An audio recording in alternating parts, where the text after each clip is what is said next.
Transported into this bizarre world filled with monstrous deformities and constant twisting storms, I initially felt no fear. Only an unusual anticipation and excitement.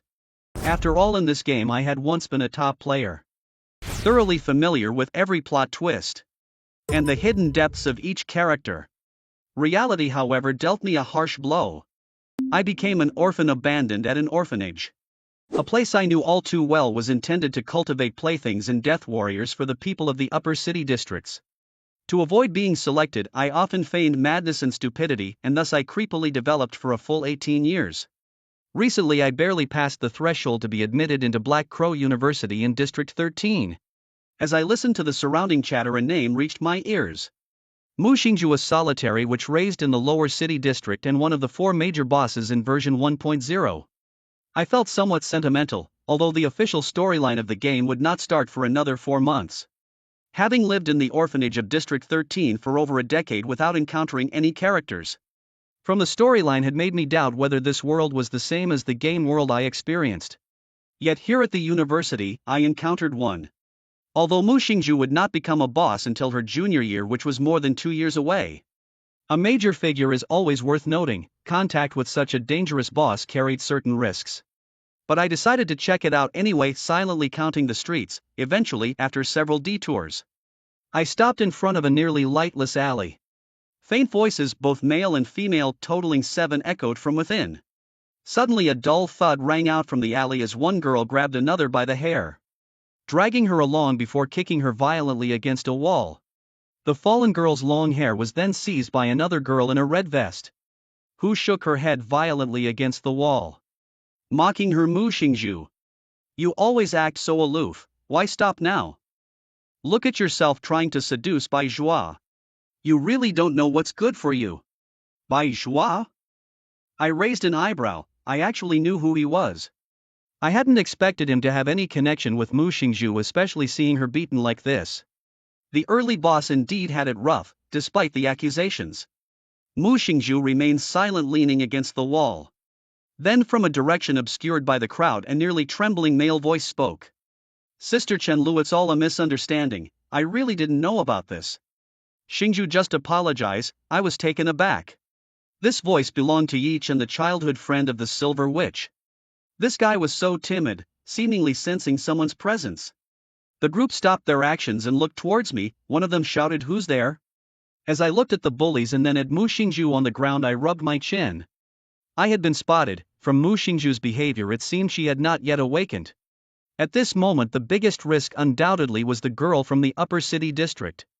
In the no-win zone, only the people from the upper city district are considered human. If she got into trouble here, it would certainly attract the attention of the guards, and the procedures to leave the orphanage also required time. Weighing the pros and cons, if I intervened rashly, the benefits and risks were indeed hard to assess. So, I lowered my voice and said, "Sorry." Under their gaze I stepped back, indicating that I meant no offense. The bullies sneered as they watched me leave. Chenlu, who was leading the group, turned around and slapped Mu Xingju twice more, then stepped on her hair, looking at her henchman with a curl of her lip. "Don't rush, we have all night." The 3 men chuckled at her words, their laughter laden with ominous intent. Mu Xingju shifted her body, managing to lean against the wall next to a ditch. She clutched her backpack tightly, remaining silent, though the chill in her eyes grew more evident. Seeing this, Chan Lu grabbed for her backpack. Failing to pull it away at first, she kicked Mu Xingju in the head, still trying to defy me. After snatching the backpack, she rifled through it briefly before tossing it into a nearby filthy ditch. This action seemed to enrage the girl on the ground. Mu Xingju grabbed Chen Lu's fingers and bit down hard. A shrill scream echoed through the alley, followed by a flurry of punches and kicks from the others. "Let go, let go!" Chen Lu screamed, her face contorted in rage. "Mu Xingju, you wretch! You're asking for it! What are you all looking at?" Hit her. But no matter how much she was beaten, Mu Xingju kept her grip on Chen Lu's finger. The scene turned quite brutal until Mu Xingju, drained of all strength, collapsed next to the ditch. Chen Lu shook her injured finger, unable to contain her anger, and kicked Mu Xingju several more times. Seeing that she had fallen silent, her gaze suddenly shifted to Yi Chen standing aside. Feeling Chen Lu's stare, Yi Chen, Mu Xingju's childhood friend, shivered, seeing Mu Xingju beaten so badly. He had no intention of speaking up for his friend, only pleading continuously, "Sister Lu, I just know Mu Xingju, this really has nothing to do with me." While he spoke, Mu Xinju managed to slightly open her eyelids, staring at him calmly. Her gaze was lifeless, but the message in her eyes seemed to infuriate Yi Chen. Mu Xinju, don't look at me like that. How can you blame me? If you had agreed to be with me before, none of this would have happened. Why did you have to provoke Baizhua and Sister Chenlu? You're just asking for trouble. Mu Xinju watched Yi Chen for a moment. She wanted to give him a contemptuous look, but unfortunately she didn't have the strength to even keep her eyelids open. Chen Lu, scanning Yi Chen, heard a reminder from one of her minions. Sister Lu, this Yi Chen has been noted by the teachers from the pharmaceutics department. Chen Lu smirked. A pharmacist? Troublesome. She slowly walked towards Yi Chen, pressing the tip of her high heel against his crotch, rubbing his pants back and forth. Yi Chen. Right, I beat Mu Xinju, and after you go back, will you stand up for her? Yi Chen hesitated, but his response came quickly. Stand up for her? I was just passing by, I didn't see anything. Hearing this, Chen Lu's face showed a mix of contempt and appreciation, appreciating Yi Chen's sensibleness, despising his shamelessness. All right, you can go now. Thank you, Sister Lu. Once the alley was completely empty, Chen Lu withdrew her gaze, looking down at Mu Xinju. Boring, have your fun, Sister Lu. What about after we're done playing? Hasn't the Shanghai gang taught you how to handle your business? When you're done playing, finish it off. Do I really need to teach you this? Just get that trash from the lower city out of my sight. We know how to handle it. One of the boys surrounding Mu Xinju replied somewhat excitedly, while another licked his lips. Sensing their expressions and gazes, Mu Xinju numbly yet stubbornly tried to crawl on the ground, her movements slow, almost wriggling. Trying to run, she hadn't crawled far when a sharp stiletto heel stepped on her fingers. Lying on the ground, Mu Xinju's face twisted in pain, yet she bit her lip, refusing to make a sound. Only her trembling body and the cold sweat on her forehead revealed her agony. Her once beautiful face was now smeared with blood, filthy and dim-eyed. The indifference in her eyes gradually turned to anger, and under the moonlight a fleeting silver light flashed across her gaze. In the moonlight it was unclear whether the silver was a reflection or something else. After the flicker of silver, Mu Xinju's expression froze momentarily. She had seen through the darkness and spotted Shiyi hiding within. Shiyi, concealed in the shadows, felt the gaze of this future silver witch. He crossed his arms, his tapping fingers betraying his unsettled mood. Shiyi knew Mu Xinju had seen him. Being stared at by a future boss wasn't a pleasant feeling. His emotions, unlike his calm appearance, were turbulent. He hoped for Mu Xinju to make a sound or give a look, to give him a reason or rather an excuse. You call for help, I see it, and it's normal for me to intervene, right? But unfortunately Mu Xinju did nothing of the sort, leaving Shiyi somewhat helpless. His hope for her to ask for help was because his experiences in 2 lifetimes had taught him many lessons. He knew well not to lightly intervene in others' karma, especially when not strong enough to see death and not save. The death here isn't merely about dying, but about choosing not to meddle in messy situations. Once you intervene, it's a high power pouring energy into a lower one, which can backfire if not done right, like a nobody from the lower city provoking someone from the upper city. But if the other party speaks up, he has a cause, a reason to act. Suddenly a pang of heartache flashed through Shiyi, clutched his forehead as a sudden severe headache struck him unawares, the pain as if someone had cracked open his skull, stirred it with a mop a few times, sprinkled some chili on it, covered it up, and then shook his head from side to side. The intense pain made it impossible for Shiyi to think. He didn't know how much time had passed until a sound similar to an old-fashioned computer booting up began to hum in his mind, and the pain gradually stopped. Love simulation game module loaded. Mission: use your intelligence and cunning to save the bullied innocent girl Mu Xinju. Base reward for the mission, 1 talent point. Shiyi suppressed the urge to curse, trying to calm down and organize his thoughts. Feeling the new information floating in his mind, he couldn't help but wonder. A love simulation game module, wasn't this the same one he played back when he was in a desolate place rewarding himself during bouts of boredom? Rubbing his chin, he recalled that the game mainly involved choosing dialogue options. The difference between choosing intelligence and cunning probably meant triggering different CGs, computer graphics. Those who know about CGs understand them, those who don't should learn more. However, more than the final CGs, Shiyi was interested in the mission reward, a talent point. Talent points, the rarest value in the ether world, could enhance one's talents and were far more precious than attribute or skill points. They could truly change a character's fate. Was this a merging of 2 games, or? Shiyi looked up at the dark sky, his expression slightly odd. At least he now had a reason. Lowering his head again, he scanned the group surrounding Mu Xinju, a smile involuntarily spreading across his lips. Intelligence and cunning, he was particularly good at those. He walked back into the alley with a light, joyful step as if he had thrown off some shackles, releasing 18 years of suppressed frustration. His brisk approach naturally caught the attention of the bullies. Chen Lu raised an eyebrow, momentarily unsure of Shiye's intentions, but under the dim light she recognized the style of his clothes, worn uniforms from the orphanage, from the lower city district. Shiye nodded, turning his attention to Mu Xinju on the ground. The girl was disheveled, and though the alley was dark, one could still see her covered in blood and dust like a pearl stained with oil, dimmed in such filthy corners. While Shiye stared at Mu Xinju, she also looked back at him. Under the dim light, her deep, dark eyes seemed to peer into the depths of one's soul. Once Chen Lu confirmed that Shiye was from the lower city, her heart scorned him, yet a playful smile appeared on her face. She took out a cigarette, put it in her mouth, lit it, and teasingly licked her teeth before speaking to Shiye. What, you want to join them in their game? Hearing Chen Lu's question, Mu Xinju's vacant gaze flickered slightly, as if she too was puzzled and waiting for Shiye's response. Facing everyone's gaze, Shiye simply scratched his head awkwardly like a shy college student new to society. Sorry, I'm just passing by. Upon hearing Shiye's words, Mu Xinju withdrew her gaze, slowly lowering her eyes, her eyelashes like curved willow curtains hiding those intriguing pupils. She never expected much, nor should she have. The three boys next to her had been holding back for a while, and when Shiye interrupted them, their hearts were filled with grumbling. They feared Chen Lu but did not fear Shiye. Passing by, then why are you still loitering around? Get lost. Can I take her with me? Shiye pointed at Mu Xinju. Chen Lu's gaze sharpened, and even Mu Xinju herself shifted her head in surprise. The blonde-haired boy asked by Shiye was stunned at first, but when he recovered, his expression turned ferocious. Playing the hero to save the beauty in front of us, huh? As he spoke, his fist was already greeting Shiye's face. Shiye's eyes narrowed slightly, feeling somewhat helpless. It seems it won't be possible, I'm truly sorry. Crack! Ah! A scream echoed through the alley. However, the screamer was not Shiye but the blonde-haired boy. His arm along with several fingers were bent irregularly. After a moment of eye contact, he heard Shiye's whisper, sorry. In the darkness, a flash of light streaked between Shiye and the blonde-haired boy. The boy's body was pulled by a tremendous force toward the wall, slamming heavily against it, then pulled back again. Pfft. The sharp blade flashed by, leaving only a lonely body standing on the ground, which then fell after a pause, and his head was casually tossed aside by Shiye. This sudden turn of events took everyone by surprise. It happened too fast. What just happened? The bullies were still in shock and dazed. Shiye had already lunged forward, approaching the second boy in the blue school uniform. Sorry.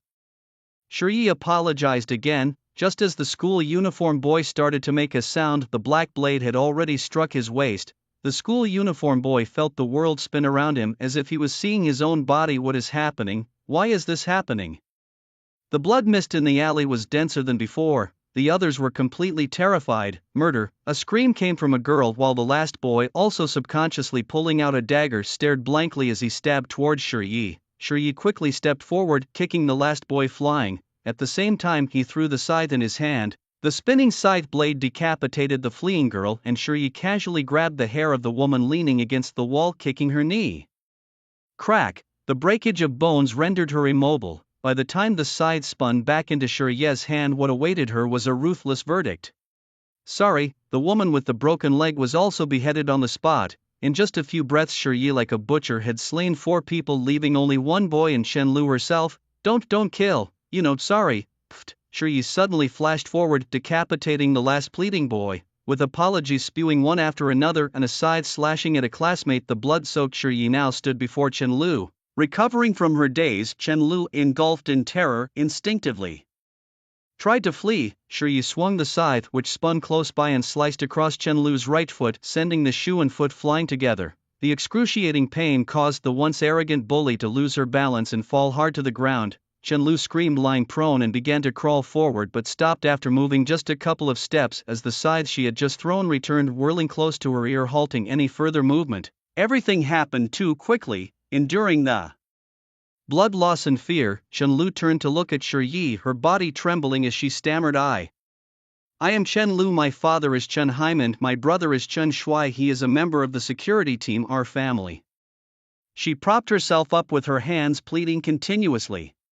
Shiye seemed indifferent, retrieving his scythe and shifting his gaze towards Mu Xinju. Since the moment Shi had begun his assault, Mu Xinju had been watching him intently, witnessing the entire process of the murder, expressionless except for a moment of disbelief when the killing began. Mu Xinju now eyed Shi thoughtfully, then slowly stood up.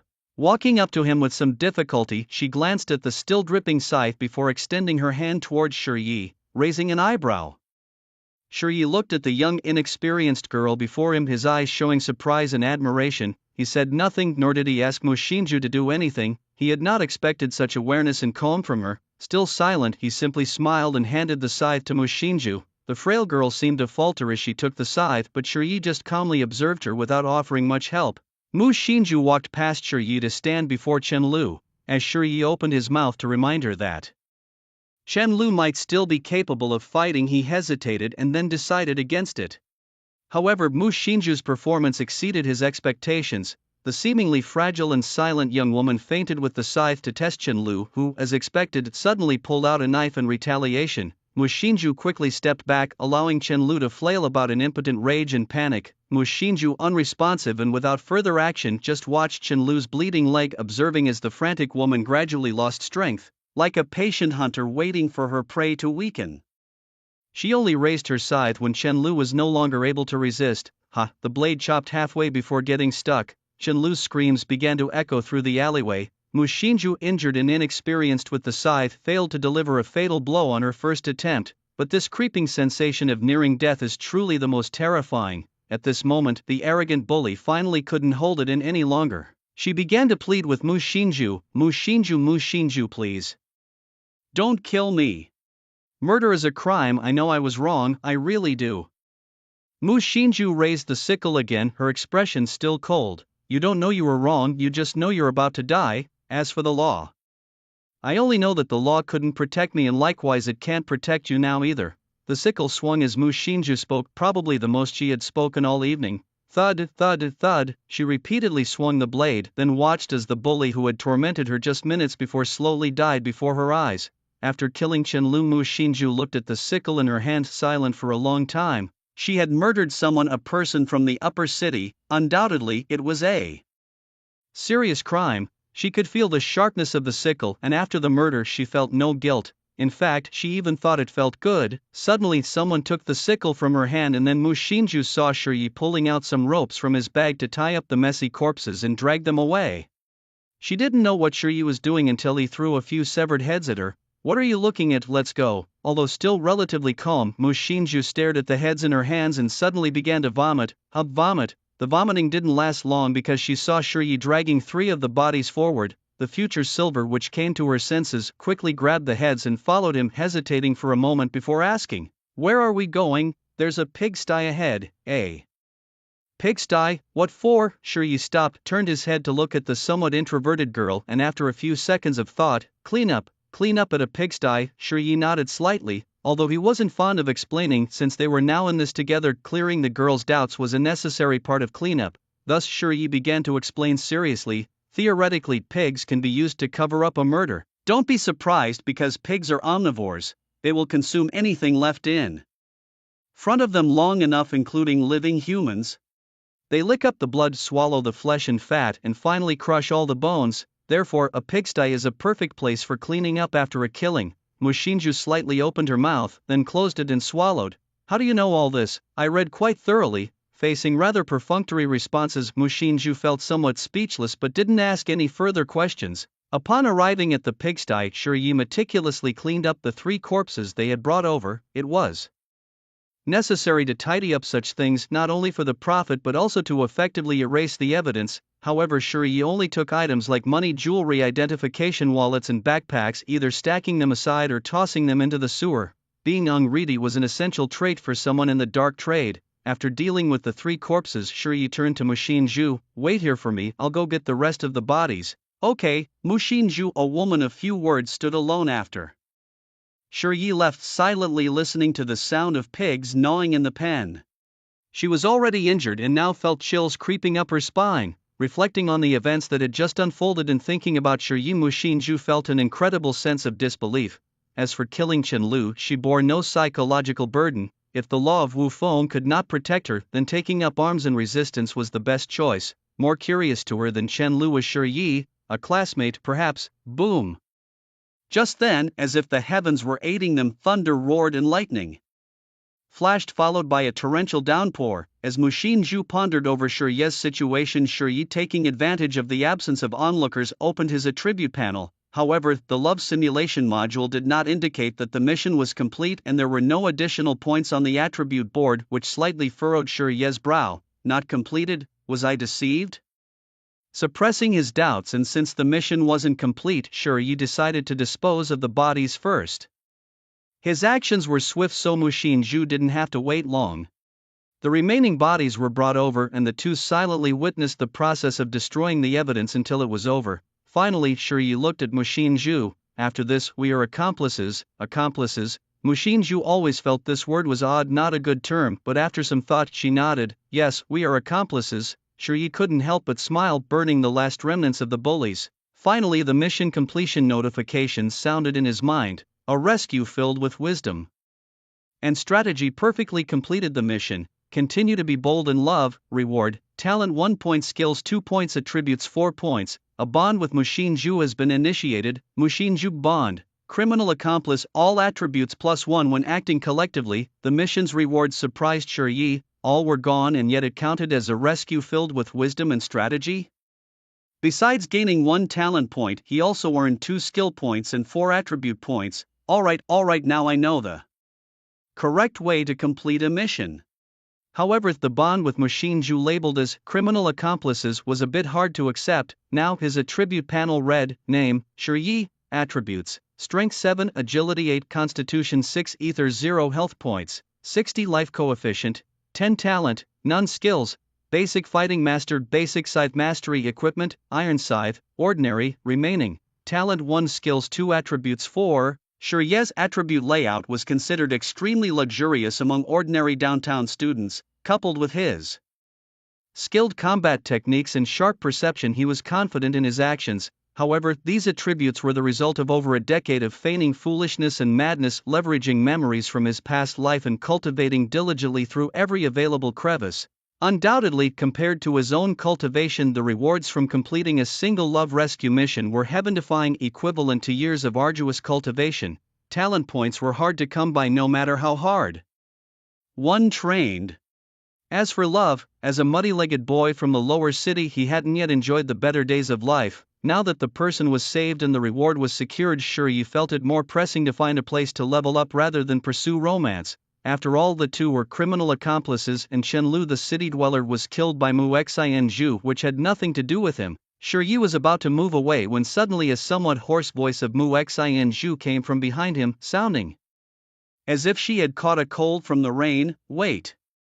Shiye turned back to glance at Mu Xinzhu. Is there something else? I want to know your name. Mu Xinzhu's voice remained raspy, and in the torrential rain she looked somewhat disheveled, her hair soaked and clinging to her thin school uniform. Moreover, she seemed to have caught a cold. There's no need to hide my name. Even if I don't say it now, you'll find out when school starts. My name is Shiye. Shiye. Thank you.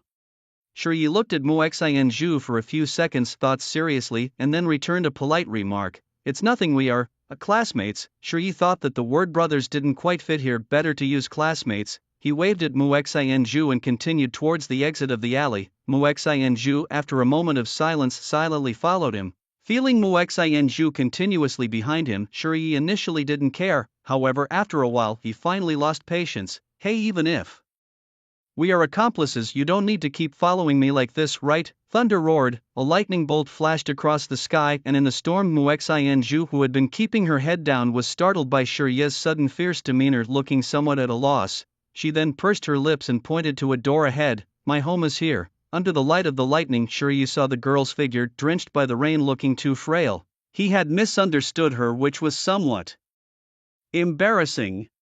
You should go back and rest early. Having said that, Shiye turned and continued walking into the rain. Mu Xinzhu stood still, having just been misunderstood by Shiye for stalking, but now, as if possessed, she suddenly spoke. Do you want to come in and avoid the rain? Shiye, walking ahead, stopped in his tracks, his expression hidden in the rain showing surprise as he turned back to look at the girl's slightly anxious face, momentarily at a loss for words. The infamous silver witch, known for her countless slaughters also had such an inexperienced side to her. Unfortunately, now was not the time. Shiryu gently shook his head but gave her a much kinder smile than before. No thanks, I'm good. Mushinju was somewhat stunned. This was the first time she had invited a boy over to her house. Even Yichen had never been invited. She didn't expect to be rejected so directly, and it was even raining outside. However, she wasn't the type to dwell on things. After being rejected, she called out to Shiryu again, then wait a moment. Shiryu was puzzled but soon saw Mushinju hurriedly run back to her little broken house at the corner of the alley to grab an old umbrella, then rush out and hand it to him. This time, it was Shiryu's turn to express his gratitude. Thank you, don't mention it. Watching Shiryu disappear into the rain with the umbrella, Mushinju finally returned to her solitary, dilapidated house and locked the door. Lighting a dim oil lamp, Mushinju caught her reflection in the mirror and was clearly startled. Her face was bruised and swollen, hideous. Frowning, a thought suddenly popped into her head. Could it be because I look so ugly? Shaking her head slightly, she cast aside these chaotic thoughts. Mushinju then removed her soaked clothes, revealing a body mottled with purple bruises. She wrapped herself in a blanket and started to heat water for a bath. As she stood under the simple kettle showerhead, her eyes once again flickered with a silvery light, this time lingering for quite a while. After her bath, Mushinju picked up the ether phonograph her mother had left behind long ago. It contained a few old songs, probably one of the few entertainments in her life. Lying in bed, she recalled the events that had just transpired. The scenes flashed through her mind frame by frame. I have a partner on the other side. Mushinju's old umbrella eased Shiryu's journey through the rain. He stared at the remaining points, deep in thought. Setting aside the skill points, the 4 attribute points and 1 talent point from completing the mission made him doubt his original training route. Due to the ample downtime during emergencies, Shiryu had a profound understanding of the major attribute profession systems of the ether wind. The average human attribute is 5 and the limit for human attributes is 99. Reaching 10 points means entering the transcendent realm. The first attribute to reach 10 points triggers a related talent and also officially turns one into a Tier 1 transcendent.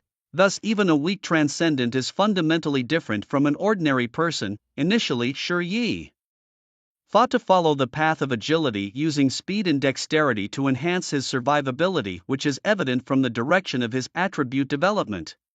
However, the downside of the agility path is also very clear: it's fragile. While agility increases speed, it is the most precarious system route. It's not suitable for wearing heavy armor, and both defense and health are embarrassingly low. Reality is different from games. There are no respawns, one death, and it's truly over. Previously, he wanted to follow the agility path because attribute enhancement was exceedingly difficult, with no money, no teachers, no resources, and he desperately needed a qualitative change in strength given his environment in District 13's orphanage.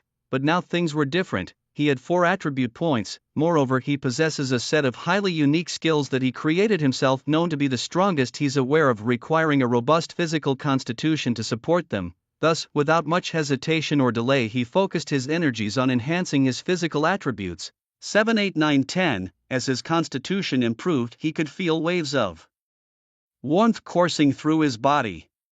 The moment his physical attribute reached 10 points, he suddenly experienced an illusion as if a valve in his body had been opened. Click, click, click. His bones involuntarily writhed, repairing and strengthening themselves. His muscles and blood underwent some special transformation and replacement. The enhancement in attributes brought about very tangible physical feedback far beyond a mere numerical increase. The clear sensation of becoming stronger was utterly captivating. Your constitution has reached 10 points. Extraordinary constitution awakened. Please choose a talent. Boiling blood, inferior. Increases life coefficient by 3 points. Rapid healing, inferior. Enhances life recovery and injury healing speed by 50%. Unyielding, inferior. Raises physical damage resistance by 10%. Steadfast will, inferior. Reduces all direct damage by 4 points. Upon seeing these 4 talent options, he couldn't help but smile. In the world of ether winds, there truly are no weak talents. These 4 seemingly trashy inferior talents actually represent 4 different systems.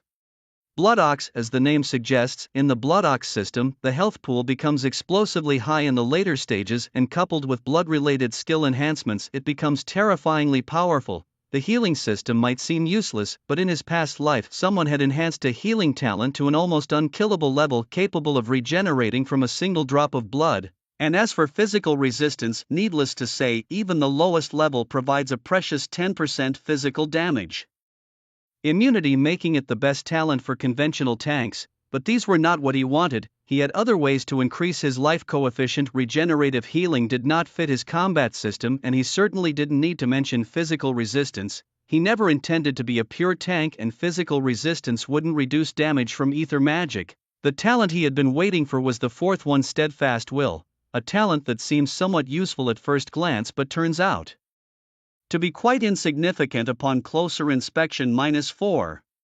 For him, -4 was just the beginning. He chose Steadfast Will, then strengthened it. Steadfast Will was upgraded to Unyielding Will. Unyielding Will Elite reduces all direct damage by 7 points, decreases all abnormal status durations by 20%, a precious talent freshly acquired, used up just like that. Yet he didn't feel a bit sorry. Instead, he experienced a satisfying sense of resolution. First rank extraordinary takeoff. As for skill points, he decided not to use them for now. He knew where to acquire formidable skills such as the ones offered at Black Crow University, which he longed to master. The skills he currently possessed were frankly quite inferior. Better wait, he thought. Home. With an umbrella in hand, he returned to the orphanage in District 13, the Red Sun Orphanage. At this hour, the orphanage was devoid of light. Whenever lightning flashed and thunder roared, the entire courtyard of the orphanage seemed desolate and terrifying. Numerous tombstones stood in the yard, making the place look less like a home for orphans and more like a graveyard or church.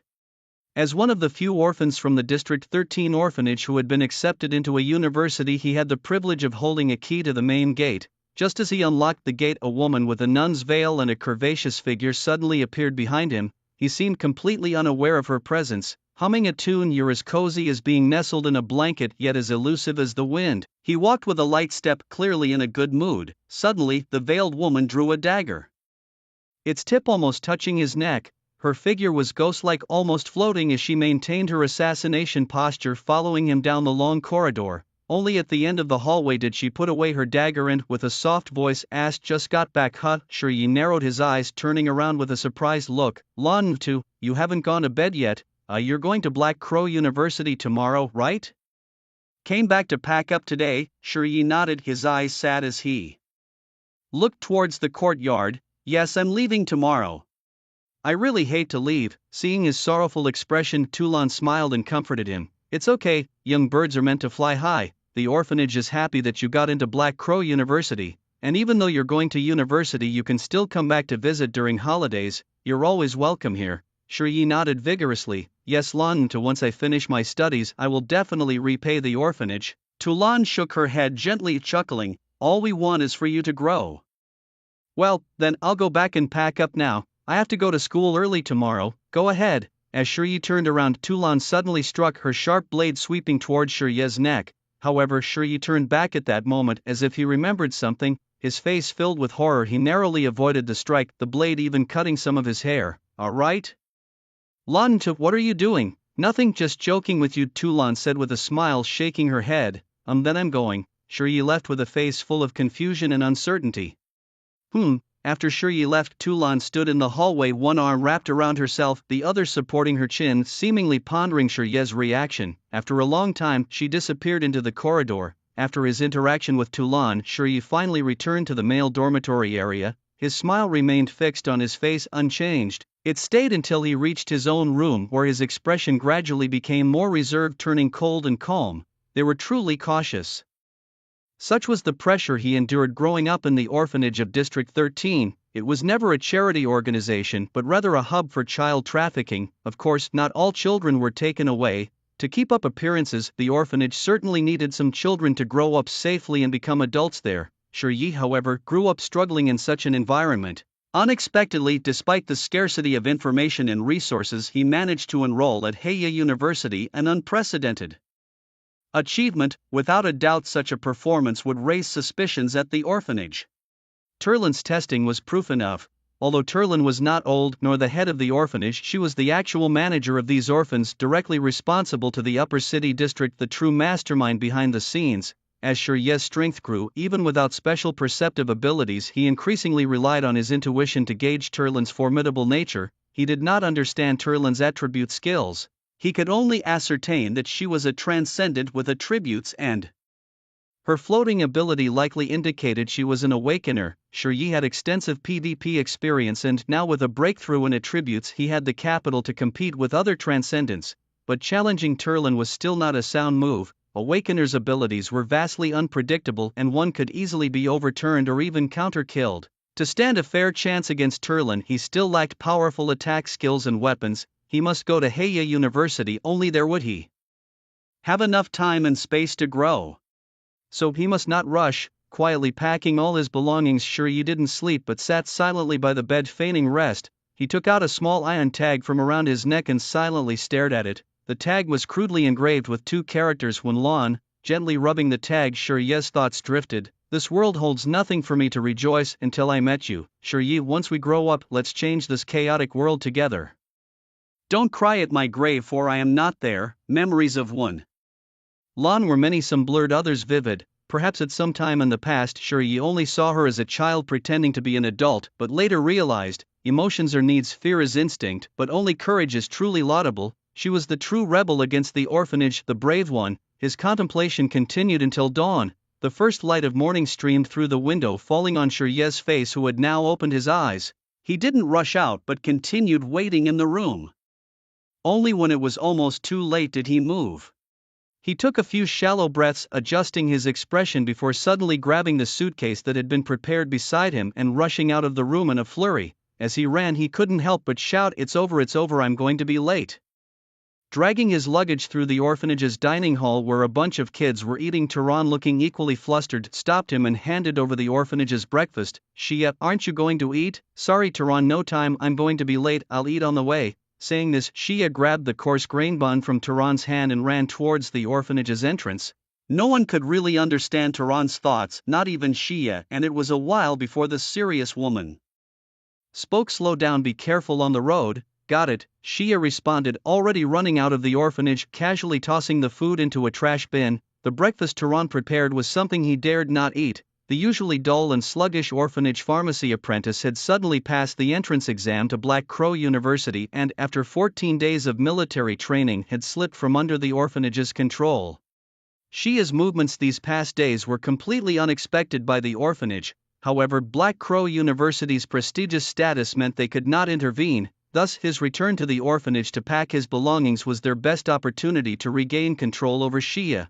But Shia was just as cunning. He wouldn't give Turan a chance to strike. Once he stepped out, he boarded the District 13 Ring City magical train, finding safety amid the crowd. Toot, the magical train's whistle blared through the sky, as if proclaiming Shia's feelings of freedom at that moment. Staring in the direction of the orphanage, Shia muttered to himself again, "Farewell cage." At the freshman registration of Black Crow University, as a military academy, the school needed to inspect the new students for contraband. Shia stood obediently in line at the entrance when he suddenly heard a familiar voice. "Yi Chen, Xinju, wait a moment, listen to my explanation. I was really worried about you, but you know the situation then. Staying there I couldn't have helped. That's why I spoke like that, to find a chance to leave and figure out how to save you. I called the police right after leaving last night, believe me." This guy rambled on, which was somewhat annoying and shameless. It's fine to be afraid, many are, but denying it while being so obstinate is quite disgusting. However, Mu Xinju didn't react much, just responding with a simple "oh," her head lowered as if in thought until, "Hey Junior, what are you doing with such a big scythe?" Shia, staring at the scythe placed on the table, cleared his throat. "Ahem, senior, as a student with a minor in pharmacology, growing herbs is part of my job. Naturally, I need to harvest, so carrying a scythe makes sense, right?" Hearing Shia's explanation, Mu Xinju, who had been looking down, suddenly looked up. She stared at Shia's scythe with a strange expression, while the senior, inspecting, frowned slightly. "Harvesting requires cutting. Are sickles used for harvesting? That sounds somewhat reasonable, but isn't the sickle a bit too large?"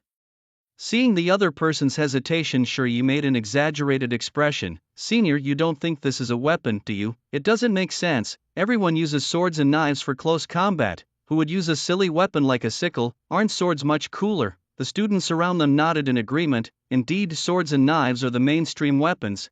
The sickle, on the other hand, really is a bit foolish, and this guy truly has some insight. Only Mushinju seemed a bit odd. The girl, who always managed her expressions perfectly and kept to herself, Upon hearing Shirye's words, she couldn't help but twitch her lips. In just one night, the injuries on her face had healed significantly, no longer swollen, with only some bruises and scrapes remaining. At that moment, she showed a face trying to suppress a laugh, even appearing somewhat cute. Yi Chen, who was nearby, immediately glanced at Shirye, seemingly displeased that this freshman had caught Mu Xinju's attention. He thought to himself, can't even talk properly, really as brain dead as they come. Hearing Yi Chen's disdain for Shirye, Mu Xinju couldn't help but turn her head. Why would you say that? Aren't you also from the pharmacy department? Seeing Mu Xinju paying attention to him again, Yi Chen felt a bit elated, thinking their relationship was improving, so he immediately started showing off. The pharmacy department isn't about farming. The medicinal materials are all provided by the school, and making potions is our real job. Besides, the school doesn't have any land for you to farm. You're being too smart for your own good, and to compare him with me. Xinju, you're really underestimating me. Teacher Zhou from the pharmacy department thinks highly of me. Yi Chen said a lot, but Mu Xinju didn't seem to be listening. After a while, she seemed to snap back to reality as if she hadn't responded to Yi Chen. Then she simply said, "Oh." Yi Chen was a bit speechless, but there was nothing he could do. Facing Chen Lu and the others last night, running away was the best choice. He didn't know what Mu Xinju had experienced last night.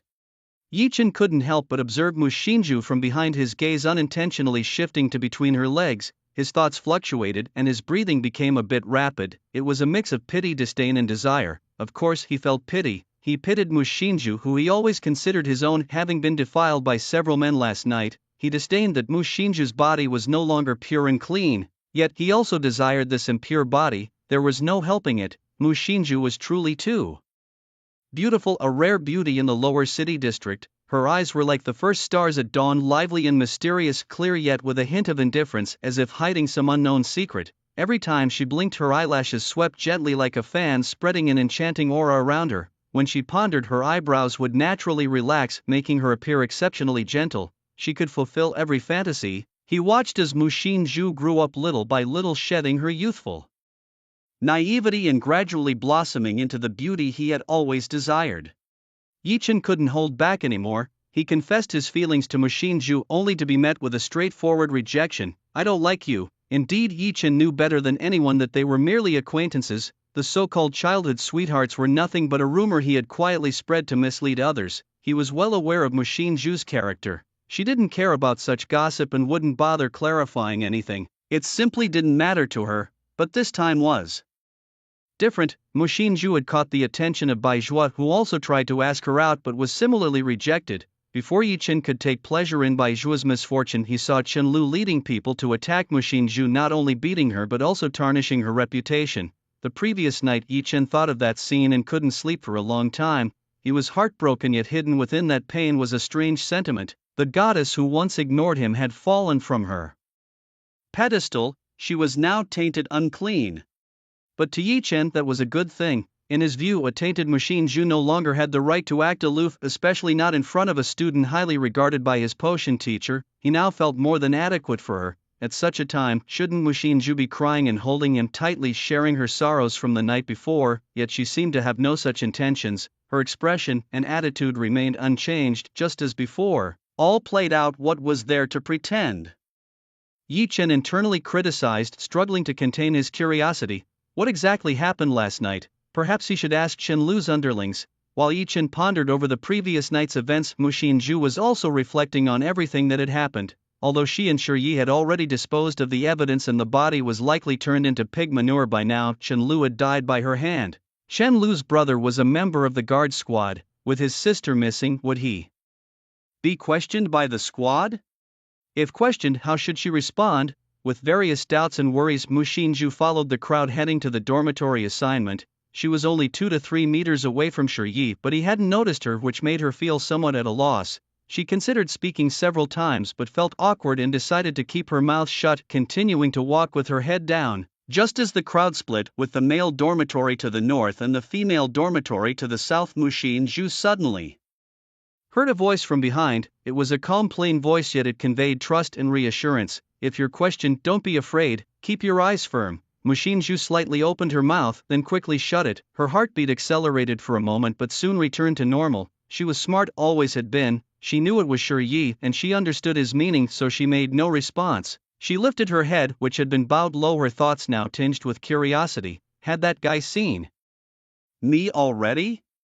Shinju, if you need anything, contact me. We'll grab a meal together later, okay? Shinju. Yi-chan continued to chatter incessantly behind her, but at this moment Mu Shinju found his voice simply irritating. She had always ignored Yi-chan before, but today for the first time she felt a clear sense of aversion. This man is so annoying. How did I ever tolerate him before?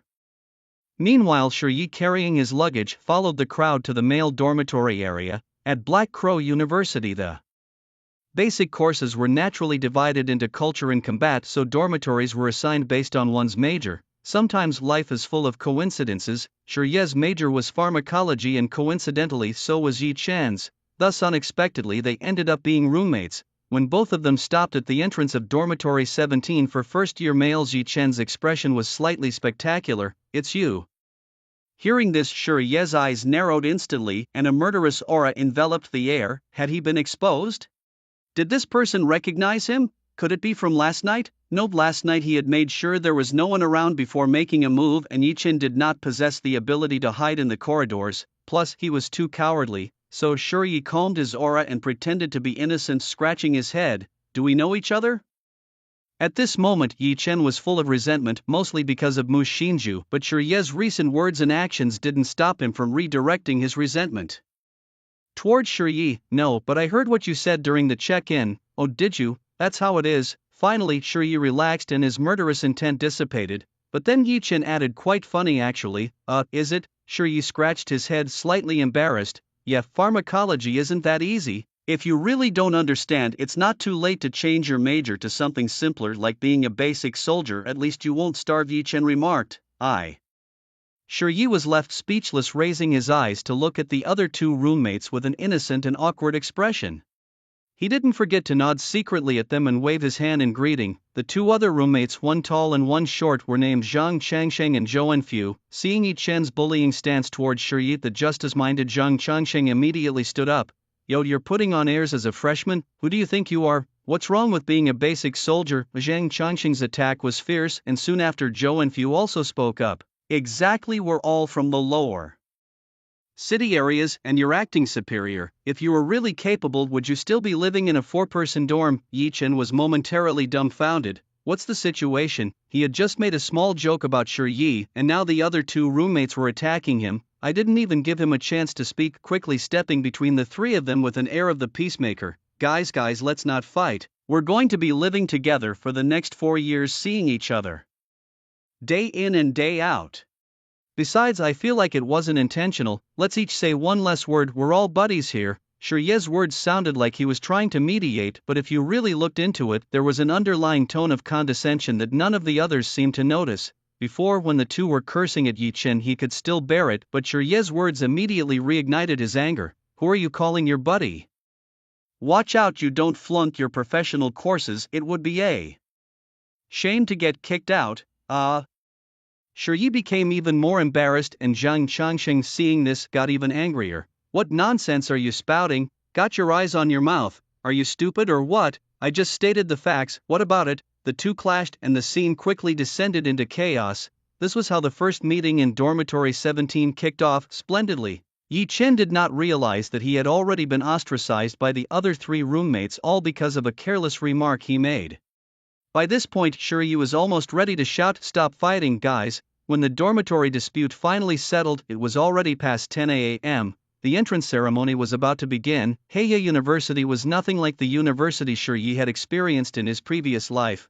The curriculum here was incredibly intense. As a military academy tasked with providing combat talents for District 13 of the Wufeng region, from the first year of enrollment students had to take both foundational and professional courses. Moreover, Heya University also had a credit system, completing foundational courses, achieving good grades, and the outcomes of professional courses could all earn credits. These credits could not only help students graduate smoothly but could also be exchanged for knowledge, skills, and equipment stored within the university. It was a very mature channel for campus resources. After the storm in the dorm had subsided, Shi picked up his textbook and headed to the freshman square of the first-year students. Glancing back at Yi-chan, who still sported dark circles under his eyes, Shi slightly raised the corners of his mouth. college life was going to be busy and he had no time to waste on someone like Yi Chen. He knew many skill systems and their outlines but lacked corresponding advanced knowledge and theory, which was where the awkwardness lay. If after today's events Yi Chen still remained clueless, sure you wouldn't mind letting a certain classmate get lost in the wilderness. As for why he wouldn't take action on campus, well, the rules at Heya University were too strict enough that even students from the upper city district dared not violate them. College after all was a place for setting rules and manufacturing dutiful soldiers. The roommates, unaware of the dangerous aura Shi carried, saw him picking up his book and preparing to leave and quickly followed. Shi, are we going to the classroom now? Yes, that's the plan, then let's go. Together, sure. Together with his two roommates, Shi arrived at the square of Heya University waiting for the entrance ceremony to begin. No matter the country, power or region, a bowl of motivational soup and a sermon were inevitable at the start of school. Beyond merely going through the motions, he also needed to verify something crucial during his time there. In the plotline, there were sealed weapons left in the Plaza's district and it was essential to confirm their presence. One of these sealed items was of great importance to him because it was a weapon very well suited for him. Meanwhile, at the entrance of the girls' dormitory for first-year students number 5, several female members of the security team dressed in blue uniforms stood solemnly around Mu Xinzhu. You are Mu Xinzhu, correct? Yes, I am, she replied, her voice still faint, betraying no emotion. Was Xiaoling, the leader, scrutinized Mu Xinzhu, particularly noting the injuries on her face, before she inquired, according to our investigation you were taken away last night by Qianlu, Wang Zhong and Su Jiaqua. Where did you go? To an alley in the south. What happened there? Faced with this question, Mu Xinzhu fell silent. This silence was entirely expected by the security team as they were well aware of the possible events of the previous night. The only possibilities were bullying and insult. However, the statement had to continue regardless, and since Mu Xinzhu was the last person to have contact with Chen Lu and her group last night, her testimony was crucial. Was Xiaoling softened her expression and lowered her voice, gently persuading. Mu Xinzhu, I know you might have suffered some humiliation and injustice, but you must also understand that hiding and resisting is pointless. Only by speaking out can we help you. Mu Xinzhu looked hesitant and after a long pause she spoke indifferently. Chen Lu and the others hit me. How did they hit you? Another guard, curious, chimed in but was immediately met with a stern glare from Guo Xiaoling and fell silent. As urbanites who had become university students, they were no longer mere country bumpkins. Even the No-Win Council had to protect the students overtly. Guo Xiaoling turned back, readjusting her tone to maintain her earlier gentleness. Have they been bullying you continuously? Yes. And why is that? Because of someone named Baizhua. They called me a slut, saying I seduced Baizhua. Did you seduce him? Guo Xiaoling sensed this might be a lead. I don't know him. Mu Xinzhu shook her head. Did you fight back when they bullied you? As she asked this, every guard was staring at Mu Xinzhu. Waiting for her response, one of the guards quietly pulled out a gray crystal sphere. Mu Xinzhu caught a glimpse of the crystal sphere from the corner of her eye. She didn't know what it was for, but she could guess it was a lie detector. So without much hesitation she admitted, yes, I tried to attack her, but she dodged. I even bit her finger, but she eventually kicked me away. Xiaoling was squinted her eyes and glanced back at the crystal ball, nodding slightly before she continued to speak. We found multiple bloodstains in that alley, suspecting that Chen Lu and her group encountered an attack, and it's likely they were killed. Mu Xinzhu, do you know what happened afterward? Mu Xinzhu glanced again at the crystal ball held by the guard, and after a moment of silence she nodded heavily. I know they were killed. Her tone of certainty startled everyone. Xiaoling hadn't expected Mu Xinzhu to have actually been there. What exactly happened? Did you see the face of the assailant? Mu Xinzhu pondered for a moment before finally shaking her head. After being bullied, I was injured, so I only saw the killing process. Not the face of the murderer, I'm sorry. Xiaoling flashed a moment of disappointment but quickly recovered to reassure. Did the murderer have any distinguishing features that you know of? Mu Xinzhu blinked, her tone firm. The murderer was a woman holding a sickle. Xiaoling instinctively looked towards the crystal ball, a lie detector stone issued by the pursuer troops, which is 100% accurate for ordinary people. There was no reaction, proving that Mu Xinzhu was not lying, so it was all true. The murderer was a woman with a sickle?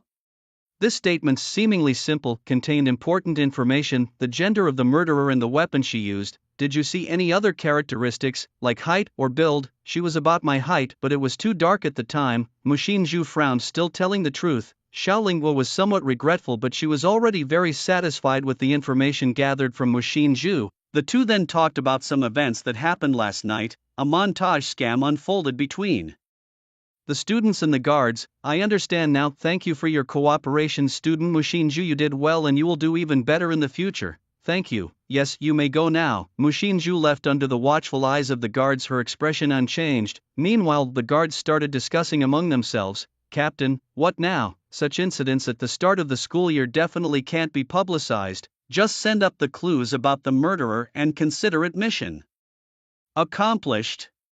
What about Chen Shui? Chen Lu is Chen Shui's sister, not mine. Of course, the stability of the school is more important. Yes, the entrance speech was scheduled to begin at 10:30. There were many people in the Square Church district and they found a place to settle down amidst the crowd. Then it was time for the boring indoctrination by the head teacher. Your future will be the hope of the no-win zone District 13.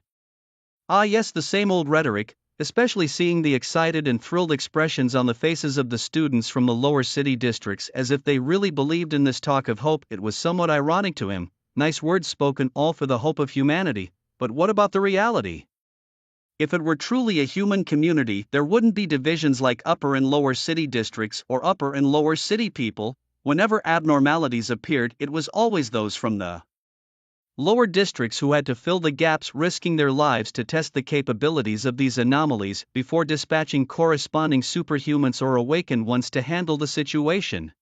Beyond that, the lower districts were divided into 13 areas. These areas engaged in various competitions and games with gang wars and were also responsible for exploring the world beyond the no-win zone, not to mention institutions like the 13th District Orphanage, which provided for the upper echelons by kidnapping children. It could be said that the people of the lower districts were merely surviving while those in the upper districts were truly living. All these actions were subtly reducing the population of the no-win zone. Shi Yi, with his gaming experience and tough orphanage life, could personally feel the brutal exploitation and oppression from the upper city to the lower city. They never regarded the people of the lower districts as human. If there was to blame, it was only that the no-win zone was not big enough. Sigh. What's wrong with you? Suddenly a somewhat cold voice came from the crowd. Shi Yi turned around, and because they were too close, their noses nearly touched. Mu Xinzhu quickly lowered her head while Shi Yi calmly stepped back. As he focused on Mu Xinzhu, Shi Yi was visibly stunned. It was too dark last night and Mu Xinzhu had been seriously injured, her face swollen and bruised, and he hadn't observed closely when he went to school this morning. Now, at a distance of less than a meter, Shi Yi could almost see every detail on Mu Xinzhu's face. The lingering scars and bruises added a tragic beauty to her appearance. This woman was excessively beautiful. It's nothing, Shi Yi responded coldly. What does it matter if she's beautiful? As a transmigrator, what kind of women hadn't he seen? To survive in the ether world, especially as a person from the lower districts, if one couldn't keep their desires in check, they might as well hang their head on their belt. Seeing that Shi Yi was not interested in talking, silence immediately fell between them. Mu Xinzhu was inherently introverted, and now she simply lowered her head, silent, while Shi Yi was ready to stand and nap. But the waiting time is always easily disturbed. Yi Chen's discordant voice came between them. Xinzhu, what are you doing here? Mu Xinzhu glanced at Yi Chen, suppressed her aversion and coldly said, going to school. Yi Chen, huh? His expression was a bit awkward, but he quickly recovered, as being awkward was not new to him. As long as he pretended not to be embarrassed, the embarrassed one would be someone else. While Yi Chen was looking around, he happened to see Shi Yi. His expression immediately darkened. His eyes darted between Mu Xinzhu and Shi Yi, and a suspicion grew in Yi Chen's heart. How did these two meet? Do they know each other? Suppressing his doubts, Yi Chen asked again, Xinzhu, do you want to go have lunch together later? I heard the cafeteria at Black Crow University is on par with those in the upper districts. No thanks. After being rejected by Mu Xinzhu again, Yi Chen's resentment continued to build. Thinking back to last night when Mu Xinzhu was taken by others, not just by one person, he felt his patience nearly depleted. He should at least get to know the people in the cafeteria. No, I have other things to do. The gloomy girl consistently refused, and finally Yi Chen lost his patience. Mu Xin, I don't understand why you always reject me. Is it because I didn't stay last night? Thinking of you being with them last night, it hurts me too. If I could do it over, I would never leave you alone. His words were beautifully spoken, almost earning applause from Shi Yi standing nearby. But at that moment, Mu Xinzhu just gave Yi Chen a cold glance. She was a smart woman, having grown up strong in the lower city district. She was no naive little flower. she dared to bite Chenlu when surrounded by 5 or 6 people. She even dared to chop off Chenlu's head when Shi Yi gave her the chance. She knew everything a girl her age should know and understood the hidden meanings in Yi Chen's words. If she had only ignored the old Yi Chen, now she found him disgusting. Get lost, what? Yi Chen was stunned hearing Mu Xinju speak in such a tone for the first time. Although she had always been indifferent, she had never shown such an attitude. I said, get lost. Yi Chen's face turned a mix of blue and red. Fine Mu Xinju, you are great you. He wanted to say something harsh, but in the end he gave up, realizing that after years of trying and failing to win her over he couldn't bear to break ties completely. As Yi Chen walked away, Mu Xinju felt a sense of relief around her. The orientation speech for new students had also ended. As the crowd dispersed, Shi Yi walked toward the center of the square and Mu Xinju immediately followed him. Shi Yi didn't bother with her. His steps halted at the Black Crow Hero Monument in District 13-inch where 5 weapon statues remained. Legend had it that these statues sealed the weapons of ancient sages. Breaking the seals would allow one to take the weapons. 5 statues remained, meaning 2 seals had been broken and the weapons taken. However, it had been 11 years since anyone had broken a seal, and the students at Black Crow University mostly regarded the story as just that, a story. But Shi Yi was different. He knew how to unseal 3 of the weapons, and one of them was exactly what he needed. The Reaper of Chess, the blue chess silk, a traditionally ranked item in the Ether world, ranging from inferior gray, common white, fine green, enchanted blue, epic purple, legendary orange to unique dark gold. Blue chess silk was a very powerful epic weapon. Even after many years, Shi Yi could clearly remember the attributes of this weapon. Blue chess silk, epic base, sharpness 5, weight 22, trait 1, bloodsucking. The bloodthirsty blade will restore your status, recovering a small amount of health with each kill. Trait 2, soul reaping. Every life killed by the blue chess silk will have its soul taken. Skill, soul holder. Souls also serve as chess pieces, consuming souls to summon chess pieces, which grow stronger as more souls are consumed.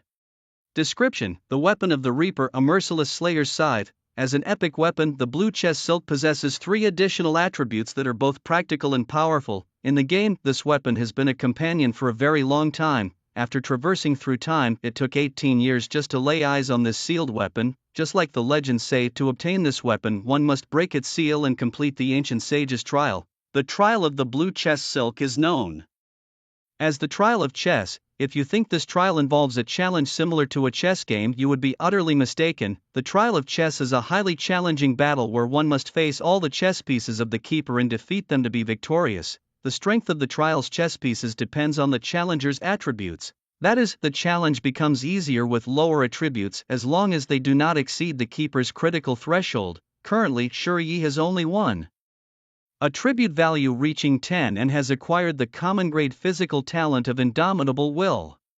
Therefore now is the best time to undertake the trial of chess. Gently caressing the sealed blue chess silk, a nostalgic look appears in Shi Yi's eyes. He whispers tenderly, "Old buddy, I'll come to fetch you tonight." This scene was clearly observed by Mu Xinju, who always felt that Shi Yi's gaze at this stone weapon was much more tender than when he looked at her. Shi Yi also noticed Mu Xinju's gaze and felt uncomfortable being stared at like this. "Have you been following me for a reason?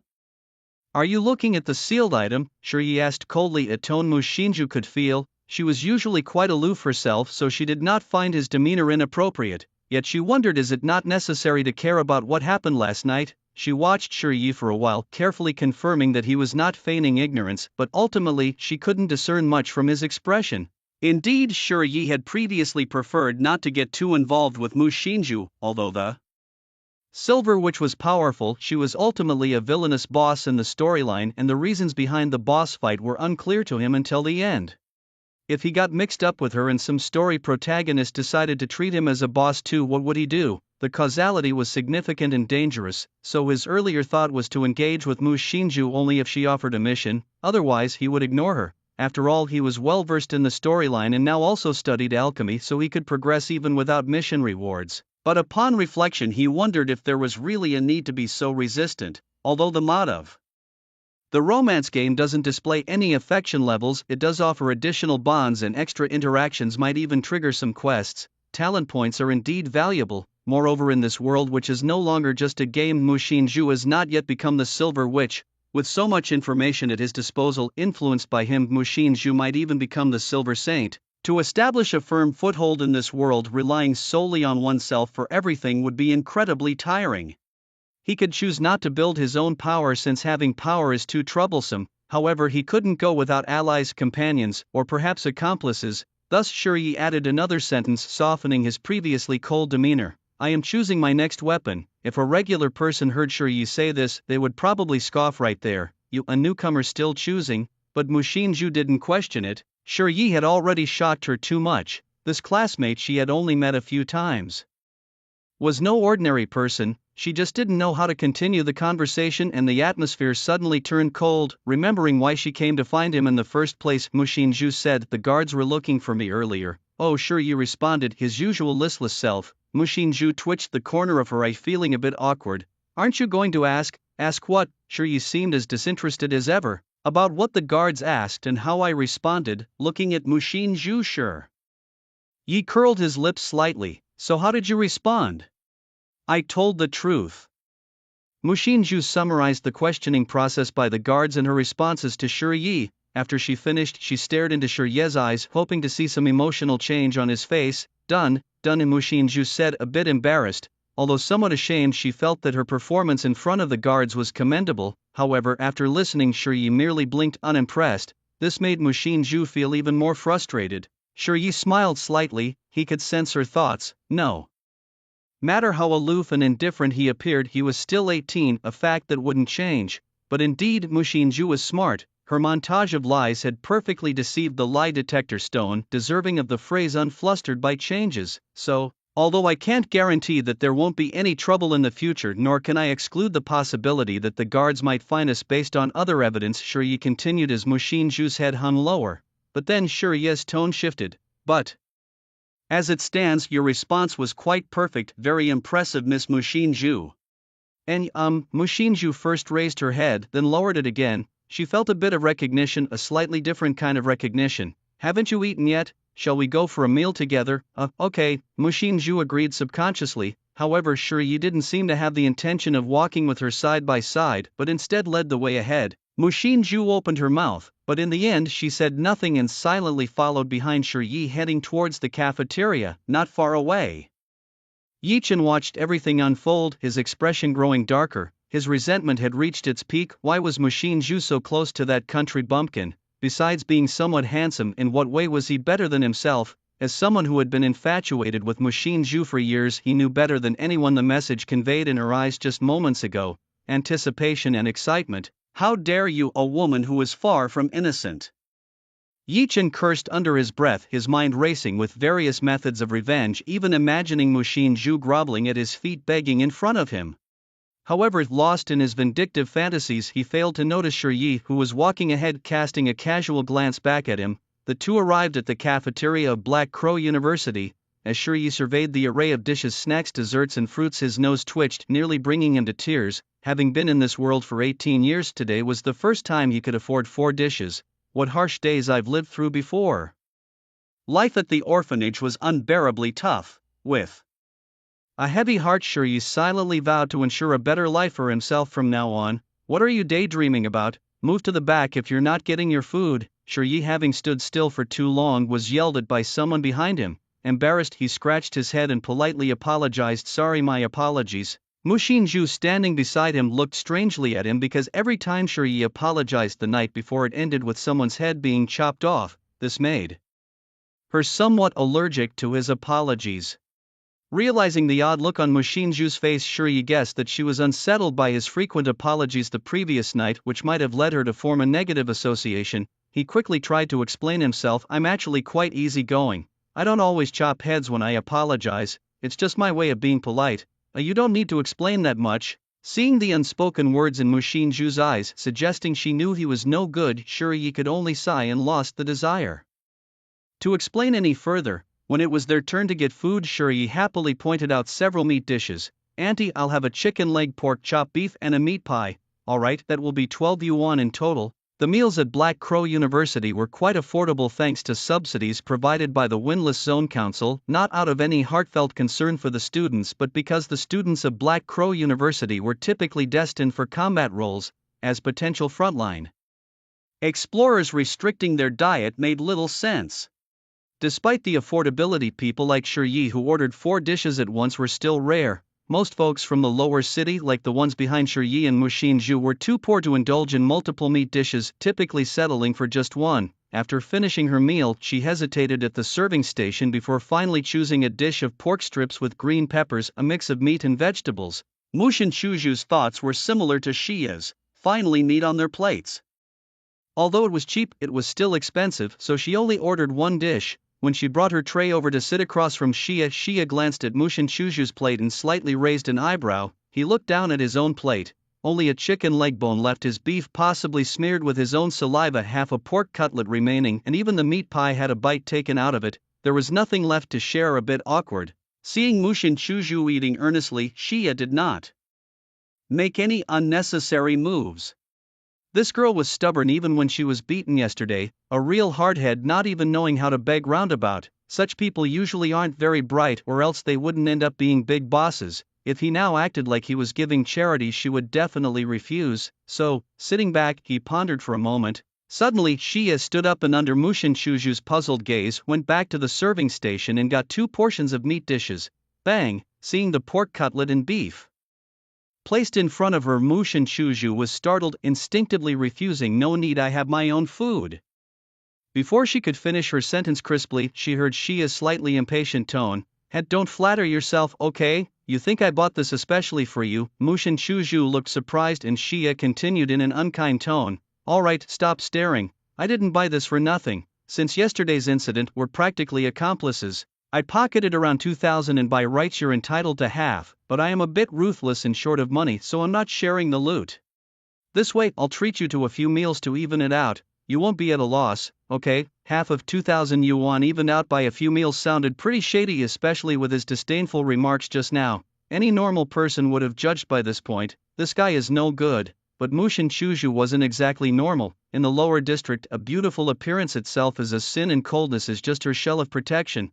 She's indifferent and detached, but that doesn't mean her emotions aren't delicate. In fact, Mushinju has always been able to pick up on details, the blatant lust, the overt malice, the greed and sleaziness of others. She catches these things, but she couldn't see through Shia. So how many meals would it take to even out this shared spoils relationship?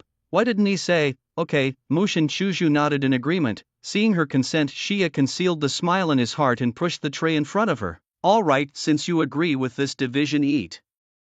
Then, Mushinju nodded, gave Shia a deep look, and then started to eat on her own. Her appetite wasn't particularly large, but as Shia had remarked before, the dishes at Heya University were too delicious. The flavors were complete, a standard comparable to the upper district's dining, a luxury for them from the lower district. Only within the school could they enjoy such food. At this moment, Mushinju was somewhat wolfing down her food. No matter how tough one is, they soften up when eating. Just as the idea popped into my head, a new romantic mission was triggered. Mission: meticulous guidance. After cunningly earning a young girl's trust with your wit and schemes, you finally get the chance to approach her. Your task is to meticulously guide Mushinju, assisting her in advancing her professional skills. Tip 1. As an evil seducer, you can make incidental physical contact while instructing Mushinju. Tip 2. Excessive touching and sleaziness will alert and repulse Mushinju. Mission: basic reward, elite level combat system, talent 1 talent point. Looking at the sudden mission, Shuri's face was lined with frustration. What does evil seducer mean? How did he become an evil seducer? Shuri knew that this is how the progression in the romance game worked, but he would never admit to such a title. Meticulous guidance, completion of profession. What if her profession is a scientist or a philosopher? Shuri held his chopsticks, stared at the introverted girl in front of him for a while, and suddenly spoke. Mushinju, what's your major? Combat Academy, Frontline Explorer Troops, Assault Soldier. Mushinju replied while eating her meal. Shuri, you on the front line, and an assault soldier? Alright, are all young people in this world so reckless? It seemed Shuri suddenly lost his voice, prompting Mushinju to look up in stress. I want to become a combatant. Her response confused Shuri a bit, but he continued the conversation. It's not something you just say, it depends on physical fitness. You're so thin, who could you possibly beat? Can you even stand up to your classmates? Do you have the ability to resist others? An assault soldier? You probably can't even lift a rifle. I will become a combatant. Mushinju only changed one word, but it affirmed her determination. However, Shiyi, having been educated in China in his past life, was well versed in suppressing such ideas. Combatant? You'd blow over in a breeze, let alone be an assault soldier. I'd advise you to eat more. Moo. Shinju bit her lip, her fingers tightening around her chopsticks. She felt defiant yet somewhat agreed with Shiyi. Students at the next table looked over, their gaze shifting between them with a sense of amusement. Shinju used to hate such looks, but today she felt inexplicably nervous. A thought suddenly sprang to her mind. Then can you teach me? Shiyi's eyes lit up, she was taking the bait.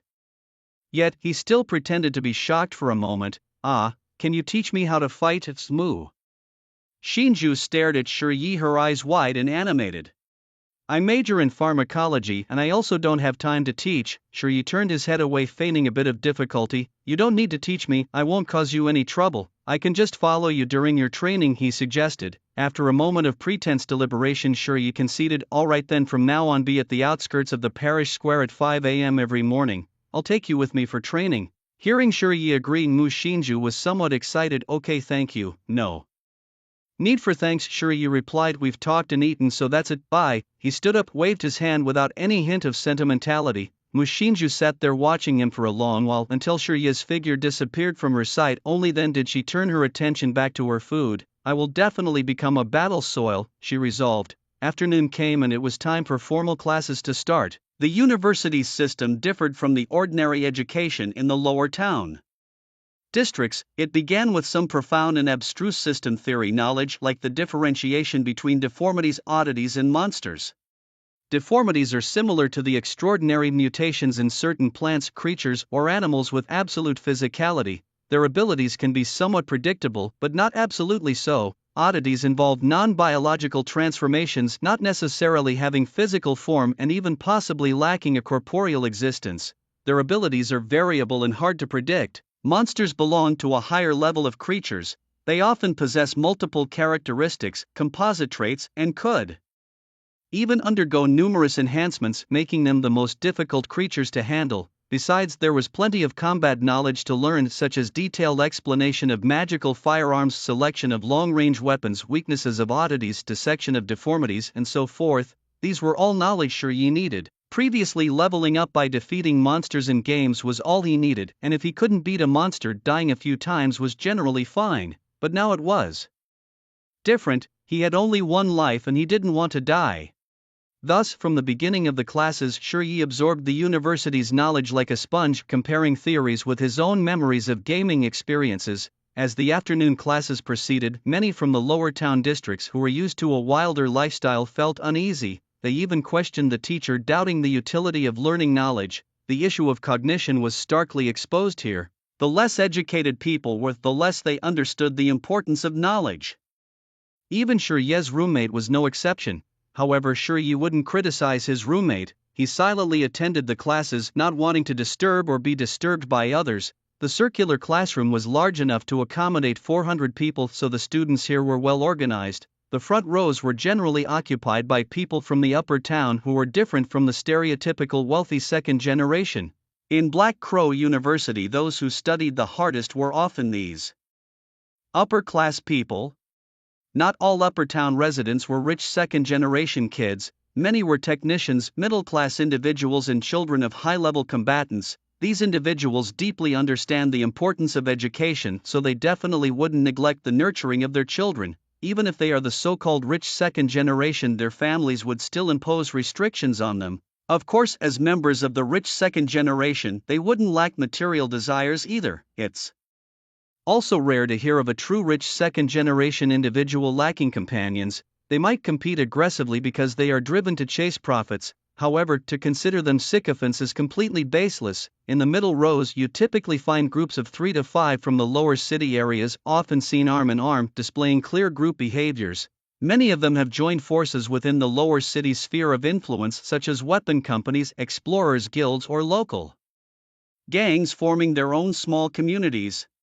Those at the back of the room are usually loners, outsiders who haven't joined any factions and don't have many friends. These individuals either have their own lofty ideas or are simply slackers. They sit in the last few rows of the amphitheater classroom. The class, though not overly complex, goes on for quite a while. Shiyi remains almost entirely focused until all the classes are concluded, and he doesn't rush to leave. The classroom is overcrowded and he prefers not to have too much contact with others or jostle with classmates, especially those from the lower city and the middle, many of whom are gang members. It's too easy for conflicts to arise. He would rather stay seated a while longer, taking the opportunity to digest the knowledge he had acquired. About 10 minutes pass and the classroom has mostly emptied. Shiryi then grabs his things and heads towards the classroom door. Just as he passes the first row of seats, a girl on his left accidentally drops her pen, which clatters onto the desk before rolling towards the edge.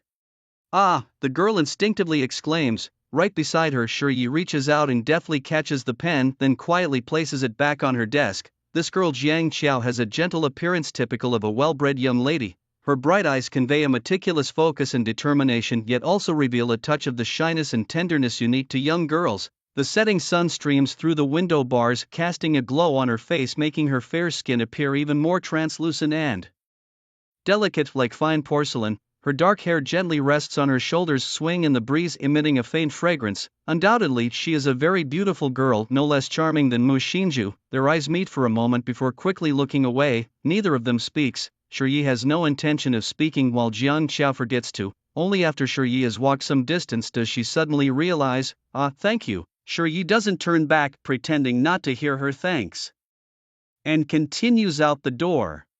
He did hear Jiang Qiao's gratitude but chose not to respond. Relations in the upper city are complex and fraught with traps. Before he was capable enough to protect himself, he didn't want to mingle too much with the people from the upper district unless there was a chance to cling to someone powerful. Girls like Jiang Qiao, beautiful and wealthy, would never lack admirers, especially since she sat in the front row, a symbol of status. Associating too much with such people would only bring trouble. Jiang Qiao didn't pay any attention to him either. She frowned slightly, looking unhappy. Just as he had expected, as soon as she showed a puzzled expression, someone would step forward. Jiang Qiao, what's wrong? Jiang Qiao paused, then shook her head slightly. It's nothing. After dinner, Shiryi took another stroll around the school before returning to the dormitory. He was preparing to recall the trials of chess to get ready for obtaining the blue silk of chess, but as soon as he entered, Yi Chen stopped him. He was shorter than Shiryi by half a head, yet his gaze was like that of a giant trying to look down on him. Shiryi, how do you feel about today's studies? It's okay, quite a lot of content. If you have any questions, just ask me. We're roommates after all, we should help each other. Hearing this, Shiryi's expression became abstract. What's this, playing performance art with me? But since he had spoken, Shiryi felt it would be unreasonable not to let him help. He kicked a basin towards Yi Chen, then pointed to the bathroom with his thumb. Go fetch me some water. Yi Chen looked bewilderedly at the basin. His original intent was just to lull Shiryi into dropping his guard with his words, then strike hard later on. No, are you really using it? You just said we should help each other and now you don't want to do it? I thought we were getting along well. Shiryi started to speak sarcastically, making Yi Chen feel utterly uncomfortable. Enough, I'll go. Trembling, Yi Chen brought Shiryi a basin of water for washing feet, and Shiryi comfortably dipped his feet into it, occasionally making comfortable noises which made Yi Chen feel even worse. Seeing that this didn't infuriate Yi Chen, Shiryi was somewhat impressed and decided to provoke further. Yi Chen, I met a girl today. Yi Chen's ears perked up instantly. What girl? Her name is Mu Xinju. She's quite pretty, albeit a bit skinny. We even had dinner together and it seems we both felt quite good about it. By the time Shiryi mentioned this, Yi Chen was nearly twisting his book into shreds. His eyes, hidden under his hair, were nearly insane with rage. He hated it. Why?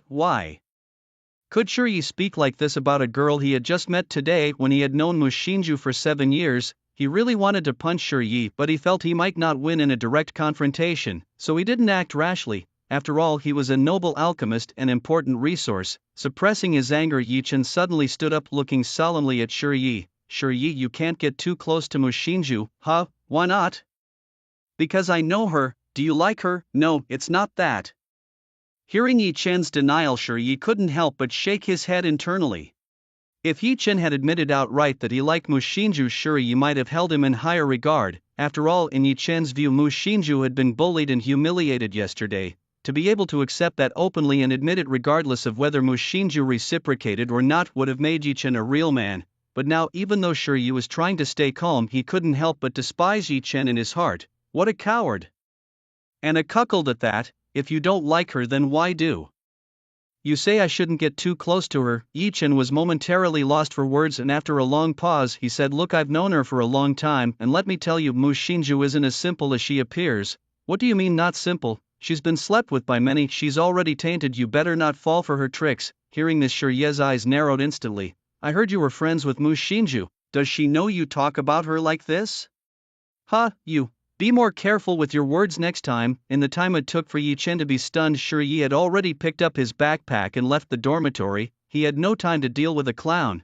Today was the first day of school, usually the most peaceful night. Blue chest silk. Tonight he must win. Stepping out of the school gate, Shi Yi waited in the church square. Time dragged on, so he hid in a secluded corner, quietly waiting for the crowd to thin and time to slip away. In the dead of night, under a bright moon, the light breeze brushed Shi Ye's cheeks, and the occasional falling leaves that brushed against his body while he leaned on a stone bench felt relaxing, just like described in a novel. Here even the wind was free, no oppression from orphanage people, no need to play the fool. He could eat well, study and cultivate. These seemingly mundane aspects of life felt like heaven to Shi Yi, now too precious to disturb, but eventually he had to get up. At 2 in the morning, Shi Yi arrived at the square's monument. To his surprise, at this hour, there was still someone else there, a man in a red school uniform. His build was similar to Shi Ye's, with chestnut hair and gold-rimmed glasses, and he looked well-mannered and handsome. He was holding one of the 5 sealed weapons, the gambler's contract/card. A strong surge of demonic energy followed, and the man's figure vanished on the spot. Shi Yi knew from his appearance that this man had entered the sealed world to take on a challenge. Challenges in the sealed world were notoriously tough and could easily be disrupted by other challenges, leading to accidents, so most of the time, those challenging for sealed weapons would openly apply to the academy teachers. Though the monument area was surely monitored by the school's magic stone recordings and the school rules were strict enough, only a few dare to challenge the seal alone here, and it's typically those shrouded in secrets like Shi Yi who choose such a time to face the challenge. A man of mystery from the upper city. Without a sound, Shi Yi donned his mask and paused beside the sealing stone, choosing not to engage in the chess trial to avoid disturbing the man with the glasses. After about 3 minutes, magical fluctuations appeared again and the man with the glasses was teleported back. He slowly opened his eyes, a trickle of fresh blood spilling from the corner of his mouth. He had failed. The man's name was Bai Qi, incidentally the younger brother of Bai Zhua. As soon as he steadied himself, Bai Qi noticed Shi Ye's presence and adopted a guarded stance. However, he quickly realized that Shi Yi had likely been standing there for quite some time. Not only had he not interfered, but he also seemed to have been protecting the path. Bai Qi raised his eyebrows slightly. All right, this man has integrity, he noted to himself. Thanks. Bai Qi expressed his gratitude, then wiped the blood from his mouth and stood silently to the side, making a gesture of invitation to Shi Yi, who was slightly taken aback by the gesture. Shi Yi had planned to wait for the man to leave before taking his own challenge. Now he felt awkward. Shaking his head, Shi Yi had no desire to speak or delay any longer. He walked directly to the blue chess blade and slowly placed his palm on its hilt. Buzz! A stream of blue energy surged out like venom, wrapping around Shi Yi's body and gradually covering his skin. This clear sign of a spirit's compatibility was something Bai Qi had never seen before. What? Bai Qi exclaimed in surprise. But by then Shi Yi had already vanished in front of the sealing stone into a world of white chessboards. Blue smoke rolled wildly, and amidst the thick fog Shi Yi seemed to be lifted by the smoke, slowly moving to the edge of the chessboard. In front of him stood rows of metallic armors wielding weapons, each armor standing beside a nobly decorated vase with gold filigree. If one touched the vase, they would be immediately attacked by the armor. Even if one didn't touch the vase, merely passing by the armors would cause a fierce light to glow beneath their masks. Most people would instinctively assume these were traps and attack the armors, which would then retaliate, trapping them in a fierce battle. In reality, the armors were not aggressive. This was all a test within the trial, a trick to increase the difficulty. They did serve a purpose, such as allowing the challenger to select weapons from the armors, a piece of information that Shi Yi knew. Beyond that, he wasn't too clear, but being able to choose weapons was enough for him. After all, what a chess master's challenge lacked the least were sides. Shi Yi picked up a weapon, bypassed the armors, and approached a pile of white chess pieces. Long time no see, blue chess blade, Shi Yi spoke, and at that moment the trial began. For white pawn chess pieces instantly activated, shedding dust and stone as they moved. The pristine chess pieces wielding sharp swords lunged to attack. But Shi Yi's gaze passed directly over these pawns, focusing instead on what lay behind them, a knight holding aloft a great scythe.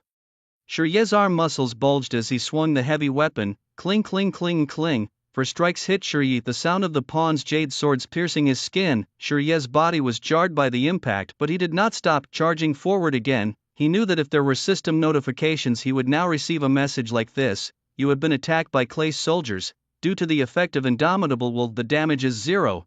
Indeed, he had anticipated from the very beginning that the Clay's soldiers could not harm him. After all, his overall attribute values were quite low, and undertaking the chess trial at this stage felt like an overleveled boss. The jade sword of the Clay's soldiers wasn't very powerful, but it struck frequently, with each hit causing about 10 points of damage. Shiryu's 10 points of constitution provided 3 points of physical defense, meaning he would receive only about 7 points of damage per hit, which was exactly the amount negated by Indomitable Will. This allowed him to perfectly evade damage.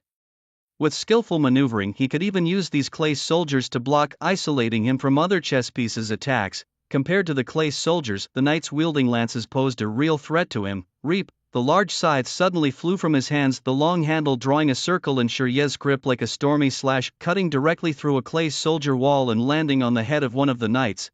The jade chess piece shattered on the spot, and Shiryu shouted loudly. Ha! Holding the scythe, he charged, lifting the blade and slashing vertically, cleaving the second knight into 2 halves. Whoosh, whoosh, whoosh. 3 black energy shots came from afar. Shiryu danced with his weapon to block 2 of them, but one still pierced his abdomen. Shiryu grunted, his steps faltering. He looked into the distance, where 2 chess pieces, a man and a woman, stood at the farthest end of the chessboard. One a queen dressed in white silk wearing a crown, and the other a king holding a scepter and wearing a crown.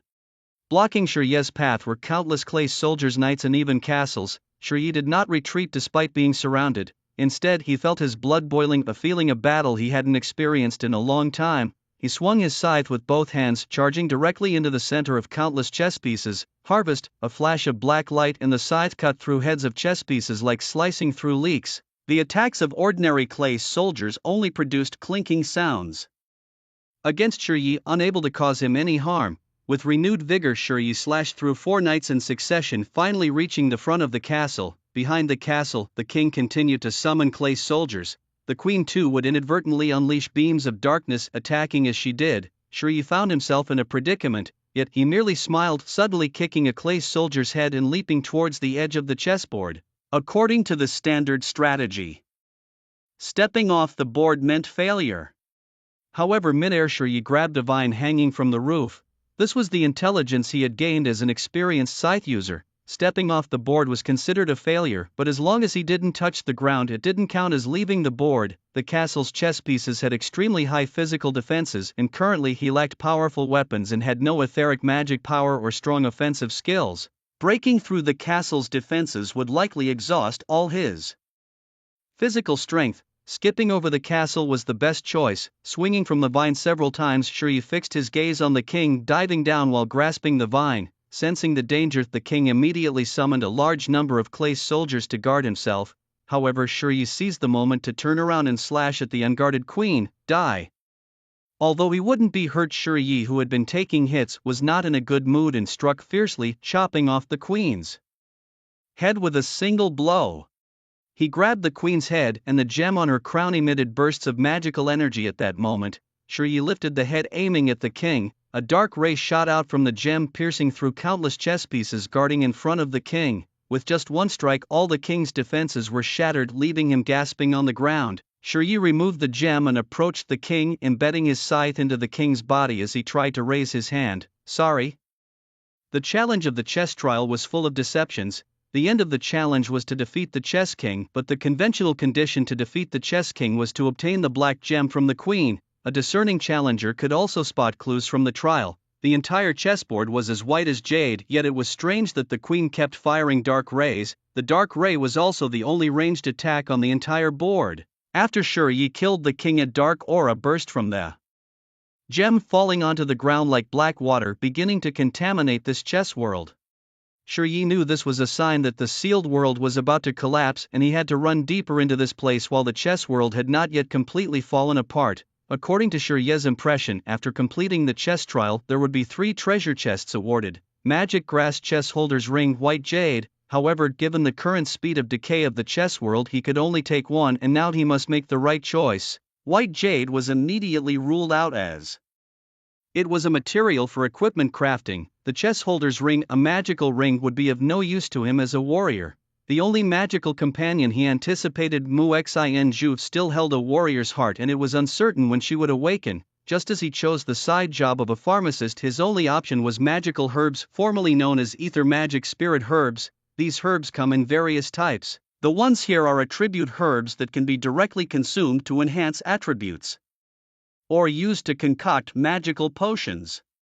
Each herb has its attribute tendencies and the attributes of the herbs in the trial of chess are random. Now, he could only hope that the herbs in the reward room were what he needed. As a warrior of the earth element, strength, constitution and agility were all acceptable to him. Let's hurry then. He immediately ran towards the reward room on the left. The door was forcefully opened, quite unlike the treasure chests in games.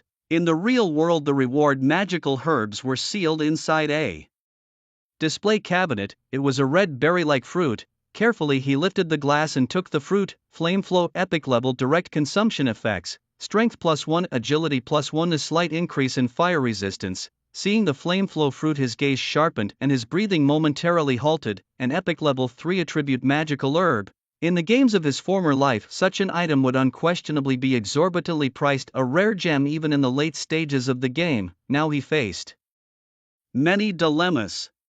How long could this thing be stored? If collected, would others covet it upon discovery? What was the success rate if he used it to brew a potion himself? Life without storage equipment is too hard. Maybe I should just consume it. Just as the thought of consuming it surfaced in his mind, he dismissed it. No, consuming it directly would be too wasteful. Though he was eager for power enhancement, it wasn't that urgent. After all, this place was a school, not an orphanage. The environment here was relatively safe. There were many channels for power enhancement, attributes, skills, equipment. He had already enhanced his attributes and he had obtained the core weapon, the blue silk chess. In his previous life he had many combat skills. Once he mastered ether magic energy, his combat system would be complete. There was no need to rush with the magical herbs. Yes, that settled it. The black water was nearly corroding the entire chessboard world. Standing still, he silently awaited the collapse of the trial of chess. A blue mist enveloped him, gradually pulling him out of this strange space. In the church square, Bai Qi looked around hesitantly. Sure, Yi had been inside for a long time. What was the situation? Normally, the ceiling challenge would not involve lethal attacks, but accidents could happen. That said, he had been waiting here for so long, having done all that he could. If something untoward had happened to that person, it really had nothing to do with him. He pulled out a lighter, intending to light a cigarette in a gesture of contemplation, but just as he fished out the cigarette and flicked open the flint lighter, he felt a sudden fluctuation in the air around him. Boom! With a loud explosion, the sealed stone sculpture of Lan Qixi shattered. Shi Yi, wielding a large scythe, stood before Bai Qi. Bai Qi, forgetting to close his lighter, held the flame aloft, his face a mask of shock as he stared at Shi Yi. The man with the large scythe, you? Under Bai Qi's astonished gaze, Shi Yi turned his head to glance at him, then subconsciously touched his hood. Damn, when did it break? Shi Yi awkwardly removed the tattered hood, shook it embarrassingly in front of himself, and stuffed it into his pocket. Not littering is a sign of a good student. Did you succeed? Bai Qi didn't pay much attention to Shi Yi's appearance. Now only 4 of the 5 seals remained, and undoubtedly Shi Yi had succeeded. He had obtained the weapon of the Black Crow Sage. But how could someone from the lower city districts achieve this? Well, sort of an if possible. Please keep it a secret. Alright, Bai Qi agreed promptly. I have to go now. Shi Yi waved his hand lightly, preparing to leave. Bai Qi raised his hand, wanting to retain Shi Yi, even if just to exchange experiences about obtaining the sealed item. However, Shi Yi's demeanor clearly showed he wasn't interested in talking, which made Bai Qi hesitate, but he quickly realized, what does pride matter at all? It's rare to meet someone who has obtained a sealed weapon once in a decade. Missing such an opportunity just because of embarrassment would be foolish. Asking isn't illegal, it won't cost him a piece of flesh, nor will he lose anything. What if the other person knows something? After much thought, Bai Qi's desire for the sealed item finally made him speak up. Wait, hold on. What is it? Shi Yi stopped. About the challenge for the sealed item, do you have any experiences or insights you could share with me? Shi Yi turned his head to look at Bai Qi, then shifted his gaze towards the slashing card, speaking nonchalantly. I don't have much in the way of experiences or insights, but there is one tip I can give you. all the irrational and abrupt points are key to breaking the challenge of the seal. Bai Qi pondered over these words, and just as he was about to thank him, Shi had already disappeared from sight. Thank you. Bai Qi stood there dazed for a while, and soon after the school's duty teachers rushed over. The recent loud noise had alarmed many people, and as several duty teachers arrived at the monument, their expressions revealed a hint of shock. For a moment no one spoke. It was as if something was stuck in their throats. It had been 11 years since anyone at Black Crow University had completed a seal challenge. The ether world was not like other places. 11 years was a long time. Unexpectedly, after so many years, someone had again obtained a sealed weapon. If possible, they really wanted to know who this person was. Excuse me, did you obtain the sealed weapon? One of the duty teachers asked Bai Qi. No, Bai Qi shook his head straight away. Is there someone else? Where is he? He's already left. Bai Qi seemed uninterested in answering further. His mind was filled with the word Shi had left him with. Then do you know him, or did you see what he looks like? Bai Qi fell silent for a moment, recalling Shi's demeanor earlier, leaving early without lingering or engaging in much conversation. He had even worn a hood, clearly not wanting his identity to be known. Shi had begun by guiding Bai Qi through a challenge and then gave a reminder out loud which Bai Qi considered a favor. Considering himself a man of honor, Bai Qi would not betray a friend or benefactor. Thus, when the duty teacher questioned him, Bai Qi simply adjusted his gold-rimmed glasses on the bridge of his nose and coldly replied, I don't know him. No, sorry teacher, I need to go back to rest. His refusal left the duty teacher with no options. Being from the upper city, even the duty teacher couldn't do much to Bai Qi. Formal procedures would have to be followed for any serious inquiry. Sighing, the teacher thought, I'll report it to the school later. In a secluded corner of Black Crow University, Shiryu was toying with the blue chest silk, a weapon capable of dimensional summoning, which is a hallmark of its epic status. In the game, activating and sealing it was just a matter of clicks, but in the real world, handling the sensation of dimensional fall was quite challenging. Shiryu took out a knife, suppressed his indomitable will, and then sliced open his palm, allowing his blood to flow onto the long handle of blue chest silk. Focusing his attention, the blood seemed to act like fuel, igniting in his hand. A red mist enveloped every part of the blue chest silk, and soon the massive weapon began to vaporize in Shi's hands, eventually dissipating into a cloud of blue mist and vanishing. I did it. Shi felt a surge of surprise. He then raised his right hand, grasping at the void. Boom! A bolt of lightning streaked across the sky, and the dark night was once again lashed with torrential rain. The great scythe of the chess master appeared in Shi's hand. The next morning, Shi struggled to get out of bed. He had spent the previous night at the orphanage wary of Tehran's potential attacks, and the night had been filled with activities, from challenging seals to acquiring blue chest silk and exploring methods of summoning and sealing it. He had not rested for 2 days and was nearly numb. Moreover, he had a scheduled training session with Mu Xianzhu this morning, which made getting out of bed feel utterly dreadful. As per their agreement, Shi arrived at the outskirts of the parish square. It was only 5 o'clock with no one around, a perfect time for training without revealing too much about himself. However, Shi felt that this timing was a real test for him. Sigh. Arriving at the location, Mu Xinzhu was already there waiting for him. Today, the usually introverted girl had donned a black tracksuit, which appeared faded in some places from frequent washing, suggesting it had seen many years of use. Good morning, Mu Xinzhu greeted Shiryu with a nod. Morning, Shiryu replied listlessly. Seeing his demeanor, Mu Xinzhu merely pursed her lips and remained silent. Shiryu gave her a quick up and down look. Alright, let's start. Start what? Mu Xinzhu looked puzzled. Aren't you aiming to be a battle mage? Let's start with physical training. Shiryu, having experienced the version 10 boss wars, had a thorough understanding of the entire process of the Silver Serpent boss battle. Although they hadn't found a more effective strategy, the weaknesses of the silver which had been discovered. Her physical prowess was relatively weak, overly reliant on abilities, and she struggled with close combat reactions. Her silver pierce could scatter a wide swath indeed, but maintaining such attacks required a huge amount of magical energy and stamina. This was why players could wear Mu Xinzhu down through attrition.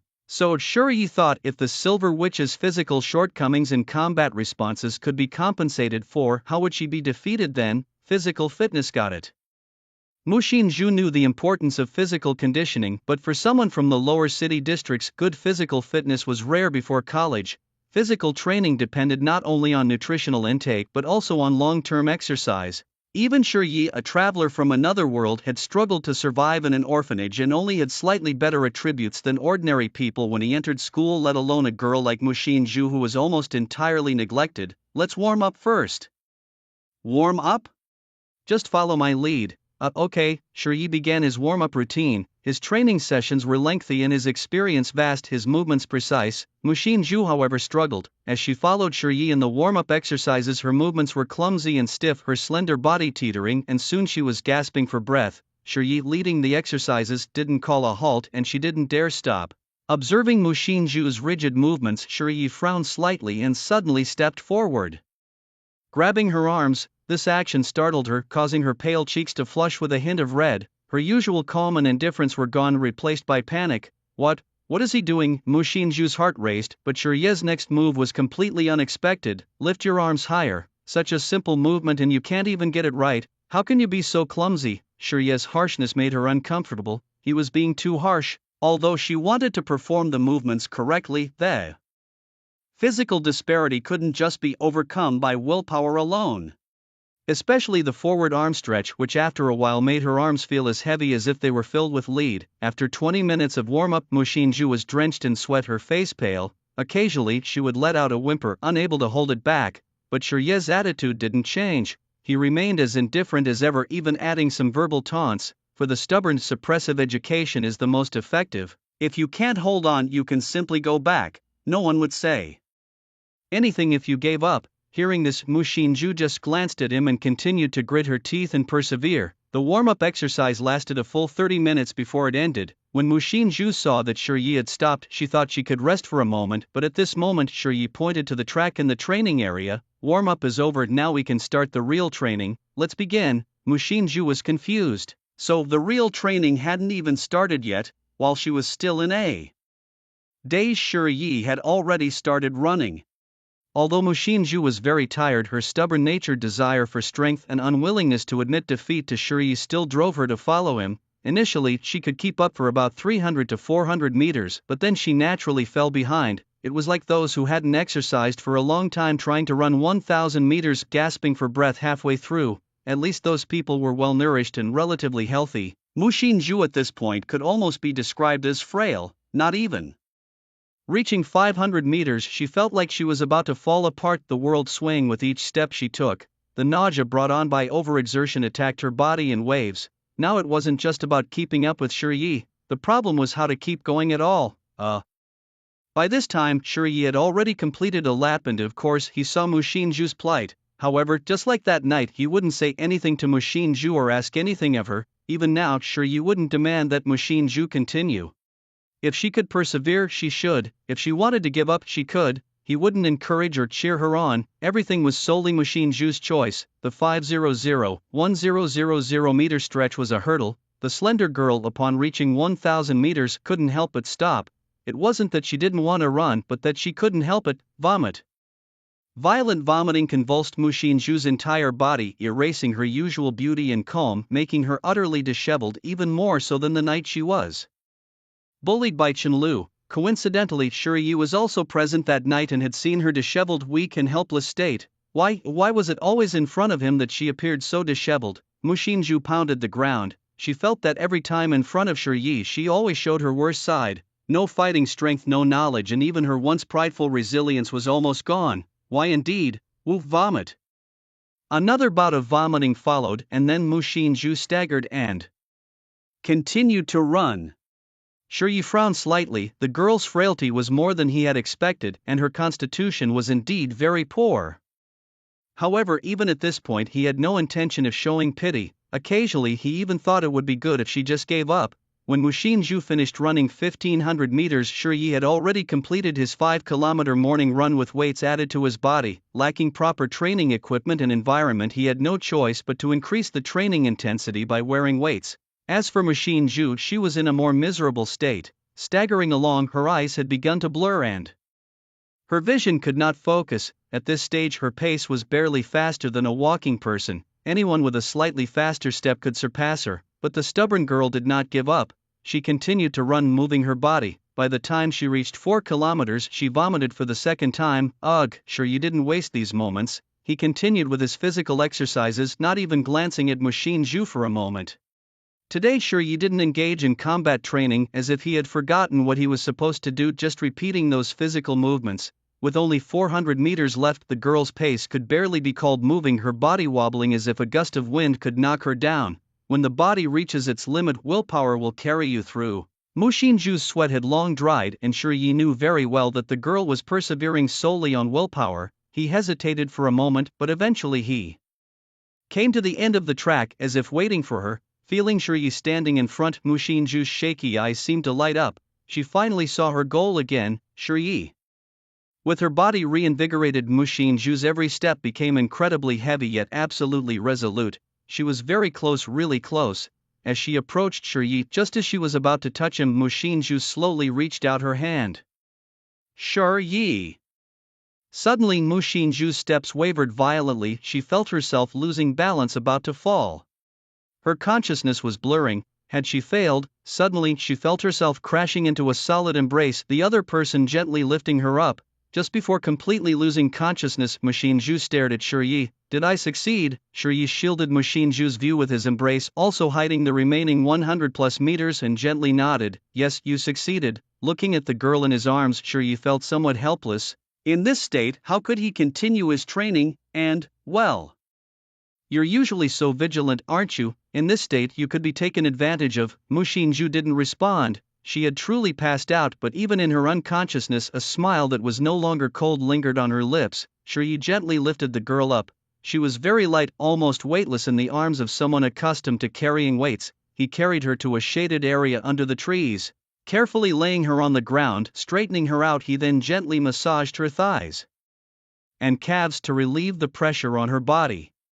Unbeknownst to him, the introverted girl had already woken up. She just stared blankly, pinching her thigh, unsure of what she was doing and not daring to ask. It wasn't until his gaze lifted and met hers that the atmosphere suddenly turned awkward, falling into silence. I'm massaging your body for you so you won't get injured from overexercising.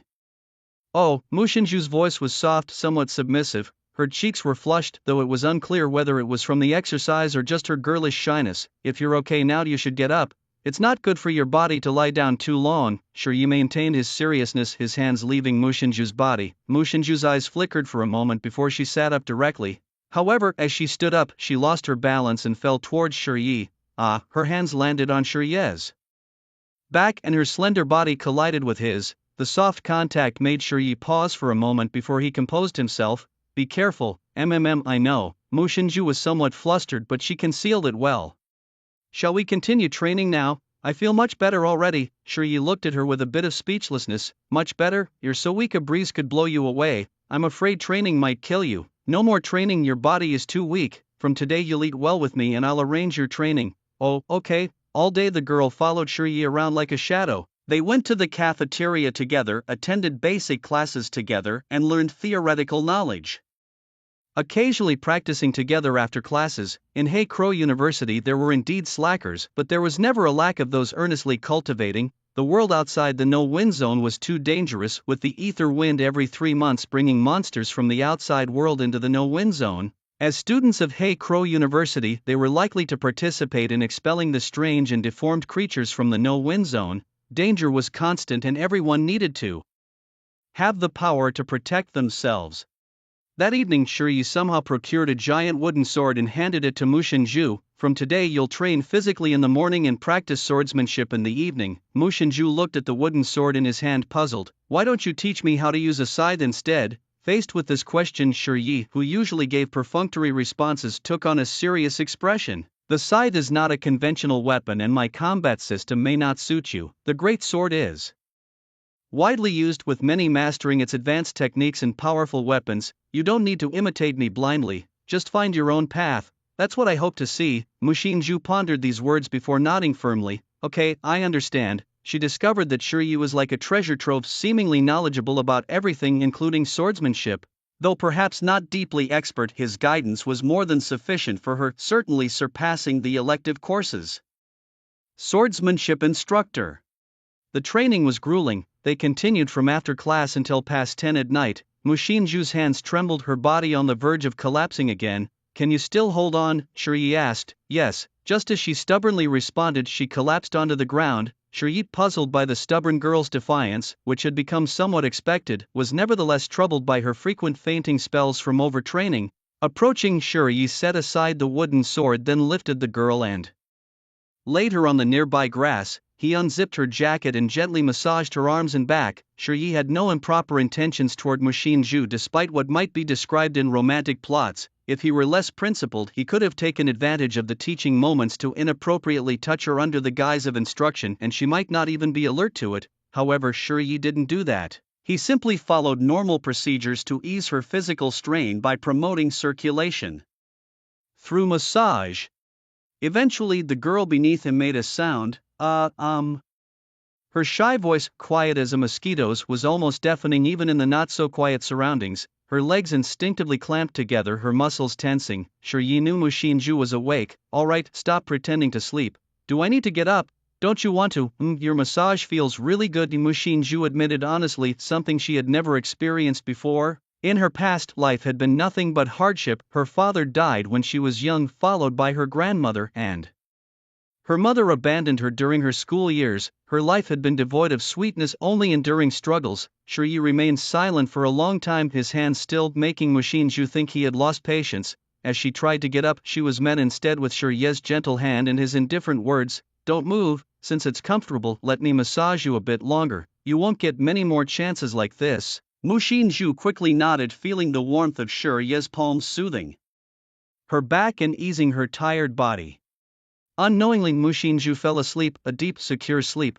After finishing the massage, Shuri watched Mushinju for a while and then sighed deeply. Mushinju didn't know how long she had slept until she woke up to realize she was drooling slightly, startling herself and instinctively tightening her grip as she realized she was holding someone. Startled, Mushinju slowly raised her head. Oh, sorry, I fell asleep. You're awake now, so go back, he replied. Shuri had already stood up, showing no signs of lingering as he walked towards the distance. Mushinju opened her mouth but couldn't say anything, although Shuri's tone was cold. By observing the sky and the deserted surroundings, Mushinju guessed that he must have been waiting for her for a long time. The night wind was still a bit cold and Mushinju tightened the gray coat she was wearing only to suddenly realize that it wasn't hers, it belonged to Shuri. She carefully smelled it, detecting a faint scent of sweat mixed with the fragrance of laundry detergent.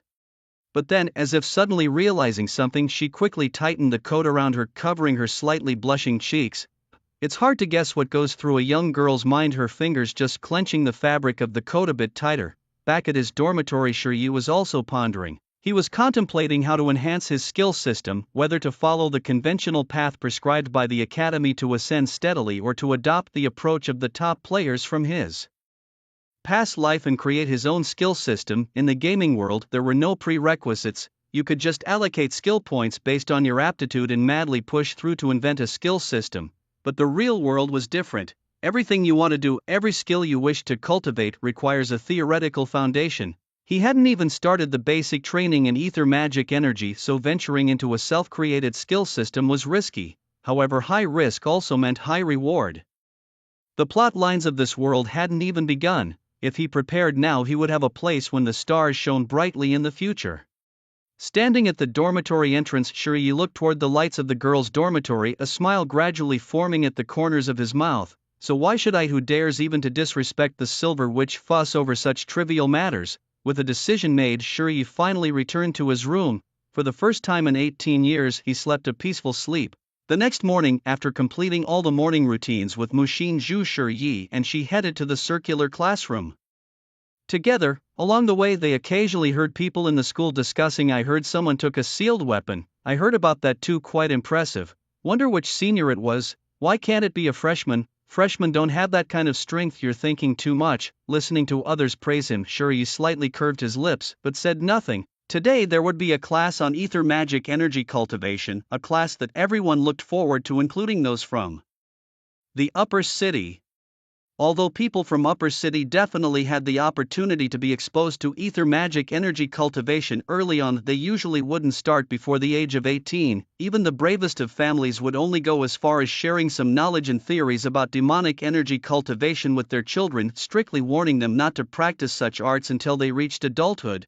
Setting the age limit at 18 for demonic energy cultivation is not without reason. Before this age, humans are still in their developmental stages and their bodies have not yet stabilized. The instability of a growing human body makes it highly risky to assimilate etheric demonic energy at this stage, as there is a significant chance of triggering an etheric uproar leading to the practitioner's death. There is also a high probability of physical deformities due to the instability, turning a normal practitioner into something grotesque and abnormal. However, there are exceptions to this scenario. There exists a special group of individuals known as the awakened or the ability users. Awakening itself is an anomaly of ether where their bodies perfectly accommodate this anomaly, allowing them to harness greater powers. That is the essence of awakening. From the moment of their awakening, they possess the characteristic to absorb ether. As for the methods of cultivating etheric demonic energy, Shi knew quite a lot, yet what he truly lacked was the fundamental theory of etheric demonic energy cultivation, such as meditation, etheric tides, and the demonic energy cycle. Thus, he listened very attentively to the demonic energy cultivation course, even more seriously than he did in other basic theory classes. It's tough. Shi furrowed his brows. Indeed, the basic theoretical framework of each world is never simple. To truly enter a state of cultivating etheric demonic energy, to master ether, and to release martial techniques, magic, and divine arts, he still had a long way to go. While Shi studied earnestly, Mu Xianzhu sitting beside him was equally serious. Aside from occasionally stealing glances at Shi at the start of the class, once she got into the zone, her attitude towards learning was just as serious. Mu Xianzhu even felt that she could achieve what the teacher had mentioned, like inducing an etheric tide. She thought she might not even need to meditate. Realizing how absurd this idea was, Mu Xianzhu did not dare to attempt it prematurely. It wasn't until after class, when Shi took her for lunch and then to the Black Crow Library to pick some books on etheric cultivation to corroborate the theoretical knowledge, that she couldn't help but speak out. Shi, I think I can do it. Do what? Shi, who was trying to meditate under a tree, was puzzled, but what happened next left him utterly stunned. Mu Xianzhu, feeling somewhat tongue-tied and unsure how to explain her state, simply stretched out her hand towards Shi. Buzz! With the vibration of the air, a surge of etheric demonic energy palpable even to Shi began to converge towards Mu Xianzhu's hand. The cycle of ether did not need her to guide it, it flowed towards her body on its own, forming a cycle. My goodness! Shi suppressed the shock in his heart, at a loss for words. Is this the talent of the Silver Serpent? Is this an awakening? Was it an innate affinity for ether, or both innate and learned skills? Perhaps such individuals were meant to be bosses in this world. Even Shi, who had previously only suppressed Mu Xinzhu with his teachings, found himself unable to utter harsh words at this moment. Instead, he could only sense the magical energy around him and spoke in admiration. Well done. You have a great talent for ether. Really? Mu Xinzhu was somewhat surprised. Yes, really. But it's just average. Don't get too proud. Shi still maintained a tough demeanor. I will continue to work hard and never become arrogant. Since Shi rarely praised her, this solemn approval was a first. Being acknowledged by Shi felt different. It genuinely pleased her from within. In fact, when Mu Xinzhu was happy, Shi was happy too. Standing near Mu Xinzhu, especially when she entered her cultivation state, was almost like standing near a furnace of magical energy, comparable to cultivating with ether crystals. For the impoverished Shi, this was incredibly satisfying, mainly because he was currently low on funds. Not having to purchase crystals for cultivation no doubt saved a substantial amount of money, significantly boosting his cultivation speed. So, Mu Xinzhu, Shi suddenly spoke. Let's cultivate magical energy together from now on. Mu Xinzhu was puzzled, not fully understanding the meaning behind Shi's words. Shi paused for a moment, slightly turning his head away. Your cultivation process benefits me greatly. I need you. Hearing this, Mu Xinzhu slightly opened her mouth, as if processing the information Shi conveyed. He needs me. After a while, she nodded vigorously. Okay. The days of cultivation were calm, almost a replica of the previous day. Shi, I've made significant progress recently. I can almost feel myself changing every day. Shi, I'm tired. Can you help massage my legs? They are so sore. Shi, we're about to start ether magical energy cultivation. Hold my hand. Shi wasn't quite sure what the so-called inseparable closeness was supposed to be like, but during this time he was indeed with Mu Xinzhu nearly every moment. They exercised together, practiced skills, accumulated ether magical energy, and even ate together. Shi could feel Mu Xinzhu's emotions growing fuller each day. Every morning he was greeted with her eyes full of anticipation. Sometimes Shiyi felt that her gaze was a bit too intense, almost dazzling, but Shiyi never responded. Just silently turned his head away, pretending not to see. Days passed quickly, a month went by in the blink of an eye. There were still 52 days left until the next arrival of the ether wind. In this period she has made rapid progress, now staring at his attribute panel with a slight smile curling the corners of his mouth. Name, Shi attributes, Strength 8, Agility 9, Constitution 11, Ether 3, Health points, 110 Mana pool, 30 Life coefficient, 10 Talent, Unyielding will, Common skills. Basic Combat, Master Basic Scythe Mastery, Proficient Equipment, Blue Chest Silk Epic. Thanks to ample food and a month of uninhibited training, Shi's strength, agility and constitution each increased by 1 point, besides that his greatest gain was in ether magic power, which reached 3. The hardest part about ether magic power is going from 0 to 1, which is even harder than going from 1 to 10. However, riding on the ether magic tide with Mu Xinzhu allowed his otherwise unremarkable talent to achieve significant improvement in a short time. A mana pool of 30 is indeed small, and might be problematic for ordinary people due to mana shortages, but for Shi it was sufficient. In some ways, the mana pool is a key to unlocking doors. It's a spark plug, a startup valve. Having it makes a big difference. Even if it's small, it doesn't matter much, because his once exclusive skill named Apocalypse is a set of skills with extremely harsh usage and training conditions, and it's not entirely reliant on the mana pool to be executed. Noon, what are you going to practice tonight, Shi?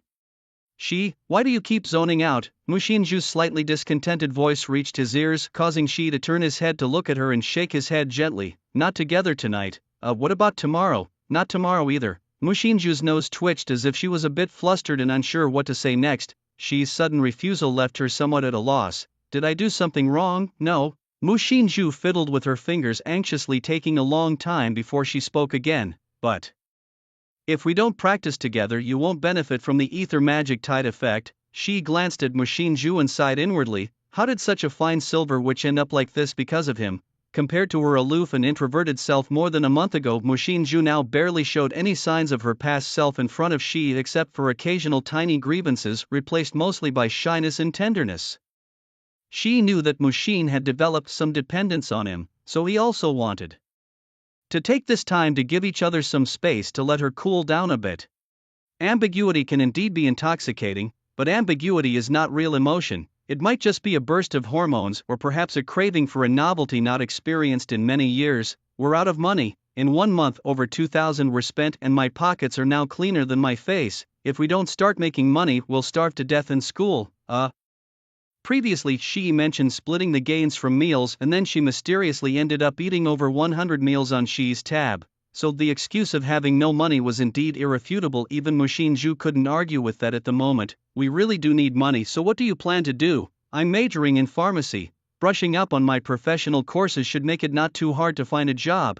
I'm from the Earth Soldiers Academy, so I'll take a part-time job at the school. Alright.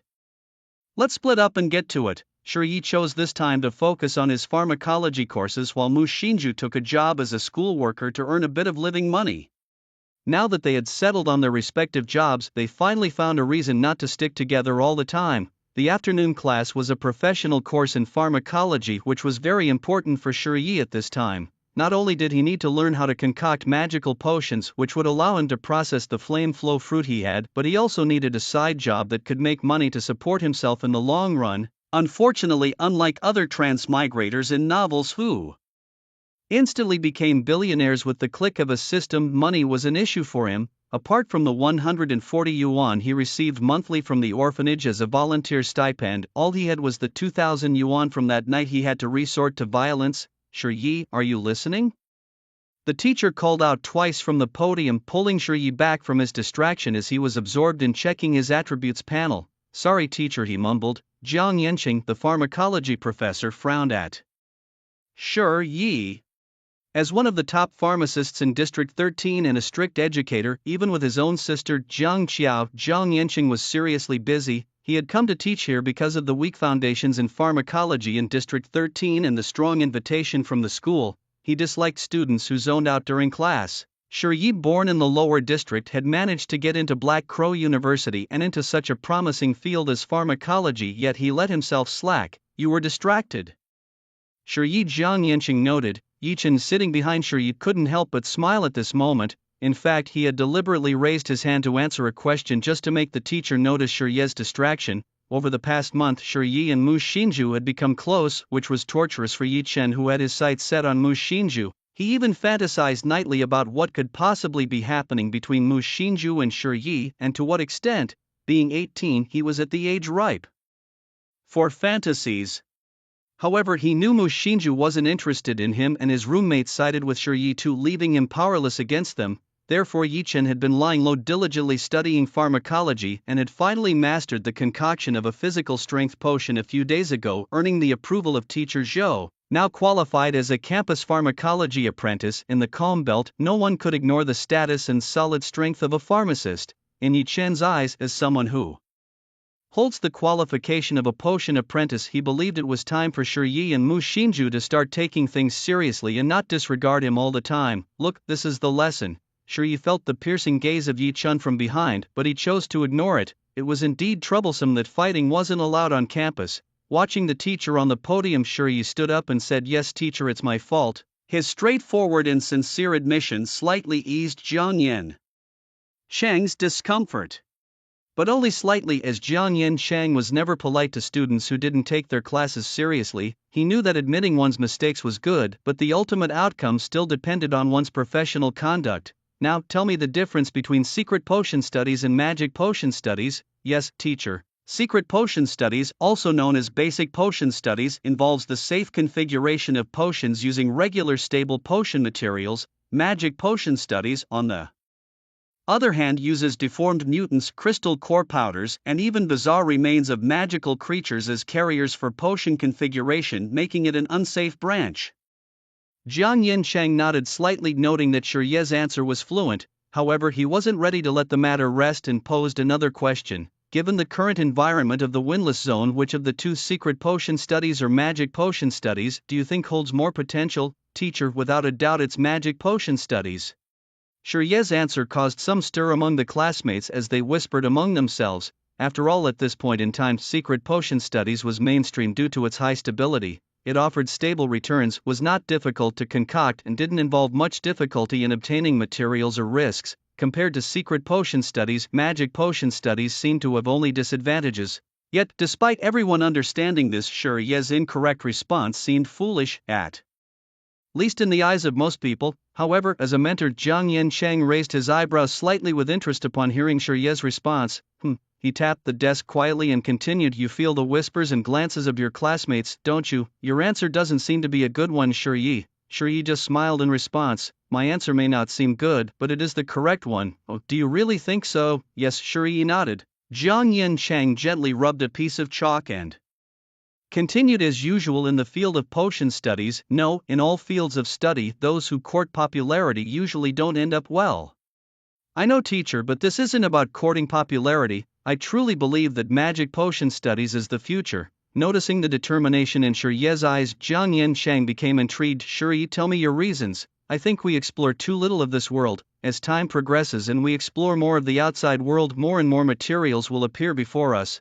Every unknown is a possibility, and every possibility could forge a new future." If before Jiang Yanqing only showed interest, now having heard Shiyi's words, his expression turned deeply moved. No one understood the differences between the two branches of study better than he did. The doldrums are vast and the materials for stability are limited. The field of secret medicine has hit a bottleneck with no progress for many years. Unlike secret medicine, alchemy is different.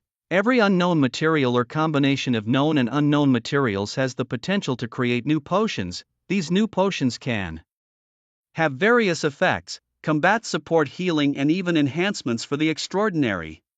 In Jiang Yanqing's view, the development of alchemy represents a blue ocean because it is filled with the unknown. Alchemical materials often lack stability. Their properties can change over time with environmental factors and according to the level of ether. This necessitates that the alchemist is the first to come into contact with these materials, or at the very least the primary handler. This also means that alchemists must be on the front lines. They either need substantial resources to maintain a team or must be powerful enough to join a squad to participate in battles and become combat medics. Therefore, he believes that the future of alchemy will require more frontline alchemists, even those with strong combat capabilities. This is the direction of Jiang Yancheng's research and the theory of potion development he leads. Unfortunately, alchemists are too precious and few recognize his vision.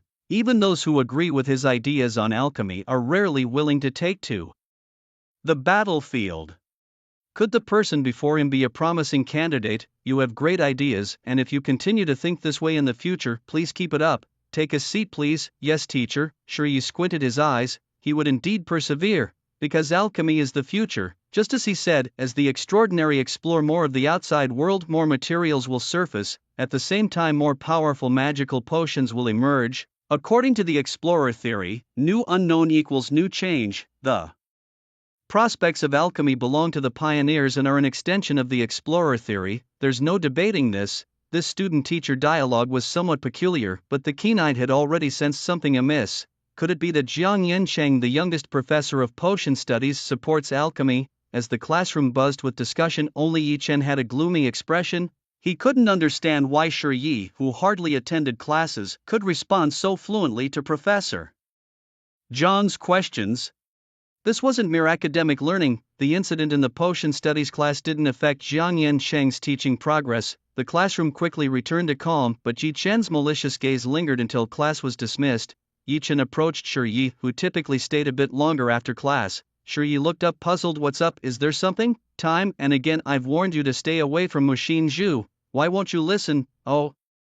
And why should I listen to you? Are you two together now? She has nothing to do with you. What does she matter to you? Shi Yi's nonchalant attitude was making Yi Chen anxious. Let me just tell you the truth. Do you know what happened the night before school started? What? Shi Yi still looked indifferent, which made one really want to punch him. She was taken away by Chen Lu. You should ask around about who Chen Lu is. Hearing this, Shi Yi's eyes narrowed slightly. Had Yi Chen, who had been quiet for a month, lost his patience? Again, what if he accidentally slips in the shower, hits his head and dies on the spot? Or what if he eats something unclean and dies of food poisoning on the spot? It seems neither is feasible. The school is different from the outside. There are too many experts here. If someone wants to investigate, they will definitely find out. Unless there's a field activity. As Shi Yi pondered, his gaze gradually became more dangerous. Yi Chen, feeling his stare, suddenly felt cold and uncomfortable even before he could put up a tough front. Just then Shi Yi's demeanor suddenly relaxed. At the same time, a slender fair hand patted his shoulder. Shi Yi, Professor Jiang is looking for you. The girl standing behind Shi Yi was Jiang Qiao, the younger sister of Jiang Yancheng. Although they referred to each other formally as student and teacher in school, Shi Yi quickly stood up and nodded. All right, Miss Jiang Yuan. Jiang Qiao was startled, her sweet face immediately showing a hint of displeasure. My name is Jiang Qiao, Shi Yi corrected himself. All right, Miss Jiang Qiao. Well, as long as he wasn't the one feeling awkward, it was someone else's problem. As Shi Yi followed Jiang Qiao out, Yi Chen, still standing there, clenched his fist, suddenly stopped him and whispered in Shi Yi's ear. Shi Yi, you'll soon find out what kind of person Muxin Zhu really is. What do you mean? Don't ask me what I mean, you'll find out soon enough. Shi Yi frowned, his gaze at Yi Chen now filled with murderous intent. Yi Chen was not intimidated by Shi Yi's gaze, he even tilted his head and made a farewell gesture before leaving the classroom. Shi Yi, are you alright? You look really pale just now, Jiang Qiao asked with a hesitant expression. Shi Yi thought for a moment and then shook his head. It's nothing. In the basic course classroom, just after class, and Muxin Zhu began to clean the classroom. Being a part-time school worker, cleaning was part of the job. A month of training had transformed Muxin Zhu significantly. After being baptized by the demonic tidal forces, not only had her magical pool increased, but her physical attributes had also improved dramatically thanks to the physical training with Shi Yi.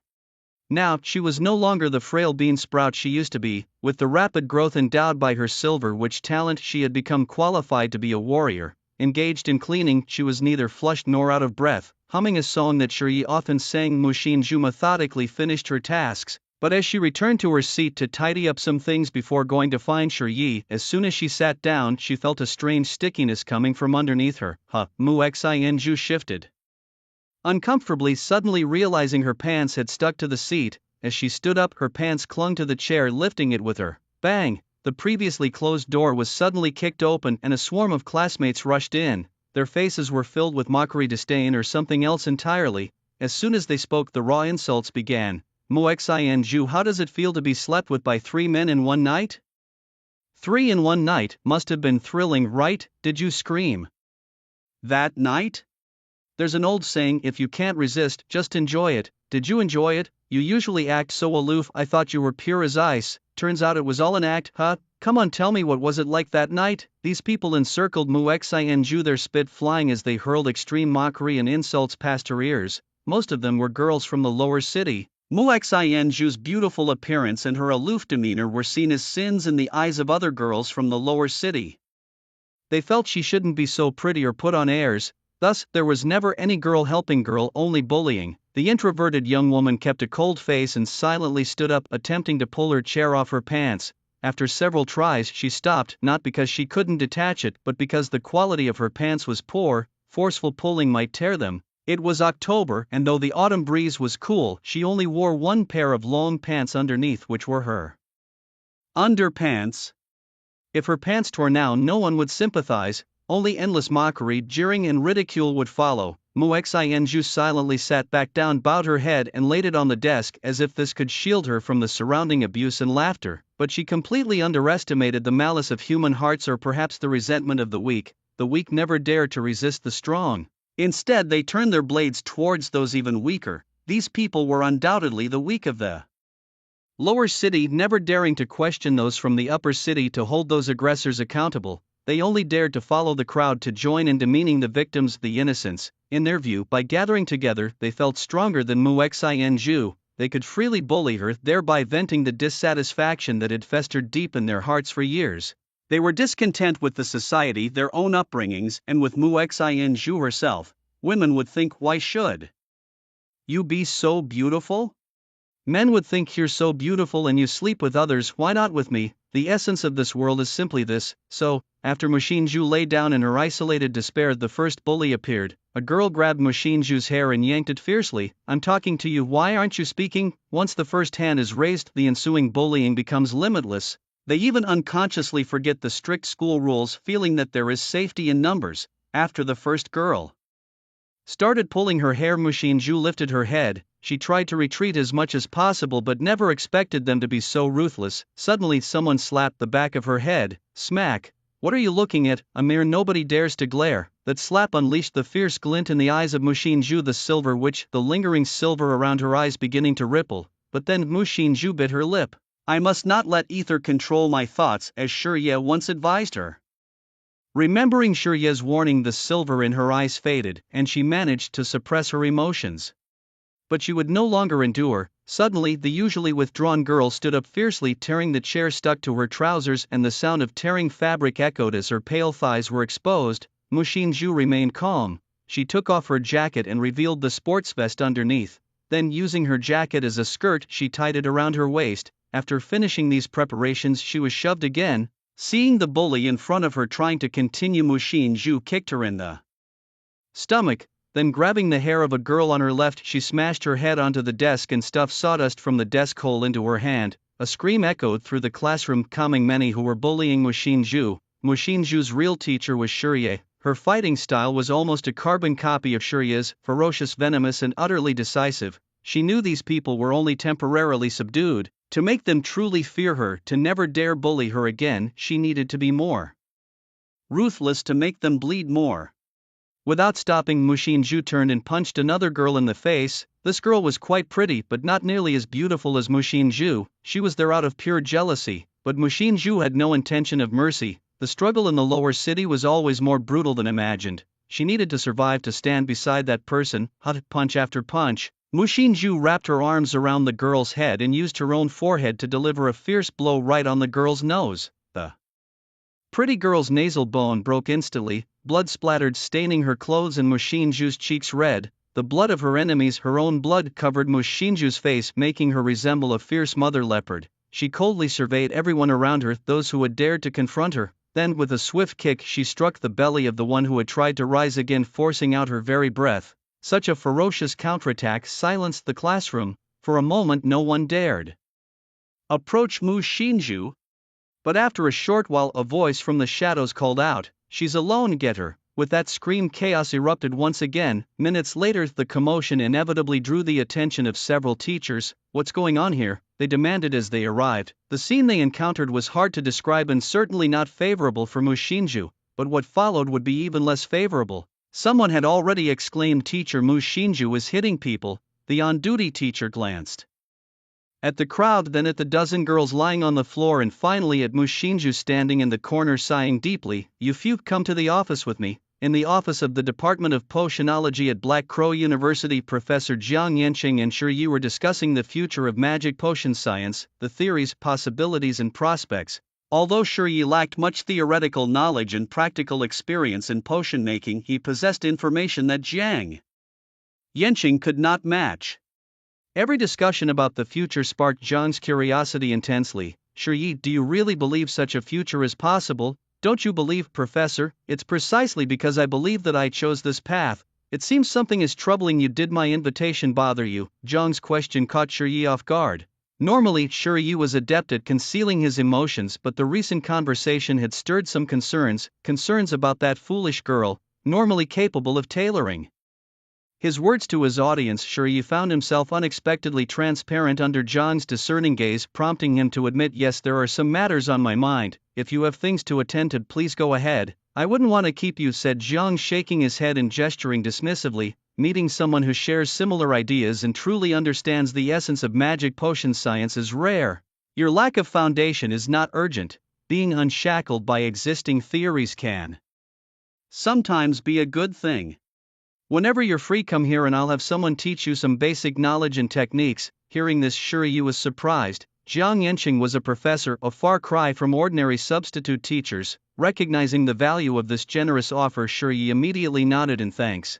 "Thank you, Professor Jiang, for your guidance. I will definitely work hard. From now on, just call me a teacher, not a professor." "All right, if you're busy you can go ahead. Xiao Qiao, please see him out."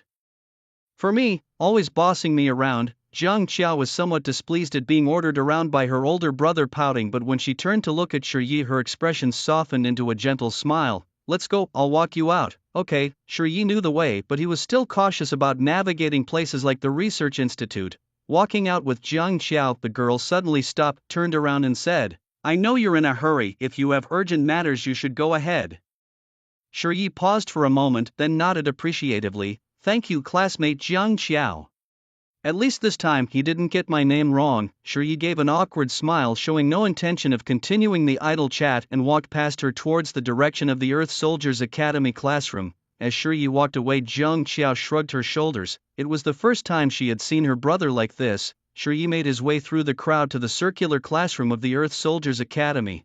The classroom still had a few people scattered about, and the overturned chairs and tables had been righted. However, signs of the earlier scuffle, especially bloodstains, a broken table and a chair with a piece of trouser leg stuck to it, had not yet been cleaned up. Shi Yi casually approached a man with tattoos and asked, "What happened here just now?" "Who are you?" the tattooed man retorted arrogantly, but his expression froze immediately. The feeling of being stared at by Shi Yi was similar to when he encountered a high-level deformity during the last ether wind, bloodthirsty and cruel.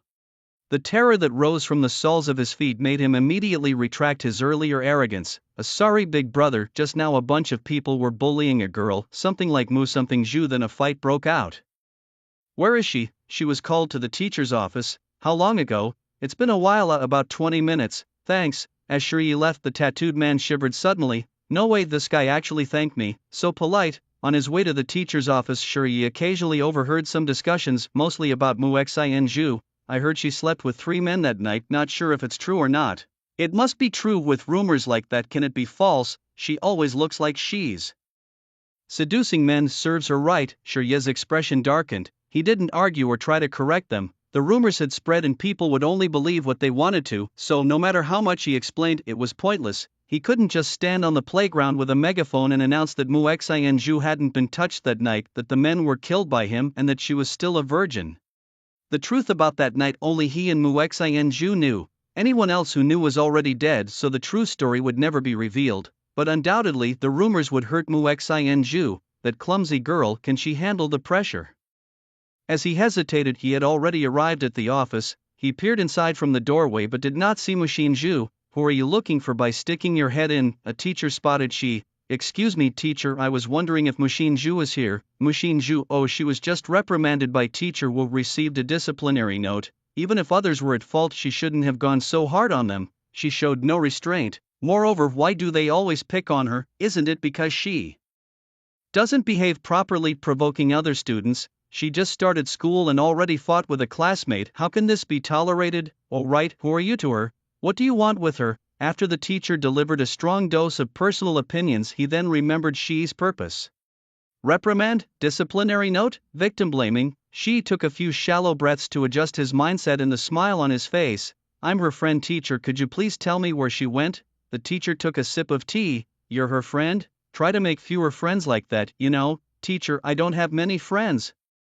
Shi's face was already looking unpleasant. The teacher noticed Shi's expression. All right, she went to the teacher's restroom area to clean up the dirt on her. Before she could finish, Shi had already hurriedly left the office, heading towards the teacher's restroom. To the left was the men's restroom, to the right the women's. The restrooms in the classroom area were quite clean and not crowded. Mushin Zhu, Shi stood at the door of the women's restroom and called out twice, but received no response. Somewhat helpless, after making sure no one was around and no one had entered during that time, Shi walked into the women's restroom. He scanned the area and saw some bloodstains on the wash basin, but no one was there, so he then looked towards the stalls.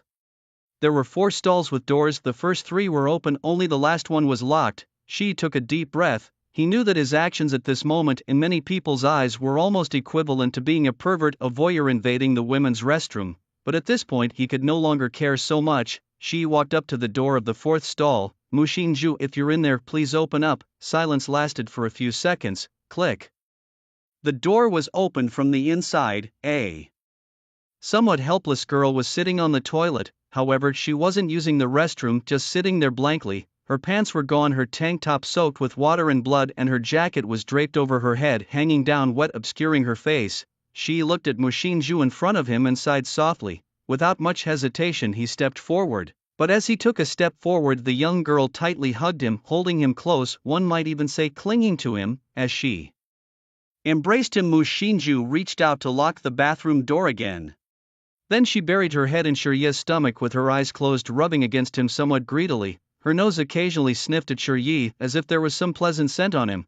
Facing Mushin Zhu's emotional needs at that moment, Shirye couldn't bear to refuse her. He could only gently stroke the girl's hair, trying his best to soothe her. It's okay, I'm here. They bullied me. Mushin Zhu's voice sounded somewhat aggrieved. She had never shown such emotions before, because to survive in the lower city one must always appear strong in the face of anyone. This was a survival rule for the people of the lower city, especially for beautiful girls like her. This was evident from how she didn't make a sound when Chen Lu cornered and beat her in the alley, but now Mushin Zhu couldn't keep up her strength.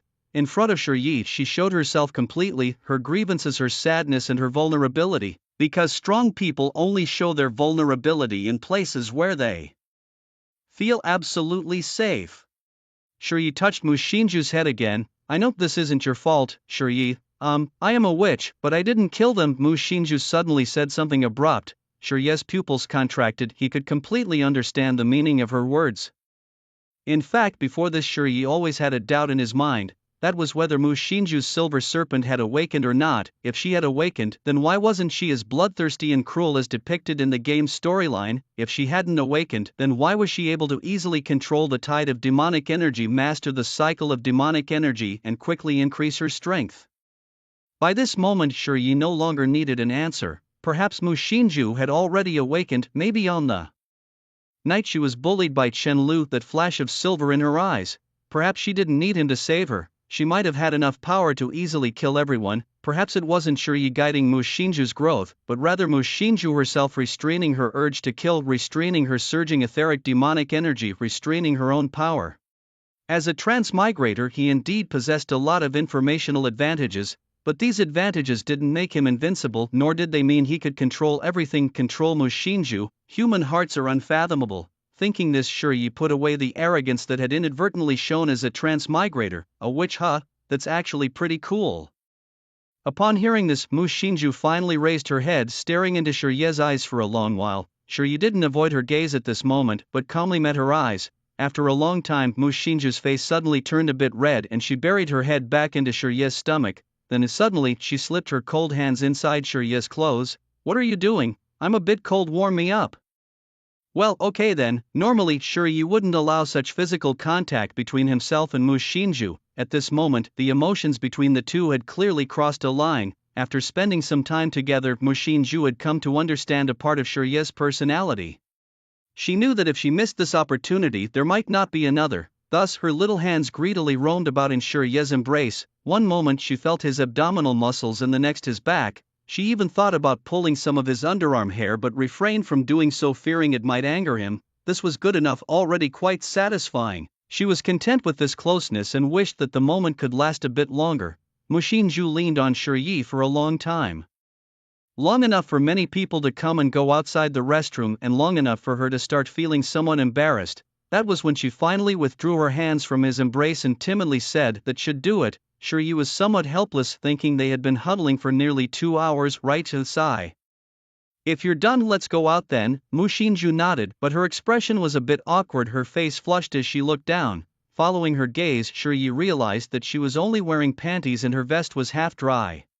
Well, how about this, he suggested. Tie your jacket around your waist like a skirt and take off your vest. You can wear my jacket instead. Mu Xinju didn't even think before agreeing. Okay. Then right in front of Shiye she began tying the jacket around her waist and started to take off her vest. Shiye, somewhat speechless, turned around and handed her his jacket. Behind him, Mu Xinju smirked and then patted Shiye on the shoulder. All dressed, Shiye then turned around to look at her upper body. He hadn't expected to be so struck. The gray jacket enveloped her body like jade, with the contours of her form faintly visible. He blurted out, "Put your clothes on properly." His tone was now stern. He then grabbed the jacket she was wearing and zipped it up from the middle all the way to the top, making sure she was fully covered. "It's a bit stuffy," Mu Xinju said with a smile playing at her lips. "Just endure it," Shiye replied. Oh, Shiye leaned against the restroom door, listening for any sounds outside.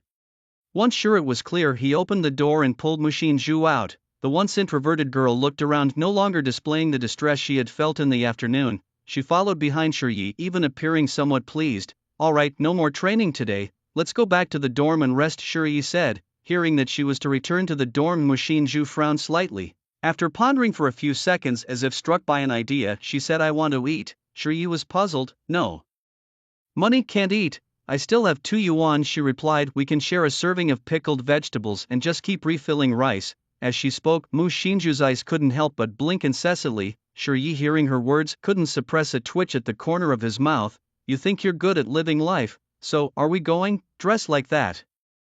Don't you need to go back to the dorm to change?" "No need, your coat is warm enough." Mu Xinju's voice carried an unusual softness. Normally her tone was cold, but now it held a certain gentleness that was hard to describe. Shiye could see that Mu Xinju was in high spirits and he didn't want to dampen her mood at such a time, so he waved his hand. "All right, let's go then." "Shiye, what's up? Do you think I'm being unreasonable? Maybe, considering I'm a normal guy. Can't you speak more gently? You ask me to speak, then get upset when I tell the truth. That doesn't make sense." The setting sun's afterglow gradually scattered, falling on the path to the cafeteria. It elongated the time as well as their shadows. After getting their meals, they found a corner to sit down and ate silently. However, the buzz of discussions in the cafeteria never ceased, and neither Shiye nor Mu Xinju could stop everyone's murmurs and pointed fingers. Rumors about Mu Xinju were always distorted by some, even exaggerated. In the eyes of these people, Shiye had gradually become a cuckold, occasionally disparaged and called names suggesting he lacked ambition. These voices undoubtedly made their dining atmosphere even more silent.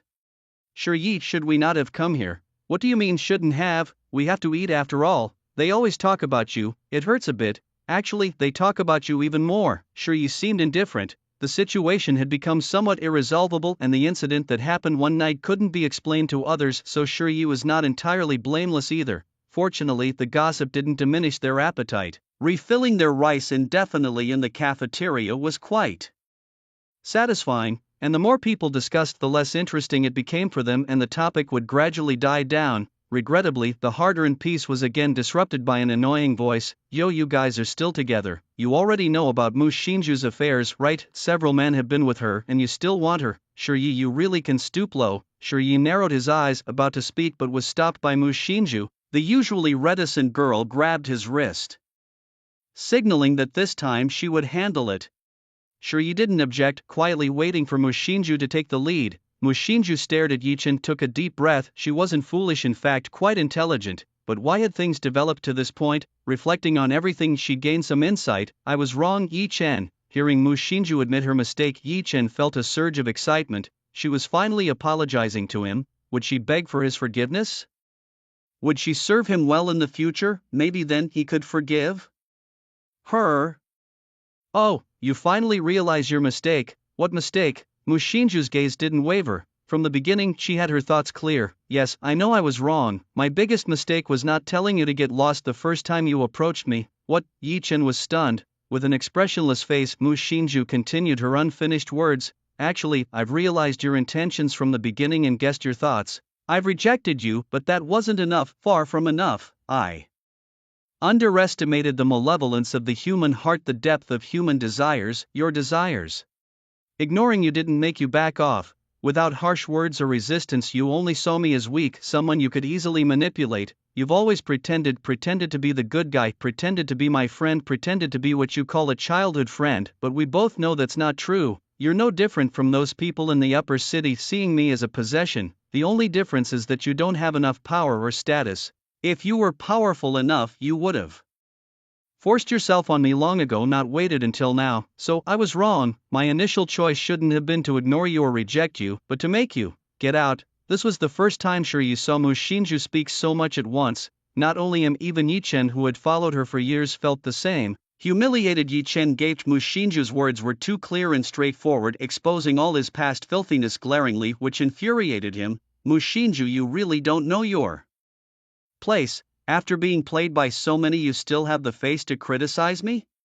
Shuri, you surely wouldn't want such a woman, would you? It's somewhat contemptible. Shuri frowned, but he felt the girl's grip tighten on his wrist. Mushinju remained incredibly calm, calmly listening to the slander and defamation, calmly looking at Yichen. So Yichen, is defamation all you can resort to provoke him? What? Seriously, you're such a failure. Shuri almost wanted to applaud upon hearing this. Honestly, he was surprised that the usually quiet Mushinju could speak such sharp and convincing words. Regaining his senses, Yichen screamed and lunged forward. Mushinju, you wretch, choosing him over me, why?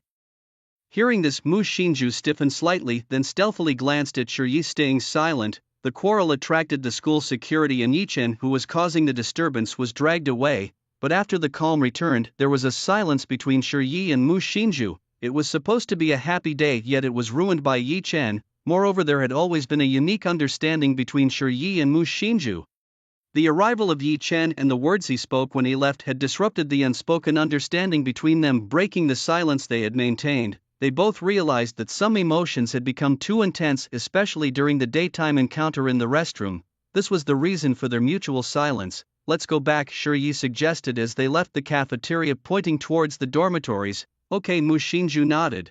They did not speak again during the walk until they reached the point where they had to part ways, north and south. Shuri waved at her without wearing a coat. She was wearing his, walking in opposite directions. Back in the dormitory, Mushinju climbed straight into her bed. Although some roommates smeared her reputation, others cared for her during such times. Shinju, are you alright? I'm fine. Mushinju shook her head, indicating she didn't want to continue the conversation. She curled up in her own bed, unzipped the chest of her coat but didn't take it off.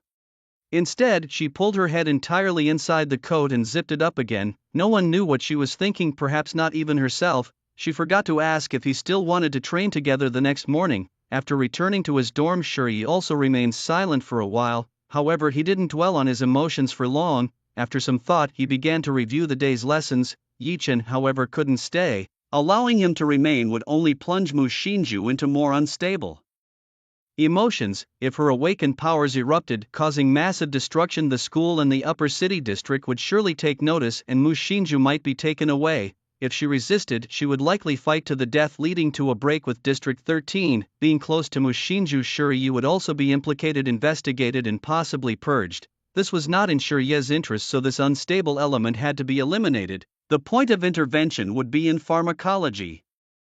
Pharmacists rarely had field duties, and Yichen's sleazy nature made it difficult for him to leave the school.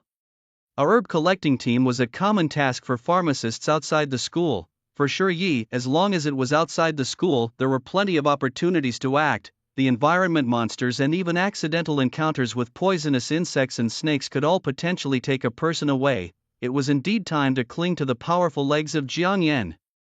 The next morning, Shi Yi still went to the teaching district square, and Mu Xinju was there waiting for him as usual. Morning. Both seemed to have disregarded the awkwardness of the previous night, greeting each other anew. Didn't you bring my coat? I washed it, it's still not dry. Okay, then let's start. Alright. The regular training was no problem at all for Mu Xinju, who could keep up with Shi Yi easily.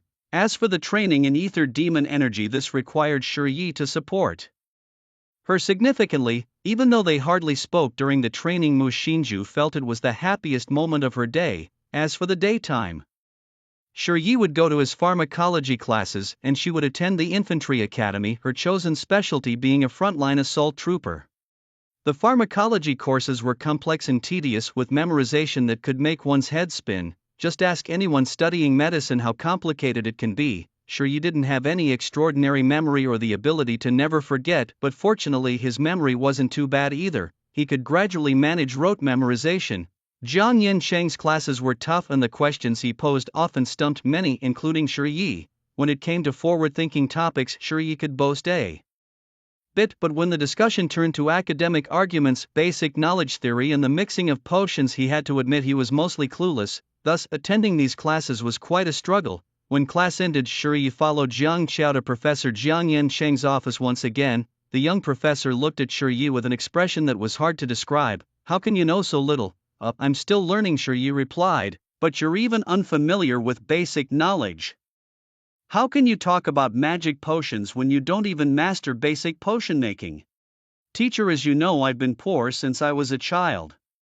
Shi Yi started to play the sympathy card, but Jiang Yansheng immediately saw through him. Weren't you raised in an orphanage? What family are you talking about? Shi Yi was stunned.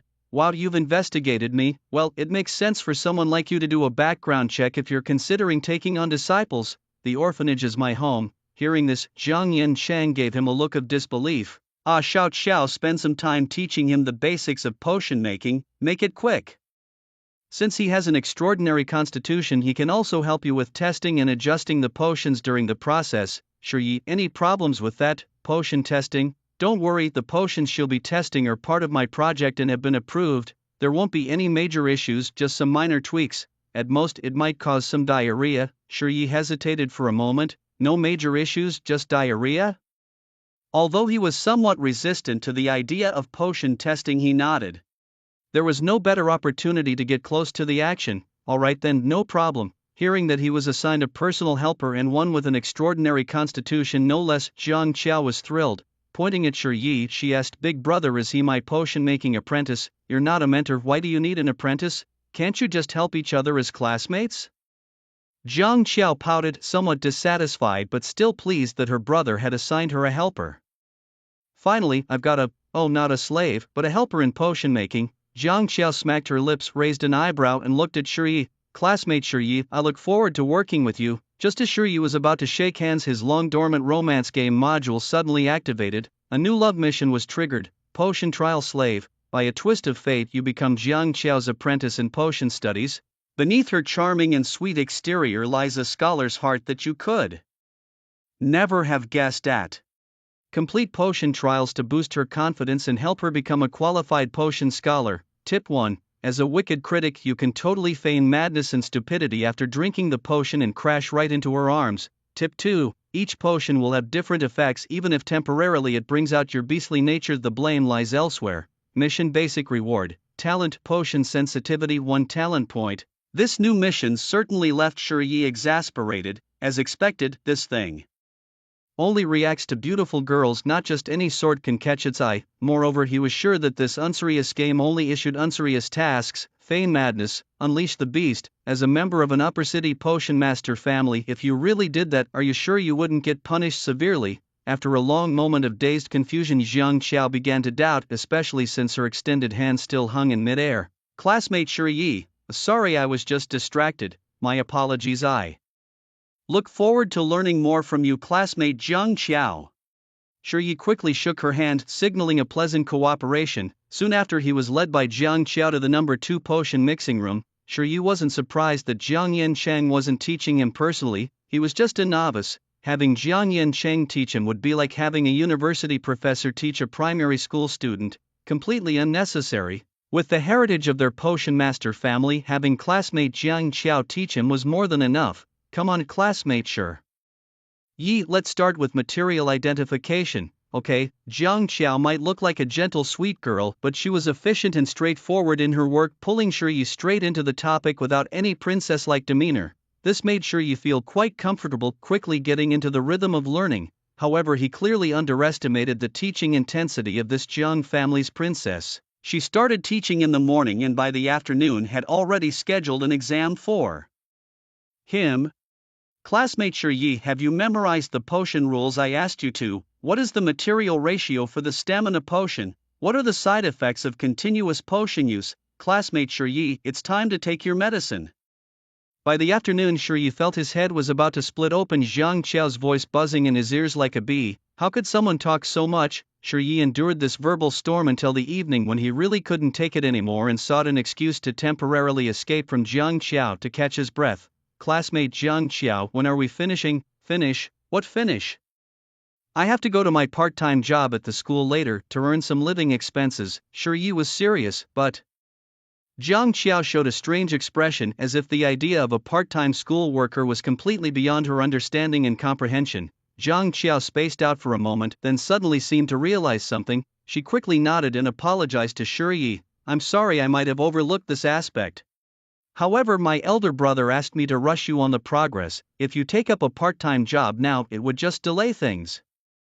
Shiyi felt somewhat helpless. He just wanted to take a break. Usually when he was with Mu Xinju, the introverted girl barely spoke and hardly a word would pass between them in half a day. The interactions between him and her were mostly just him telling her what to do. This girl talked too much, it was headache-inducing. He had really never encountered such a chatterbox. Reasoning with her was quite exhausting. So it's not like I have a choice, classmate Jiang Qiao, I need to make money. After all, I have to live. Money, that thing. Jiang Qiao's gaze flickered for a moment. Her elder brother had repeatedly instructed her, although their family was very wealthy, she was absolutely not allowed to spend money on men. With her looks, her family background, her professional qualities, what kind of man couldn't she find? If she dared to spend money on a man during her university life, they would break her legs. So at this moment Jiang Qiao was in a dilemma. If she now sponsored Shiyi, would that count as spending money on a man, a person who was exceptionally physically gifted too? Seeing the situation, Shiyi didn't want to drag things on any longer and prepared to leave. So classmate Jiang Qiao, shall I go first? Wait, is there anything else? Jiang Qiao couldn't help but fidget with her fingers. Well, although I don't have much pocket money, if you really are short of cash, how about this? Don't go to work during this period. Come help out at the institute here every day and I'll give you 500 yuan a week, how about that? You probably can't earn that much working as a janitor, right? Too little? Shiyi was momentarily stunned. Jiang Qiao didn't speak, thinking he found 500 too little, so she quickly spoke again. If it's too little, how about 800? Adding 300 more. Jiang Qiao felt quite the pinch. For Jiang Qiao, whether it was 500 or 800 made no difference, although her family was strict, her monthly allowance was still 20,000 yuan. She hadn't yet become an official pharmacist, so she couldn't apply to be a pharmacy apprentice at the school. Now that she had finally gotten Shiyi, this indentured servant, she was not willing to let him go easily. Standing in place, Shiyi blinked several times, suddenly feeling that he wasn't actually that tired. Miss Jiang Qiao's chattering was quite pleasant to the ears. Actually, talking about money is too vulgar. I'm mainly passionate about studying, so let's continue, classmate. Jiang Qiao, alright. Although studying gave Shiyi a headache, facing a weekly salary of 800 yuan, he felt that his headache was rather trivial. After all, one shouldn't just give up money for a mere personal preference, right? That's not reasonable. The study time that followed was still boring, but Shiyi gritted his teeth and persevered. It wasn't until 9 p.m. that the first day of learning finally came to an end. Shiyi thought he was finally free and was about to say goodbye to Jiang Qiao, when the little princess of the Jiang family suddenly approached him with a cup of potion in hand. This is a recent achievement of Great Jiang, let me test it on you. Shiyi, let's start, she said. Shiyi stared at the dark liquid in front of him, hesitating. What kind of potion is this? He asked. it's related to enhancing physical constitution. Great Jiang has been working on it for a long time, Jiang Qiao explained. Physical enhancement? Sure, Yi took the potion in his hand, trying to see if it would display any properties, and was surprised to find that it indeed did. Unknown potion. Drinking this will produce unknown effects. Wouldn't there be any problems? Sure, Yi asked, apprehensive. Sure, Yi, don't you trust me? Even if you don't trust me, you should trust Great Jiang, Jiang Qiao exclaimed. Well, if our benefactor says so. Sure, Yi found no reason to continue refusing. He closed his eyes, pinched his nose, and gulped down the potion in one go. The moment the black potion entered his mouth, Sure Yi realized he had underestimated its taste. It was like diluted snot mixed with rotten apples and a sneaky dash of feces. The taste assaulted his soul. Sure Yi, a man who had endured hardships and bore an unyielding will across 2 lifetimes, suddenly felt his consciousness blurring and nearly collapsed onto the ground. He tried to say something but found that he couldn't make a sound. His throat felt as if it had been plowed by a tractor, his muscles spasmed and his thighs involuntarily twitched. Jiang Qiao noticed Sure Yi's abnormality and ran over in panic. Sure Yi, why has your face turned blue? Are you alright? Say something. Sure Yi pointed to his mouth, then waved his hand to indicate that he couldn't speak, and then he leaned heavily against the wall, trembling. Jiang Qiao was even more panicked now. Could it be that I added too much scorpion powder? Or was the mixture wrong? Oh no, Sure Yi, please don't die. Leaning against the wall, Sure Yi was somewhat speechless. After some time to digest, he actually didn't feel as bad as before. Moreover, after enduring the intense muscle spasms, some strange sensations began to resonate in his body. It was hard for Sure Yi to describe. It was like the comfort that follows pain. He even thought that using the word comfortable wasn't quite right. Exhilarating was more like it. Without any outward sign, he opened his attribute panel. Sure Yi was shocked to find that his constitution, which hadn't changed in a long time, had actually increased by 1 point to 12. In the panel for the love mission, there was also a detailed description. Trial of the potion 1, due to drinking the unknown potion. Your unyielding will took effect, reducing negative statuses by 20%, trial of the potion 1. Due to drinking the unknown potion, your constitution has increased by 1 point, just as Jiang Qiao had said. It was a potion for enhancing physical constitution, not a hint of false advertising indeed, but likewise this potion did come with its side effects. Stop shaking. I'm much better now, Sure Yi said as Jiang Qiao hesitated slightly before stopping. Are you really okay? Yes, I'm fine now. After a brief hesitation, Sure Yi suddenly asked, do you still have some of that potion? Jiang Qiao looked at Sure Yi with surprise, wondering if he was out of his mind or just a masochist. After all the discomfort he had just endured, he still wanted more. Is it gone? Sure Yi looked slightly disappointed. How should one describe the drinking process of the potion? It's like first eating a mouthful of excrement, having inflamed tonsils, experiencing feverish convulsions, followed by a surge of energy times 5, and finally, it boosts your physique. For someone like him, who seeks to enhance his own strength, the taste of excrement was trivial compared to the direct enhancement of physical attributes. I do have some of the potion left, but are you sure you want to drink it? Sure Yi's eyes lit up, his gaze firm. Yes, I want to drink it. Jiang Qiao was no fool. She had been really anxious before, but seeing Sure Yi's reaction now, she immediately sensed something was amiss. Is it useful? Yes, it's useful. Really useful, really useful. Upon hearing Sure Yi's response, Jiang Qiao jumped up excitedly. Did it work? Our first collaboration was a success. I can't wait to see the look on Jiang's face. Jiang Qiao didn't give Sure Yi another dose of the potion right away but started a detailed record of its use. Taste, physical sensation, effects, side effects, everything needed to be documented. Sure Yi also reminded her that if one's physique wasn't strong enough, the average person might not be able to withstand the potion. After recording the specific data of the physique-enhancing potion, Jiang Qiao brought over the second cup. Here we go. Sure Yi picked up the black liquid, closed his eyes and drank.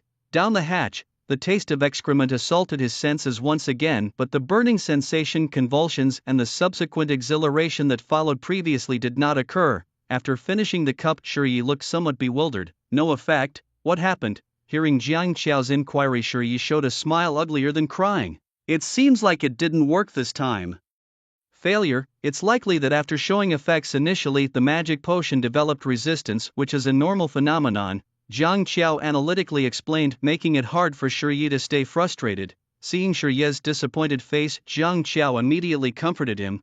Don't be disheartened, Sure Yi. I'll keep researching other potions and soon enough At her words, Shuriya's mouth twitched. While the potion tests might enhance attributes, they could also have negative effects. Just like this time, if it's going to be like this in the future, he wasn't sure he could handle it. Will you take potions in the future? When Jiang Qiao saw Shuriya's reluctance apparent in every line of his face, he hastily started to sweeten the deal, knowing well that he couldn't afford to let his robust test subject escape. You really don't need to be so resistant, he urged. These are all branches of the Great Zhang's magical medicine studies, and their safety is absolutely guaranteed.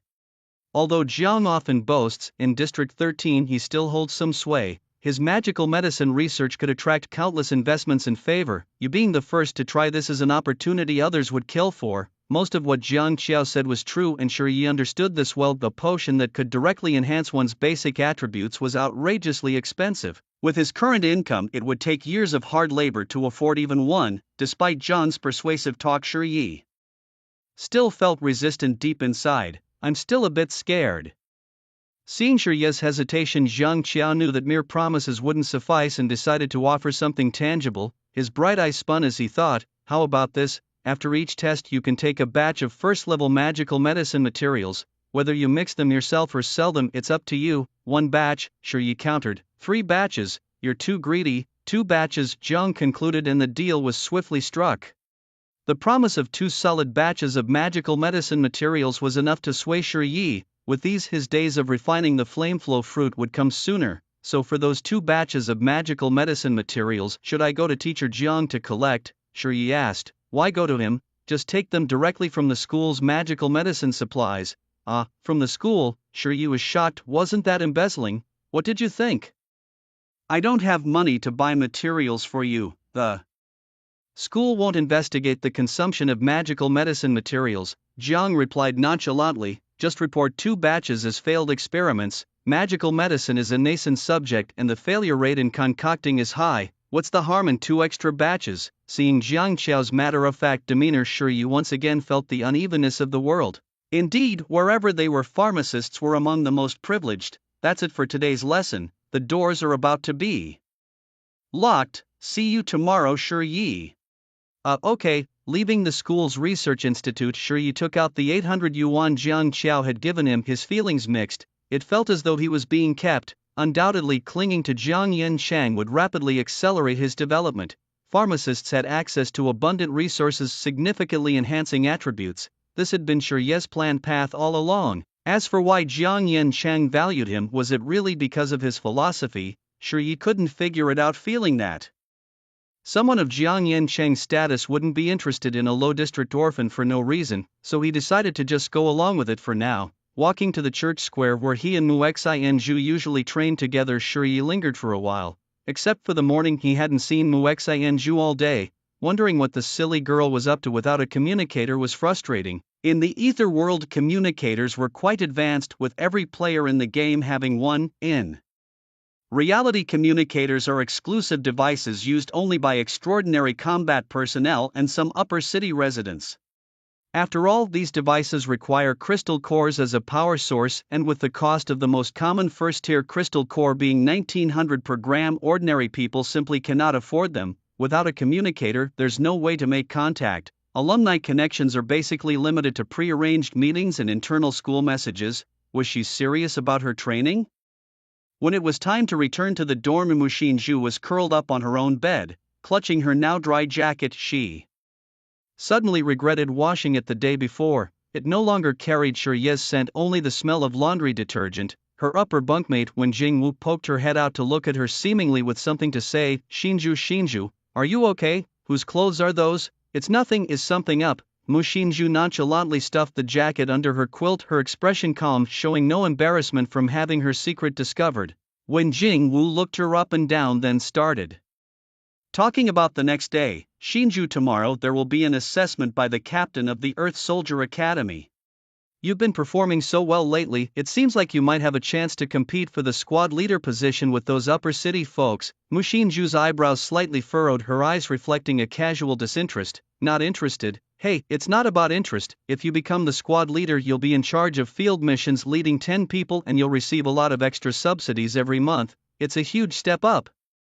Hearing about the subsidies, Mu Xinju finally became Serious, Shi had once treated her to several meals as a share of spoils, which turned into a whole month of meals, eventually leaving Shi broke. Now both she and Shi needed money for their training, weapon support, potions, and combat props. Though some items could be exchanged with school credits, it was never enough. What kind of extra subsidies? The squad leader gets a gun, a melee weapon, potions, money, and I heard even a communicator. The benefits are really good. Hearing Wen Jingwu's description, Mu Xinzhu quietly clenched her fists. If she could indeed get all these as a squad leader, then she must give it her all. Mu Xinzhu was a very perceptive person, so she could sense some of Shiye's emotions. Shi was already strong among peers but always seemed worried about something. Mu Xinzhu didn't quite understand why Shi was always so anxious, but she felt she could try harder to share some of his burdens, like becoming the squad leader of the Earth Soldier Academy. Earn money, okay, I'll compete. Hey, if you get chosen as the leader, take me with you, okay? Mu Xinzhu glanced at her roommate and slowly nodded. Sure. Upon receiving a positive response, Wen Jingwu's face lit up with joy. It was indeed great news that Mu Xinzhu had been selected. By associating with her roommate, wouldn't she be living the high life? Even if Mu Xin didn't get selected, there was no loss. In high spirits, Wen Jing couldn't help but engage in more conversation. Hey Mu Xin, I heard you've been getting close to a handsome guy recently. What's his name? Are you guys dating? Mu Xin paused, hesitated for a few seconds, then shook her head. No. So what's your relationship with him? Just friends. Mu Xin spoke sparingly and maintained a cool demeanor in contrast to the animated Wen Jing. Well, you better hurry if you feel something for him and he is handsome. You need to take the initiative or someone else might snatch him away, and that would be really upsetting. Seeing Mu Xin not engaging in the conversation, Wen Jing continued. I'm so envious of your beauty. If I were as pretty as you, I'd just go for it. Men are creatures driven by their lower half. I don't believe there's a man who wouldn't like a pretty woman. You talk too much, I'm going to sleep. Mu Xin cut off the topic and covered herself with the blanket, ready to sleep. Wen Jing then retracted her head, muttering, I'm serious, if he gets taken by someone else you'll be the one who's upset. Hidden under the blanket, Mu Xin couldn't fall asleep. Wen Jing's words had left her feeling agitated. Are men really creatures that think with their lower half? Perhaps some are like Yi Chen, whose desire she could clearly sense in his eyes. However, Shi was different. Mu Xin wasn't naive, her aloofness was a protective color. She knew what she wanted, and more than anyone else she understood whether she had ever taken the initiative. The hug in the bathroom, the cold hand slipping under the shirt, the unhesitant changing of clothes, and the occasional moments when Shi helped her relax. Her muscles, her legs would brush against his, so would she be upset if Shi were taken by someone else? Wen Jing's words echoed in her ears. Musing over this, Mu Xin felt a wave of discomfort, and with that feeling she forced herself into sleep. The next morning Mu Xin tied her hair into a neat ponytail, even tucking away her bangs. Today there was a selection for the team leader in her combat class, so she needed to be prepared and in fighting spirit. Besides, she felt this was a very clean and good-looking hairstyle. Before the day's classes, she would still head to the teaching district square for her morning exercise with Shi. Their schedules were packed and the day left little time for meetings, making these morning sessions one of the rare moments they could spend alone together. After a spin in front of the mirror, Mu Xin nodded in satisfaction and stepped out of the dormitory. Arriving at their usual spot for morning exercises, Shi stared at Mu Xin, who had changed her hairstyle for a while. Seemingly dazed, Morning, said Mu Xin, waving at him with a slight smile on her face, evidently pleased with Shiye's reaction. Good morning. I like your new hairstyle. Shiye complimented Mu Xinzhu without any reservation, his words bringing a pleasant smile to her face. Thank you, she responded, her once introverted and reserved personality seemingly evolving. With Shiye she was no longer as closed off. It was a positive change, one that Shiye was glad to witness. After all, if the Silver Witch no longer dominated as a boss, perhaps District 13's no-win zone might gain a Silver Saint instead. Let's practice mana this morning. I have the squad leader selection for the combat soil team later today and need to conserve my energy. Mu Xinzhu rarely made requests to train, so Shiye naturally wouldn't refuse her. No problem at all. As they practiced, they chatted about recent events. Shiye shared his experiences learning magic potions from Jiang Yanchang, and Mu Xinzhu discussed her thoughts on the combat soil team leader role. She knew well that without Shiye's guidance in physical training in combat, she might not even pass the basic assessments, let alone compete for a leadership position. Shiye's opinion mattered greatly to her. I've got a rough understanding of the combat soil professional class. the people from the lower city are manageable, but the selection for team leader might pit me against upper city folks who are mostly experts. I fear I might not be a match for them." As Mu Xinzhu spoke, a hint of silver appeared at her fingertips. A small snake, as if made of silver, materialized in her hand, her control of mana evidently reaching impressive levels. Shi was slightly taken aback by her skill, but he didn't want to disturb her. A being capable of becoming a world boss shouldn't be swayed by others' emotions, not even his own. Stepping forward, he gently covered the silver light on her fingertips with his hand. "I know what you're worried about, but really you don't need to worry. The people from the upper city aren't as strong as you think. As for your own abilities, whether to restrain or indulge them, just follow your heart as long as there's good reason." Mu Xinzhu nodded firmly, agreeing to move past her concerns. The conversation ended, and a familiar silence settled between them, lasting until their training session was over. However, as they were wrapping up, Shi stopped her. "Let's go." "Where to?" she asked. "To pick a weapon. If you're going to participate in the assessments, you'll at least need an iron weapon. But I don't have enough money," she added. Working part-time as a school janitor had barely covered her daily expenses, and she knew that Shi was just as financially strapped. From his pocket, Shi pulled out 800 yuan, waving it in front of her. "I caught a big spender. This should be enough to buy a decent melee weapon." Mu Xinzhu slightly parted her lips, instinctively wanting to refuse because, after so many years, rejecting others had become a habit. But as the words reached her lips, she suddenly stopped. Would he be upset if she refused? "Then I'll save up and pay you back later." Shi's eyebrows slightly arched, not rejecting Mu Xinzhu's stubbornness. He smiled and nodded in agreement. "Okay." In the school's weapon store, the two spent a total of 420 yuan, along with Mu Xinzhu's 2 academic credits, to exchange for a heavy iron broadsword, the weapon she had been practicing with all this time. Shi placed the broadsword into Mu Xinzhu's hands. "Mu Xinzhu, good luck." Shi walked away, but Mu Xinzhu felt a bit disheartened. The excuses she had prepared last night when she couldn't sleep, she hadn't spoken a single one this morning.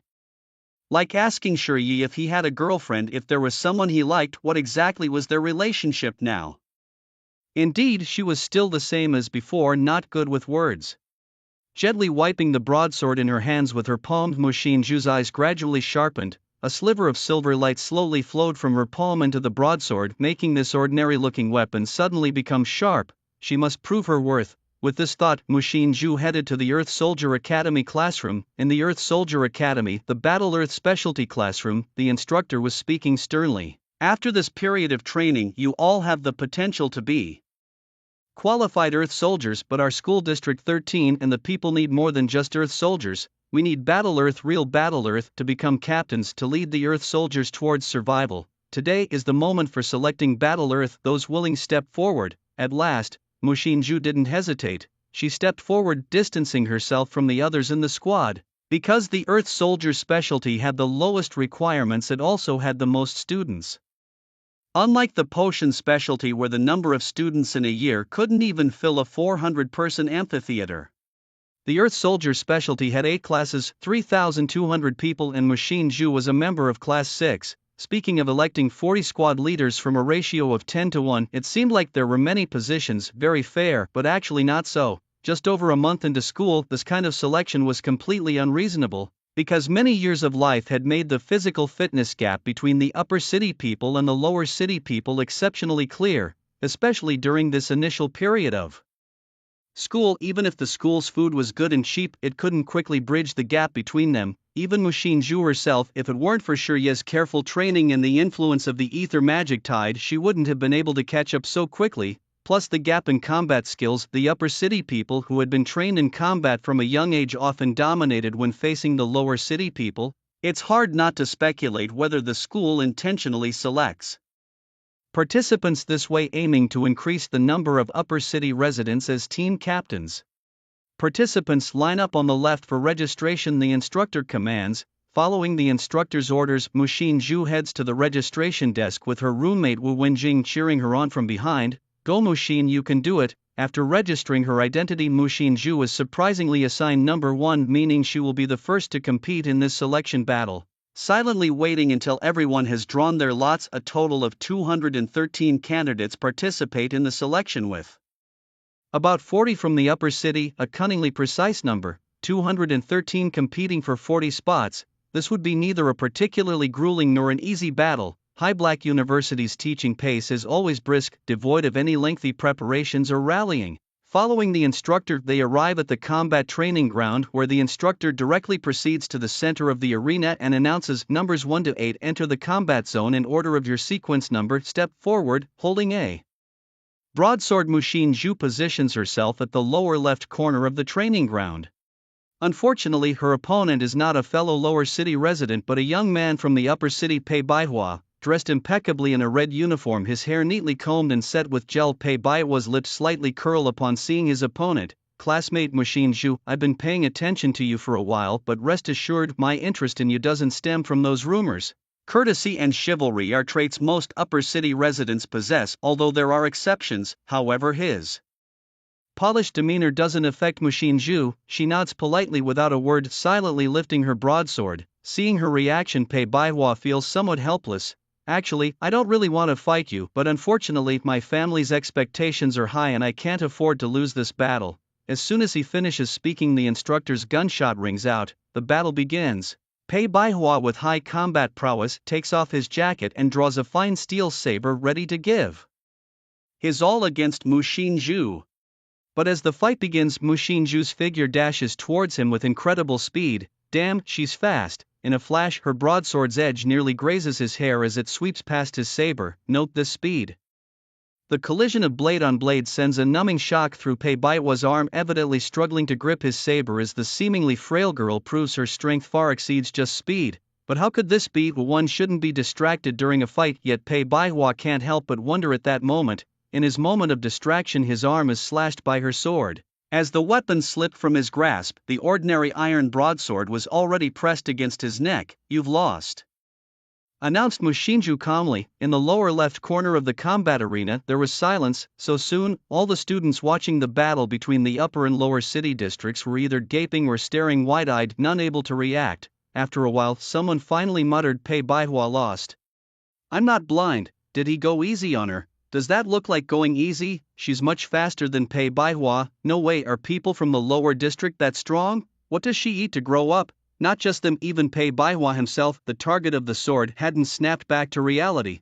At just 18, his strength and physical condition had already reached a level of 6, surpassing that of an average adult, an outstanding soldier indeed. Yet with such attributes he was defeated by Mu Xinzhu in a single encounter. Has this woman reached the level of the extraordinary? Yes, I've lost, Pei Baihua admitted, not one to shy away from defeat. The gap between them was clear, which only fueled his curiosity about Mu Xinzhu. He approached her to strike up a conversation. Mu Xinzhu, you are amazing. Are you free for lunch? No. Awkward. Mu Xinzhu ignored Pei Baihua's embarrassment. Many sought her out even after those scandals, hoping to curry favor, but they were just so weak. Don't be proud, she reminded herself.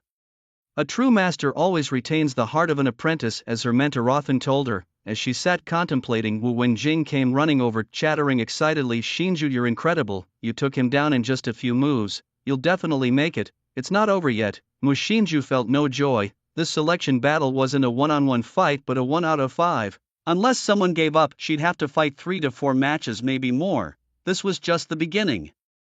In the distance stands, several instructors also noted Mu Xinzhu's performance, surprised to see such a strong student emerge from the lower district. Leading them was a woman nearly 2 meters tall with dark skin and a face covered with numerous scars, a black eye patch over her right eye. Her red cloak fluttered in the wind, mostly concealing her body, but occasionally revealing the metallic arm hidden beneath. This woman, even standing still, exuded an intense aura of authority. Her subordinates, adept at reading the room, noticed her interest in Mu Xinzhu and played to it. Bloodhound, ma'am, this girl looks like a fine prospect, truly worth the trip. Just a freshman, but we'll have to see how she progresses with her control of the ether. Make her the squad leader now. Bloodhound pondered for a moment before gently shaking his head. There's no need for that given her strength. Let Lan teach her this time. With the basics of dark magic, enchanting blades and enchanted bullets, Lan will be an excellent instructor. However, someone objected, but sir, they are first-year students who haven't been exposed to firearms yet. Teaching them now might not be in line with the rules. As soon as the objection was raised, the expression of Bloodhound's subordinate darkened immediately. Are all the teachers in District 13 so ignorant? Before she could scold, another subordinate turned around and snapped, shut up. Just listen when Lord Bloodhound speaks. Yes, sir, was the meek reply. keep an eye on these little ones, first years are still too weak, more real combat will help them grow faster. Real combat? They haven't even gone through a full year of training. What if something happens? If they die, they die. What else? Understood. Standing in a corner of the training field, Mu Xinju suddenly looked up, sensing the gaze of the group, particularly the tall woman in red. Her gaze was commanding. Surprisingly, when their eyes met, the domineering bloodhound's gaze softened gradually. She looked at Mu Xinju, tilted her head slightly in a gesture, and even made an inviting hand signal. This left Mu Xinju somewhat perplexed on the ground. Nevertheless, she didn't think much of it and continued to conserve her energy, preparing for the next battle. Mu Xinju wins, Mu Xinju wins, Mu Xinju wins. Each time her broadsword swung, Mu Xinju would easily defeat an opponent. After 4 consecutive wins, dominating each, many people's attitudes towards her took a complete 180-degree turn. How is she so strong, Mu Xinju? Weren't there rumors about her before? I'm starting to doubt whether she was even bullied that night. With such strength, could she be bullied? It feels fake. Look how she utterly defeated Pei Baihua. It's impossible to improve so much in just 1 month. Could someone have fabricated those rumors? It's possible. Sometimes redemption comes just like that. But Mu Xinju was not surprised, as Shi Yi had once said, only strength earns respect. When you are strong, people will argue for you. The selection for the team leader was nearing its end. At that moment, several people dressed in pursuers' uniforms approached the instructor and whispered something to him. The instructor then returned to the combat training field and announced the results. Class of 93-inch, Class 6, Team 1 leader Mu Xinju, Team 2 leader Kai Yong.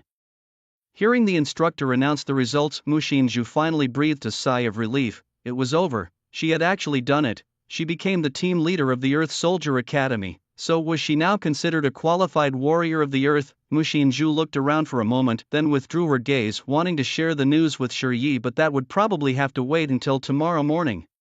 At that moment, 2 instructors approached, handing Mu Xinju a badge. Mu Xinju, from today onwards your team number will be 936-1 Combat Squad. This is your ID badge. In a while, team assignments will be conducted, and you may choose up to 2 teammates.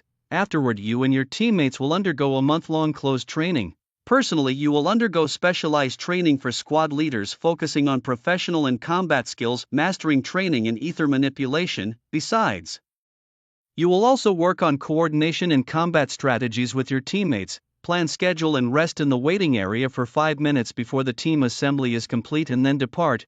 Closed training? Special training? Now, but Mu Xinju was somewhat surprised. She was completely unprepared. However, the instructor did not waste words with her, stating coldly, as a soil soldier you should be capable of handling any sudden situations. Strange creatures and monsters won't wait for you to be ready, and the winds of ether won't greet you either.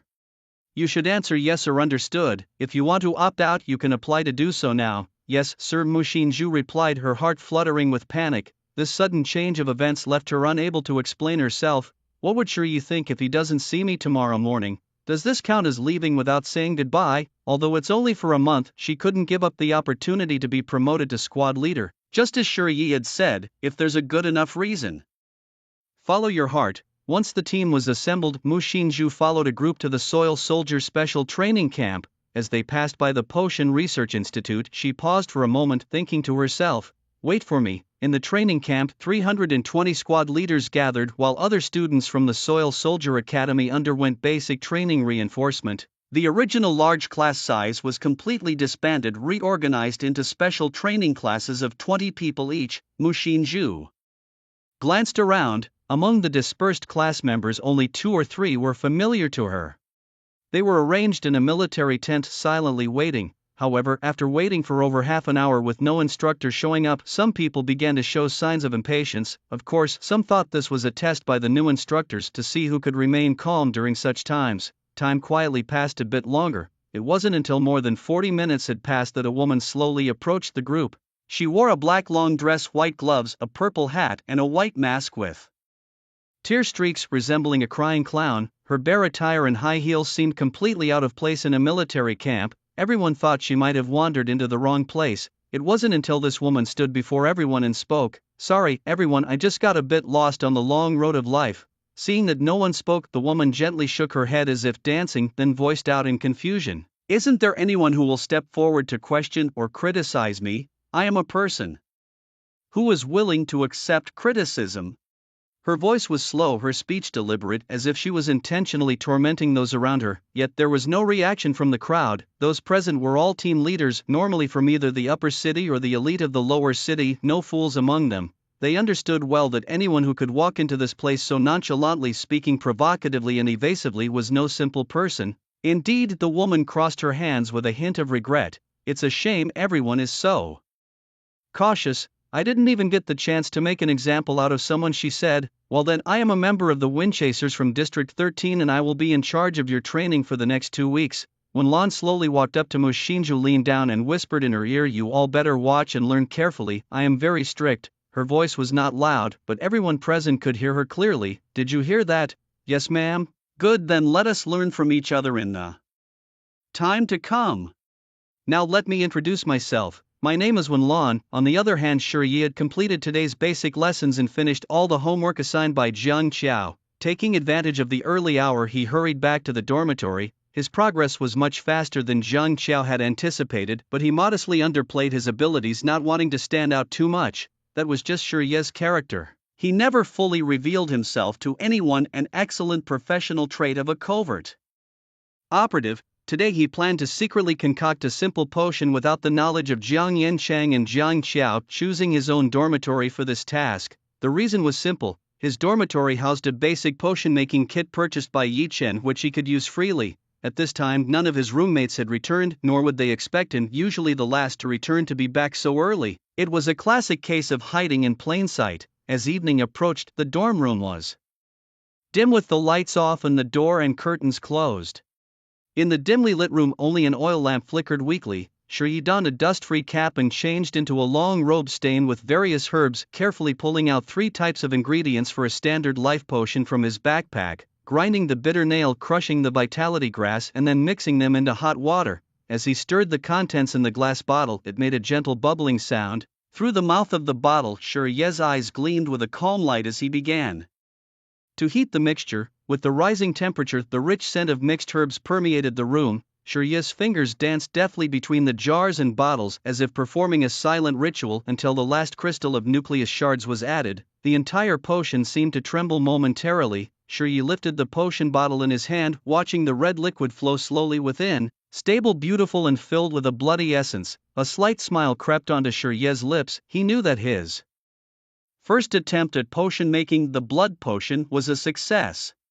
Effortlessly done. After cleaning up, Shi Yi lay down on his bed to rest. His roommates returned one after the other. The first to come back, Zhang Changshan, waved his hand and said, Shi Yi, do you smell something in the room? No, what's the matter? Shi Yi replied, looking puzzled. Never mind, it might just be my imagination. Probably Yi Chen brewing potions again without opening the windows. That night Yi Chen entered the dormitory with a smug look on his face. Seeing Shi Yi reading a potion-making book, he couldn't help but remark, don't think clinging to Jiang Qiao will make you great. Potion-making isn't about who you know. No matter how sweetly you talk, if you can't brew potions, it all amounts to nothing. Shi Yi glanced up and agreed nonchalantly, yeah right. Failing to get a rise out of Shi Yi, Yi Chen could only purse his lips and move aside to tinker with his makeshift potion-making setup. Clearly he was preparing for another round of potion-making, but as soon as he started, Zhang Changxing's voice came from the bunk above, are you brewing potions at this hour? If you fill the room with the smell of potions. Clearly, this wasn't the first time Zhang Changsheng and Yi Chen had argued. However, Yi Chen, undeterred, glanced at him disdainfully and retorted loudly, why don't you go complain to the teacher? What's the use of nagging here? Can you stop me? Yi Chen's arrogance wasn't surprising. Potion makers, even apprentices, were highly valued. They were allowed to brew simple potions in the dormitory as long as they ventilated the area properly. If it came to a teacher's attention, a commoner like Zhang Changsheng from the ordinary military academy wouldn't stand a chance against a potion maker. Helpless Zhang Changsheng could only sulk and silence his inability, only fueling Yi Chen's arrogance. Yi Chen provocatively glanced at Shi Yi, then without any attempt to hide his actions began mixing his potion. Shi Yi, on the other hand, remained silent as if intimidated by Yi Chen. However, when Yi Chen became engrossed in his potion-making, Shi Yi quietly moved behind him and began to carefully observe every move he made. Potion-making was a task where each individual's techniques and thought processes slightly varied. Yi Chen was indeed talented, and Shi Yi wouldn't belittle him simply because they clashed. someone valued by the teacher must possess unique skills. Throughout his growth, Shiryu wouldn't pass up any learning opportunity. These experiences would become the cornerstone of his magical potion crafting. Yi Chen was skilled in his craft, and when he produced a bottle of green stamina potion, he couldn't help but turn around to flaunt it in front of Shiryu. But by that time, Shiryu had already lain down on his bed, appearing to be asleep. Yi Chen snorted coldly, his eyes fixed on the view from the bed, his resentment not hidden at all. Just wait, Shiryu. A month later on the fieldwork. Sometimes it happens that people's thoughts coincidentally align, just like now with Yi Chen and Shiryu. They both thought, you have chosen the path to your own demise. A month later it would be time for the pharmacist's fieldwork assignment. This fieldwork, specially requested by Professor Jiang Yan for a practical pharmacology class, would be their only time away from school and into the wilderness in recent times. In fact, when Shiryu wanted to make a move against Yi Chen, wasn't Yi Chen equally eager to strike back? The fieldwork would provide the perfect moment to act. For everyone it was the same. Dawn breaks. As usual, Shiryu arrived at the training spot in the parish square. Based on past experiences, every time he came here, Muexianju would usually arrive earlier than him, but today this familiar place was empty. Thinking that Muexianju might have been tired from selecting team leaders yesterday and slept in, Shiryu stood waiting for a while, but after 15 minutes her figure was still nowhere to be seen, and Shiryu knew she probably wouldn't come. It felt like being stood up on a date, awkwardly waiting alone for 15 minutes. Shiryu scratched his head, feeling a bit embarrassed. Forget it, time to train. While Shiryu was training in the morning, two figures in the special training camp were also awake instead of sleeping. One was Muexianju, who also had a habit of morning training. The other was Wenlan. Muexianju stood in the training ground of the camp, constantly swinging her broadsword, executing a complete set of lethal sword techniques. Her sword-wielding stance was incredibly stable, her movements crisp and precise, which made Wenlan, who was watching from the side, slightly furrow her brow. She saw a familiar shadow in Muexianju's sword techniques. This feeling was not very pleasant. Wenlan slightly shifted her position, her white gloves already touching the blade of the broadsword as she bent down to greet Muexianju. You're up early for training, student Muexianju. Somehow Muexianju didn't quite like this somewhat odd instructor. The black strap dress, the tear-stained white mask, and her white gloves all gave off an uncomfortable vibe. However, since the other party was her instructor, Muexianju nodded out of politeness. Good morning, instructor. Your sword technique is very skilled. Who did you learn it from? Wenlan asked curiously.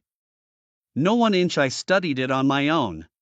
This reply made Wenlan scoff, but she didn't expose Muexianju's pretense. Student Muexianju, may I borrow your weapon? Sure. Although Wenlan was not sure about the extent of Muexianju's talent, since the boss Bloodhound had asked her to teach the girl, Wenlan had no reservations. Taking the broadsword from Muexianju's hands, Wenlan assumed a sword-hiding stance, and immediately a swipe of black mist wrapped around the blade. Clang! With a swift unsheathing of the sword, a dark slash was unleashed, slicing through the air like a silken thread, instantly tearing a gap in the training camp's wall without causing it to fall. This extreme precision and magical energy control left Mushinju, a beginner, utterly astonished. This technique, known as Enchanted Slash, a common combat skill used by Transcendents when confronting deformities and aberrations. Enchantment? Indeed, while physical attributes such as strength, agility, and constitution are crucial for a warrior, the most important attribute is ether. No matter how strong one's physical condition, it's often not enough to overpower large or mutated deformities, and for those peculiar aberrations without a physical form, ether is necessary to inflict damage or even to kill. When facing such battles, we need to enchant our weapons with ether. Enchanted slashes, enchanted bullets, that's the principle behind these. Seeing the shock on Mushinju's face, Wenlan felt a small surge of satisfaction. She handed the broadsword back to Mushinju. I can sense the etheric magical energy within you. You must have experienced the ether tide. Although I don't know if you have completed the ether cycle, I think you could try it. How to do it? Empty your mind, focus, and guide the flow of ether in your own magic pool. Let it gather in the blade like fire, water, storms, and thunder, and with a full force swing, that would be the enchanted slash. Mushinju listened intently, holding the broadsword in front of her. She slowly closed her eyes, feeling the magical energy within her body, and without realizing it, the sword in her hand had turned silver. The moment she opened her eyes and swung the sword, the silver sword energy shone like moonlight, yet it quickly vanished into thin air. Feeling that her strike was successful, Mushinju looked towards Wenlan. Did I fail? Is that so? but as a mentor when Lan fell into silence. After a long pause she finally spoke again. Have you really never learned this before? Mu Xinzhu was startled. Indeed, she had discussed the basic theory of guiding in flowing ether with Shi Yi, who also seemed not to know the practical operation. During the process of cultivating etheric magical energy they were also learning and verifying with each other. They had discussed this type of ether attribute simulation countless times. If that's the case, I have practiced similar exercises before, Mu Xinzhu said. Hearing this, Wen Lan breathed a sigh of relief. It's normal then, as you've practiced. If someone told me that just by hearing the theory once and seeing it done once you could perform an enchanted slash, I would think that's nonsense. If there really was such a talent, then what's the point of me being an instructor? Very well, Mu Xinzhu, you have great talent, but you need more practice with the enchanted slash. Let's continue. Yes, Commander. When engrossed in training, time always flies by quickly, and this was true for both Mu Xinzhu and Shi Yi. A month passed in the blink of an eye. There were still 21 days left until the next ether wind. Although there was some inexplicable friction between Wen Lan and Mu Xinzhu, both maintained a proper attitude as teacher and student, one willing to learn and the other willing to teach. Under the meticulous guidance of Wen Lan, in the span of just 1 month, Mu Xinzhu learned enchantment strikes, firearms knowledge, loading and enchanting bullets personally. In terms of squad tactics, she also acquired a wealth of advanced knowledge and skills. During this time, besides her chosen roommate Wu Wenjing, Pei Baihua, who had previously been defeated by her, also joined her squad, becoming one of her subordinates. It was said that he requested to join Mu Xinzhu's squad himself. With Mu Xinzhu's talents, the month spent together was a transformative experience, and the special training camp marked her second profound transformation. Wen Lan's dedicated training was genuinely effective, and Mu Xinzhu knew it. Being grateful, before leaving, Mu Xinzhu approached Wen Lan and reached out her hand, saying, Instructor Wen Lan, thank you for this time. Wen Lan looked at the hand Mu Xinzhu extended and let out a strange laugh. It seemed he was acknowledged by student Mu Xinzhu, but he also acknowledged her, saying, You are one of the best students I have ever seen. Ah, thank you. Under Mu Xinzhu's surprised gaze, Wen Lan touched his own mask. Mu Xinzhu thought she might see Wen Lan's true face, and even though she was usually undisturbed, she couldn't help but feel expectant and curious. What kind of face lay beneath the mask? Wen Lan, as if guessing what Mu Xinzhu was thinking, laughed again. Huh? You seem very expectant? Under Mu Xinzhu's awkward expression, Wen Lan gently removed his mask. Unfortunately, Mu Xinzhu did not see what she had expected. Beneath Wen Lan's mask was another mask. He paused before continuing, Student Mu Xinzhu, don't be so naive next time, naive enough to think I'd become your friend. Instructor. Mu Xinzhu was somewhat taken aback, not quite understanding the meaning behind Wen Lan's words. However, Wen Lan just tilted his head slightly and gently straightened Mu Xinzhu's hair. His gaze hidden behind the mask, as if looking at a long-lost relative, he handed the removed mask to Mu Xinzhu. Beneath the mask is an even more beautiful mask. Consider this a gift from our mentorship. Thank you, I will take good care of it. After handing over the mask to Mu Xinzhu, Wen Lan gently bowed, his body swaying softly like a dancer performing a dance for Mu Xinzhu. He left as subtly as he had arrived. Mu Xinzhu did not understand the significance of Wen Lan's dance for her nor the meaning of her words when she left. She just thought the simple dance was beautiful. I could remember it and perform it later. Mu Xinzhu, it's time to leave, a coach called from a distance. Coming, Mu Xinzhu quickly responded, her eyes lingering on Wen Lan as she walked away. Then she returned to her group. Wen Lan, standing alone in the shadows, removed all her masks and concealed herself in the darkness, watching Mu Xinzhu fade into the distance. She took a metal tag from around her neck, its notch perfectly fitting the one Shi Yi had, but the inscription on the tag was worn off. In Wen Lan's eyes, there was a trace of satisfaction and a joy of reunion. Your world is so vast, my company seems insignificant. In the pharmacology classroom, Shi Yi was somewhat speechless, sitting beside Jiang Qiao, the young lady from the upper city who had unexpectedly chosen to sit at the back with him today. Her overprotective father, though a major financial supporter, left Shi Yi no choice but to silently complain. Jiang Qiao, it's really inappropriate for you to sit here. Why is it inappropriate? I need to supervise your study or else you'll get distracted. Shi Yi glanced around. The lower city's eyes were playful while the upper cities were slightly hostile. He felt that if he couldn't provide a reasonable explanation after class, he might be cornered in an alley later that night. This is the back road usually occupied by people from the lower city. It's really not suitable for you to sit here. There's no strict rule about seating. Who can dictate where I want to sit? Jiang Qiao crossed her arms, defiant. You might not have a problem, but I do. Look at how people are looking at me. Jiang Qiao, you wouldn't want your servant here to be beaten to death in an alley tonight, would you? Jiang Qiao looked around. The eyes of others quickly shifted away, not daring to meet hers. Being the younger sister of Jiang Yanqing, a well-known professor, was common knowledge and no one wanted to provoke him, so Jiang Qiao did not feel the threat that Shi Yi spoke of. Is it really that serious? Yes, more serious than you think. Jiang Qiao looked innocently at Shi Yi, leaving him at a loss whether she truly didn't understand or was just feigning ignorance.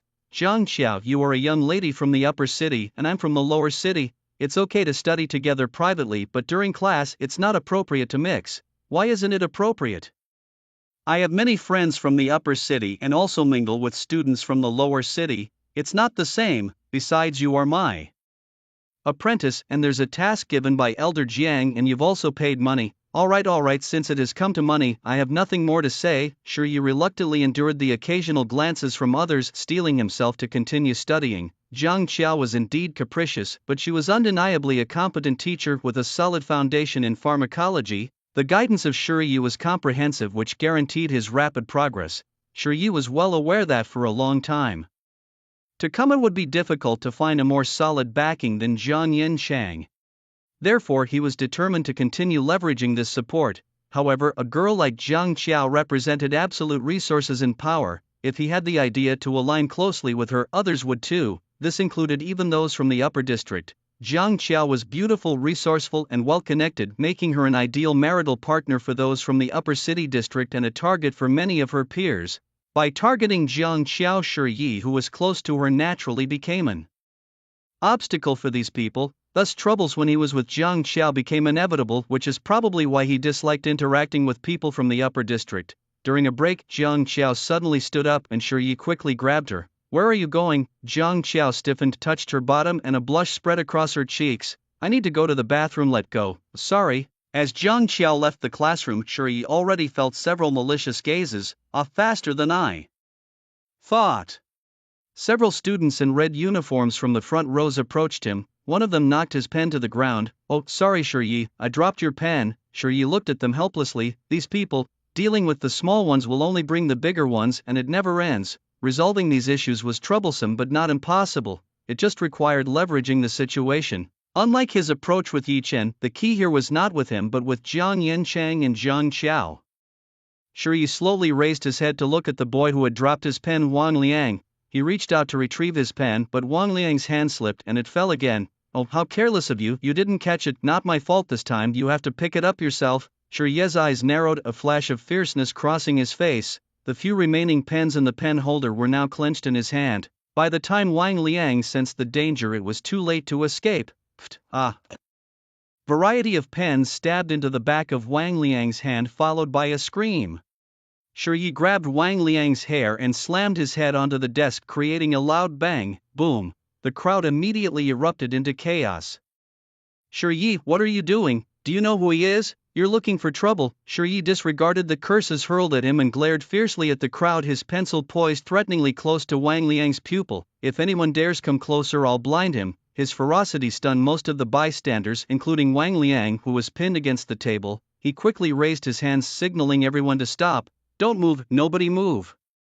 Wang Liang, seeing the pencil tip so close, couldn't help but tear up, bewildered by Shi Yi's strength that left him unable to resist. He indeed wanted to stir trouble, to press down on this mud-legged fellow from the lower city, but risking himself was a loss too great. Shi Yi, we can talk this out, he pleaded. Shi Yi toyed with the pencil in his hand, his tone playful. Talk it out? Didn't you find it funny how none of you mentioned talking when you surrounded me? Thinking the lower city folks are easy to bully. Are people from the lower city really that weak? It's just common sense. But now Wang Liang didn't dare to retort. No, it's all a misunderstanding. Shi Yi narrowed his eyes and with a swift motion stabbed the pencil into the table. This is no misunderstanding. I know what you're up to and why you're targeting me, but you've really thought too much. You think just because I'm from the lower city, I have no right to study with Jiang Qiao? It's because I am the disciple of Jiang Yanshang, and it was teacher Jiang who invited Jiang Qiao over. You fools daring to lay a hand on me. It's like lust has replaced your ability to think. Not a brain among you. The crowd exchanged looks, but few doubted his words. Indeed, only the identity of a disciple could explain the situation. The standoff gradually cooled down when suddenly Jiang Qiao's voice came from the doorway. "What are you doing here?" The usually charming and sweet young lady now charged in, furiously standing protectively in front of Shi Yi. Not even asking what had happened, she confronted the upper city folks. "Dare to touch my man? Do you have a death wish, her man?" Could such words be spoken so casually? Jiang Qiao, appearing like a fierce protector of her husband, surprised everyone, but it also indirectly confirmed Shi Yi's earlier statements. Shi Yi was indeed a favored disciple of Jiang Yanshang. Oh, and judging by Jiang Qiao's demeanor, Shi Yi becoming Jiang Qiao's man wouldn't surprise anyone later. Although it's uncommon for upper city folks to marry someone like Jiang Qiao, keeping a lover from outside their circle was entirely feasible. Why only ordinary upper city folks? The logic is simple. A person valued by Jiang Yanshang is bound to become an upper city person. A mud-legged individual from the lower city holds little worth. However, this doesn't mean that the No Wind Belt Council ignores the lower city. Providing opportunities for lower city folks to attend Black Crow University is a policy. Such opportunities help the upper city filter the most talented individuals from the lower city, like pharmacists, designers, various professional talents, and outstanding soldiers, all selected during their 4 years at university. And what does the upper city have to pay? Just an upper city identity. That's right, it's that simple. Once you're valuable and have an identity, you become an upper city person, one of their own. And there's no point in fighting among one's own, right? That's how the No Wind Belt operates. If Shi Yi had indeed gained the favor of both Jiang Yanshang and Jiang Qiao, he already had the potential to become one of the upper city folks. Attacking his status was no longer effective. Seeing that things were going south, Wang Liang quickly scrambled up from the table and began shouting loudly. "So it turns out to be a misunderstanding, like a flood hitting the Dragon King temple, all a misunderstanding. People from the upper city are different from those in the lower city. They are shrewder mostly because they have more to protect. They admit defeat quickly when faced with problems, which is a major cognitive difference." The arrogant Wang Liang, realizing that Shi Yi was not someone to provoke, backed by the Jiang family in both martial prowess and status, did not hesitate to admit defeat, cutting off any chance for Shi Yi and Jiang Qiao to hold him accountable further. As he backed down, others quickly sensed the shift in the wind and followed suit. "Yes, it's all a misunderstanding. We didn't know Shi Yi was a friend of yours, Jiang Qiao. It's like a flood hitting the Dragon King temple." They nodded and apologized, laughing as they retreated. Jiang Qiao surveyed the crowd, lowering his voice to ask Shi Yi, "How about that? Your boss here is pretty impressive, right? Intimidating?" Because they were close enough, Jiang Qiao's appropriately sized chest heaved with his breathing, causing Shi Yi to inadvertently take a few extra glances. Quite intimidating indeed. What are you looking at?" "Nothing, I wasn't looking." "Look again and I'll beat you up." "Fine, I won't look." "Good, you were indeed looking." Their whispers were intimate, further solidifying their earlier claims. Whether they were a couple was unknown, but their relationship was certainly close. This intimacy made many onlookers murmur in envy, feeling a bit sour. "I'm so jealous of Shi Yi. That lucky guy to be involved with such a beautiful, wealthy woman without any hardship."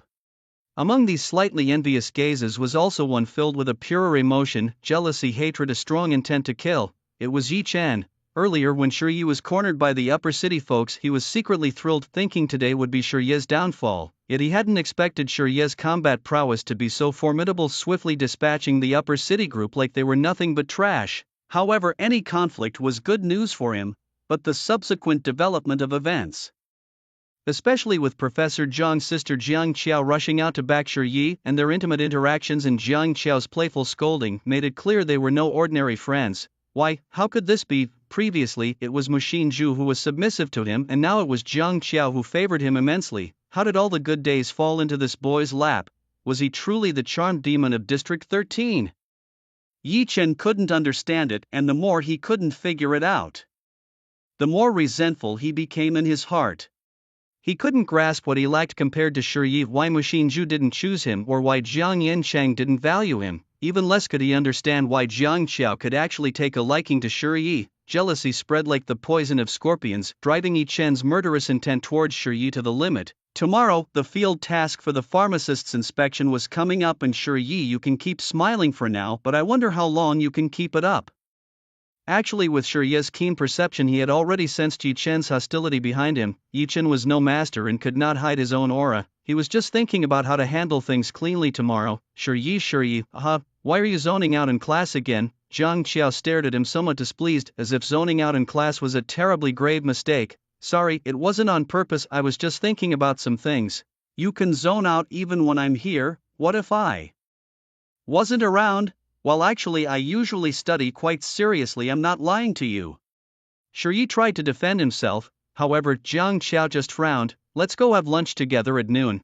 Shi was somewhat startled. Although he had been following Jiang Qiao and studying with her for some time now, his relationship with her was different from that with Mu Xinzhu. He had never actually had a meal with Jiang Qiao. Moreover, in the cafeteria, people from the upper city and lower city ate separately, with the upper city people generally dining on the second floor where the dishes were more varied and expensive. What, didn't you say those people always bother you? Aren't you also using the name of a great Jiang disciple, and my lover? As a lover, shouldn't I join you for a few more meals to show some intimacy, otherwise wouldn't you be exposed? Hearing these words from Jiang Qiao, Shi was somewhat shocked, so she knew it all. His confidence was not really that solid. The so-called disciple of Zhang Yanchang was still just an ethereal thing, and Jiang Qiao being his lover was even more far-fetched.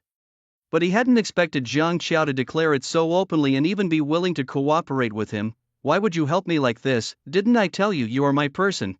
Jiang Qiao raised an eyebrow, her long eyelashes seemingly a bit proud. Her sincerity also truly moved Shi. Okay, let's have lunch together then. After the morning class, Jiang Qiao couldn't help but stretch lazily. Her youthful aura was truly eye-catching, and Shi was no exception. Let's go, let's eat. Okay, the two headed to the cafeteria together, and this was Jiang Qiao's first time dining on the first floor of the cafeteria. Looking at the long queue in front of the food counter, her face showed a bit of curiosity, and such an obviously upper city young lady standing here also sparked quite a bit of discussion. Shi really wanted to keep a low profile, but with Jiang Qiao standing here, that was simply impossible. Shi, I want that and that. What is that? Spinal deformity. It's duck neck. Duck necks are edible too? As long as it's not a rat's head, it should be fine.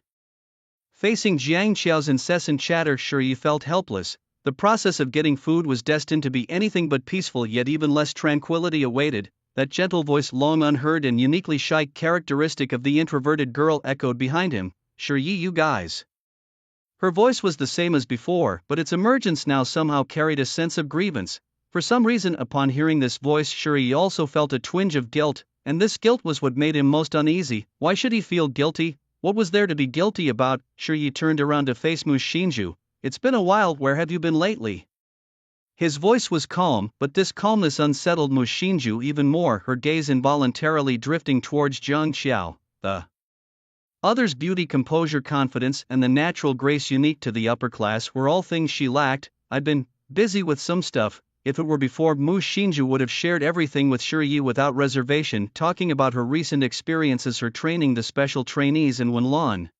But today, upon seeing Jiang Qiao, she found herself unable to speak. Mu Xinzhu's response indeed made Shi feel a sense of distance. After a pause, he still managed a relaxed smile. I see, it's normal to be busy with the academy, I understand, I shouldn't have asked. Hearing him say this, Mu Xinzhu regretted it internally, but her personality always stopped her from expressing any regret. In the end, she just nodded slightly and hummed in agreement. The hesitation in their conversation, the awkwardness in their expressions, and Mu Xinzhu's occasional glances at Shi were all keenly observed by Jiang Qiao. Unrequited love is quite obvious.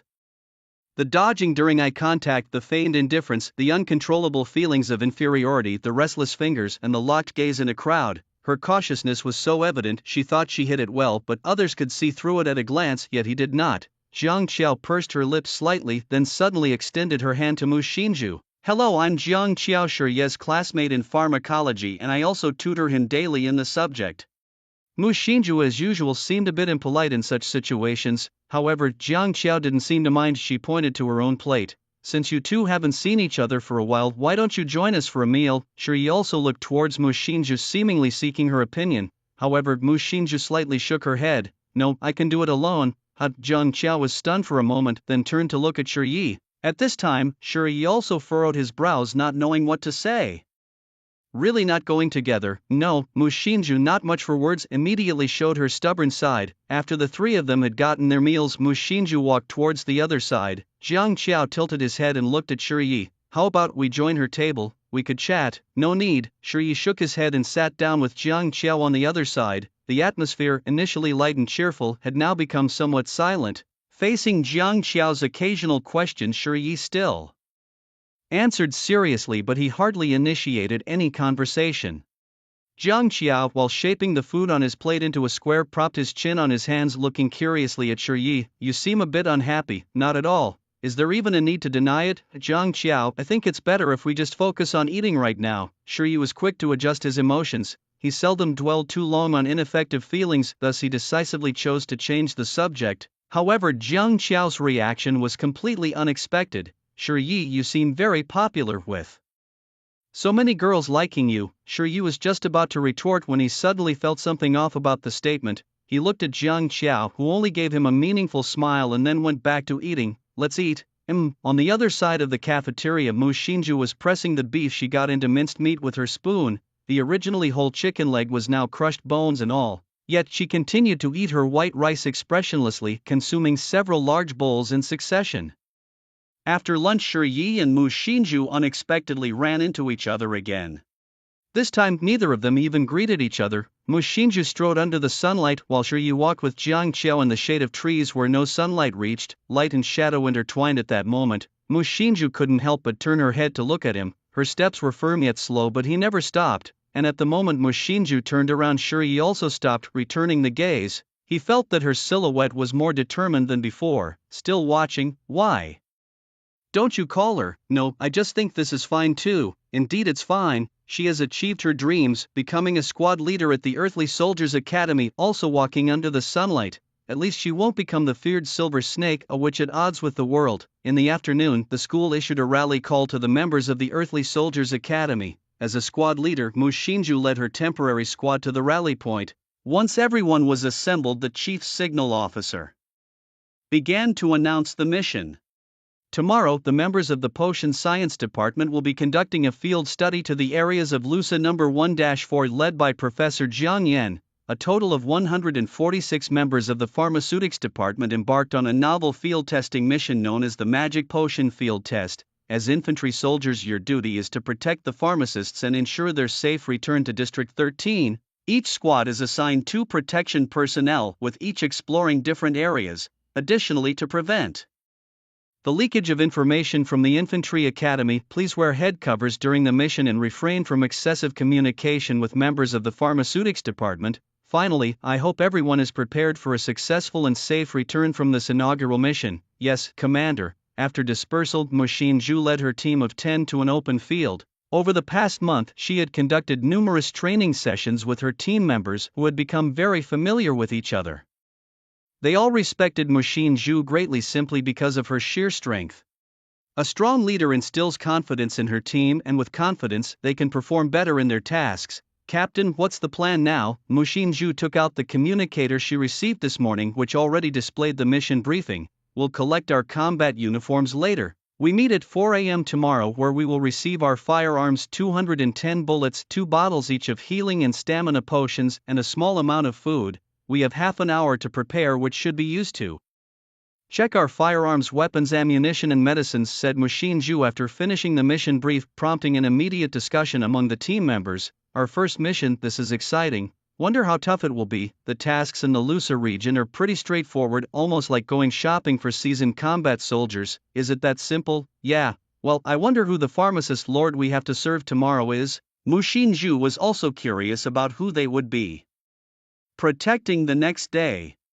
Meanwhile, when the Infantry Academy received the assembly orders, the Pharmaceutics Department also received their fieldwork mission information. Unlike the enthusiastic Infantry Academy, the atmosphere in the Pharmaceutics Department was one of utter dismay, filled with dissatisfaction. It's no wonder these people were upset. Most who aspire to be pharmacists choose it for the relatively safe logistical roles, avoiding outdoor activities and combat content with simply making potions, yet now they were required to go on a collective field operation, causing much discontent. However, while some were resentful, others were pleased, like Shiyi and Yichen, who were glad for an opportunity to conclude their long wait. Shiyi will be in the same team tomorrow. Remember to bring your tools: dissection tools, shovels, hammers, and also the spirit medium, said Jiang Qiao as he hurried over, leaving Shiyi momentarily puzzled. Tools and shovels, he understood, but what was this?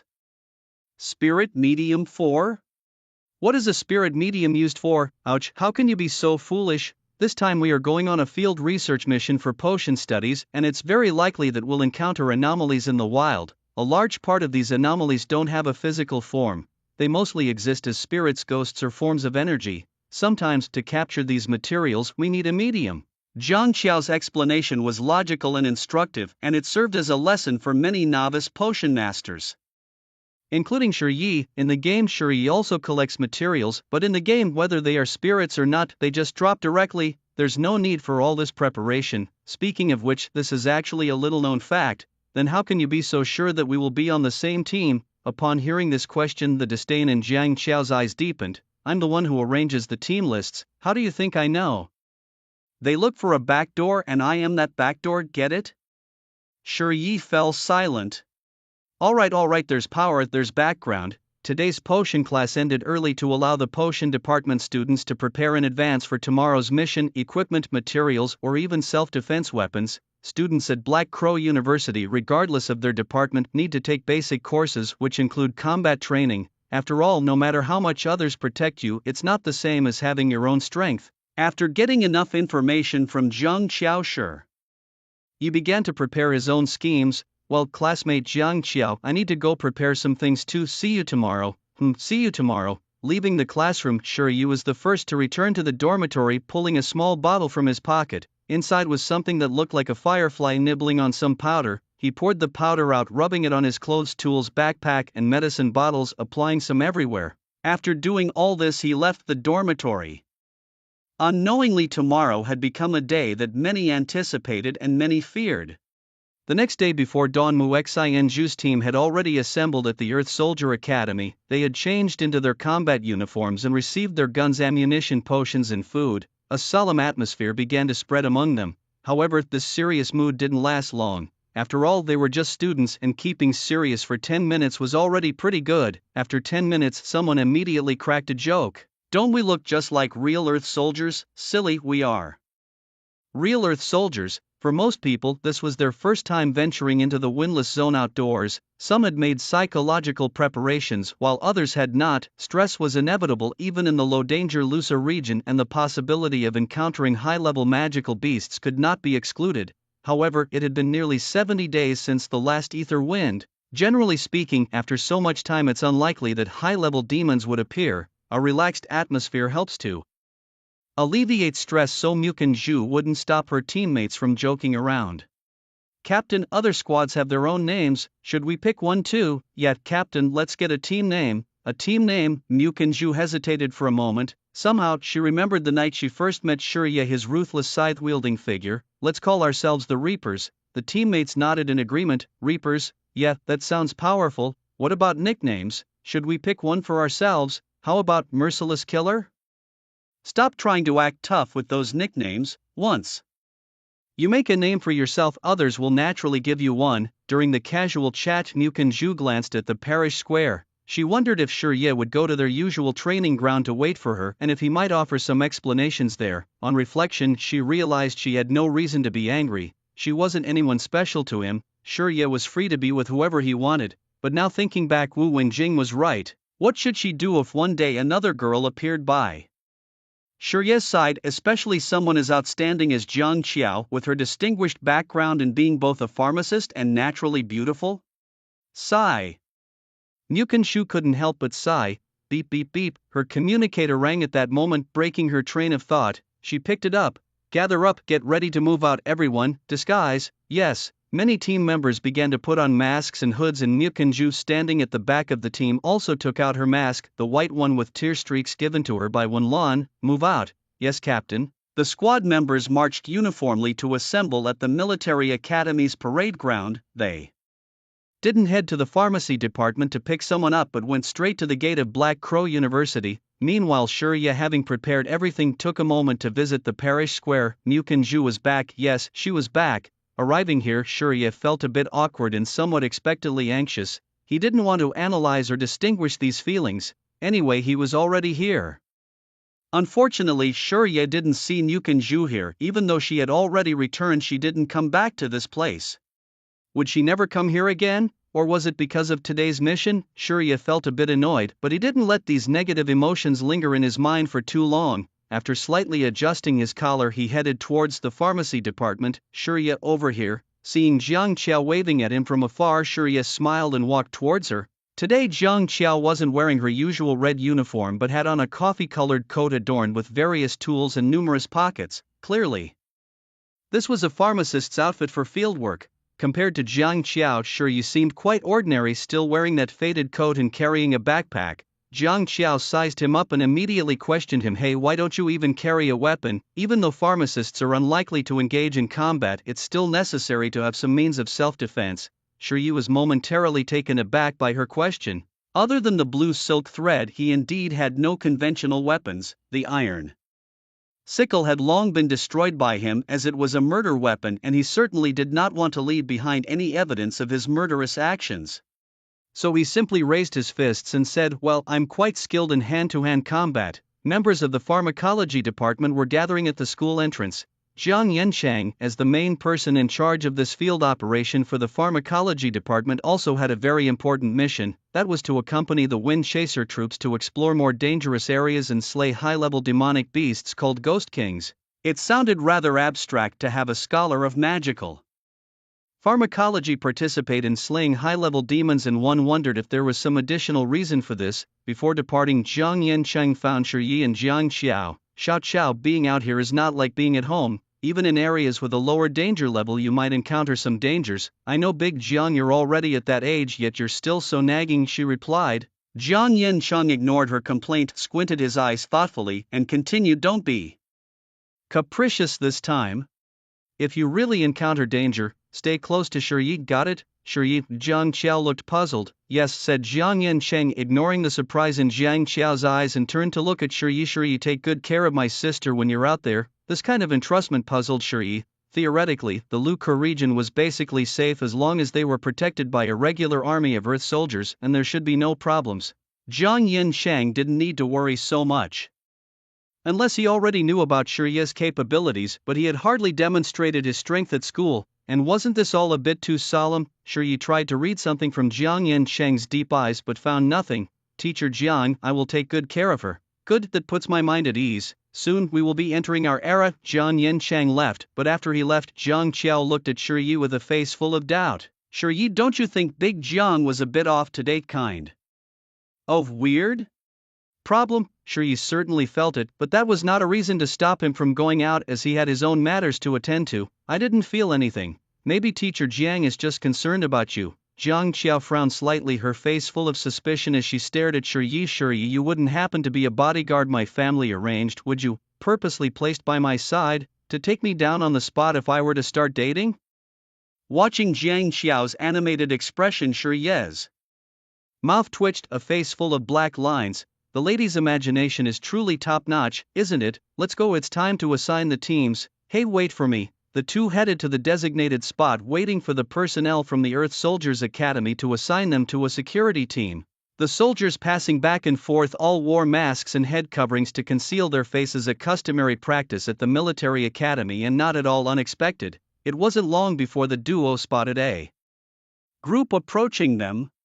The leader was a woman. She wore a white mask streaked with tears, held an arcane energy rifle, and carried a broadsword on her back as she walked toward them. This group moved with firm, steady steps and precise coordination, indicating their high quality. Their gazes were mostly hidden by masks and head coverings, so even though their minds might have been tumultuous, they appeared calm and collected on the surface. Upon reaching Shurye and Jiang Qiao, the squad leader spoke. Hello, we are the Reaper Squad, and we will be responsible for your safety during the upcoming mission. The female captain's voice was hoarse and her tone carried an indescribable coldness. Shurye nodded and extended his hand. Hello, I'm Shurye, and this is Jiang Qiao. We look forward to working with you. The masked Mushinju did not shake hands with Shurye. Instead, she continued in a lowered voice, no need for handshakes, just refer to us by our numbers. I am number 1, okay. Shurye, after being rebuffed, smiled awkwardly and shook his head.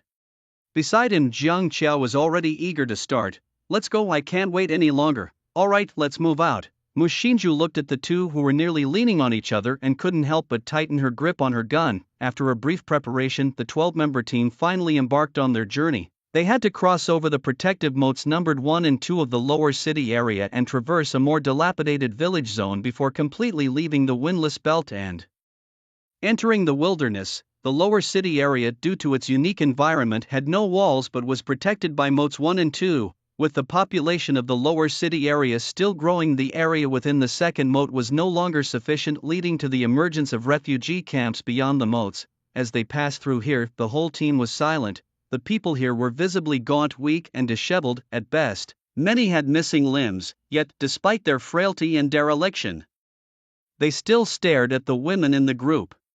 The greed and desire in their eyes almost seemed to permeate the air, making everyone uncomfortable, especially the women in the team and Jiang Qiao, who had never experienced life in the lower city area before. The joy and novelty of the outing vanished quickly, and Jiang Qiao couldn't help but grab Shiye's hand, a gesture that made Mu Xinju, their guard, narrow her eyes. She tightened her grip on her weapon again but said nothing. In reality, Jiang Qiao didn't mean to cause a scene. The situation simply made her feel terrified and uneasy. Shiye, why are these people staring at me like that? She whispered. You wouldn't want to know. Shiye shook his head. What do you mean? Tell me. The more you don't say, the more scared I get, she insisted. Shiye sighed deeply and began to speak. They want to force themselves on you, then devour your flesh. Jiang Qiao's steps halted abruptly, nearly causing her to stumble. Are you serious? She asked. To eat flesh? You mean literally? Hearing Shiye's explanation, Jiang Qiao felt a wave of nausea. Only now did she understand why 2 pharmacists on an exploration mission required an escort of a 10-person squad. When humans breach their moral limits, they can become even more terrifying than beasts, mutants, monsters, or demons, because humans understand humans best. As they walked on, Jiang Qiao suddenly saw an old man with a little girl who was blind and missing an arm kneeling at the front of the line, continuously bowing to them. From a distance, some pleading voices could be heard, prompting Jiang Qiao to remark, Shiye, they look so pitiful. But no sooner had she spoken than Shiye pulled her aside, his voice low and urgent. Jiang Qiao, do not show any pity towards anyone here, remember that. Why? She asked. Shiye glanced at the little girl and frowned. That girl is dying. Her arm was bitten off, her tongue is gone, and those brown stains are dried blood. You should understand why the blood is there. Her only purpose is to serve as bait to lure us. Shiye's voice was cold, but it struck everyone like a hammer, including Mu Xinju's 10-person squad. Captain, isn't he being a bit alarmist? Pei Baihua, also from the upper city and unacquainted with such brutal realities, started to question. What he says is true, Mu Xinju replied coldly. Although she was still inexplicably angry, she trusted Shiye's judgment. He was never wrong. What? Just do your job, Shiye retorted. After a moment of silence, Jiang Qiao swallowed hard before whispering, if I wanted to save her, what would happen? A massacre, Shiye replied, not specifying which side would suffer because it could very well be both. Is there any hope for that girl? Jiang Qiao pressed, understanding her own surge of compassion and mercy. Shiye did not criticize her for it. In this chaotic era, compassion and mercy were still considered virtuous qualities. Most people might scoff at this, but only those who have experienced the collapse of the world in a game-like scenario would understand. Compassion and mercy are not just human kindness, they are kindness to humanity.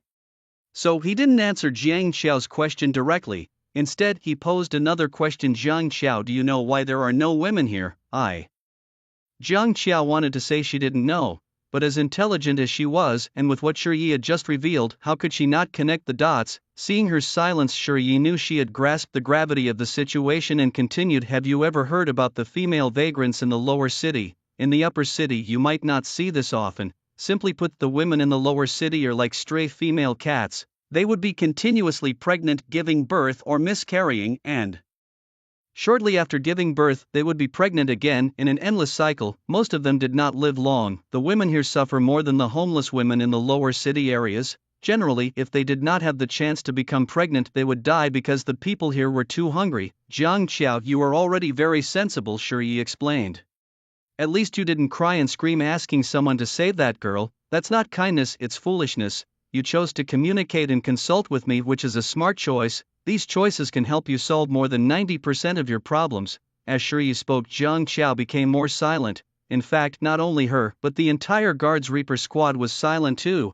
They were amazed by Shirye's knowledge and understanding, and they were silent because of the truths that could be inferred. As everyone proceeded in silence, the old man carrying the girl suddenly got up from the ground. Holding the girl, he ran crying towards the crowd. As he ran, the refugees around him, wild as beasts, also started running, beginning to converge towards Jiang Qiao's team. The numbers were growing. "Captain," some team members began to get nervous. "Stay calm, prepare for combat," was the command. Compared to some of the more panicked members, Mu Xianzhu had a particularly good mental composure. She was different from Jiang Qiao. Having experienced the cruel struggles of the lower levels, she was colder than most. It wasn't because she was heartless, but without this cold detachment, she might have ended up like those homeless women dragged to the outskirts of the lower city, continuously impregnated and violated, and eventually dying in some foul ditch. As the crowd got close enough, Mu Xianzhu raised her hand. This was the signal to disengage the safety. 50 meters, 40 meters, 30 meters, protect the target, bang.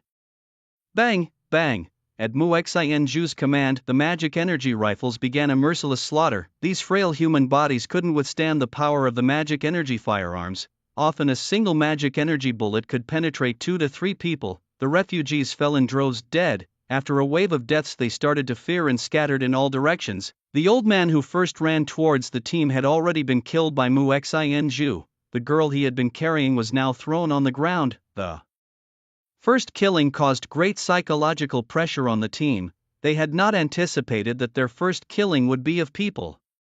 Many team members' palms were soaked with sweat, looking at the bodies strewn on the ground. Although no one vomited on the spot, the expressions under everyone's masks were not good. The entire team remained silent, but it was the usually silent Mu Xianzhu who spoke at this moment. "Enemy expulsion complete, regroup."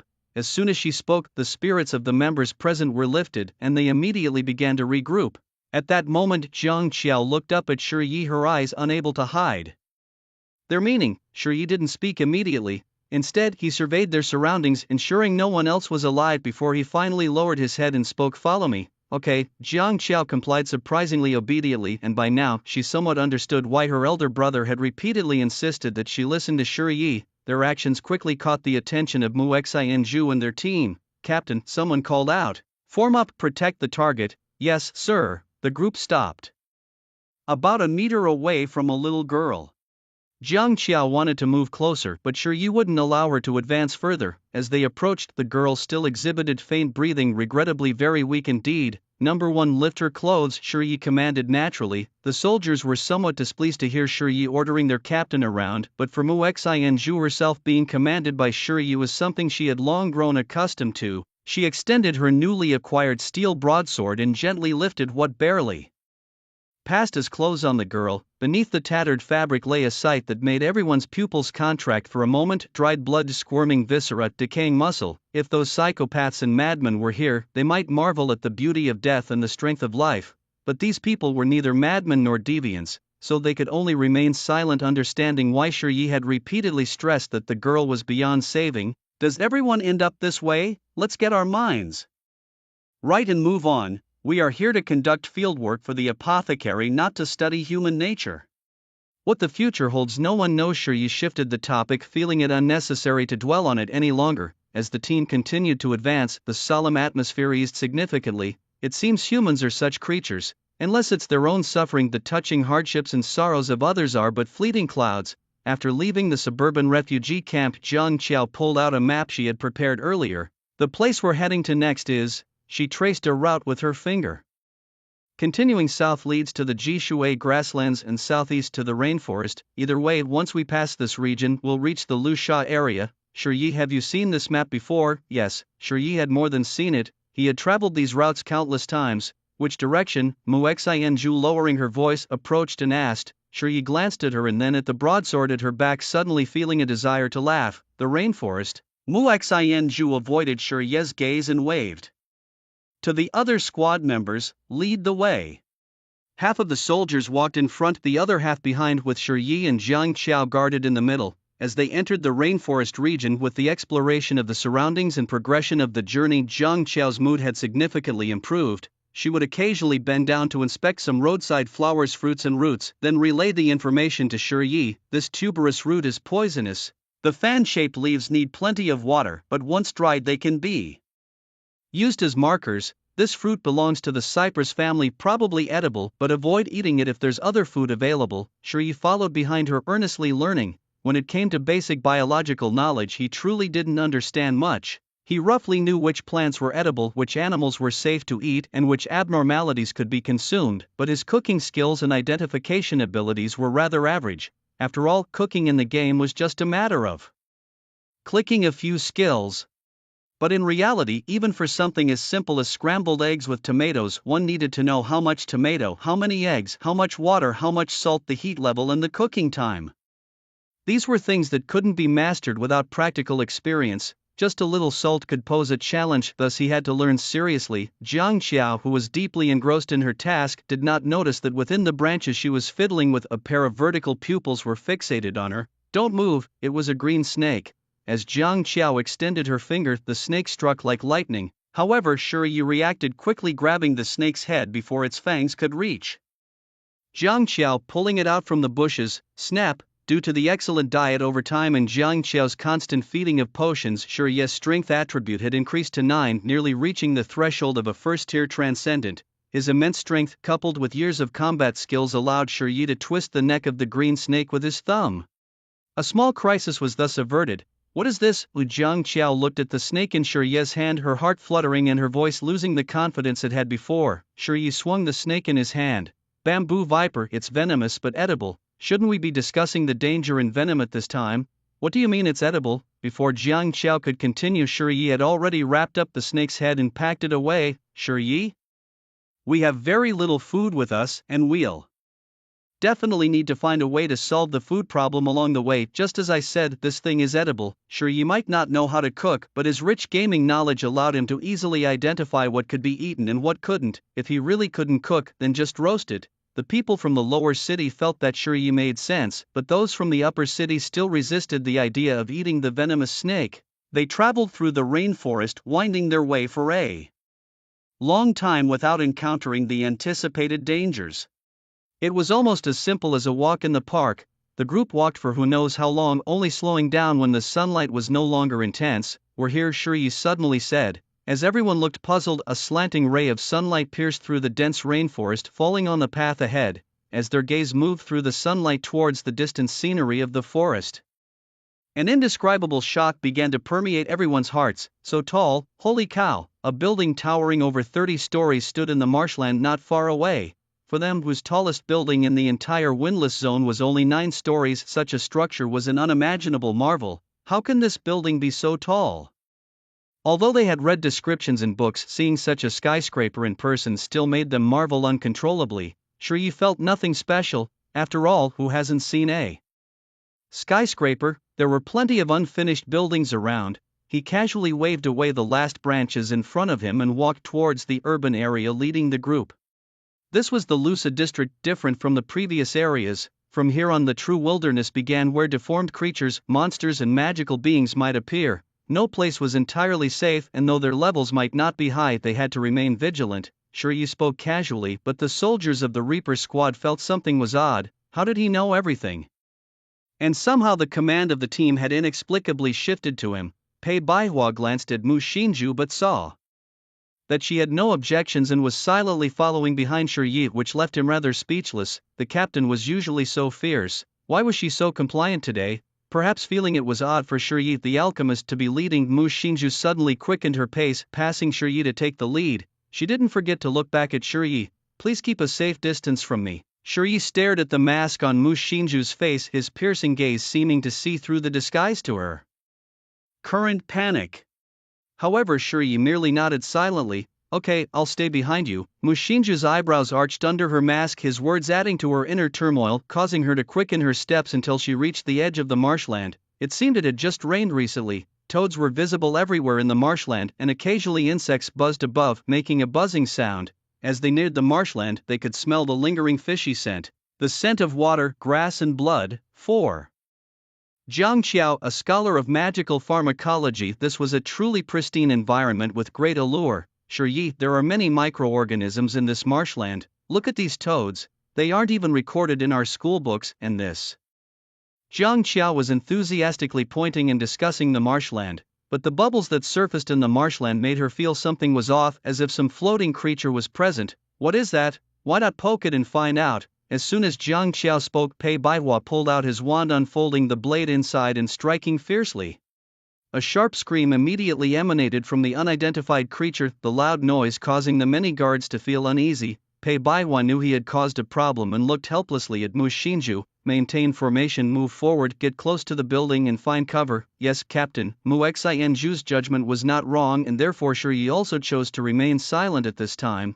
As the team quickly advanced towards the building, a group of wolf-like creatures appeared in everyone's field of vision, swiftly heading towards the marshland. It seemed that they were attracted by the shrieking sound from the marshland just moments ago. They were scorch wolves. The appearance of the scorch wolves was closely related to their name, essentially resembling charred wolves. They were a standard Tier 0 fire-type aberrant species, outwardly wolf-like. These creatures bore no fur, only charred skin and fire marks. Their strength was not formidable. The main threat they posed was their numbers and the fiery poison left in their bites and scratches.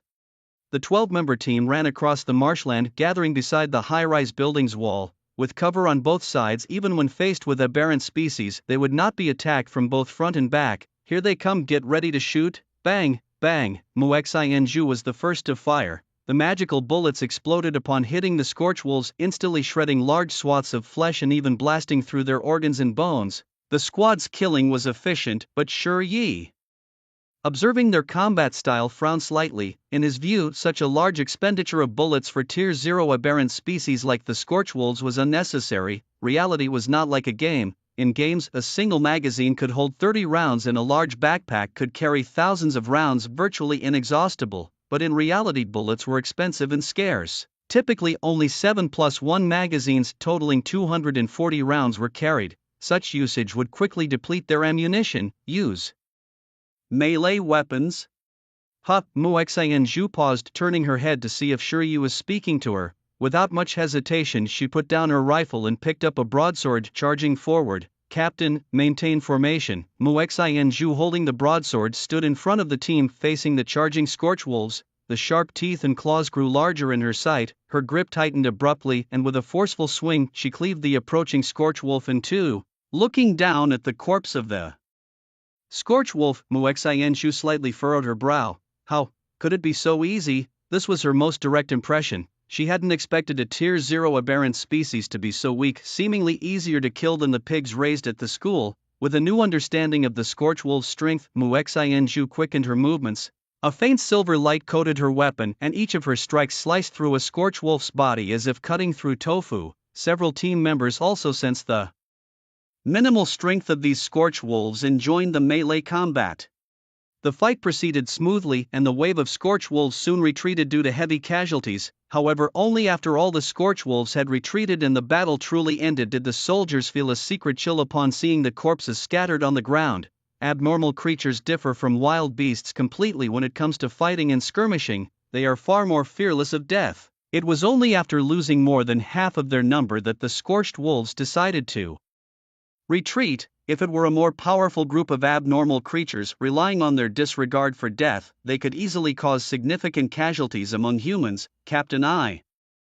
Pei Baihua stood still, unsure of how to apologize. If he hadn't carelessly poked that bubble creature earlier, it wouldn't have shrieked and attracted the scorched wolves. Apart from Pei Baihua, the others were also waiting to see how Mu Xinju would handle the situation. But Mu Xinju wasn't too harsh. You indeed bear a lot of responsibility for this incident. Now is not the time for punishment. We'll record this and deal with it later. Yes, did everyone get that? Understood. After handling the team's affairs, Mu Xinju waved at Jiang Qiao. Alright, it's our turn to work now. Us? What? Shi Yi moved in front of Mu Xinju and gently waved his hand. Ladies and gentlemen, this incident may not be over yet. What? Amidst everyone's puzzled looks, Shi Yi grabbed Mu Xinju's arm. This action made her body stiffen, but she did not refuse. In fact, it had been a long time since Shi Yi had held her hand, but as she did not refuse, her teammates couldn't bear it. What are you doing? Don't touch our captain, Pei Baihua shouted the loudest. Shut up, Mu Xinju commanded coldly, her hoarse voice sounding rather unhappy. Yes. As everyone quieted down, Shi Yi rolled up Mu Xinju's sleeve. On her fair and bright arm, several faint scratches could be seen. What are those? Looks like scratches from the scorched wolves. Damn, I think I have some too. On my legs and back. Mu Xinju, feeling something was amiss, turned to Shiyi with some uncertainty. These minor injuries, could they be problematic? This time it was Jiang Qiao who answered her instead of Shiyi. The scratches and bite marks from the scorched wolves leave behind a fire toxin. It's not a strong poison and the reactions and damage it causes aren't severe, but it has one very troubling characteristic: it itches. If not treated promptly, it will become unbearably itchy. What should we do? Don't worry, I am a pharmacist and I carry antidotes with me, Jiang Qiao said somewhat proudly, feeling that she was proving her worth to the team, but Shiyi immediately vetoed her. In this place, there's no need for antidotes, nor is it appropriate. What about their fire toxin? Number 1, ask your team members to collect some scorched wolf livers, then catch some toads from the lowlands and peel off the toad skins. Lastly, Jiang Qiao, prepare some compound leaf rhizomes, mix these 3 things together, cook them and have them drink it. That should detoxify them. Everyone, are you sure? How do you know this? While some were still questioning or puzzled, Mu Xinju had already started to cut the scorched wolf livers. Pei Baihua couldn't understand why his aloof captain was so compliant with Shiyi. Captain, do you really believe him? Shut up, go catch some toads. Yes, understood. Watching everyone diligently at work, Shiyi also took out his tools for dissection and began to dismantle the corpse of the scorched wolf. Does the body of the scorched wolf have any use? Jiang Qiao asked while she prepared the medicine, curious about Shiyi's actions. The day's interactions had deepened her understanding of him. He truly knew a lot of things that were never mentioned in textbooks or by teachers. His familiarity with the wilderness was astounding, making Jiang Qiao wonder if Shiyi often ventured into the wild for exploration and to earn some extra money. However, this time Shiyi shook his head. The scorched wolf isn't of much value. Its meat is edible but quite sour and tough, hardly palatable. I plan to cut off a couple of its legs, hang them on a branch to dry. This could serve as some form of preserved food. Besides, it could also act as bait to lure other malformed creatures, Shiyi explained professionally, although his dissection skills were awkwardly novice. Without ample practice on such practical tasks, he was indeed unskilled, but brute force does wonders. Using his strength and a fairly sharp knife, Shiyi forcibly tore off 2 of the wolf's legs. He then found a branch, strung them up and hung them high to dry. He informed the others about using the coyote's body as a food reserve, and while some followed his lead, others did not. The Reaper squad members soon gathered all the necessary ingredients for the detox soup. Jiang Qiao, inexperienced in prioritizing tasks, boiled a huge pot of detox soup. Judging by the quantity, there was enough for each person to have 2 large bowls, which was admittedly excessive. However, such overestimations were normal, as it was everyone's first time venturing into the wild and handling many tasks practically. Minor mishaps and humorous incidents were normal. After drinking the detox soup, everyone's itching gradually subsided, proving the effectiveness of Shiyi's recipe. Establishing trust among people can be as simple as that. Knowledgeable, capable and quick to respond, Shiyi easily won many people's favor. Shiyi approached Mu Xinju naturally, taking her hand. Feeling better? Startled, Mu Xinju still managed to feign composure and pulled her hand back. I'm fine. If you're fine, then let's continue on our way. After some rest, the group resumed their journey. Following through the dilapidated building area, they walked for about 2 more hours. The sun was setting, but it wasn't very late and they could still cover some distance if they continued. Typically, Shiyi would have urged the team to push on a bit further, but today, let's find a house and set up camp. So early? After a battle, our Earth soldier friends also need to rest, and since there are many buildings here, we can find a safe house to regroup properly.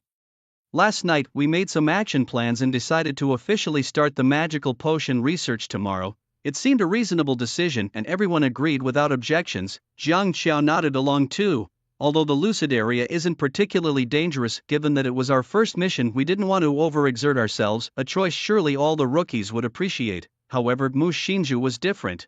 She looked at Shiyi with a hint of confusion. Unlike the others, who took things for granted, she might not know if she understood Shiyi the best in the world, but at this moment she was definitely the one who understood him the most in the team. Was he planning something? A significant trait of Shiyi's actions was his high sense of purpose. Now, choosing to camp here instead of moving on definitely hinted at an ulterior motive. Quietly, Mu Xinju sat down and then instructed the team members to check their equipment, weapons and ammunition. Report the bullet usage, she said. 44 inch 26, 39, 40, 87. When she heard 87-foot Mu Xinju paused, then turned to look at the owner of the voice, her roommate Wu Wenjing. It wasn't just her. The other team members' gazes also focused on Wu Wenjing. Feeling the pressure from her comrades, Wu became somewhat flustered. Back in the refugee area, I found those people despicable, so I fired a few extra shots. Then a swarm of burning wolves rushed towards me, so I ended up using more bullets than others. Mu Xinju took a deep breath. In just one day through 2 low-intensity fights, with one barely qualifying as a fight, 87 bullets had been used. Mu Xinju wasn't upset about the bullets per se, but she was concerned about what would happen if they encountered stronger mutants or even stranger magical creatures in the next days. What would her roommate do? Conserve ammunition? Yes. She now understood why Shi had insisted she engage in close combat. As a rookie soldier, they carried 210 bullets each, with 30 in the gun and 8 magazines in total. They wouldn't last long in continuous fire. For less intense battles, engaging in close combat was indeed the most rational choice. This would save a significant amount of ammunition, allowing for fire suppression, retreat, and combat maneuvering if they encountered powerful magical beings. Sighing softly, Mu Xinju reflected on the challenges of leading a team. With her personality, she wasn't really suited to be a team leader, even when Lan had told her that people with focused minds were better suited as combatants. A leader had to consider too many things and often be distracted. Compared to herself, Mu Xinju always felt that Shi was the better choice for the team leader, with his clear thinking, rich combat experience, ability to delegate, and strong capabilities. What is number 1 female soldier thinking about? An unexpected voice jolted Mu Xinju's thoughts. Surprised yet subdued, she responded, "Is there something? Have you eaten yet?" She almost instinctively replied with a no, because such exchanges were common between her and Shi. Whenever she said she hadn't eaten, Shi would definitely invite her to dine, but today she felt that answering this way would only expose herself, and she also wondered if Shi treated all girls this casually, striking up conversations and inviting them to meals. Originally somewhat delighted, Mu Xinju suddenly felt a bit sulky, her response becoming much stiffer. "This is not something you need to worry about, is that so? Well, all right then." The group went about cooking, most eating the food they had brought along, while Shi was leisurely roasting a wolf leg. The thing already looked burnt, and roasting it further just blackened it completely, making it quite unappetizing. As he grilled, Shi's gaze occasionally swept across to the opposite side of the swamp. There was another street over there, perfect for hiding. Occasionally the rustling sound carried by the wind made it unclear whether it was a small animal passing by or just the sound of leaves fluttering. At one moment Shi and Mu Xinju's eyes met, but it seemed they had an unspoken understanding, always naturally avoiding each other's gaze. Then Jiang Qiao came over with some compressed biscuits. "How can you chat with just about anyone? I'm still here, and you start hitting on others?" "No, what are you talking about? What do you mean I'm hitting on others? Don't you want to be my lover anymore? How can you have your eye on another while eating from this bowl?" Jiang Qiao showed a pitiful expression, a true little devil in disguise. "If I really had, that would be one thing, but I haven't. Okay, looks like you deny everything. Once you're full, ha jerk." Mu Xinju was not far away. She watched as Jiang Qiao and Shi playfully flirted, finding it hard to keep her composure. Jiang Qiao's lover, sigh. Just earlier she had some appetite, but now she, the introverted girl, didn't even feel like eating. She simply picked up her sword and headed towards a nearby building. "Bring 2 people with me, let's check out the building ahead. We need to find a safe place to rest for the night." "Yes." Shi's eyes shifted away from Mu Xinju. Among all present, she was the only one whose strength was close to his. In order to smoothly handle the upcoming disposal of Yi Chen, he had to make sure Mu Xinju left. She was already on the right path, and if nothing unexpected happened, she would become an official in District 13. She might even rise to become an officer and protector, and thus enter the upper city district. The matter of Chen Lu was still unknown to others, with few connections and leads, but the relationship between Yi Chen and Mu Xinju was too intertwined, the timeline too lengthy, which could easily reveal some clues. The decision to act against Yi Chen was his own. Involving her would only tarnish her. It was completely unnecessary. Shi's gaze is so profound. "Are you perhaps plotting something wicked?" Shi paused, turning his head to look at the sly-faced Jiang Qiao. "It's nothing, everyone is busy, and we should discuss the plan for tomorrow's research. When it comes to serious matters," Jiang Qiao also puts away her playful expression. "My research goal is to obtain 2 or more types of spectral creatures. I want to try using their remnants, their soul entities, for some potion experiments." Spectral creatures? Well, it could be for potions or other magical items. I'm not very familiar with the active remnants of spectral creatures, so I need to conduct tests. The spectral species dissipate very quickly. I note that's why I came to the wilderness myself and even brought a medium. After hearing Jiang Qiao's words, Shiyi nods in agreement. Although she is a young lady, her execution and research mentality are absolutely fine, certainly much better than those who just hang around in the upper city. I see. What about you, Shiyi? Have you prepared a research direction? Shiyi thought for a moment about his own potion research direction, and indeed he has something. What is it? The mechanism of how potions enhance the human body. Shiyi answered very seriously. That's indeed a good topic, and you have quite the idea. Well, I certainly do. In his previous life, he didn't know how many attribute enhancing potions he had consumed, rightly called a potion tank. The two discussed potion studies for a long time, during which Jiang Qiao personally taught Shiyi how to dissect animals, such as the correct way to cut up the deformed corpse of a burnt wolf. Time passed quickly, and before they knew it, it was late at night. The Reaper squad found a building filled with many shelves, but all the items on them were gone, and even the shelves themselves were rotting. This place is spacious and enclosed, making it suitable for camping. The members of the Reaper squad take turns guarding, while Jiang Qiao and Shiyi, the two potion masters, can rest unconditionally, watching everyone gradually fall into deep sleep. Shiyi, who had been feigning sleep, suddenly opened his eyes. Then he saw a pair of big round eyes blinking. Shiyi, I can't sleep. Shiyi, if you don't rest properly now, you might be mentally weak tomorrow. When facing the spectral creatures, those who are mentally weak are easily invaded by the specters, then you will be in danger. Scaring a girl like this, Shiyi is very good at it. Indeed, after hearing that not sleeping properly might lead to specter invasion, Jiang Qiao finally obediently closed her eyes. Shiyi didn't hurry, he waited a while longer until Jiang Qiao's breathing became calm, and even then he quietly got up. Using his backpack as a makeshift bed disguise, Shiyi stretched out his hand and flipped out of the window. He avoided the two night watch members, lowered his stride, and began walking deeper into the ruins. However, after he left, Jiang Qiao suddenly opened her eyes. Seeing Shiyi's empty bed, Miss Jiang family pouted. I knew it, out messing around again. She didn't make a sound or scream, but just moved her sleeping bag over to Shiyi's side, and then covered their position with a blanket. From the outside, it would look like they were sleeping together. Sure enough, the rustling noise immediately caught someone's attention. Mo Xianju always felt that Shiyi's eyes during the day, the chosen paths, were not quite right. Feeling uneasy, she couldn't help but get up to take a look. She quietly moved to a spot that was a bit further away, yet perfectly positioned to view Shiyi and Jiang Qiao. With just one glance, she saw their sleeping bags pressed together. Jiang Qiao's fidgeting figure was fully captured by Mu Xinju. Clenching her fists tightly, Mu Xinju took a deep breath, but ultimately did nothing, silently returning to her own spot. After sensing that all was quiet, Jiang Qiao, holding the sleeping bag, breathed a sigh of relief, squeezing out a helpless smile. All right, this is as far as I can help you. On the other side, Shiyi took out a small bottle of fireflies.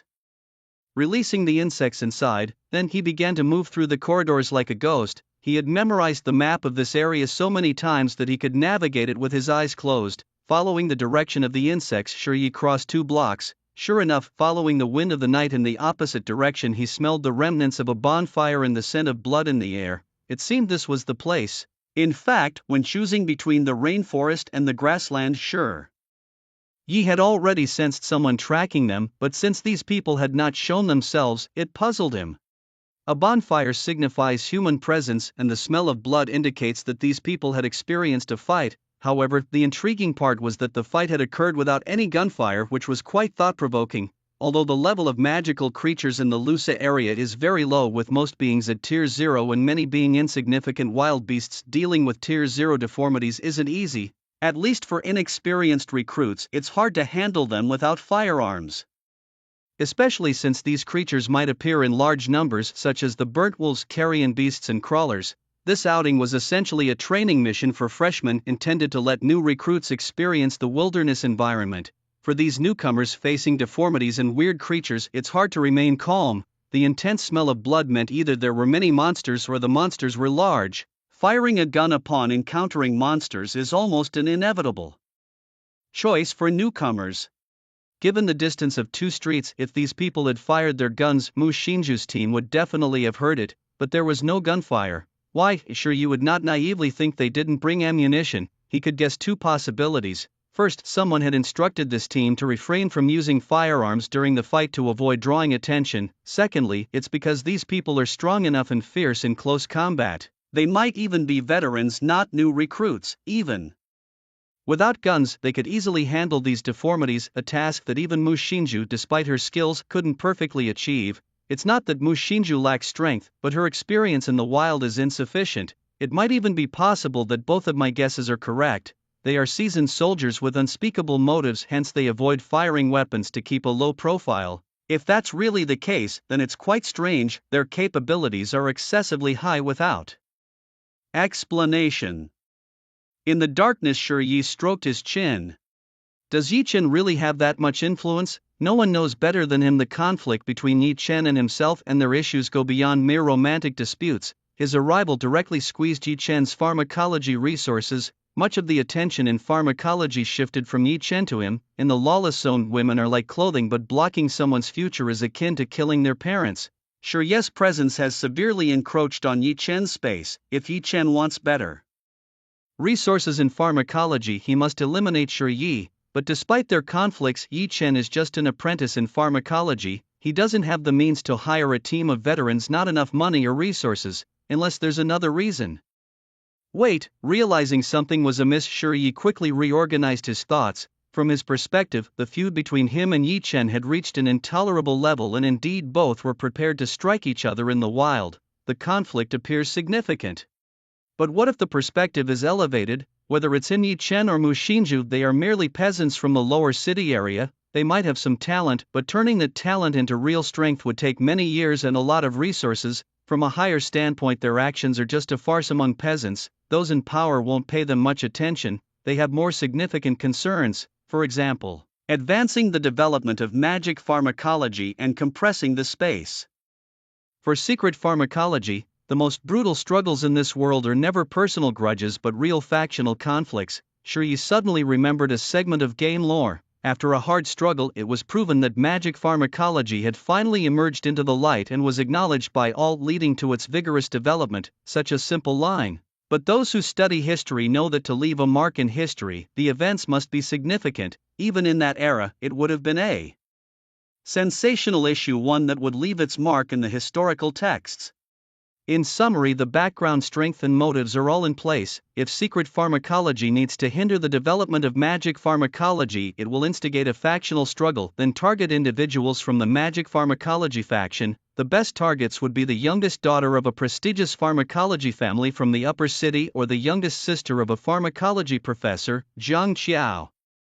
The Jiang family is not united. Among Jiang Yanchang's siblings, some support secret pharmacology and others support magic pharmacology. If Jiang Qiao dies during this excursion, Jiang Yanchang would inevitably face scrutiny from his family, thus slowing the development of the magic pharmacology faction. Everyone was a potential victim, but only Jiang Qiao was the true target. Realizing this, Shi suddenly clenched his fists, immediately making the decision to abandon the attack on Yi Chen and return to the camp. But just as he lifted his foot, a strong sense of danger emanated from behind him. Shi forcibly twisted his body to dodge. Whoosh, a bullet whizzed past where he had just been standing. A silencer. Shi's eyes narrowed instantly, a sign that he was quickly preparing for battle. If the enemy had a silencer, that was a serious matter. Although silencers effectively mask noise, making them suitable for combat in the wilderness, they also facilitate assassination. Therefore, silencers are regulated in the windless zones. The fact that these people could obtain silencers, discover him in such a dark and secretive environment, and silently attempt an assassination revealed a lot about them. These people were definitely not novices. Shi didn't stay put. He turned and rolled into a ruined courtyard wall to hide his tracks. The enemy did not continue their attack, and the environment once again fell into silence. The shot just now had been covert. He couldn't pinpoint the enemy's location, but Shi was not naive enough to think the sniper had left. This kind of standoff was completely disadvantageous for him. It was unlikely that the team consisted of only a sniper. Others were probably ready to move against Jiang Qiao and her group. Whether it was Jiang Qiao being assassinated or waiting longer, he would be surrounded by the assassination team here. The longer he delayed, the more disadvantageous it became for him. It seemed there was no other way. Shi threw a stone to his left, then suddenly accelerated, dashing to the right. Whoosh, whoosh, whoosh. The second bullet grazed his thigh, followed by the third and fourth. Shire's figure darted like a ghost through the streets and buildings. In this domain he knew so well, he was masterful even in the darkness. No one was more familiar with this place than he was. After dodging, Shirye had determined the direction of the attack, but without any flash of light he still couldn't pinpoint the exact location of the enemy. However, he now faced another problem. How was the enemy locking onto him with each precise shot? Ether sensing, perhaps. Silently, Shirye placed his palm against the wall, concentrating as he channeled ether into it. Bang! A bullet immediately hit the wall, confirming Shirye's suspicion that the enemy was using ether sensing to locate him. Now he had a plan. His magical energy was already scarce, and since the enemy was tracking him through ether, he decided to deplete all his ether magic. He pressed his palms against the ground, squandering all the flowing ether in a reckless move. After he had exhausted the ether magic pool, the long-dormant mechanism finally reactivated. He then made an even bolder move by sprinting through the streets. As he had anticipated, after depleting the ether, the enemy could no longer pinpoint his location and ceased firing. At that moment, inside a 5-storied building, Chang Jiao retracted his sniper rifle and turned to look at Wu Yong and another female teammate Li Si, who were also in the room.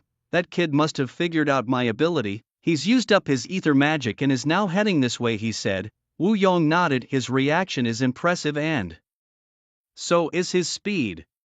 For someone his age to dodge your shots repeatedly is quite remarkable. Has he discovered you yet? Probably not. There's no way I've exposed myself. He must have guessed my location from the direction of the bullets. Understood, let's prepare to move, Wu Yong suggested, picking up his own weapons and gearing up to leave. Seeing Wu Yong about to leave straightforwardly, Chang Jiao pointed his gun towards Yichen, who was thrown in the corner. What about him? Should we kill him? Upon hearing that they might kill him, Yichen, whose mouth was stuffed with rags, immediately panicked. He writhed in the corner, tears and urine flowing freely, seemingly begging for mercy, though no words could escape his mouth. Moreover, the two assassins didn't even glance at him. Yichen hadn't expected things to turn out this way. He had merely wanted to kill Shirye, so he went to the underworld in the lower district to look for assassins. The price he offered wasn't high but wasn't too low either.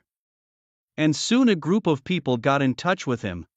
After inquiring about Shirye's recent learning experiences and his companion Miss Jiang Xiao, they gladly accepted the commission. Yichen had wanted to inquire about how they would proceed, but their response was that he needn't worry. When the day of the mission arrived, everything would be arranged. Yichen had his doubts. Could such a small sum really hire a crack squad capable of manipulating even official tasks? Could these people have some unspeakable secrets? However, after meeting the elite team, all his doubts were dispelled. As long as Shirye died, what did some secrets matter? Who didn't have secrets? With a common goal, they were allies. With this mindset, Yichen and the team embarked on their mission to assassinate Shirye. But as soon as they left the windless zone, Yichen sensed something was amiss. The team leader had killed his teammates and thrown them into a pack of beasts, leaving no bodies behind. He himself was bound and brought to this area. They hadn't killed him yet, which gave Yichen a glimmer of hope. Now they really wanted to kill him. He didn't want to die. He was still a virgin. He had never been with a woman. He just wanted to live. Is that so wrong? Whimper, Yichen howled in despair, trying to awaken some semblance of conscience in his captor, but Wu Yong merely glanced at him dismissively. Don't kill him yet. Let him scream. It will surely draw that kid's attention. Keeping him here as bait is the best strategy. Once we deal with them, we can come back and finish him off. Then we can stage a scenario to frame him, cleaning the records of one or two of the peripheral identities. Heck, you've really thought this through. Upon hearing Wu Yong's plan, Chang Jiao couldn't help but chuckle. Without further delay, the three of them left the room and split up, taking up new positions in ambush. Left alone, Yichen was engulfed by panic. Bait to be killed, to be framed. It seemed no matter what happened next, his fate was sealed. Why me? Oh. He continued to howl loudly, venting his fear and anger. He knew there was a high probability he wouldn't make it out alive. These people wouldn't spare him. But even if he was to die, he needed to draw Shirye there. Shirye must die. Before his own death, he wished to see Shirye's demise. With this new conviction, Yichen's howling intensified, but soon his cries ceased, because he really saw Shirye. Shirye was crouched by the already shattered windowsill, scanning the surroundings. He had heard Yichen's cries from afar. Familiar with the layout, he chose to climb up the building from the outside rather than entering through the stairway. Observing the situation inside the room, he immediately confirmed his suspicions. Yichen was just part of the trap. seeing Shi Chen was initially stunned, then immediately fell to his knees. Wu, Shi save me, I'm your old classmate. Faced with a strong desire to survive, all reason, hatred and principles were cast aside by Yi Chen. All he wanted now was to live, even if it meant begging Shi, the very person he wished dead. However, Shi, standing on the window ledge, remained silent, his body tense, hands readying to act. Whoosh, a bullet whizzed from the darkness of the room, grazing Shi's shoulder as he ducked. Instead of retreating, he advanced, charging into the room against the gunfire. What, hidden in the shadows? Chang Jia was somewhat surprised by Shi's choice, however he wasn't overly worried. As a seasoned soldier, he had rich combat experience and could gauge the situation well. Moreover, he had teammates, Chang Jiao and Shi faced each other across the doors, both aware of the other's presence. As Shi sprinted, dodging and weaving, Chang Jiao continued to shoot calmly, knowing the distance between the two doorways gave him an edge. That was the narrow corridor. Just as Shi burst out of the room door and charged towards the tall figure, a cold gleam struck from deep within the corridor. Clang! The blade flashed wildly, but Shi executed a backward somersault to dodge the slash. Wu Yong bared his teeth in a fierce grin. Ha Dai, his large blade descended unstoppable, cleaving downwards as if to split Shi in two. Just as the blade seemed certain to connect, Shi gently exhaled, gathering the little ether he had recovered into his palm, his body slightly arching like a bow, pulling at full strength from the ground, and then he struck upwards with his palm towards the descending blade, blocking with his hand. Has this man gone mad? That was Wu Yong's first thought. But what happened next completely defied his expectations. Thud, like a cleaver hitting a bone too tough to split, the blade actually embedded itself into Shi's hand, bones, blood trailing down his arm. The expected scene of Shi being cleaved in two did not materialize. Not good. By the time Wu Yong realized something was amiss, it was too late. Shi's strength was above his own, his bones pulling the blade with such force that it dragged Wu Yong closer. As the distance between them closed, Shi's right hand reached out. With a grasp of the void, a blue scythe appeared from nowhere in his hand, positioning itself between Shi and Wu Yong. The sharpness of this epic weapon was not something ordinary soldiers like Wu Yong could withstand, let alone a mere first-tier transcendent. Even if he had been a first-tier transcendent, he could not have defended against the edge of the blue chest silk. With a swift motion, Wu Yong's head flew off. To his dying moment, Wu Yong couldn't understand their tactics. Their strategies had been flawless, and they hadn't underestimated their younger opponent, so why had they still failed so horribly? He wanted to tell his comrades to run, that this man before them was beyond their ability to fight, but alas, he could no longer speak. Wu Yong, seeing his friend killed, Chang Jia was also overwhelmed with rage. He pulled a rifle from his embrace and fired a rapid 3-shot burst at Shi. Rat-tat-tat. Shi's arms took the hits, but he swiftly dodged into a nearby room.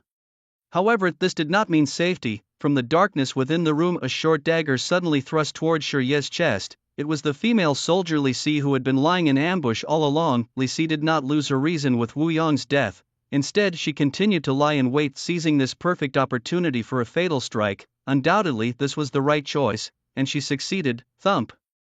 The blade sank into flesh, and Li Si's fierce expression flashed with a hint of vengeful pleasure and triumph, indicating that Wu Yong's death had not left her unfeeling, but her pleasure and joy were fleeting. The dagger that had plunged into the flesh got stuck between the ribs, her strength seemingly insufficient. Nova was the position of the blade tip caught on several strands of blue steel wire. The blue chest silk, blue chest silk. This weapon, like its name suggests, was a blue scythe, a chess player's scythe laced with hidden steel wires. From the outcome of the battle between Shi and Wu Yong, Li Si deeply understood the power of the weapon. Instinctively, she reached behind her and grasped the blue chest silk, attempting to snatch the weapon from Shi's hands. Just as she grabbed the long handle, Shi unexpectedly let go. The heavy scythe immediately caused Li Si to stagger. Taking advantage of this clear vulnerability, Shi turned around and with a forceful punch struck Li Si squarely in the abdomen. The impact nearly made Li Si lose consciousness, her body involuntarily curling up. At that moment, Shi's hand darted towards her neck. "Don't move!" A furious shout came from behind, and long legs, wielding a double-barreled shotgun, aimed at Shi's back. But Shi showed no signs of stopping. He merely ceased his attack on Li Si, his fingers tightening, pulling back the blue chest silk with steel wire and simultaneously flinging the large scythe outward. Die, bang, bang. Without hesitation, long legs fired at Shi, the shotgun's forceful impact almost sending Shi Yi flying, numerous pellets marked his back, almost turning him into a honeycomb. However, the cost was significant as the spinning blue chest silk cleaved long legs at the waist, cutting him in two. Blood gushed from his mouth and nose, clearly beyond saving. Long legs, Li Si screamed as she ran towards her teammate. She hadn't expected that their trio, who had been together for many years, would lose two brothers to this young Shi, but as she ran towards Long Legs, she saw a glimpse of despair and fear in his dilating pupils. What was he despairing and fearing? Wasn't the enemy already dead? Years of combat experience and professional instinct stopped Li Si from rushing to rescue her comrade. She forced herself to halt, but behind her she could already hear the sound of bones cracking. Brotherly love, indeed. Shirye's voice was hoarse. Li Si's eyes widened, her body stiffening as she turned around only to see a calm Shirye twisting his neck. How is this possible? Li Si was certain, absolutely certain, that Long Leg's shots had hit Shirye squarely in the back.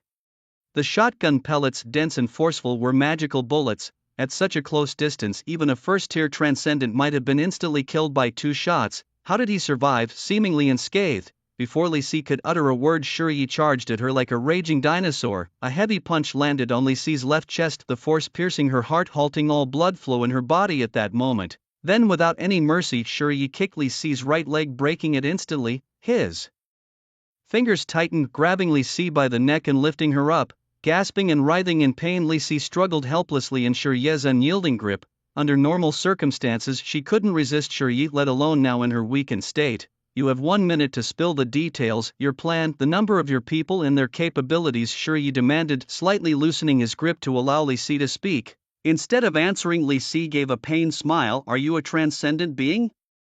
She asked, ignoring his questions. 55 seconds left, Shirye replied, his patience waning. You'll die, we will kill you. Li Si's spiteful retort was cut short as Shirye snapped her arm, eliciting a scream of agony. Shirye's expression grew colder. I don't have much time, and neither do you. I hope you'll cooperate so I can make this quick. Li Si's eyes flickered, seemingly wavering. Meet one condition and I will tell you everything. What condition? He asked. I want to experience what it's like to be loved, said Li Si, her voice tinged with sadness. Puzzled, he asked, what do you mean, make love to me? Li Si said, and with her only free arm, she reached down and began to unbutton her combat trousers, revealing the lace beneath. Seeing this, Shirye's eyes narrowed and his fingers tightened abruptly. With a swift twist, he snapped Li Si's neck, and her face bore a look of relief and release. Shirye soon realized she had been stalling for time. The longer she delayed, the more danger Jiang Qiao and Mu Xinzhu faced. Despite having to admit, the three soldiers were of high quality, strategic, calm in their thinking and purposeful. They used Yi Chen as bait to lure him into an ambush. A sniper with long-range sensing abilities took the shot and immediately relocated, spreading out to set up further ambushes in the room. As Shirye approached, lured by the noise, he faced another attack. His strategy had been to prioritize taking out the ranged attackers at the back, but he still faced well-prepared close-quarters combat and a second calmer assassination attempt. Throughout their fight, his opponents had made almost no mistakes. Their only failing was simply not being strong enough. Even with the mission failed, Li Si had tried to delay her time, maximizing her tactical value. If it had been another time, potentially distracted by desires, Jiang Qiao's situation could have become very dangerous, even fatal. Time was running out. Sorry, such an opponent deserved Shirye's respect. Picking up two guns, a submachine gun and a rifle, he stepped over the body and quickly moved to where Yi Chen was held. Yi Chen was desperately trying to speak through a dry and uncomfortable mouth, having managed to push aside the gag with his tongue. Seeing Shirye approaching quickly, panic almost spilled from his eyes, yet there was also a flicker of hope for survival. Shirye, I realize my mistake. Please show mercy and let me go. I truly understand now. The footsteps of Shirye didn't slow down despite Yi Chen's pleas for mercy. The term let bygones be bygones is too hypocritical. I prefer the turn of fate. Bang! The shotgun blasted straight to the head, scattering red and white splashes on the ground and the walls. Shirye acted as casually as if he had smashed a watermelon by the roadside. Then he flipped over the window and hurried back in the direction he had originally come from, hoping the gunshot would serve as a warning to them. At the location of the Mu Xinju's team, she had already reacted swiftly at the first sound of the gunshot and immediately reached the sides of Jiang Qiao and Shirye. Everyone on alert, she commanded. It was only when she saw Jiang Qiao rubbing his eyes, half asleep and half awake, that she realized Shirye was not by Jiang Qiao's side. Where is Shi? Mu Xianzhu's voice was loud. Caught off guard, Jiang Qiao was startled, reacting a beat too slow. Shi he. Mu Xianzhu walked over to her, pulled out the bulging sleeping bag that Shi had been using, and immediately realized that he had long since fled. He wasn't here before, he went out alone under these circumstances, and you concealed it? Why so fierce? I'm not a worm in his stomach. Facing Mu Xianzhu's interrogation, Jiang Qiao immediately began to play the victim, a tactic she was all too familiar with. Seeing Jiang Qiao's pitiful look, Mu Xianzhu couldn't continue her anger. Their task was to protect Jiang Qiao. The situation was unclear now, but the sound of the gunshot was definitely real. Miss Jiang Qiao, change your clothes. Hut, change clothes. And number 10, come and change clothes with Miss Jiang Qiao. Mu Xianzhu waved over Wu Wenjing, though it was a cruel move. It was necessary, a duty of the soil soldiers. Wu Wenjing opened her mouth, her body trembling slightly, her expression under the hood unnatural, but ultimately she said nothing.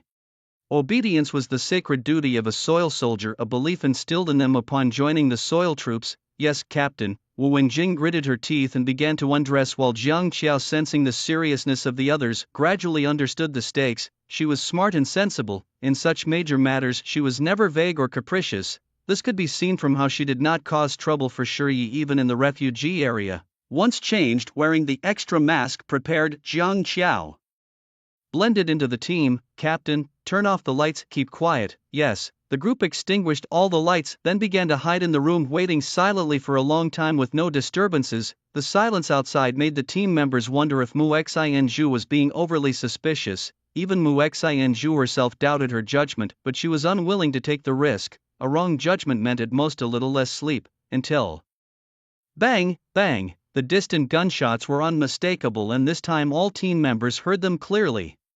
Pei Baihua immediately looked at Mu Xinzhu, but Mu Xinzhu made a silencing gesture. Shoo! After the burst of gunfire, the environment once again fell silent, and the team members' thoughts were caught in a second dilemma. The gunshots were from afar, not nearby. Perhaps another team encountered a deformed attack at night. It might not necessarily mean an attack on them. Once the thought emerged, it coiled around like a venomous snake, unshakable, until finally a female team member, unable to bear her urgent need, spoke up. Captain, I really need to. Bang! A gunshot exploded close by, right next to her ear, and the woman who had just spoken was shot in the head instantly. Blood splattered everywhere, and her headless body collapsed to the ground. The team members, who had never experienced such a situation, immediately screamed, and their screams were like bright lights in the dark night. He found you. Bang, bang, bang. Bullets flew from a distance. Don't panic, fall back, I'll cover. The captain shouted, shut up, move out. Mu Xinzhu yelled at several team members, then quickly picked up a rifle and returned fire towards the distant flashes, but the enemy's firepower was overwhelming. Although she managed to hold her ground and fire back, some of the team members were still hit and injured. Fortunately, Mu Xinzhu stood in front to buy them some time, allowing the team members to roll and crawl out through a window. However, this move led to Mu Xinzhu being surrounded. Whoosh! A burst of firelight ignited. 3 flares fell around Mu Xinzhu, lighting up the dark surroundings and revealing her figure. 2 men and a woman appeared in front of Mu Xinzhu. The tall man Stone and the woman Wildcat were expressionless, while the sleazy man Jin Kuan unabashedly ogled Mu Xinzhu, his gaze filled with undisguised desire. He, nice figure, I like young, energetic, tender bodies, they must be fun to play with. Hearing Jin Kuan's taunt, Mu Xinzhu just coldly snorted. At that moment, Wildcat pointed at the window behind her. I hate to remind you, but was it really a good choice to let that bunch of trash escape and stay behind yourself? Mu Xinzhu's heart skipped a beat, suddenly doubting her previous decision, and that brief moment of hesitation gave the enemy an opportunity. Bang, bang, bang. The revolver fired repeatedly, and Mu Xinzhu, losing the initiative, could only flee in disarray. She had just ducked behind a shelf when an iron rod swept towards her face. Clang! With a stifled groan, Mu Xinzhu felt her entire body dislocate from the impact. Shockingly, her feet left the ground due to the force sending her flying into the air, but in that instant, Shi grabbed her by the ankles and slammed her down to the ground with a resounding crash. Upon hitting the ground, Mu Xinzhu spat out a mouthful of blood. Thankfully, she managed to brace herself with her broadsword, mitigating much of the damage. Otherwise, the blow could have knocked her unconscious. These aren't rookies, she assessed quickly as a silvery light coated her blade. Lifting her hand, she unleashed an enchanted slash at her opponent. Careful, sure. Clang! The sturdy steel rod shattered and four of Shur's fingers gripping the rod were severed, blood unceasingly flowed, yet Shur uttered not a sound, picking up a double-barreled shotgun from his waist and firing twice at Mu Xinzhu. Bang bang, Mu Xinzhu raised her broadsword to block, and where the broadsword could not defend, layers of silvery light appeared, stopping the shotgun pellets. She then raised her magic rifle and fired back 3 bullets. Despite her comprehensive defense, the shotgun's powerful force still sent Mu Xinzhu flying into a wall. Ugh. On the other side, Shur, now with 3 bullets embedded in his forehead, was undeniably dead. Shur, damn it! Upon seeing Shur killed, Wildcat raised his revolver and shot at Mu Xinzhu. Bang bang bang. Dodging continuously, Mu Xinzhu gradually found herself cornered, and her rifle was knocked away by a bullet that also pierced her forearm and hit the wall. The pain almost forced her to close her eyes, but at such a life-and-death moment, how could she possibly shut them? She forced herself to suppress the dizziness and calm her thoughts, thinking about what Shur would do. He would do everything possible to reduce the enemy's numbers, creating opportunities without long-range weapons. Using powerful, lethal moves was what Shur would do in this situation. Clenching her broadsword tightly, she then flung it with all her might, sending it spinning like a boomerang towards Wildcat, but the attack was too slow and too distant.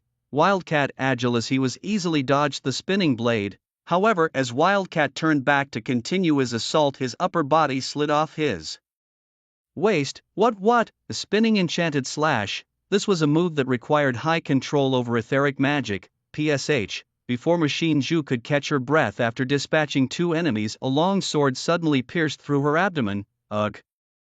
The young girl tensed, groaning in pain. The blade in her abdomen didn't stop. It twisted gently, slicing through her body. This blow almost caused Mu Xinzhu to lose her balance. But it wasn't over yet. Jian Kuan thrust his second knife, piercing through Mu Xinzhu's thigh. Ugh.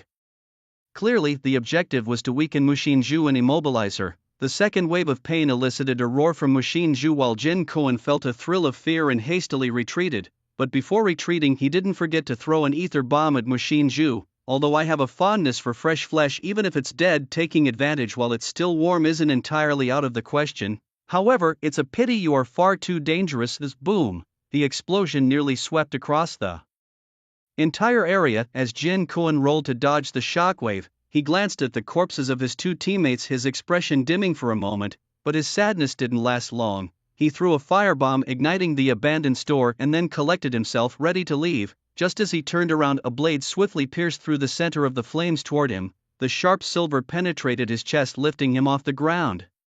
The flames produced a large amount of ashes. Mu Xinzhu staggered out from the heat wave, her clothes tattered, but aside from the injury she had just sustained, the explosion seemed to have caused her no further harm. The spike's tail was connected to the palm of Mu Xinzhu, and flowing silver covered her body like armor. You are an awakener?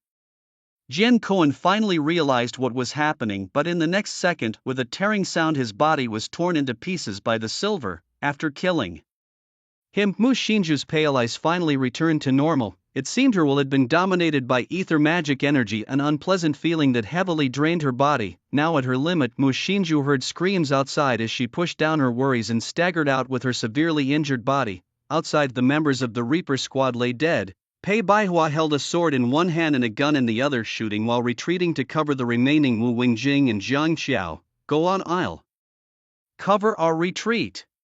Although Pei Baihua's strength and talents were commendable, it was a pity he was too young, a genius without time to grow. Facing such seasoned soldiers, he truly stood no chance. Kid, this is not the time to play hero. A voice passed by him, heading straight for Jiang Xiao and Wu Wenjing. Pei Baihua tried to intervene, but a bullet had already hit his knee. The power of the magic bullet shattered his kneecap, splitting his left leg in 2. Pei Baihua was kicked down by the newcomer, then his head and arms were pinned down. His arm was chopped off on the spot and his gun fell aside. Pei Baihua knew he was likely to die. Damn it, who exactly are you? He had once thought he had a vast world ahead of him, yet he never imagined he would die on his first mission outside in the wilderness. Usually we wouldn't kill people from the upper district because, unlike the lower district, your lives are quite valuable. But unfortunately, the nature of this mission is different. The boss has offered a price high enough for us to retire. Before Wu Qi could finish his sentence, chaos erupted behind him. In the darkness, a burst of silver light flashed. Countless silver spikes burst from Mu Xinzhu's body, instantly killing the soldier blocking her path. Wu Qi turned to look at Mu Xinzhu, surprise flashing in his eyes. Awakener, he raised his hand to kill Pei Baihua, but clearly Mu Xinju was faster. The silver blade erupted, nearly tearing through the air. Wu Qi's fingers clutching the firearm were gradually losing control, her vision blurred, increasingly veiled by a mist of blood. With a splutter, more blood mist sprayed from her chest as she fell to the ground. Following her fall, Pei Baihua too coughed up blood, yet he looked at Mu Xinju with a smile. "Captain, this time I didn't mess up, nor was I cowardly." After Mu Xinju had dealt with Wu Qi, her aura weakened considerably, the silver in her eyes fading. She glanced at Pei Baihua lying on the ground, always causing trouble, showing off, pretending to be something he's not, constantly flaunting his sense of superiority. From living in the upper city. It could be said that this chatterbox from the upper city was full of flaws, but just like his words at that moment, this time he hadn't caused trouble, nor had he been cowardly. Mu Xinju nodded slightly, affirming his words. Ha! Feeling her gaze, Pei Baihua finally lost consciousness and fell into a coma. Ahead, the last two enemies had trapped Wu Wenjing and Jiang Qiao in a dead-end alley. There was no escape. One of them pulled out a large-caliber revolver and fired at Wu Wenjing. Bang, bang, bang. Just as the bullets were about to hit, a faint blue energy shield appeared in front of the two women, a protective magical artifact. Interesting. Big brother Wu Qi is dead, Shan Xiu said impatiently, hearing that his partner had died. Dao Shang sighed lightly, seemingly unsurprised by the heavy cost of this mission. Indeed, the price for our retirement isn't easy to claim. Big brother, that person behind is an awakener. Dao Shang turned, and after locking his gaze on Mu Xinju, he slowly nodded. I'll handle her. You kill these two? Yes. Dao Shang removed his coat, took a syringe from his pocket, and injected it into his arm. Facing an awakener, even a newly awakened one, he couldn't afford to be careless. After the injection, Dao Shang's body writhed, his muscles bulging more than before, veins popping, seemingly gaining a significant increase in strength. Good, very good, this is the power of the magic drug. Clenching his fist, Dao Shang's body suddenly accelerated, charging towards Mu Xinju like a cannonball. The roaming silver was shattered by his impact, and Mu Xinju's body was also thrown through the air. However, after the strike, Dao Shang's body also showed numerous wounds, clearly injured. Glancing at his own body, Dao Shang shook his arm. An awakener, truly troublesome. Come at me again. His arms tightened, and the fine wounds on his body stopped bleeding due to the tightness of his muscles, even beginning to heal. Rapid healing, normal life recovery and injury recovery speed increased by 50%. Clearly Dao Shang was a being with extraordinary physique. His physical attributes had already surpassed human limits, sufficient to confront the awakened Mu Xinju. On the other side, Shan Xiu, seeing that his pistol wasn't effective in the short term, threw an ether bomb. At this moment, Jiang Qiao could have abandoned Wu Wenjing and used all her magical defenses on herself to withstand the explosion. However, her personality made it impossible for her to push Wu Wenjing away in such a critical time. Boom! A violent explosion swept through the alley and tore apart Jiang Qiao's ether shield. Both girls were knocked to the ground by the shockwave. Humph! Shan Xiu smirked, quickly stepping towards Wu Wenjing, who was dressed in an alchemist's robe, and reloaded his revolver. Bang, bang, bang! Wu Wenjing grunted as 3 blossoms of blood began to spread across her chest. Finally, it was done. After killing Wu Wenjing, Shan Xiu, thinking his mission was complete, let out a sigh of relief. This mission had not been easy. A significant figure had arranged for them to be part of this novice mission at a tremendous cost, creating no less than 10 false identities and bribing many officials. Most of their team had been killed or wounded just to kill Jiang Qiao. Shan Xiu did not understand the high-stakes games of the upper city folks. All he knew was that after completing the mission they could retire and move to the upper city. What would life in the upper city be like? With this thought, Shan Xiu raised his revolver, aiming at Jiang Qiao's head. Facing the dark muzzle, Jiang Qiao suppressed her emotions, barely stopping herself from crying. Bang! Clang! The bullet was blocked by a palm and blood splattered in front of Jiang Qiao but did not harm her. A solid chest protected her in its embrace. At the same moment, Shan Xiu's head was chopped off. The figure who appeared was utterly different from usual, drenched in blood that was nearly dried, his expression no longer casual but composed, powerful and confident. Wait here for me. Jiang Qiao didn't add to the chaos and nodded firmly. Watching his departing silhouette, she couldn't help but clench her fists. I knew it, I just knew this guy. Jiang Qiao felt excited, convinced she hadn't misjudged him, as if guessing a treasure that truly turned into one. Yet seeing Wu Wenjing lying on the ground, her joy and excitement vanished. This time, many had truly died. On Mu Xinzhu's side, Dao Shang raised a steel plate and charged first, using the plate to fend off Mu Xinzhu's explosive silver spikes. The plate, though rusty, was thick enough and, combined with his robust physique, was quite suitable for countering Mu Xinzhu's abilities.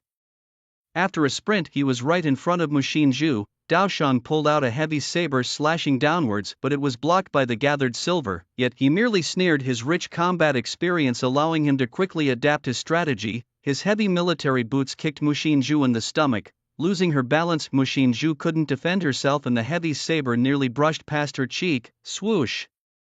A tuft of hair fluttered up as Mu Xinzhu staggered back a few steps.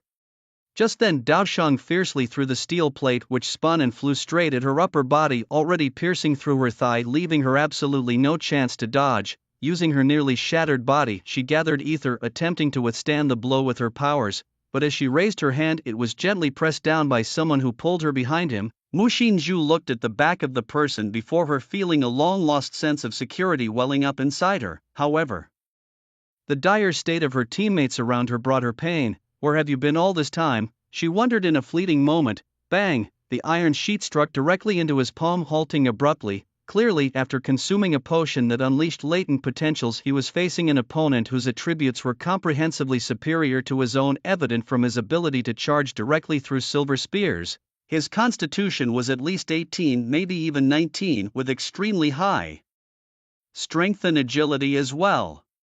True strength lies in numbers, just as the principle that one force can break myriad methods. To kill the opponent, one must display stronger values. Shiyi stared intently at the scar-faced man, observing the nearly tragic injuries on Mu Xinzhu. The usually calm Shiyi began to emit a chill he never had before. "My companion is severely injured. This isn't the outcome I desired, so I'm sorry." Slowly Shiyi raised his weapon, the blue chess silk, skill, soul holder. The soul also serves as a chess piece, consuming the soul to summon chess pieces which grow stronger as the soul is expended. The blue soul burst outward from the weapon and the stripped souls, like struggling beasts, tried to escape, but they were all enslaved by Shiyi. After consuming a soul, a black figure, as if molded from ink, converged before him. "Summon chess piece, Wu Yong." Scarface paused, slightly, clearly recognizing the identity of this chess piece. However, his ferocity did not diminish in the slightest. At this point, there was no need for restraint. Anyone in his way must die. Scarface's heavy blade slashed towards Wu Yong, whose soul body exploded into bright mottled specks, scattering in the air. What? It was at this moment he realized that this move was merely a distraction. The real enemy, Shiyi, had already lightly leaped up, his toes seemingly touching the air. The blue chess silk was held aloft in his hands, gradually raised high. Body, soul, ether, three forces were drawn out of Shiyi's body like threads and then converged into one point. These energies slowly formed into a small green light, gathering at the tip of the blue chess silk. He did not swing down but rather slammed down, driving the scythe's handle into the ground. "Apocalypse, flourish in my hands." A burst of green light erupted, not with the force of an explosion but filled with the breath of life, as if it were spring itself. Seed sown and all things grow. But soon, this life force began to spiral out of control and the growth became wild. The green shoots, like willow branches run amok, began to wildly lash out around, cutting everything into pieces under this vibrant vitality, including a first-tier top supernatural being. Scarface, he looked down at his fractured arm, managed a wry smile, tried to give a thumbs up, but his body collapsed with a crash. Blood and grease seemed to burst forth from the cracks in his body. His flesh and bones turned into small 1-centimeter cubes. At the same time, the long-absent mission panel finally sent a prompt: "Mission completed. Mission, attentive instruction. Under your attentive guidance, instruction and nurturing, the naive girl has finally grown into a qualified and outstanding warrior. Bonus completion, mental growth always surpasses physical strengthening. She is transformed." This is a conversation of the unannounced. Remember, once the red thread of fate is broken, it can never be reconnected. Mission reward: talent 1 point, skills 3 points, attributes 5. Mission reward 2, battle ardor, elite battle ardor. Every 3 seconds you continue fighting, your attack and defense increase by 1% up to 10%, ineffective 30 seconds after disengaging from combat. Your bond with Mu Xinzhu has increased. Red thread of fate, bond 1, a criminal accomplice, all attributes +1 during collective combat. Bond 2, red thread of fate, your fates have long been changed. Having received the mission rewards, Shiyi felt no joy. He sheathed his weapon, looking at the corpses scattered around, speechless, and could only silently walk over to Mu Xinzhu, taking off his jacket to drape over her. This was a gesture all too familiar to Mukun-ju. Whenever Shirya did this, she would be very happy, but today Mukun-ju couldn't feel happy at all. She gently pushed Shirya's jacket away, supporting her nearly shattered body, and with a familiar stubbornness lifted her head. "Did you know it was me all along?" Shirya didn't know how to answer that question, and Mukun-ju just showed a smile uglier than crying, then turned and walked towards the alley. Along the way she saw her teammates who had been following her all this time. They called her captain. She was no longer the humble little girl from the lower city area. But why did it have to be this way? Mukun-ju entered the alley and saw Wu Wenjing lying in Jiang Qiao's arms. This roommate, who always smiled in front of her and taught her how to be lively in front of boys, was now crying as she left. A person who loved to laugh, yet she was crying. It must have hurt a lot at that moment. Mukun-ju's voice was somewhat stiff. Time remained silent and Jiang Qiao dared not speak at this moment either. Mushin-ju pulled Wu Wenjing out of Jiang Qiao's arms and carried her on her shoulder, ready to leave. However, she herself was seriously injured and collapsed after only a few steps. Time seemed to have anticipated this scene. He was the first to reach Mushin-ju, gently supporting her. "First, let's clean the wounds of the injured," Time said. "Okay," Jiang Qiao agreed, knowing that it was not the time for words, let alone jokes. She followed Time to a safer second floor where they began treating Mushin-ju's wounds. Soon after, Time carried Pei Baihua upstairs. Though severely injured, he was not dead. With Jiang Qiao, who came from a family of pharmacists, treating the two wasn't as difficult as Time had imagined. After cleaning their wounds and bandaging them, both of them fell into a deep coma. Beside the bed, Time stared at Mushin-ju's face for a long time, unsure of what he was thinking or what he should think about. He used the opportunity of their deep sleep to add the attribute points he had just acquired. Without much hesitation, Time allocated all 5 points to physical constitution. Currently supported by Lan Qixi, he didn't lack attack power, so the benefits to physical constitution and agility were the greatest. Moreover, due to his talent in physical constitution, the benefits from this attribute would far exceed others. By adding all points to constitution, he moved a step closer to the threshold of 20 points required for a level 2 transcendent. After distributing the attributes, it was natural to continue strengthening his indomitable will, enhancing the indomitable will from ordinary to elite level. Courageous will, elite.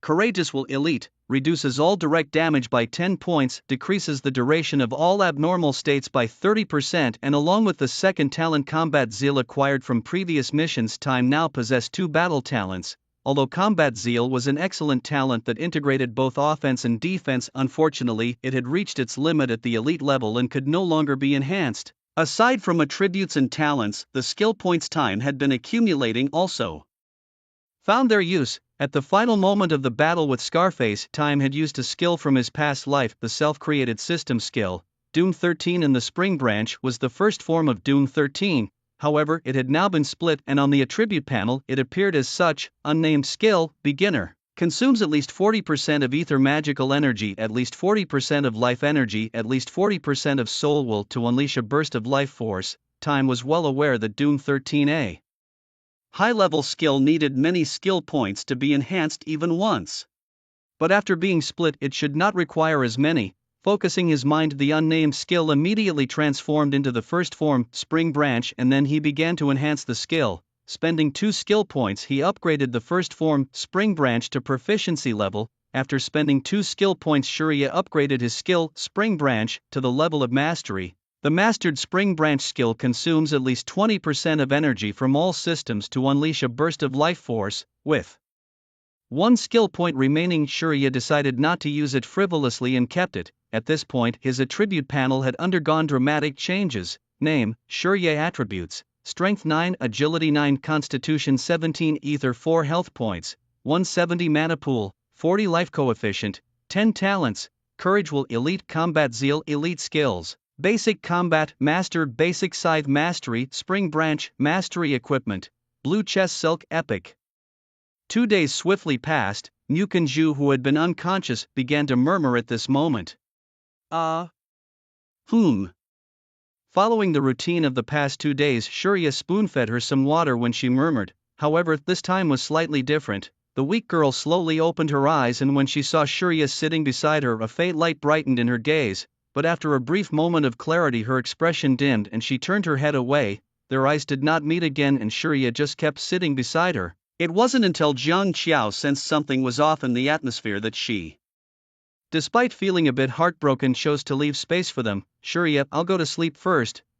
Well, you should rest too. After Jiang Qiao left, the dim room plunged back into silence, a quiet that inexplicably made Mu Kunju feel sad. Her fingers twitched slightly and she suddenly reached out to grab the edge of the bed, apparently trying to stand up.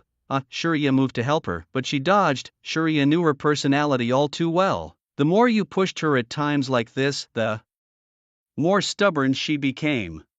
So he just stood aside. However, as Mu Kunju got up, she realized she was almost bare under the sleeping bag. Now standing up, except for her bandaged wounds, everything else was exposed. Already severely injured, her body was even less stable in her panic. Fortunately, she didn't know that Shuriya was the one who had applied the bandages, otherwise she would have likely fainted again. Just as she was about to retreat, she accidentally tripped and immediately fell straight towards Shuriya. As always, Shuriya gently opened his arms and tenderly caught her. For a moment Mu Kunju really wanted to collapse into Shuriya's arms, but the next second another voice in her heart reminded her, Mu Kunju, it's all your fault. When Jing Wu died, Xiao Wang died, other team members died, and Pei Baihua suffered terribly, only you are still alive. Coming to university, making friends, and finally deciding to open her heart, little Mukin was cruelly stabbed, then rubbed with salt, and now she was still cradling in Shuriya's arms. How despicable! Ha ha! Her trembling voice was very faint. Shuriya naturally felt Mu Kunju's inner struggle but didn't know what to say, so he remained silent. After a long while, it was Mu Kunju who spoke first. Give me some clothes. Her words were as sparse as ever. Okay. Enduring the pain of her wounds, Mu Kunju forced herself into her clothes, even staining the bandages red, yet she did not utter a sound. Mu Xianju, wearing an ill-fitting coat, started to walk downstairs, leaning on the wall for support. Shuriya didn't try to stop her. He knew it was pointless to try at that moment, so he silently followed behind. The two of them, one after the other, walked outside into a dark area overgrown with weeds. It was here that Mu Xianju, who had been silent until now, suddenly turned around and said, "Let me be on my own." Her expression was inexplicably intense. Shuriya frowned upon hearing this and flatly refused. No, you are too weak right now and in this environment. I need to use the bathroom, she said, her voice trembling. What? Shuriya was taken aback. Mu Xianju's face was flushed with embarrassment, but her emotions were too complex at the moment. The initial redemption, the careful guidance, the girl's dependence, the mature ambiguities up to the present grief of a comrade's death, as well as the unbearable shame and pain. What could she do? She just needed to use the bathroom. Listening to the sound of running water behind him, Shuriya scratched his head, thinking about their new bond. The red string of fate, a bond without attributes. Yet Shuriya felt it wasn't that simple. Because of the red string of fate, both their destinies had changed. Lost in thought, Mu Xianju came out of the alley after using the bathroom. Her figure was desolate and she constantly avoided eye contact with Shuriya. In reality, Mu Xianju was afraid to meet Shuriya's gaze because she knew she would soften if she did. She took a shallow breath, suppressing the sourness at the tip of her nose. Just as she was about to go upstairs, Shuriya grabbed her arm from behind. She didn't turn around. I want to walk alone. Mu, I think we need to talk. I don't want to talk.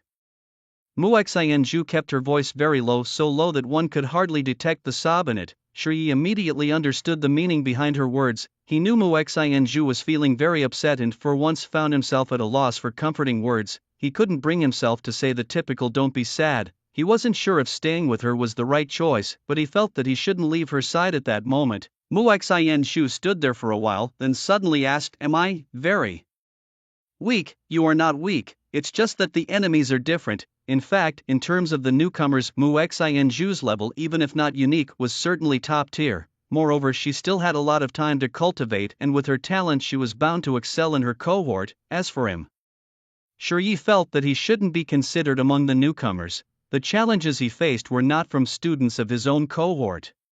Mu Xinju lowered her head again, a quiet serenity about her as she spoke. "Xiaowu was actually a very good person. She has been taking care of me for the past 2 months.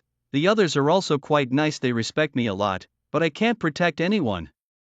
She sighed softly. Friendship, respect, social interactions, these were things the old Mu Xinju had never experienced, things she yearned for but dared not hope for. She once thought she had everything, only to see it all shatter in an instant. I've been following your teachings diligently, practicing hard, but why does it still feel the same? You've done well, otherwise you wouldn't have lasted until my return, Shi Yi thought to himself, not voicing it out loud. Shi Yi, in your eyes am I just a burden? No. Then next time you go out on a mission, can you take me with you, even if just as your weapon? Shi Yi was momentarily taken aback by her words, feeling as if he had heard them somewhere before but couldn't recall the exact time and place. Mu Xinzhu, usually reticent, had said so much this time, and all Shi Yi could offer was his silence and companionship. The assassination they had been involved in was merely a power play by those higher up. When Shi Yi saw Yi Chen, he realized he too was just a pawn in this game. The strange and solemn warnings from Jiang Yan seemed to have a deeper meaning now. Perhaps Jiang Yan had long known about his own strength, and his enemies had also recognized that he had the ability to protect Jiang Xiao. Mu Xinzhu's team, including Yi Chen and his teammate, were merely sacrificial pieces in this game. To those in power, their lives were inconsequential. With extraordinary abilities and possessing the sealed weapon Lan Qixi, Shi Yi himself was the key to breaking this game. That's why they had focused on Yi Chen's team, drawing him away. Things were roughly like this, but there were still many odd points that Shi Yi hadn't figured out. For instance, if they had known about the danger in advance, why not send a true expert to protect Jiang Qiao? Wasn't that too risky? And there was also his own unilateral action. If he had stayed and directed Mu Xin and the others in a collective combat, might the outcome have been better, at least not as chaotic and disastrous as it turned out with heavy casualties, but it was too late for regrets now. Mu Xinzhu trembled slightly at his response, as if a great weight had been lifted off her shoulders. It was a long time before she spoke again. Where are they buried? The fallen team members were buried quite far away, and given Mu Xinzhu's current state, it wasn't really suitable for her to walk that far. But Shi Yi understood that rather than persuading this stubborn woman now, it was better to go along with her. Women as creatures, if you smooth their fur, their anger dissipates. Those who know understand, those who don't should learn more. I'll take you there. Mu Xinzhu didn't say anything, taking his offer as an agreement. Following the passage of time, they arrived at the graves of the 8 fallen comrades. Calling it a graveyard was perhaps an overstatement. It was merely a collection of small mounds of earth. Mu Xinzhu stood expressionlessly in front of these humble graves, her fists slowly clenching. The sky rumbled ominously and a drizzle began to fall. The rain soaked Mu Xinzhu, dampening her hair, coat and bandages. The trails of water masked her eyes, leaving one to wonder if they contained more than just rain. The two stood in silence, perhaps out of sorrow, in the lower city area by adults, by infantrymen. Over 2 months of university life had once given her a false sense of bliss, making her feel as if everything around her was beautiful, as if the world wasn't so bad after all. But reality always slaps one hard, waking her up with pain. Mu Xinzhu stood there pondering for a long time, contemplating things she had never considered before, as if it is only through experiencing certain things that one grows. What is life? What are friends? What are emotions? Time slowly passed, and the raindrops seemed like a continuously looping pointer. Only the break of dawn served as a reminder. As she reflected, she gradually understood the reasons for her distress. Distressed by her own helplessness, distressed that the friends she had finally made had suddenly departed, and distressed that Shi Yi wasn't there with her, even just as a tool, as a weapon. She knew in reality some people appear only to accompany one through a brief yet beautiful period. It is not the brevity but the beauty that makes it fleeting. Even the best of feasts must one day come to an end. Farewell. Mu Xinzhu waved gently at the small mounds, turned around and started walking back the way she had come, or rather returning. But after a few steps she stopped again, her gaze piercing through the curtain of rain to rest once more on those mounds. Shi Yi felt she was about to shatter, yet he didn't know what comfort to offer. They spent the night. The already fragile girl had endured the rain all night and finally collapsed. Shi Yi gently supported her. Mu Xinzhu? No response. Shi Yi then lifted her up and headed towards their lodging. Just like before, back in their original room, he looked at Mu Xinzhu, who was nearly unable to keep her eyes open yet still trying to stay awake, and Shi Yi was speechless. It turned out she wasn't unconscious, just out of strength, still stubborn despite her condition. He lifted Mu Xinzhu and placed her on his lap, his fingers reaching for the zipper at the collar of her jacket. Realizing what was about to happen, Mu Xinzhu suddenly reached out, grabbing Shi Yi's fingers. Her weak fingers didn't seem to be stopping him, rather, they seemed afraid of losing him. Mu Xinzhu's drooping eyelids looked at Shi Yi for a while, unsure if it was a fever or something else. Her breathing was heavier than before and her cheeks were flushed with a redness that hadn't been there earlier. In the end, the girl who lacked the energy to speak and was unwilling to talk lowered her hand, turned her head to the side, refusing to look at Shi Yi or care about what he was doing. Shi Yi gently unzipped her jacket and her delicate body seemed to break free. Even though he was usually very composed in that moment, he couldn't help but be momentarily distracted. That brief lapse made the girl in his arms feel even more ashamed and angry. Was he still looking? How could he treat her like this? Shi Yi noticed the redness forming in the corners of Mu Xinju's eyes, tears seemingly imminent, and he quickly came back to his senses, inwardly scolding himself for his distraction, and hurriedly apologized. He continued to remove Mu Xinju's coat, carefully dried her upper body with a towel, then removed her water-soaked bandages, reapplied medication and re-wrapped them. After cleaning her upper body, Mu Xinju's skin was red and warm, her body resembling a cooked shrimp. But what about her lower body? Especially the wounds on the inner side of her thigh from a previous attack by Jian Kuan, which were troublesome to clean. Leaning against Shi Yi, Mu Xinju could imagine what was going to happen next. So she simply fainted. Whether it was real or feigned, that wasn't very clear. Shi Yi, following normal procedure, removed Mu Xinju's pants, unwrapped the bandages on her lower body and treated her wounds. Seeing her reddened state, Shi Yi refrained from any unnecessary actions. After cleaning the wounds, he carefully placed her now bare back into the sleeping bag. He straightened the girl's hair, wanting to say something, but ended up saying nothing until he was about to leave. Then, as if talking to himself, he murmured, "You're so quiet, I thought we'd always have something to talk about." Ultimately, Shi Yi left, and after his departure, Mu Xinju opened her eyes, her gaze filled with confusion. Before, she was indeed about to break, full of cracks. But cracks are also where the light gets in. Leaving Mu Xinju's resting room, Shi Yi looked around but didn't find Jiang Qiao. Just as he was about to check the rooftop, a mission prompt from a romance game suddenly popped into his mind. The new mission had been triggered. Mission: Red Thread of Fate. People always say there's plenty of time, take it slow, but novelty expires, and once the red thread of fate breaks, it can never be reconnected. For Mu Xinju, make one sincere amends or commit one deception. Reminder 1, you've given her too many memories and expectations, so the pain you bring will increase manifold. Reminder 2, the story has turned a page, but your next actions will have a great impact on her. Mission reward: Light/Darkness. Seeing the new mission prompt, Shi Yi couldn't help but twitch his mouth. Was it finally time to choose? In the romance games he played before, such choices would lead to completely different mission paths. As the name suggests, the light path generally corresponds to pure love and redemption, while the dark path corresponds to corruption. Even NTR scenarios. Surely no one chooses NTR, right? Shi Yi couldn't accept that. He was a fan of pure love in games. NTR must die. Reality is not a game, and you can't reload a save. Even though there are numerous female characters in the dating game, he treats each one with a heart full of pure love. Therefore, he never considers taking the dark path. Be nicer to her from now on. Upon reaching the third-floor balcony, as expected, Jiang Qiao was there, and it was already dusk. The young lady stood at the edge of the rooftop, propping her chin and daydreaming. When she saw Shi Yi return, she pouted as she settled in. Shi Yi, once they are a bit better, let's head back. Are you thinking about abandoning the mission?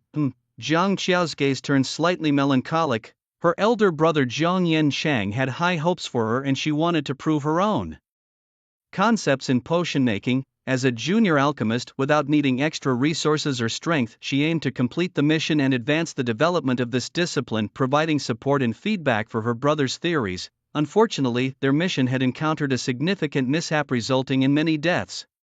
It was obvious that the mission could not continue. The medical facilities here were too primitive, and both Mu Xinju and Pei Baihuan needed better medical conditions. Given the current situation, they couldn't leave, so the mission had to be abandoned. Don't rush, let me think.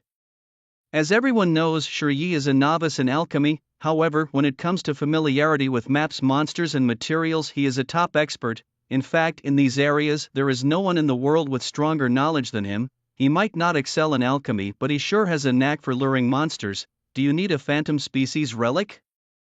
Although Jiang Qiao was puzzled as to why Shi Yi would ask this, she indeed needed that item and did not deny it. Not just the spirit medium relic, but also a soul body, the more intact the better. Any other materials needed? Just mutant-kind ashes. Hearing these conditions, Shi Yi's eyes suddenly brightened. Phantom species soul body, mutant-kind ashes. Easy, I still have some bones left from the last burnt wolf leg, and I can summon a soul body from Lan Qixi.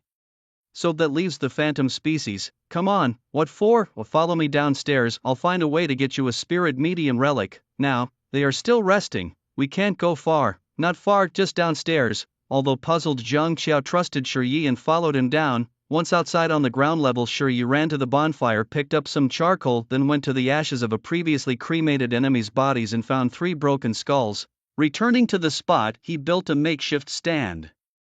With planks, placed the charcoal and arranged the 3 skulls. He then lightly cut his palm with a knife, dropping a drop of blood on each skull. Finally, he lit the wooden stand. This whole series of actions did not look like proper behavior at all. Jiang Qiao, who had been observing all along, couldn't help but ask Shi Yi, "What are you doing? This isn't some kind of cult ritual, is it?" "It's not a cult ritual. It's called a spirit summoning ceremony," Shi Yi explained. "Is that all it takes?" "Not yet. Do you have any ether? Hurry up, add some ether magic into it." Shi Yi pointed at 3 skulls, showing a smile as if he was about to reveal a great treasure. "Don't you have any yourself?" Jiang Qiao was a bit nervous. She studied magical pharmacology and didn't want to get involved with cults. "My ether is reserved for fighting monsters. Hurry up or I'll run out of blood." "Do you still want to continue your research in magical pharmacology? Well, alright then." Following Shi Yi's instructions, Jiang Qiao injected some ether into each of the 3 skulls. Whoosh! The originally yellow flames turned blue instantly after the blood and ether magic were injected. The blue flames seemed to emit a kind of spiritual power, attracting the spirits around them. "Shi Yi, what is this?" Shi Yi was also intently watching the blue flames. It wasn't long before a white figure appeared above the blue flames. Not only him, but Jiang Qiao saw it too. The young lady wanted to curse. In shock, but years of ladylike demeanor and strict family upbringing made her quickly cover her mouth. Then she saw Shi Yi step forward a few steps, approaching the white figure. The figure had no face, and from its shape, it could barely be discerned as female or rather feminine. As Shi Yi approached, it actually spoke. "Unexpected to find someone conducting a spirit medium call here. Thank you for your spiritual nourishment, human." "You're welcome, ghost lady." Shi Yi bowed slightly, displaying a gentlemanly demeanor. This attitude pleased the spirit, who joyfully hovered for a moment, absorbing a lot of the blue flames, then moved closer to Shi Yi. "State your wish and I will help you fulfill it." Shi Yi, who had been keeping his head down, finally lifted it, a glint of murderous intent in his eyes as he grasped at the air with his right hand. The blue chest silk was now in his hand. "Ghost lady, I borrow your life for a moment." Clang! The blue scythe nearly tore through the air, carrying all of Shi Yi's ether magic, and unleashed a blue light. This was Shi Yi's enchanted slash, uninstructed and unguided, relying on his past knowledge of enchanted slashes and the theoretical supplementation since coming to school. He had finally executed this move. The ghost screamed and was instantly split into 2. After the ghost's will died, its spiritual energy emerged, revealing its true form, a simple white female skirt. This was the shattered remains of the ghost. "Is that it? Not enough? No, I just can't believe that something so complicated becomes so simple in your hands." Shi Yi pointed at the white skirt in Jiang Qiao's hand, then took out a segment of burnt wolf bone. "Now we have the ghost remains and the deformed wolf bone, we just need a complete soul, right?" "Yes, okay, wait a moment." Shi Yi silently communicated with the blue chest silk, releasing a soul he had previously harvested. Poof! A burst of blue light flickered, and the released soul floated up like a bubble. Seeing Jiang Qiao still staring blankly at his weapon, Shi Yi grew a bit impatient. "Jiang Qiao, where's your spirit medium?" "Oh, here." Jiang Qiao belatedly took out the spirit medium, a small copper incense burner, just 4 centimeters tall. This medium had been prepared by her long ago, but it had never been used. Souls escaping from the blue chest silk had nowhere to be collected. Without a better host, they would gradually dissipate, so sensing the presence of the medium, they approached and slowly entered the small incense burner, finally completing the containment of the soul. It worked. Jiang Qiao was somewhat surprised. That it worked was enough. Shi Yi seemed unsurprised by the success. At this moment, Jiang Qiao was full of questions, like why Shi Yi would perform such a ghost summoning ceremony, which looked very complicated and impossible without systematic education, and what about his weapon that could summon souls? It seemed very powerful. Shi Yi noticed the curiosity in Jiang Qiao's eyes, but he had no intention of explaining. Since all the materials were ready, it was time to start developing your potion. Isn't it said that the fresher the materials, the better the activation? Yes. Jiang Qiao curbed her curiosity, nodding vigorously. Indeed, rather than speculating wildly, it was better to focus on completing her potion studies for now.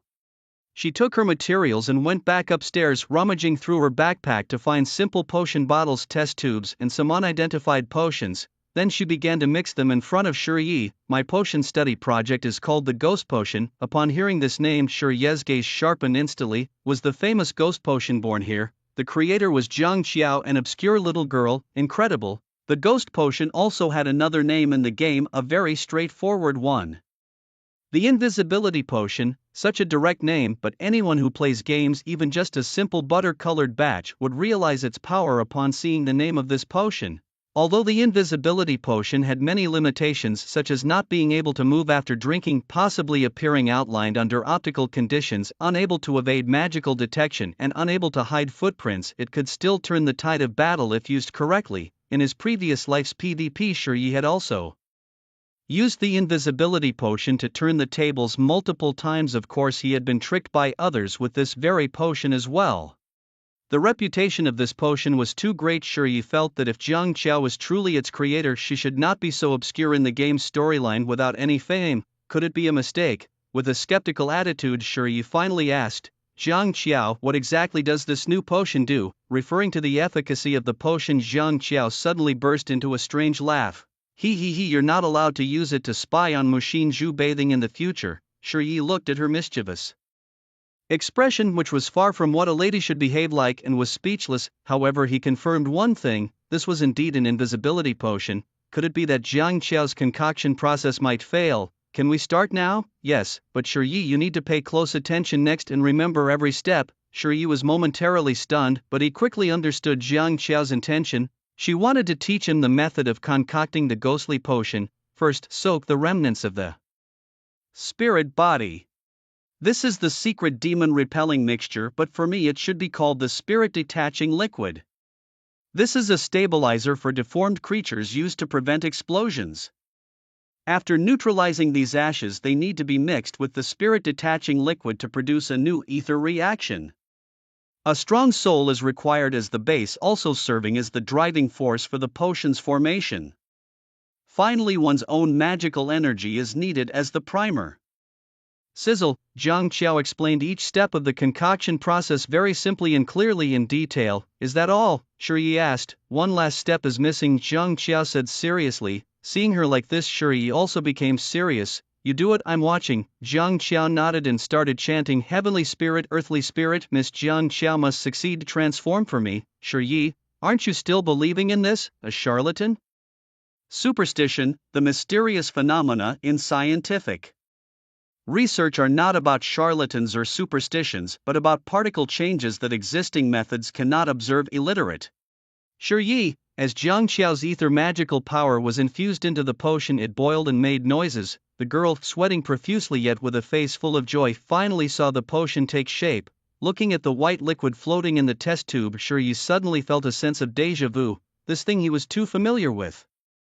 It actually came from the hands of Jiang Qiao, truly the top magical pharmacist of the 93 class, a genuine genius of this generation in potionology. But why isn't Jiang Qiao's name known in history? Could it be because her power was so great that she was hidden away for protection? No, that makes no sense. The Jiang family is powerful and well-connected. This family has many geniuses and absolutely has the strength and confidence to protect a prodigious child. There's no reason to hide and protect her, so the only reason Jiang Qiao didn't make history is that she didn't survive, so not portrayed in the storyline of the game world. Did Jiang Qiao, the little princess of the Jiang family, the true potion genius, die in an assassination attempt? Perhaps this very one. Thinking of this, Shiyi suddenly felt an inexplicable sentiment. Once again, unknowingly, he had changed the plot of the world line, the history, and altered some people's destinies, just like his relationship with Muxin Zhu, the thread of fate changing their destinies. The witch known as the world boss, the Silver Serpent, did not turn against humanity. Truly, it is lamentable. What are you sighing about there? Have you learned properly? Jiang Qiao was somewhat dissatisfied with Shiyi's performance. Although their relationship was generally good, she had very high expectations for him, especially when it came to academics. Come on, you can do it. Jiang Qiao carefully lifted the bottle, sniffed it at the tip of her nose, and then squinted her eyes in satisfaction as she sealed the potion inside the vial. With this, once I return, I'll be an official potion scholar. The term potion scholar made Shiyi raise his eyebrows and sneak a peek at the love Game Character Panel. The task test subject slave was still incomplete. This meant that even with her potion concoction, Jiang Qiao was not yet considered a formal potion scholar. Shi wasn't surprised by this. After all, Mu Xinzhu's warrior task had also been lengthy. She had completed the school's warrior training, endured battles, bloodshed, and the heart-wrenching loss of comrades before she truly transformed and became a warrior. Comparing Mu Xinzhu's warrior task to Jiang Qiao's potion scholar task suggested that Jiang Qiao still had a long way to go. Earning points is really not easy. Shi shook his head, expressing his feelings. By now Jiang Qiao had finished preparing the ghost potion. She patted Shi on the shoulder and said earnestly, Shi, thank you. A lot has happened during this mission: refugee camps, the wilderness, anomalies, human conflicts, and you. Thank you for bringing me here, especially since I'm not very skilled. Without you, I probably would have died days ago and would never have completed my research. Jiang Qiao spoke lightly, but her gaze was distant. Shi always felt there was something hidden in her words. The lady of the Jiang family didn't seem as happy as she usually appeared. Why all the sentimentality all of a sudden? Do you think it's because of the heavy burdens you usually carry, like family responsibilities? Perhaps. You understand that? Jiang Qiao seemed surprised. What, you look down on people from the lower city? Shi pretended to be angry. Jiang Qiao laughed along with him. No, not at all. You really are impressive. Among our peers, I haven't seen many as capable as you. Not many, so there are still a few. Indeed there are, but those are geniuses from other districts. So what responsibilities are you carrying now? As a family heiress, it wouldn't be an arranged marriage, would it? Jiang Qiao looked at Shi's expression, wanting to tease him back. Aren't you the one who loves to laugh? Why aren't you laughing now? But he thought better of it, worrying that he might end up being poisoned by Jiang Qiao in the evening, so he forcefully held his tongue. It really is an arranged marriage. It's not all that strange, is it? I mean, for a family as large as yours, is there really a need for arranged marriages? It seems a bit nonsensical to me. I thought you could choose whoever you wanted to love. As she spoke, Jiang Qiao gently shook her head. Actually, anyone could be arranged in marriage, any family could be involved, and you could also choose love freely. But there's one requirement: the other party must be a member of an upper city family. Do you know why that is? Jiang Qiao's gaze was intense, hopeful as she looked at Shi. Her bright eyes almost made Shi want to look away, but he hesitated before responding. Do you really want to hear what I have to say? Yes, Jiang Qiao replied seriously. Shi felt somewhat helpless. The complexities of the upper city were something he had deeply experienced in the games. As a child of a major family, Jiang Qiao also inevitably bore the responsibilities of the upper city. Because you are a member of the upper city's elite families, akin to nobility, you are the wielders of power, the true influencers of the no-win zone's development.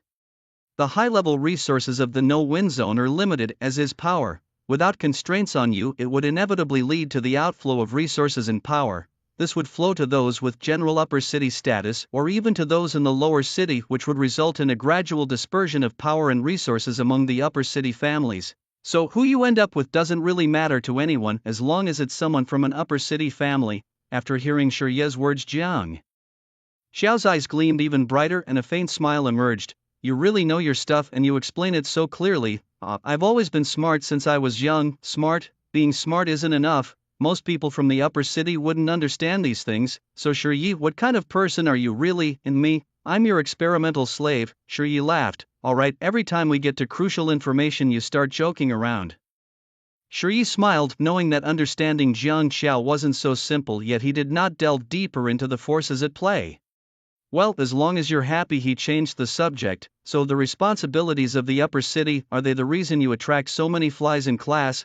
Couldn't it be because of Mrs. Charm? And those people, they're just annoying. Unable to help himself, Shi complained. Where are you going? Get ready. Once Mu Xinzhu and that boy have recovered from their injuries, we'll leave this place. After saying this, Shi turned and walked away. It looked like a natural turn, but he was actually avoiding Jiang Qiao's gaze. He had unwittingly changed many things, altered some history and the fates of some people. He didn't know if continuing to change things would affect the future storylines, and if they ceased to occur, would he lose his ability to foresee? Although his actions were minor now, who could clearly say what the butterfly effect might cause? Thus Shi was also deeply conflicted. What to do? How to do it? Should he even do it? These questions constantly troubled him and he couldn't come up with a clear answer.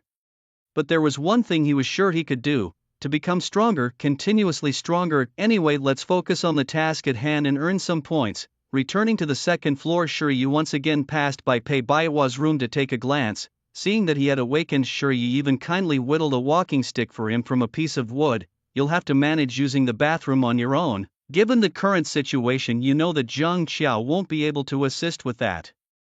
And neither can I. Pei Baihua, a somewhat embarrassed young master from the uptown area, felt humiliated like never before. I can manage on my own. Then rest well, and when you're feeling better we'll head back to the windless zone, Shiryu said, ready to leave as there wasn't much to talk about with Pei Baihua. Wait a second, Pei Baihua called out from behind. Is there something else? Shiryu turned around. The captain, how is she? Did she make it? Pei Baihua's expression was filled with concern, the emotion in his eyes impossible to hide, or perhaps he wasn't trying to hide it at all. However, hearing these words and seeing the concern in his eyes, Shiryu felt an intense irritation. He didn't know what was bothering him, or perhaps he knew but was unwilling to admit it internally, like, she's fine. Leaving behind these words, Shiryu walked away, pondering over questions he had never considered before. He had been with women, but never truly with any woman. It was a strange thing to say, but it was true, the difference being only physical and spiritual. Now, it seemed things were silently changing. Exiting Pei Baihua's room, Shiryu walked back into Mu Xinju's room. The girl was asleep, her expression somewhat painful, even her brows furrowed in sleep. The clothes Mu Xinju was wearing now and the sleeping bag she was in were originally Shiryu's. Her own had been ruined in a previous battle, torn apart by explosions and impacts. Seeing her curled up in the sleeping bag, trembling uncontrollably, Shiryu sighed softly. He glanced at the window where several ancient flower pots were placed. Their ceramic material surprisingly durable, no wonder they could last for thousands of years. Shiryu cleaned up the pots a bit, then grabbed one and went to a patch of weeds. He pulled out a small white flower, roots and all, and placed it in the pot. After filling it with soil and turning it into a small potted plant, he set it beside Mu Xinju's bed as a decoration. Having done all this, Shiryu was about to go out to fetch water when he heard a soft call from behind. Shiryu. Turning around, he found Mu Xinju still with her eyes closed, merely talking in her sleep. I don't know what she saw in her dreams, but she kept calling out her own name. Shiryu shook his head and got up again to fetch water. Fresh water was crucial not just for him, but for the others too, especially since they needed it for drinking, washing, and particularly for the two injured who required boiled water for cleaning their wounds. By the time Shiryu returned with the water, the sky had completely darkened. In the dim light, Shiryu once again sat beside Mu Xinju. At such close proximity he could hear her delicate breathing. Then there was the awkward issue of sleeping arrangements. After the day's battle, Shiryu had gone 2 days without proper rest in order to care for Mu Xinju and Pei Baihua. Fortunately, his constitution was strong and he was still relatively energetic. However, after a fierce battle and 2 days without proper sleep, he too felt tense and weary. Right now he really wanted to sleep well, but there was no good place to rest. Finding a blanket, Shiryu prepared to make do with sleeping on the ground for the night. As he was spreading out the blanket, he accidentally caught sight of a pair of glossy yet reflective objects. Those were Mu Xinju's eyes. The eye contact in the darkness brought a strange emotion between them. Whether it was restraint or attraction, it was somewhat ambiguous. Shiryu could feel Mu Xinju holding her breath, a likely nervous reaction. It felt like a long time had passed, and he thought that if she kept holding her breath like this, she might actually become ill, so he deliberately avoided her gaze and continued to make his bed on the floor. Just as he bent down, a few soft fingers grabbed his arm. The fingers tugged at Shiryu, but their owner remained silent. Rest will be good. It was similar to the last time in the ladies' restroom where Shiryu coaxed her like a child. However, the owner of the fingers was stubborn and did not let go, instead pulling him closer to her side. Shiryu fell silent for a moment, no longer attempting to make his bed on the ground. Sensing Shiryu's hesitation, the soft girl moved back in her sleeping bag, making room for him. She still didn't speak. Her own failures, the death of her teammates, and a resurgence of emotional shutdown made it impossible for her to voice her thoughts, but her intentions were very clear. Although she was shy, she mustered what little courage she had. After a moment, Shiryu nodded slightly, shed his clothes, and crawled into the sleeping bag. But as soon as he entered, his brow furrowed. Her body was ice cold to the touch, almost unimaginably so. It was a deep autumn night in November, and it was normal for a girl's hands and feet to be cold, but this was unusually cold, and Shiryu even thought that if it weren't for his high resilience, he might have been frozen solid. This was an oversight on Shiryu's part. Their sleeping bag was very thin, and with Mu Xianju having lost a lot of blood and being weak, it was normal for her not to warm up in the sleeping bag, so had she been cold this entire time, Shi felt a mix of reluctance and hesitation, yet he ultimately reached out towards the neck of Mu Xinju. It was as if Mu Xinju had been expecting this gesture all along, offering no resistance.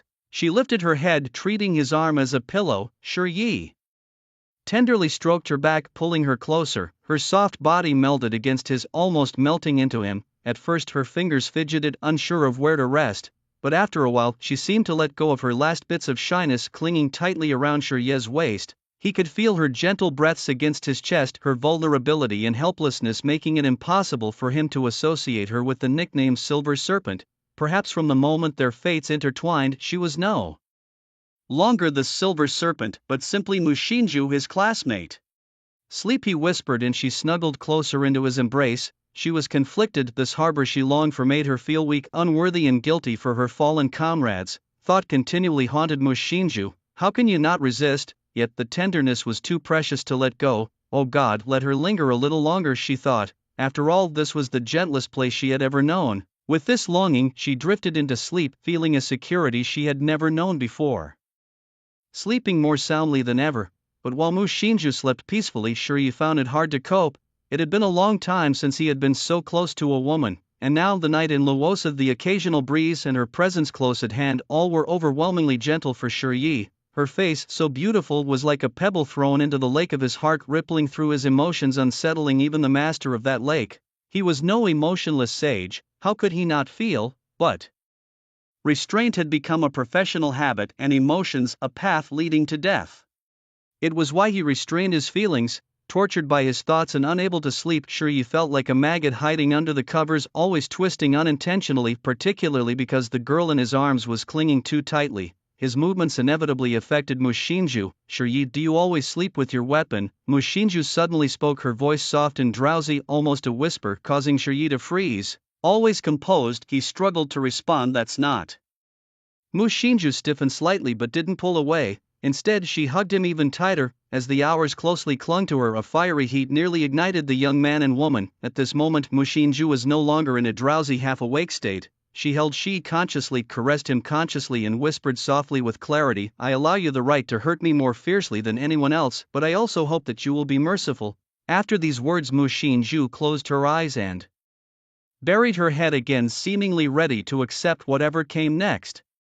Shi paused noticeably upon hearing this. Perhaps it was Mu Xinju's intense, fiery emotions that pained him. Compared to his own purpose-driven self at the beginning, Mu Xinju's emotions were undoubtedly much purer. Sleep. Holding the girl tightly again, Shi gradually calmed down and slowly, together with her, fell into a deep sleep, a very solid sleep. It was true for Mu Xinju, and so it was for Shi. The next morning the chirping of birds replaced the alarm clock. Having slept for a long time, Mu Xinju woke up a step ahead of Shi. Staring at the Shi who was close at hand, she zoned out for a full 5 minutes. Then, suddenly realizing something, she moved her legs back and forth. There was no pain nor any other sensation. It was as if nothing had happened. Mu Xinju sighed with relief, feeling somewhat fortunate but also inexplicably disappointed. She even thought that if she had truly done something to her last night, she could have found a somewhat shameless excuse to naturally be with Shi. If they were really together, then following his lead, her psychological burden would be lighter. However, even just like this was good. She could feel the warmth of his body, as gentle as ever. This gentleness lasted until Shi opened his eyes. They stared at each other. Oops, Mu Xinju shyly lowered her head. After waking up, it was daytime, and without the cover of night, she felt ashamed of her actions. Despite all the grandiose words, in the end she couldn't bear to part with his gentleness. Did you sleep well? She finally broke the silence. Mu Xinju nodded slightly, too embarrassed to speak, feeling that her behavior last night, begging him to hold her, was too embarrassing. She stared at the shyness on Mu Xinju's face and did not withdraw the arm that was under her neck. Instead, he bent his arm and gently embraced her. This very gentle action stunned Mu Xinju. What are you doing? Let's elevate our friendship a bit. As a warrior being out and about, there are always some special circumstances. Don't think too much about last night's events. We had to do it, don't overthink. Is it not allowed to think too much? Is this some kind of warning? While the girl was lost in wild thoughts, she had already withdrawn his arm and climbed out of the sleeping bag to get dressed. After a good night's sleep, she also thought a lot. In fact, it's true that one cannot hold on to various kinds of relationships. Even if you try to maintain them, they will drift apart for various reasons: growth, work separation, or even death. Relationships between people have no set pattern. Intimate relationships can deteriorate, and care during low periods can immediately warm up what were once distant relationships. People who are inseparable sometimes drift apart after a mundane farewell. Thus, he once chose to distance himself, but now he wants to try to cherish. Since the decision to cherish has been made, let's cherish every minute spent together. What if one day their friendship changes? I'll go make some breakfast. As Mu Shinju watched Shiyi leave, she turned her gaze to the clothes he had left behind and the small white flower he had planted yesterday. Such a fragile plant, weaker than weeds, she wondered if it could survive. After a slight hesitation, she began to dress. Regardless of her relationship with Shiyi and whatever the future holds, at least for now, it wasn't too bad. Shiyi went to prepare breakfast. Jiang Qiao started to pack up. After Mu Shinju was dressed, she planned to visit Pei Baihua next door. Of their small team of 10, he was the only one left, and she hoped to bring him back alive. Just as she was about to leave, Mu Shinju suddenly stopped. She turned to look at the pile of miscellaneous items. A white mask lay there lonely. After a few seconds of contemplation, she picked up the mask and put it on her face, then headed to the room next door. "Captain, you're here." Seeing Mu Shinju, Pei Baihua was somewhat excited, struggling to sit up with his battered body. But Mu Shinju didn't mince words. "How do you feel? Can't die yet. All the brothers are gone." Mu Shinju's voice was somber. "I know." Pei Baihua looked equally somber. "After we return, I will apply to disband the team and resign from my captaincy." "Captain?" Looking at Pei Baihua's surprised eyes, Mu Shinju felt somewhat relieved she had worn the mask. "I am not a qualified captain. It's not like that. You've always been competent. We all respect you. It's meaningless whether it's achievements, tactical predictions, handling opponents on the spot, formation structure, or on-site command. I have significant flaws. If there had been a qualified captain here that day, I believe the casualties wouldn't have been so severe." Mu Shinju's words were neither arbitrary nor self-deprecating. She had long realized that she was not quite suitable to be a team leader. Her mind was too straightforward, better suited to being a combatant. "Captain, what about you after this mission? I will report truthfully to the school's military department, and I will follow whatever arrangements the school decides. I could ask my family to arrange something." "No need, thank you." Watching Mu Shinju walk away, Pei Baihua opened his mouth but said nothing. Just a few days ago, they were a team brimming with hope, indulging in many grand visions of the future. Unexpectedly, in just a matter of days, it all fell apart. This turn of events left the young master from the uptown district overwhelmed with an uncontrollable emotion, sadness. Pei Baihua had come across this feeling in books before. If one feels sad about the outcome of something, it indicates that the process had its beautiful moments. It wasn't that the outcome was disappointing, but rather it wasn't as one wished. In this post-apocalyptic world, this was merely the first lesson after college. The group of 4 rested for a few days in the loser region. With 12 days left until the next ether wind, they finished their breakfast. Shiyi then fashioned a stretcher for Pei Baihua, and he and Mu Shinju lifted him up, one in front and one behind. The world outside was dazzling and filled with unknown dangers, but they inevitably had to face the day they would return to the windless zone. They crossed the loser region again and passed through the rainforest, quickly reaching the refugee area. Due to the significant reduction in their team size, the residents of the refugee area undoubtedly crowded around them once again. There was no need to wonder why. Staying here meant a high probability of death from hunger, disease, or the killings of others. That's just how the windless zone was. As expected, Shiyi and Mu Shinju had to kill a few people, and even Jiang Qiao, the young lady of the group, fired her gun. Only then did they pass through the second ring of the windless zone and return to Black Crow University. Standing at the university gate, Shiyi found a moment to ask, "Do you all know what to say?" They knew. The 2 girls nodded silently, then entered the school together. The Department of Potions hadn't set a specific duration for this field mission. However, tasks in the loser region were generally quick. A magical potion research task could be either 2 recorded attempts at potion trials or 1 successful formulation of a new potion. Usually pharmacists would opt for the first option, allowing them to return in 2 to 3 days. Teams like Shiyi's taking 8 to 9 days to return were almost unheard of. Moreover, since this involved Jiang Yancheng's sister Jiang Qiao, the school paid close attention. Upon their return to the campus and their report to the school, they were immediately detained and subjected to strict interrogation.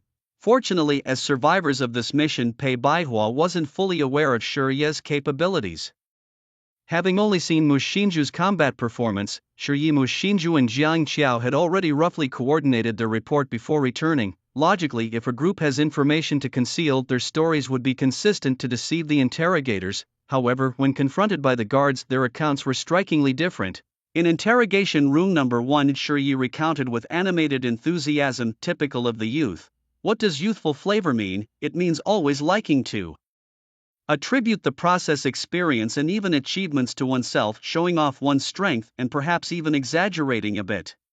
Especially, he kept emphasizing his own strength and how he and Mu Xinzhu teamed up to repel the enemy. His repeated emphasis seemed as if he was afraid others might not recognize his contributions. Alright, it's Shiye, our classmate, right? We already know you're strong. You don't need to keep repeating it. Please tell us more details. Oh, okay, but I'm really not boasting, you guys believe me. Shiye looked quite anxious. We've always trusted you. The expressions on several guards' faces were a bit strained, as they felt in their hearts that Shiye was bragging, and there must have been some exaggeration in terms of combat. However, from Shiye's statements, one could see that he did contribute significantly, so they wouldn't deny him face. In interrogation room number 2, Jiang Qiao spoke. During this mission we were targeted by assassins, but thankfully classmate Shiye protected me. He was very brave and even helped me complete the pharmacist task. Will he receive an award? Can he be granted citizenship in the upper city? I know Captain Mu Xinzhu is incredible, having killed several enemies, but classmate Shiye also played a significant role. In the end, Shiye fought alongside Captain Mu Xinzhu. The guards watched as Jiang Qiao continuously asked what would happen to Shiye, feeling somewhat helpless. This behavior was simply that of someone head over heels in love. That guy named Shiye, he didn't happen to have taken advantage of Miss Jiang during this time, did he? Anyway, combining both their statements, one can basically confirm that Mu Xinzhu was the main force in combat. Shiye did contribute, but to say that just because he contributed he should be granted upper city citizenship, that's just nonsensical. In interrogation room number 3, Mu Xinzhu. Captain Mu Xinzhu, hello, but I've prepared to resign from my captain position. Why, this incident was poorly commanded by me. Too many team members died and I bear a great deal of the blame and responsibility. Unlike Shiye's self-praising and Jiang Qiao's blatant support for Shiye, Mu Xinzhu's inquiry started with him honestly acknowledging his own mistakes, showing a low profile. Moreover, Mu Xinzhu didn't lie and the lie detector remained on, which immediately elicited sympathy and respect from many guards. I know the pain of losing comrades and friends, but Captain Mu Xinzhu, you don't need to rush this decision. Let's first understand the process of the mission, okay? Then Captain Mu Xinzhu, please tell us about the enemies this time. Mu Xinzhu pondered for a few seconds and the guards did not rush him. They are very strong veterans. Are you sure, Mu Xinzhu nodded, then continued. During the battle I heard some names: Scarface, Li Si, Long Legs, Wu Yong, Wu Chi, Stone Cheap Kuan and others. Their battles varied greatly and some individuals demonstrated remarkable strength. The ones that left the deepest impression on me were those with long legs and the one with a scar. Mu Xinzhu's account was incredibly detailed, covering roughly the appearance, gender and combat styles of the opponents. This made the expressions of the guards listening to her grow increasingly solemn.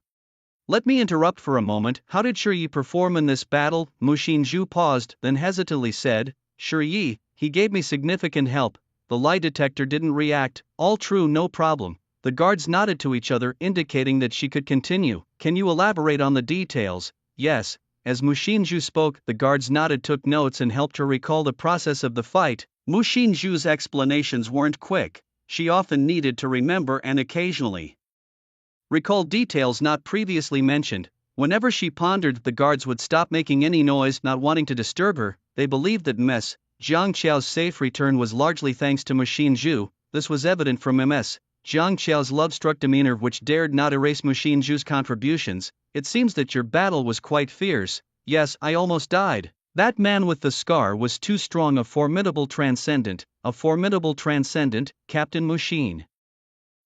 Are you certain?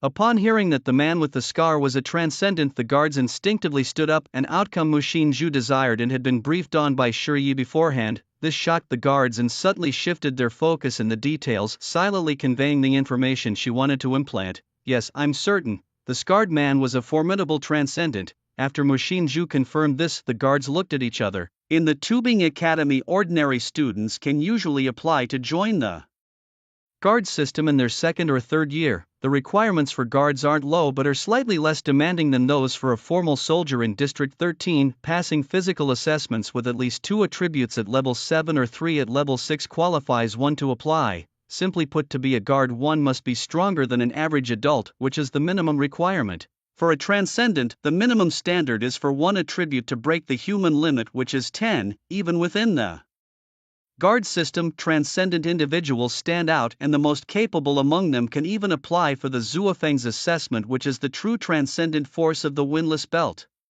For example, when Lan is a member of the Zuofengs, an enemy who is a transcendent, if fully armed and prepared, is enough to cause significant casualties among ordinary guards. That is to say, if it were them, they likely wouldn't have survived, possibly even being wiped out entirely. And here was Mu Xinzhu, who had killed a transcendent. For a moment, the posture of many guards became a bit more restrained. Not to doubt your strength, Captain Mu Xinzhu, but as a transcendent, how did you manage to kill him? The conversation finally reached this point, and all the groundwork had been laid. After making a hesitant expression, Mu Xinzhu suddenly spoke. I awakened. Guard. What? I said, I am an awakener. Stop asking, just report it. What are you standing there for? Hurry up and report. What began as a routine interrogation suddenly took on a new significance. Room 3, where Mu Xinzhu was being questioned, was immediately sealed off.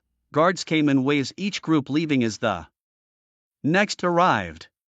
After some were given a gag order, the guard captain, a university professor, and a member of the pursuers each took turns facing Mu Xinzhu to test her awakened abilities. Mu Xinzhu, you claim that you have awakened. Can you now demonstrate your abilities? Yes, I can. Mu Xinzhu extended her hand and, following previous instructions, unleashed the power of silver. The flowing silver was breathtakingly beautiful, capable of transforming into sharp weapons or sturdy armor. Undoubtedly, the ability Mu Xinzhu demonstrated was that of a standard awakener. After testing its sharpness, durability, and controllability, a member of the pursuers commented, the silver ability, integrating both offense and defense, already possesses the elements of a higher level ability, though it has yet to reach the strength of an epic level ability. Even so, it is quite powerful, and with further development it could certainly advance to the next level. Congratulations, Mu Xinzhu. Thank you. Mu Xinzhu smiled, but her expression was not particularly joyful. Everyone understood her feelings at the moment. She had gradually formed her own judgments and speculations about the recent assassination attempt. In a side room, the captain of the guards began to summarize the assassination incident. The target of the assassination, without a doubt, was Miss Jiang Qiao of the Jiang family. Someone with the ability to navigate through so many channels and place an assassin on a strictly scrutinized mission must hold a remarkable position. The assassin's capabilities were not negligible either, a supernatural being accompanied by a team of elite veterans. Normally, such a team would easily slaughter a group of novices like theirs. However, they hadn't anticipated Mu Xinzhu's formidable strength and fierce counterattack, which resulted in heavy losses for the assassin's team. Meanwhile, Mu Xinzhu's teammates also suffered numerous casualties and were driven into a dire situation, a situation that often triggers the human will to awaken. Mu Xinzhu, it seems, awakened her abilities under these circumstances and managed to fight back. This analysis was logical and well-founded, although there were some flaws and details that were difficult to scrutinize further. The overall process was convincing enough to be believed, but does the truth really matter? In many cases, as long as the outcome is satisfactory, the truth doesn't really matter. What's the outcome now? The most important person, Miss Jiang Qiao, is safe and sound, even completing her potion-making task. The next important person, Pei Baihua from the second house of the Pei family in the upper city district, was severely injured, losing a hand and a leg, but it's enough that he returned alive. The team leader Mu Xinzhu achieved an advanced level of ability awakening. She has a clean background and a promising future. Of course, there is also Shi Yi, a decent potion master, who is an added bonus. It can be said that all key members of this team have returned safely with no losses. Those who died were just a few peasants from the lower city district. Could there be a better outcome? Nope, there could not be a better outcome than now. Everyone is happy. If we were to continue investigating further and if some secrets were discovered, how could everyone cope with that? Therefore, with the assassination case reaching this point, everyone tacitly agreed not to delve deeper. The information about the assassin will be handed over to the Jiang family and the rest will be handled by them personally. Since a result has been reached, the person can be released. Alright, student, sure. Yi, our questioning is now over and you are free to leave. Will there be any reward for me? Shiryu said with a shy smile, rubbing his fingers together, displaying the lower city people's pettiness and love for small gains in full measure. A few guards snickered disdainfully. That you'll have to ask the school and Miss Jiang Chao about. We from the guard office don't handle these matters. I see. Alright then. Shiryu, unsuccessful in gaining an advantage, appeared somewhat awkward but still smiled as he walked out. When he came out, Mu Xinju was already waiting for him at the door. Shiryu, they gave me some money as hush money for this incident. How much? Shiryu raised an eyebrow somewhat expectantly. 20,000. Okay, that's stingy of the school. Hearing this amount, Shiryu was clearly not very satisfied. Shall we go for a walk? Mu Xinju suggested. The straightforward invitation surprised Shiryu a bit. After this return, Mu Xinju seemed to have changed somewhat, though Shiryu couldn't pinpoint exactly what had changed. Nevertheless, it seemed like a positive change. Glancing at the coat on Mu Xinju, which was his and had been worn for several days, Shiryu scratched his head. How about we change clothes before we go? Mu Xinju paused, her fair fingers grabbing the collar and sniffing it, her expression immediately turning odd. Seeing this, Shiryu thought she might have misunderstood that he thought she smelled of sweat and quickly explained. There's no bad smell, you just smell of milk. Mu Xinju's expression froze, turning from odd to shy, and she turned around and walked towards the girls' dormitory. I'll go take a shower and change clothes. Okay, Shiryu rubbed his chin, watching Mu Xinju quickly walk away, somewhat doubting if he had said something wrong. Well, it's indeed a good time for a bath. After the two left the school guard office, a gaze that had been watching them through the window also retracted. The head of the security team, Chen Shuai, returned to his desk and glanced over the mission report from Mu Xinju, murmuring absent-mindedly, this student Mu Xinju is truly outstanding.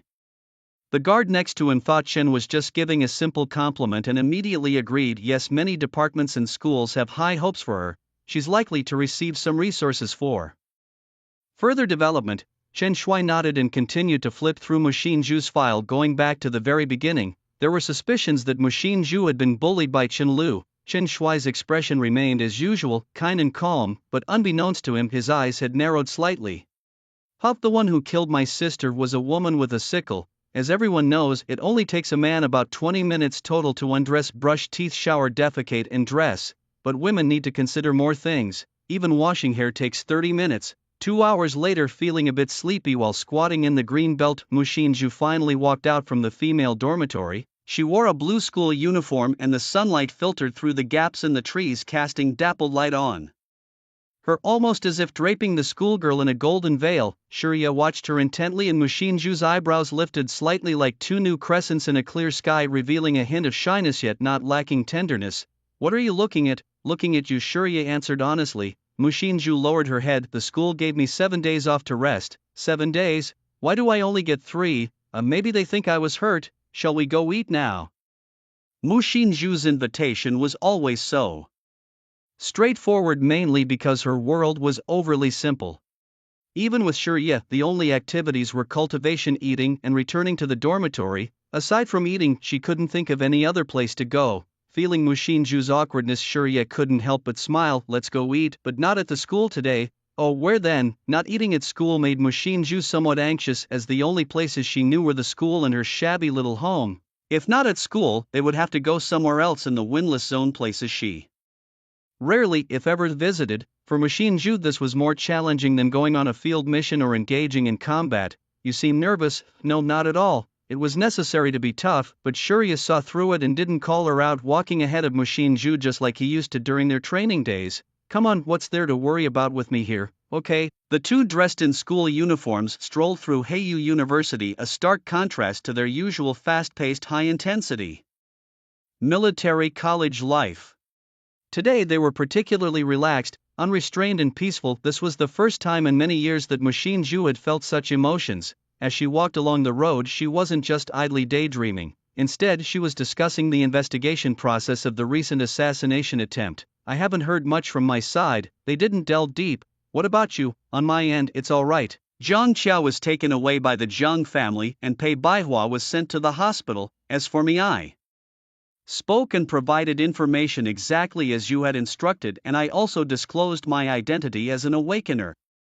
Listening to Mu Xinzhu summarizing the interrogation process, Shiyi nodded slightly. Well done. Suddenly receiving Shiyi's praise, Mu Xinzhu felt a little elated. She looked at him with anticipation. Is it because you gave detailed instructions that I passed this test? Shiyi nodded, then shook his head. Yes, but it doesn't really matter. They didn't pursue it further because they were satisfied with the outcome. Our arguments have too many loopholes. They actually don't stand up to scrutiny. Is that so?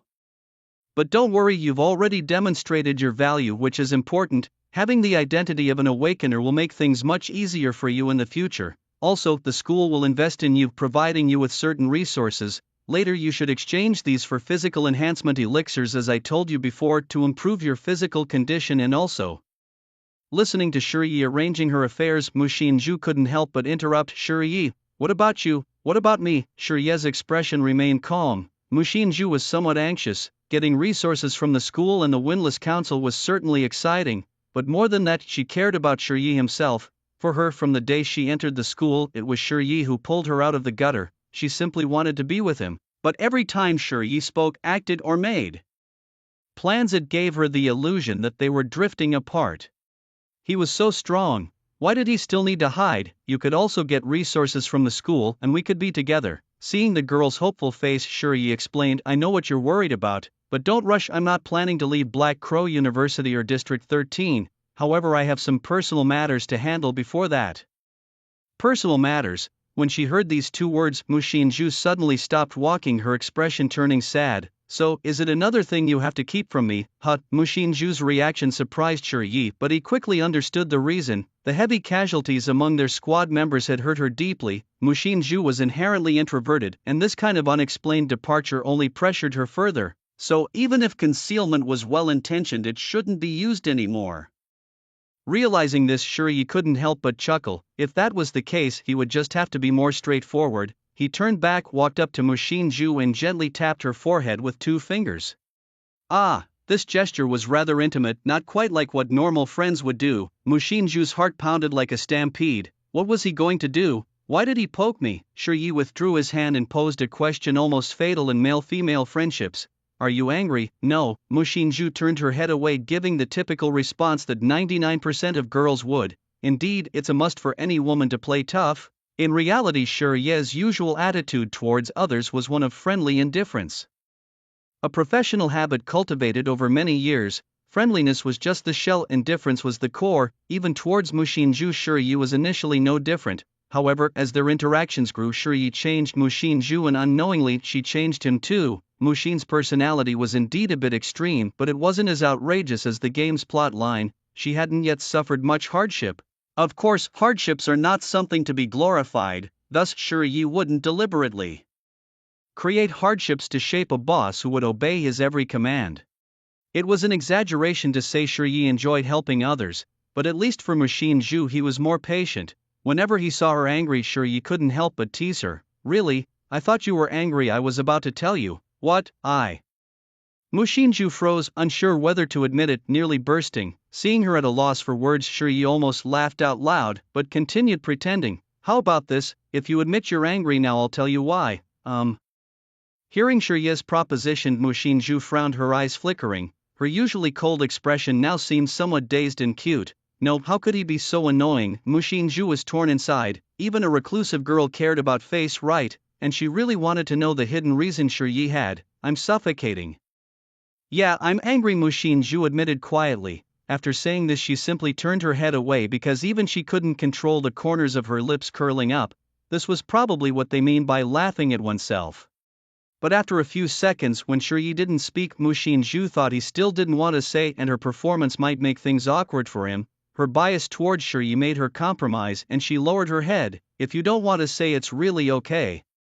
It's the orphanage, Shiyi suddenly spoke up, interrupting Mu Xinzhu. Hearing this answer, Mu Xinzhu was somewhat stunned. She didn't expect Shiyi to really tell her, yet she didn't understand why this was the answer. It's not that she felt Shiyi was deceiving her, but rather orphanages, especially those in District 13, always had a good reputation and had won the support of many people. Recently they even received the title of a charitable model organization from the no-win zone.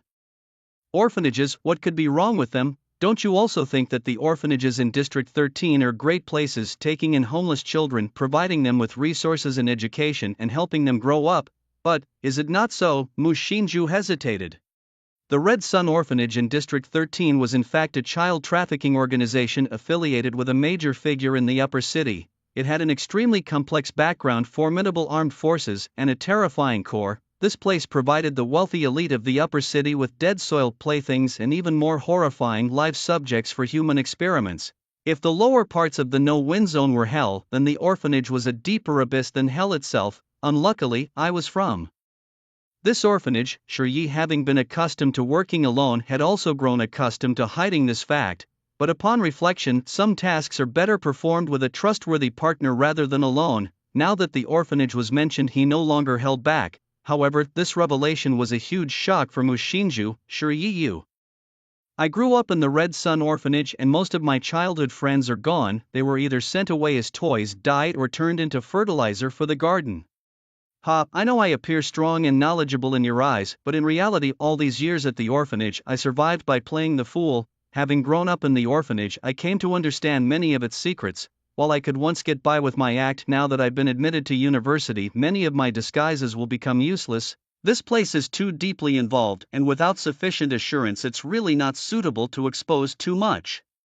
As Shiryu spoke, his face was as nonchalant as usual, but suddenly a touch on his back made him forget what he was about to say next. Gentle arms wrapped around his waist and a soft body gently rubbed against his back. I know, I'm sorry.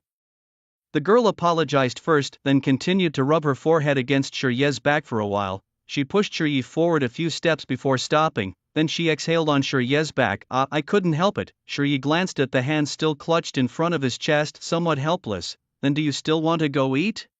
Eat? The girl's voice was somewhat panicked and her restless hands quickly retracted. Then let's go, okay? The two walked out of the campus together, dressed in their school uniforms, looking like teenagers from a carefree era, attracting each other. Occasionally, some passing students would turn their heads and look, their thoughts wandering, remembering someone long hidden. Their lips kept curling upwards, yet they did not speak again. They walked all the way to the Ring City Magic Energy train station, where Mu Shinju finally couldn't help but speak. Where are we going next? To the High Wall. In the no-win zone, the High Wall is the divider between the upper city and the lower city. Unlike the simple moats of the lower city's first and second rings, the High Wall boasts absolute defensive power. It represents money, power, status, strength, and class. High walls are the greatest natural moats and the true dividing line of the ether world. This has never changed. Do you plan to go to the upper district?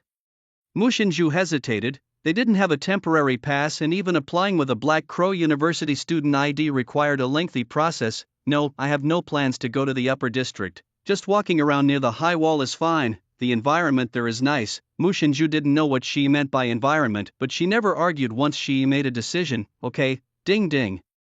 The magic energy train arrived and she stepped onto the train first, then stretched out his hand towards Mu Shinju behind him. Come, Mu Shinju also extended her hand and their fingers intertwined. The magic energy train started and the wind blew in through the window, occasionally lifting Shi's fringed hair. Mu Shinju sat next to Shi, glancing sideways. Facing the sunlight, he seemed to shine brightly. Just looking at him a bit longer made her inevitably lower her head. She was unclear about their relationship. Being just friends wasn't enough, yet they weren't lovers either. She felt that today's courageous invitation was quite alright. Mu Shinju took out the phonograph her mother had given her from her bag, put on the left headphone, and silently started playing some old songs from an unknown era. She happened to look at her then and saw her phonograph. Thus he reached out, took the right headphone, and hung it on his right ear. This naturally brought their distance closer. Just a tilt of Mu Shinju's head would allow her to lean on Shi's shoulder. Mu Shinju kept her head down. She liked when the wind blew because it allowed her to smell Shi's scent. It was truly pleasant. Mu Shinju was immersed in her little world. Contentment was that simple. Young man, get up and give your seat to the elderly. You are young, standing is fine. Shi, who was listening to music, was somewhat bewildered. As he looked up, he saw an old man slightly stooped standing in front of him. Not only did he ask Shi to give up his seat, but he also occasionally glanced at Mu Shinju. It was as if the word sleazy was written all over his face. Mu Xinju had already silently clenched her fists, her expression stern. She was never the kind-hearted girl. She could rise up against bullying in the upper district, decisively kill when the opportunity arose, calmly handle summonses from the guards and kill several people in her first field mission when facing veterans. Her softness and obedience, her gentle compliance were always selective, or rather only towards Xi. Even to team members like Pei Baihua, Mu Xinju was a cold and ruthless captain. In the scene unfolding before her, an old man had just interrupted the brewing flirtation between her and Shuriya. Honestly, it was somewhat audacious of him. She stood up from her seat, clenched her fist, and confronted the elderly man. With a click, a sharp silver needle shimmered, nearly poking the old man's eye. Scram! In Wufeng District, there's no tradition of offering seats to the elderly, nor are there any special seats reserved for compassion. This was the lower city area where no one cares whether you're old or young. If you can't survive, then die. The old man, a resident of the lower city but no fool, was clearly frightened by Mu Xinju's aggressive gesture. Realizing she was a superhuman, the old man quickly shuffled to the back of the train, his previously murky gaze now surprisingly clear. After demonstrating her force, Mu Xinju couldn't help but glance at Shuriya, uncertain about how he perceived her actions. Looks like I was protected by classmate Mu Xinju, Shuriya said with a smile. Mu Xinju felt awkward upon hearing this. With Shuriya's capabilities, how could he possibly need her protection? In fact, every time they faced danger or difficulty, it was Shuriya who protected her. That's why she was determined to train harder, hoping that one day she could be of help to him. I just find such people annoying. If you don't want to be disturbed, let's sit in the back, just the two of us, Shuriya suggested calmly with no hint of anger, instantly soothing Mu Xinju, calming her emotions. Okay. She got up and followed Shuriya to a corner of the train, settling down to listen to music quietly. The atmosphere remained calm, albeit less flirtatious than before, until the train stopped at the high wall station platform.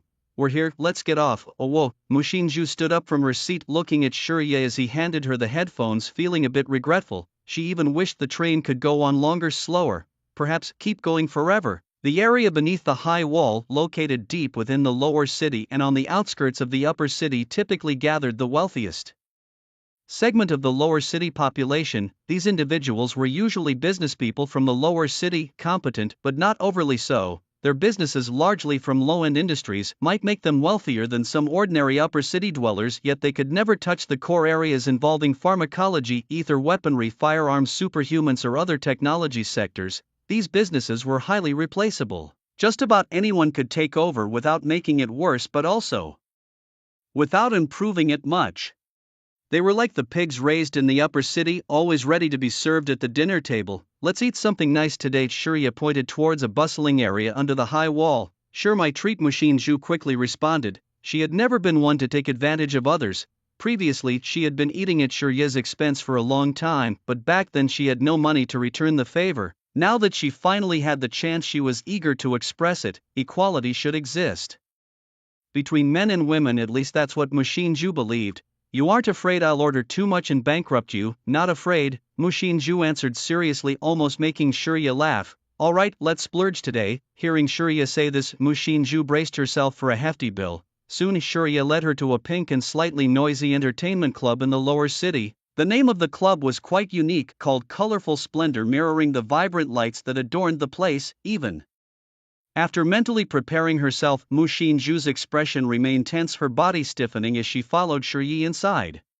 Shuriyi, are we really going to eat here? She had just asked when a scantily clad bunny girl approached. Dressed in a tight fishnet mini dress, she carried drinks and approached, bending slightly to place 2 fruit wines on their table. Please enjoy your drinks. If you need anything, just call me. My name is Mao Mao. Mao Mao didn't scorn them for wearing school uniforms. In this place you could encounter anyone. Not offending anyone was key to survival for the servers. Besides, students from Haya University might soar high any day. Offending them was truly foolish. As she spoke, Miss Mao Mao also made it a point to thrust her chest forward and playfully adjust her round bunny tail in front of Shuriyi. Clearly she wasn't just showing off her tail.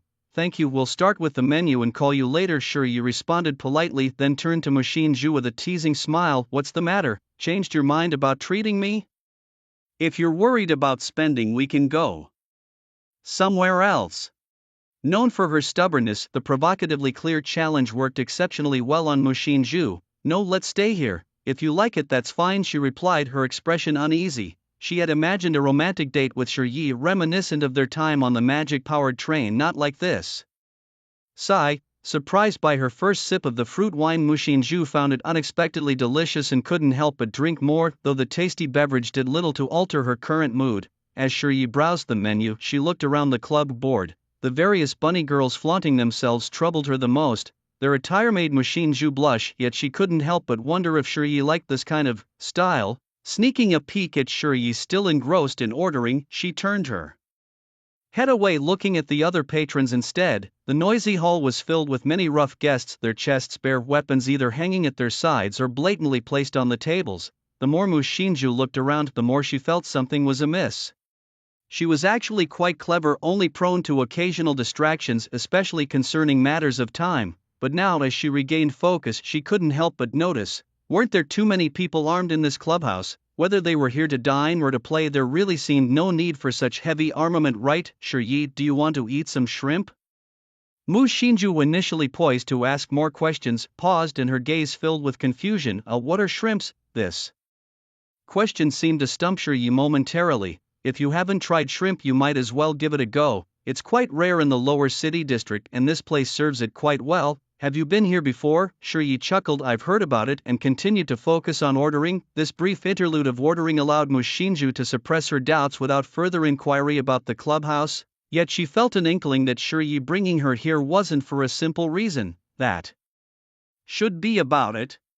See if there's anything else you want to add, Shiryi said, handing over the menu after finishing ordering. Mu Xinju took the menu and her pupils instantly narrowed. Salt-baked lobster, 380, abalone clay pot rice, 299, and what was this about Heiwu local beer, 20 a bottle and 12 bottles ordered?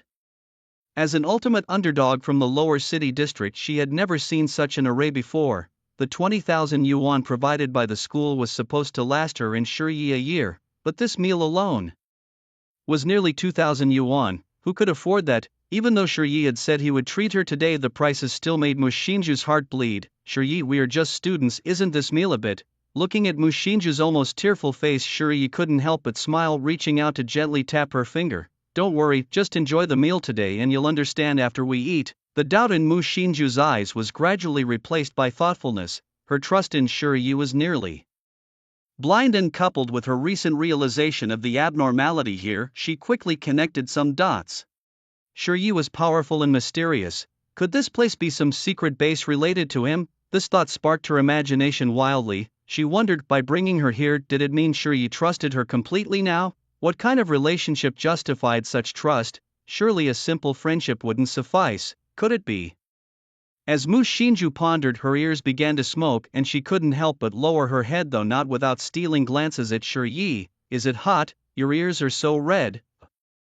Mu Xinju's expression froze, and in her moment of mental blankness she blurted out, I agree. Huh, you agree with what? Mu Xinju was almost pressing her face against the table in embarrassment. What was going on with her today? It's okay, I mean, you can order whatever you like. Although Shiryi found Mu Xinju's behavior a bit strange, he didn't ask further and simply waved at the bunny girl Mao Mao not far away. Okay waitress, that will be all. Alright handsome, just a moment please. After ordering, Shiryi initially wanted to chat with Mu Xin, but at this moment she inexplicably started to keep her head down and play dead, leaving him a bit speechless. Why are you always looking down, Mu Xin? It's nothing. Mu Xin slightly raised her head, glanced at Shiryi and then immediately looked out the window. They were sitting by the window, so her action was somewhat understandable. However, at this moment Shiryi raised his eyebrows. He stared at Mu Xin for a while until he was sure she felt his gaze, yet he showed no intention of looking away. How he could be sure that Mu Xin felt his gaze was simple. Whenever Shiryi stared at her, Mu Xin would blush, although she would pretend not to notice until Shiryi suddenly got up and sat next to her. Mu Xin's back stiffened, her long legs involuntarily closed together, her hands that were on the table retracted and placed on her lap. Then, feeling awkward, she put them back on the table. Finally, feeling uncomfortable no matter what, she decided to leave one hand on the table and the other on her lap. Nervous? Shiryi suddenly asked. No, her stubbornness continued. Sitting together like this, those bunny girls won't keep throwing me flirty looks. Mu Xin was a bit dazed. Shiryi's comments seemed like it could be interpreted in many ways, but now that they were sitting together, Mu Xin didn't have the chance to think about those things. What she was thinking about was why Shirya suddenly sat next to her, wondering if he might make any further moves. Actually, during a previous field mission they had already been honest with each other. Although that night it was her who had invited Shirya. Shirya also hugged her, and very tightly at that. Thinking back, they had already had more intimate interactions, but why was she still so nervous when Shirya came close now? Shirya, if you don't like me sitting here I can go back, Shirya said, about to get up. No need to go back, just sit here, it's fine. Mushin broke down in a second, then covered her eyes with her hands. Her behavior today was too embarrassing, she couldn't stand to watch herself. But at that moment Shirya smiled knowingly, feeling that the situation was just right. So I'll just sit here, okay? Mushin nodded, her expression unclear whether she was happy or not. Because Shirya ordered popular dishes, the service was quick. When the waitress came up with the dishes, Mushin sighed in relief, finally able to eat. When Momo, the bunny girl, saw Shiryi, she was sitting with Mushin Zhu and threw Shiryi a resentful glance. Shiryi pretended not to notice. The girls in such places were rarely from good families. However, Mushin seemed quite at a loss in front of the salt-baked lobster, unsure of how to start eating it. Shiryi, noticing her predicament, asked, "Don't know how to eat it?" Mushin, a bit embarrassed, nodded without pretending to know. Shiryi smiled, picked up the lobster and offered, "Shall I peel it for you?" Okay. Mushin sat upright obediently like a well-behaved child. Seeing this, Shiryi chuckled again and pointed to the other dishes. "Don't be like that, you can eat the other dishes too." Mushin picked up her chopsticks, held them for a moment, then suddenly set them down again, her gaze lingering on a pack of Highwood beer. Though she was from the lower city and had worked hard to get into university, she knew what beer was, though she'd never drunk it before. "Shiryi, do you want some beer?"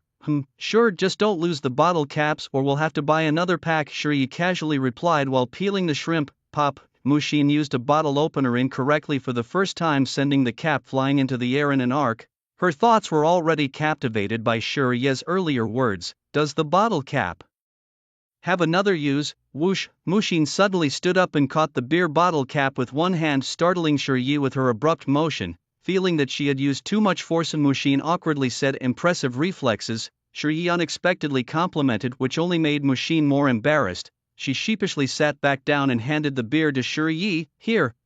With prior experience, Mushin now smoothly opened another bottle for herself, although she had never drunk alcohol from childhood to adulthood and the beer was expensive, she didn't care about the cost today. "Open one." Pop. Staring at the bottle's mouth for a while, she asked, "Drink directly?" Shiryi glanced at Mushin and blinked. "You can drink directly from the bottle or pour it into a glass. I suggest pouring it into a glass, especially for ladies, as both smoking and drinking directly from the bottle can easily lead to wrinkles around the mouth." "Oh, okay." Mushin nodded, woodenly impressed by how much Shiryi knew. But then she thought, why would a guy know so much about women's issues? And no. She shouldn't think too much about it. Mushin poured herself a glass of beer and drank it all in one go. Having no prior knowledge about beer, she had imagined all alcohol to be very strong and pungent. However, after drinking a glass of beer, she was slightly puzzled. The taste was not exactly delicious, but it wasn't as harsh or spicy as she had imagined. It was somewhat bitter, but quite refreshing when chilled. While she was lost in her thoughts, Shiryi had already finished peeling a lobster and placed it in front of Mushin. "Beer and lobster, here you go." Muxinju looked at her fingers smeared with oil and seasoning, momentarily dazed but also pleased. Shiryi was indeed very gentle, yet this gentle demeanor and skilled handling clearly came from experience, perhaps not just once, and it always led Muxinju to wild thoughts. For instance, was Shiryi the same with other girls, always gentle or considerate? This was something she had pondered before, especially when she saw Shiryi with Jiang Qiao, the young lady from an elite family in the uptown area, seemed to value Shiryi greatly, even covering for him on occasions. This was obviously no ordinary relationship. Coming from a humble background, she knew she couldn't compare with Jiang Qiao, thus she always wanted more. For example, "Why aren't you eating?" "Daydreaming," Shiryi suddenly asked. This time Muxinju was not shy. She just looked down, staring at the lobster meat Shiryi had placed in her bowl, and murmured, "Is Shiryi like this with others too?" Shiryi paused with his chopsticks, frowning. "What others? Like what?" Lowering her head, Muxinju pursed her lips as if she had made up her mind. "Are you this gentle with other girls too?" Muxinju. Muxinju instinctively looked up, only to see Shiryi's fingers coming towards her face. Thud. His index and middle finger tapped on her forehead. Following this was Shiryi's very calm yet affirmative voice. "No."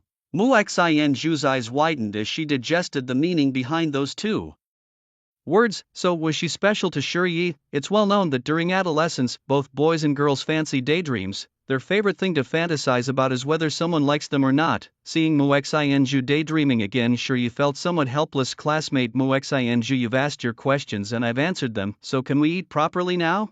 Okay. Mu Xianzhu quickly nodded, then bit her lip, but this time the corners of her mouth clearly curved upwards, picking up the lobster meat Shi had peeled for her with her chopsticks. Mu Xianzhu suddenly felt that the food was exceptionally delicious.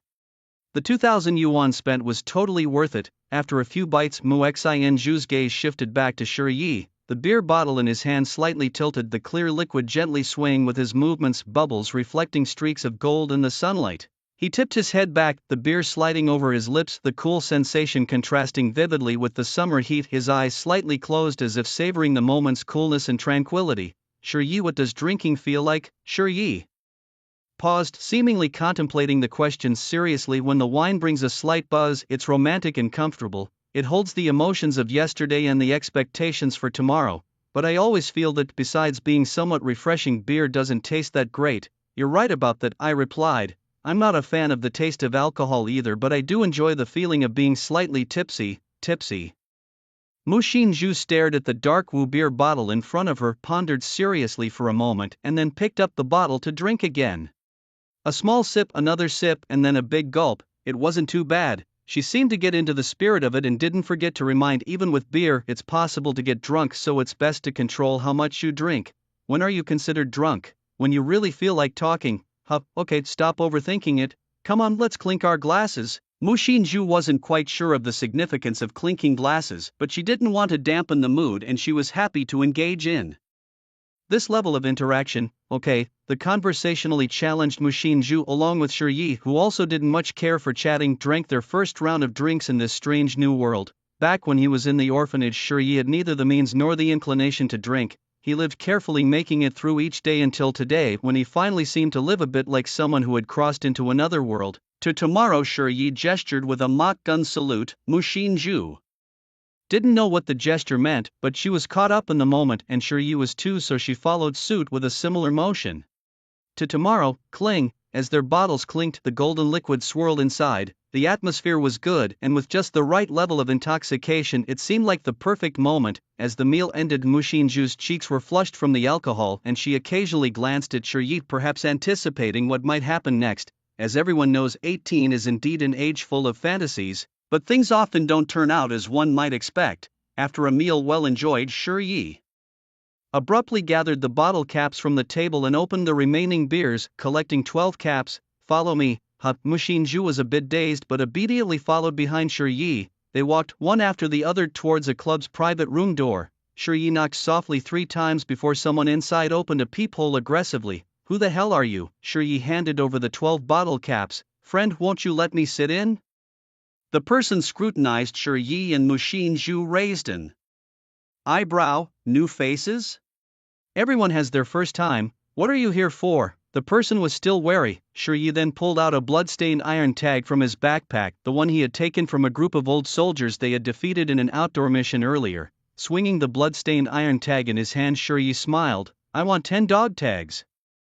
Even though she was standing by the door frame, Mu Xianzhu could still see the astonishment in the eyes of the people inside. Dog tags? Mu Xianzhu mused briefly. She hadn't really noticed these before, and the instructors at the Soil Soldier Academy hadn't taught them about it, but she thought that these must be like identity tags, because in the wild, soil soldiers or mercenaries often face strange, deformed creatures and bodies could easily become unrecognizable. These iron tags, then, were probably used to confirm the identities of fallen soldiers. Can these things even be sold?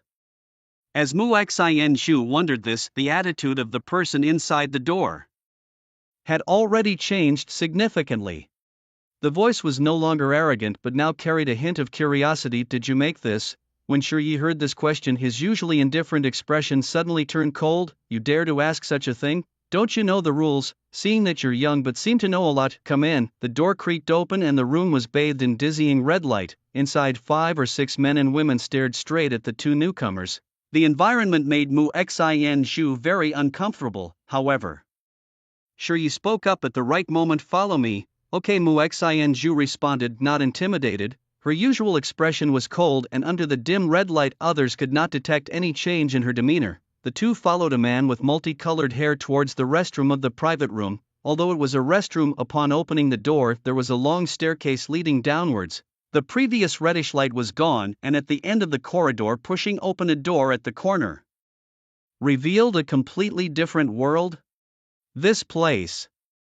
Mu Xianzhu was somewhat surprised as she looked around. The first thing that caught her eye was a huge fighting ring in the underground venue with two fighters battling fiercely. Why say battling to the death instead of just fighting? The reason was clear. One's hand bones were already broken while the other's jaw dangled loosely. Blood covered the ground, yet there was no fear in their eyes, only bloodlust and madness. The surrounding audience continuously howled and shouted, holding some betting tickets. It seemed they had bought quite a few. The service girls here wore even more revealing outfits than outside, more overt and bare. Money, blood, darkness, and the scent of sex permeated the air. Aside from those watching the brutal matches, at the very back of the underground hall there were individual booths, each with either a service girl and a client or two clients chatting with each other.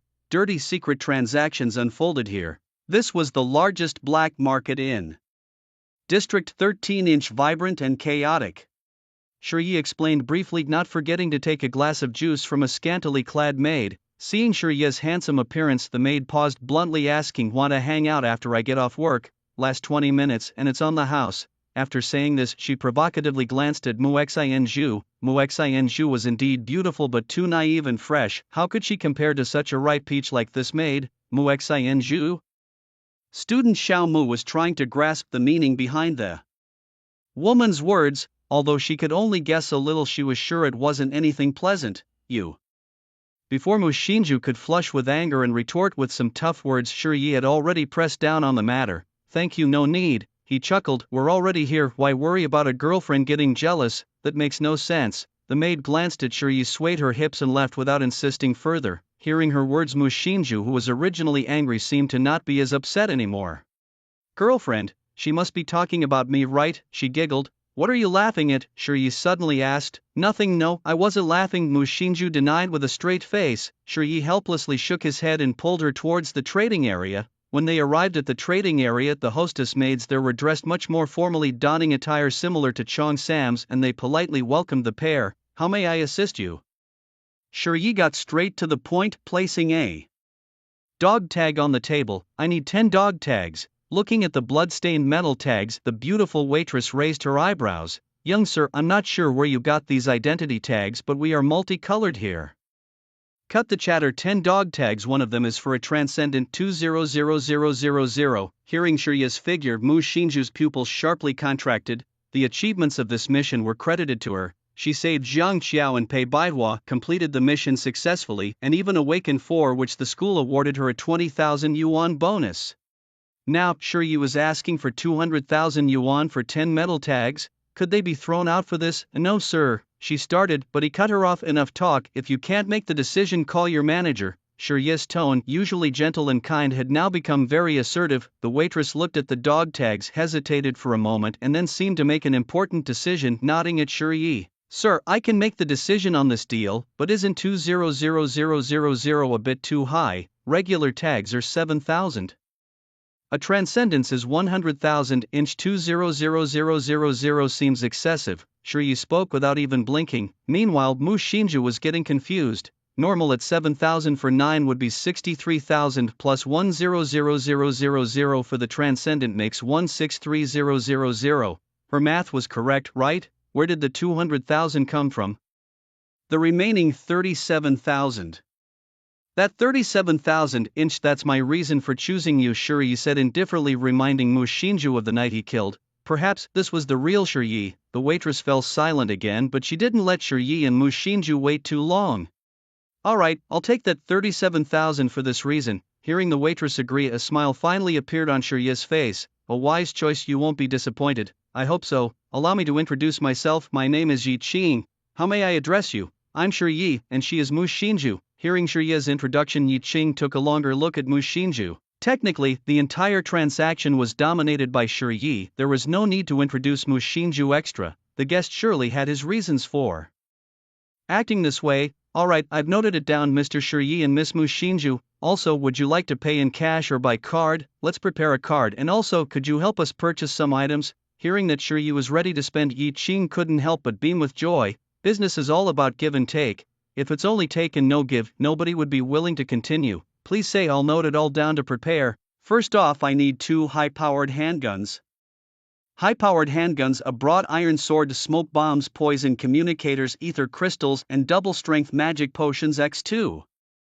Mu Shinju stared in disbelief at Shirye's spending. The newly acquired 200,000 units started to plummet visibly fast, and it seemed he had no intention of holding back. Among the priciest items were the pair of handguns, priced at a staggering 137,000. These enchanted handguns of exquisite quality, appointment with cherry blossoms, no delay in blooms, base, power 3, weight 3, enchantment cherry, victim's hit will fall into illusions. Enchantment blossom, victim's hit will cause explosions. Introduction, said to be a pair of lovers' handguns. They possess immense power, but their consumption rate of ether cores, just like their caliber, is massive. A total of 183,000 was spent before Shirye's frenzied shopping spree barely came to a halt. It wasn't her money, but Mu Shinju felt a pang watching him spend like this, having always been frugal since childhood. Are we done shopping? It should be about right. Take a look, if anything's missing, I'll add it. What, me? Of course, why else would I buy 2 of many things, and I don't even use broadswords. Mu Shinju found Shirye's reasoning sound, leaving her speechless, and she even felt a tiny bit excited. Could this count as Shirye buying things for her? Shirye, you really didn't need to buy so much for me. I'm not buying it for you. This money originally includes your half. After all, we are partners. Regarding money matters, Shirye is quite greedy, which is evident from his assertive trading style. But greedy as he may be, the distribution is fair. Years of experience have taught Shirye that when working as a team, one should never hog everything for oneself. It's a foolish move. Hogging might seem filling, but in reality it blocks your path. What does win-win cooperation mean? What does it mean to enlarge the cake? Oh, 200,000 deal. Holding on to 100% is just 200,000. But if there's a 1 million deal, even if you only get a third, it far exceeds going it alone. The truly wise know how to enlarge the cake and grow the team, ensuring there's always more to eat. As for the distribution method, splitting it evenly is the fairest choice, and it's less likely to cause dissent. Even though we say it's an equal split, there are many operational details involved, much like the purchases Shirye just made, which he led entirely. When Mu Shinju heard this, she suddenly felt something was off. That 200,000. Do I get half of it? Of course, this outdoor task was a collaboration between us. We are partners after all. Mu Shinju, who had been happy, pursed her lips and suddenly clutched her chest. Spending over 100,000 all at once, half of which was her money. It hurt so much, the pain was breathtaking. I actually don't need such high-quality gear. Can we get a refund for these items? Mu Shinju looked troubled. I bought these things because they are useful, Mu Shinju, Shirye said. You're not just anyone now, you're a genius of the school. You should stand out. Me, stand out, turning the tide and wiping out a team of veterans. If that doesn't make me different, if that's not genius, then I don't know what is. Mu Shinju frowned slightly. She really wanted to say, you are the real genius. But the words changed as they reached her lips. Shirye, you don't have to accommodate me that much. I'm not accommodating, Shirye flatly denied Mu Shinju's statement. Really, yes, you are a partner I recognize, so I don't need to make allowances for you. This is just the usual upgrading of equipment. Is that so? Hearing Shirye say this, Mu Shinju felt somewhat reassured. Choose one, pink or white? 2 guns, Sakura's promise, the white one adorned with pink cherry blossoms and the pink one shadowed with white cherry trees. Mu Shinju hesitated for a moment, not speaking, but Shirye noticed her gaze lingering on the Sakura for a longer moment. Seeing Mu Shinju silent, he simply made the decision. Well, I like pink, so you take the white one, okay? Okay. Mu Shinju indeed preferred white, but found it odd for a boy like Shirye to choose a pink gun, hence the hesitation. Magic potions, weapons and gear all bought. This time our equipment has been majorly upgraded. Don't feel bad about the money spent. The money spent is money well used. Money not spent is just a bunch of useless paper that the council could exploit us with. Is that so? Of course. Mu Shinju faintly felt that Shirye intentionally spent the money, because if he really gave her 100,000 she likely wouldn't have accepted it, but distributing equipment this way, her acceptance was much higher. Thank you. Noticing Mu Shinju's psychological burden, Shirye casually took out a communicator. Ha, now I also have a communicator, so if something comes up I can contact you. In advance, hearing Shiyi mention the communicator, Mu Xinju's eyes immediately lit up, a smile appeared on her face and she nodded vigorously, yes, but she soon remembered that the communicator required crystal nuclei to operate, which could be costly. Don't worry about the money, but we don't have much money left. Buying crystal nuclei will be a financial strain. Mu Xinju's homely mindset surfaced again, but she didn't refuse to use the communicator to contact Shiyi. She just worried about not having enough money. Kushur also twisted his mouth slightly, seeming to hold back a laugh. You actually naively thought we'd have to spend money on crystal cores. Ha, without spending money, where would the crystal cores come from? Mu Xinju, you are now officially recognized by the school as a genius, so if you don't have crystal cores, just ask the school for them. As everyone knows, being a genius, cultivation is also very hard, so it's only natural for the school to support you with some ether crystal cores, right? Kushur made it sound as if asking the school for resources was the most natural thing in the world, yet Mu Xinju felt there was some logic to it. Is it really okay to always be asking the school for money? Hearing Mu Xinju's question, Kushur simply shook his head. You're completely wrong. Do you think those few crystal cores are a lot for the school? I don't know how much is a lot. It's not much at all. Moreover, as a rootless girl from the lower city district, after showing your talent, the school will surely make you feel the grace and care they offer, which are means to win people's hearts and establish connections. Kushur spoke indifferently, but Mu Xinju heard some profound implications in his words. Grace, care.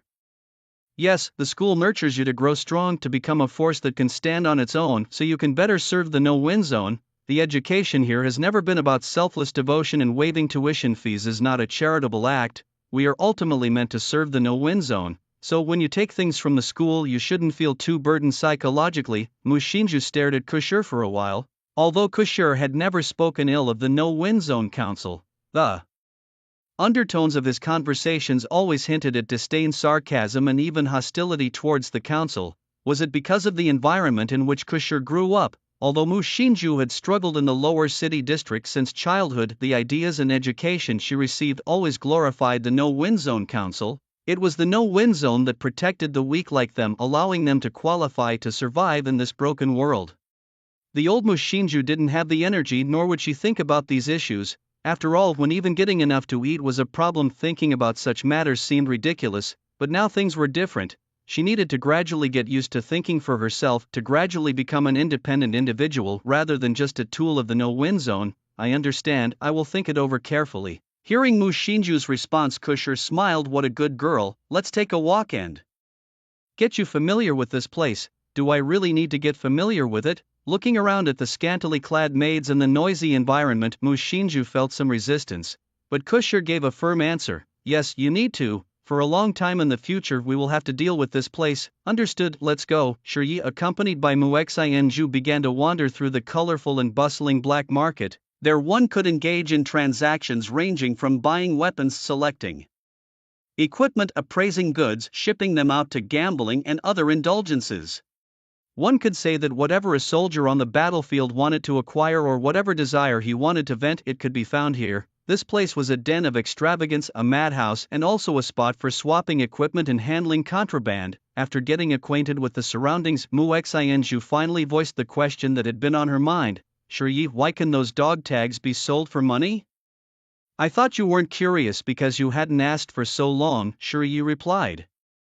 Slightly taken aback, Mu Xinju fell silent. Shiyi didn't prolong the mystery. Dog tags usually represent the identity of a soldier, but blood-stained dog tags have another meaning. They signify death, a dead man, a dead man. Does that have any extra significance? Of course it does. The conditions in the wilderness are harsh, unlike within the windless zone. Unless you have a high-grade ether-powered vehicle, large-scale transport is challenging. The complex terrain makes even bicycles hard to navigate, and everyone has a limited carrying capacity.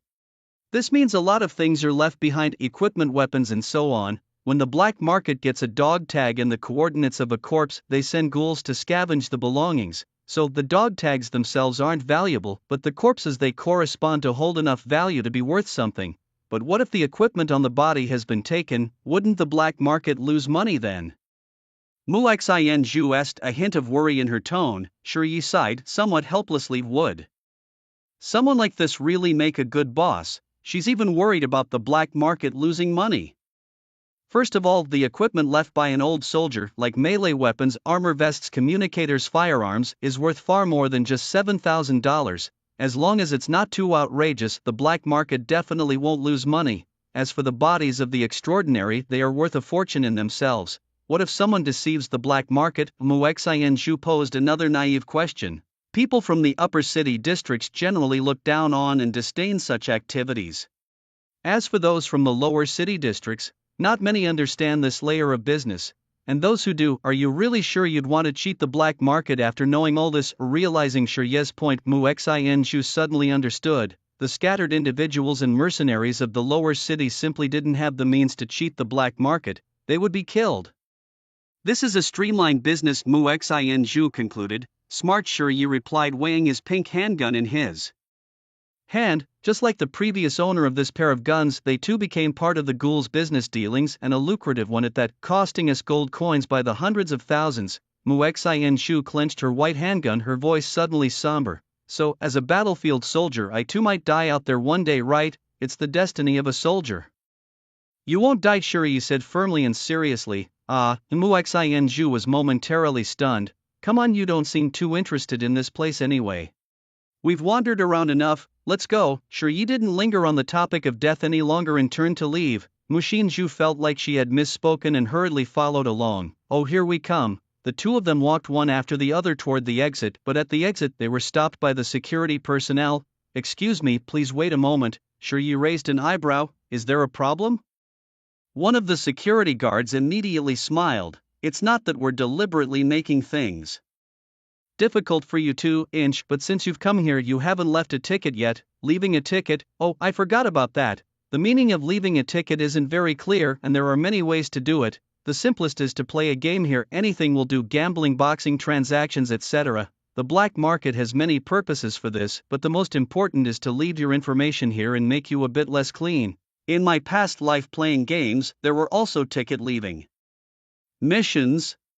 Just clicking on a bunny girl and watching an indescribable CG could complete the mission, but now. Shiyi glanced at Mu Xianzhu, the silly girl still looking lost because she was blocked. Let's just play roulette, of course. The security guard nodded happily and then pointed the way for Shiyi, but Shiyi just waved his hand and pointed in another direction to a standman by a single host. I'm not talking about roulette with marbles, I'm talking about that Russian roulette. Upon hearing Shiyi's choice, the faces of the two security guards immediately changed, looking at Shiyi with some uncertainty, as if to confirm whether Shiyi was joking with them. Sir, you're not joking, right? Of course not, I bet with you. Shiyi fished in his pocket and then pulled out a coin, the same one he had fiddled with when he last enrolled at Black Crow University. 1 yuan. The two security guards. All right, I understand, please follow me. Shiyi followed the guards, but Mu Xianzhu stopped him. Shiyi, what are you doing? Mu Xianzhu also saw the stand and the revolver on it. Realizing what might happen next, she felt uneasy. Shiyi noticed Mu Xian's worry but couldn't help teasing her, making a pistol gesture with his fingers and pointing at his own head. Bang, I'm dead. Don't go. Mu Xianzhu grabbed Shiyi's arm tightly. Feeling Mu Xian's nervousness, Shiyi casually stroked her soft hand. Don't worry, my head is very hard, so it's really hard for me to lose this game. After comforting fellow student Mu Xian, she hesitated but let go of his hand. You'll be okay, right? Right, Shiyi was certain. I believe you. As the group approached the table of Russian roulette, they immediately caught the attention of the black market attendees, who never missed an opportunity to place bets. The bookmaker announced, ladies and gentlemen, another brave soul has decided to test their luck at our game of Russian roulette. How can we miss such a thrilling and exciting moment? The odds are 1565 for going first and 141 for going second. Place your bets. The odds are adjusted in real time, but the total odds are always fixed at 1:1975. This is the standard rate used by casinos in the past, both in Macau and Las Vegas, with a classic house edge of 25%. It's because of this that the Gambling King once said, as long as you are a gambler playing in his casino and you play 40 rounds, whether you win or lose, you have already lost everything. The 25% house edge is something most people can understand and accept, and it's the same here in the black market of District 13. You can win, but the casino never loses. Upon hearing his odds, Shiyi promptly handed all his remaining money to Mu Xianzhu, saying, go bet it all on my victory. What? Mu Shinju was stunned on the spot. She wanted to ask if it was a sure win but couldn't bring herself to speak. What are you waiting for? Hurry up, don't miss the chance to make money, Shiyi urged her, already seated at the Russian roulette table. The host, a long-haired man, greeted. Shiyi, young man, is this your first visit? You're playing big. There are much simpler games here more suited for you. Shiyi, ignoring the man's advice, squinted and pointed at the revolver on the table. 2 bullets. Watching Shiyi's actions, the long-haired man was puzzled. Was this man seeking death? Nevertheless, he maintained his professionalism, loaded the revolver with 2 consecutive bullets, closed the cylinder, and gave it a strong spin. The mechanical sound of the spinning wheel was somewhat pleasant until it naturally stopped, then placed in front of Shiyi. As you wish, young man. 2 bullets, sure.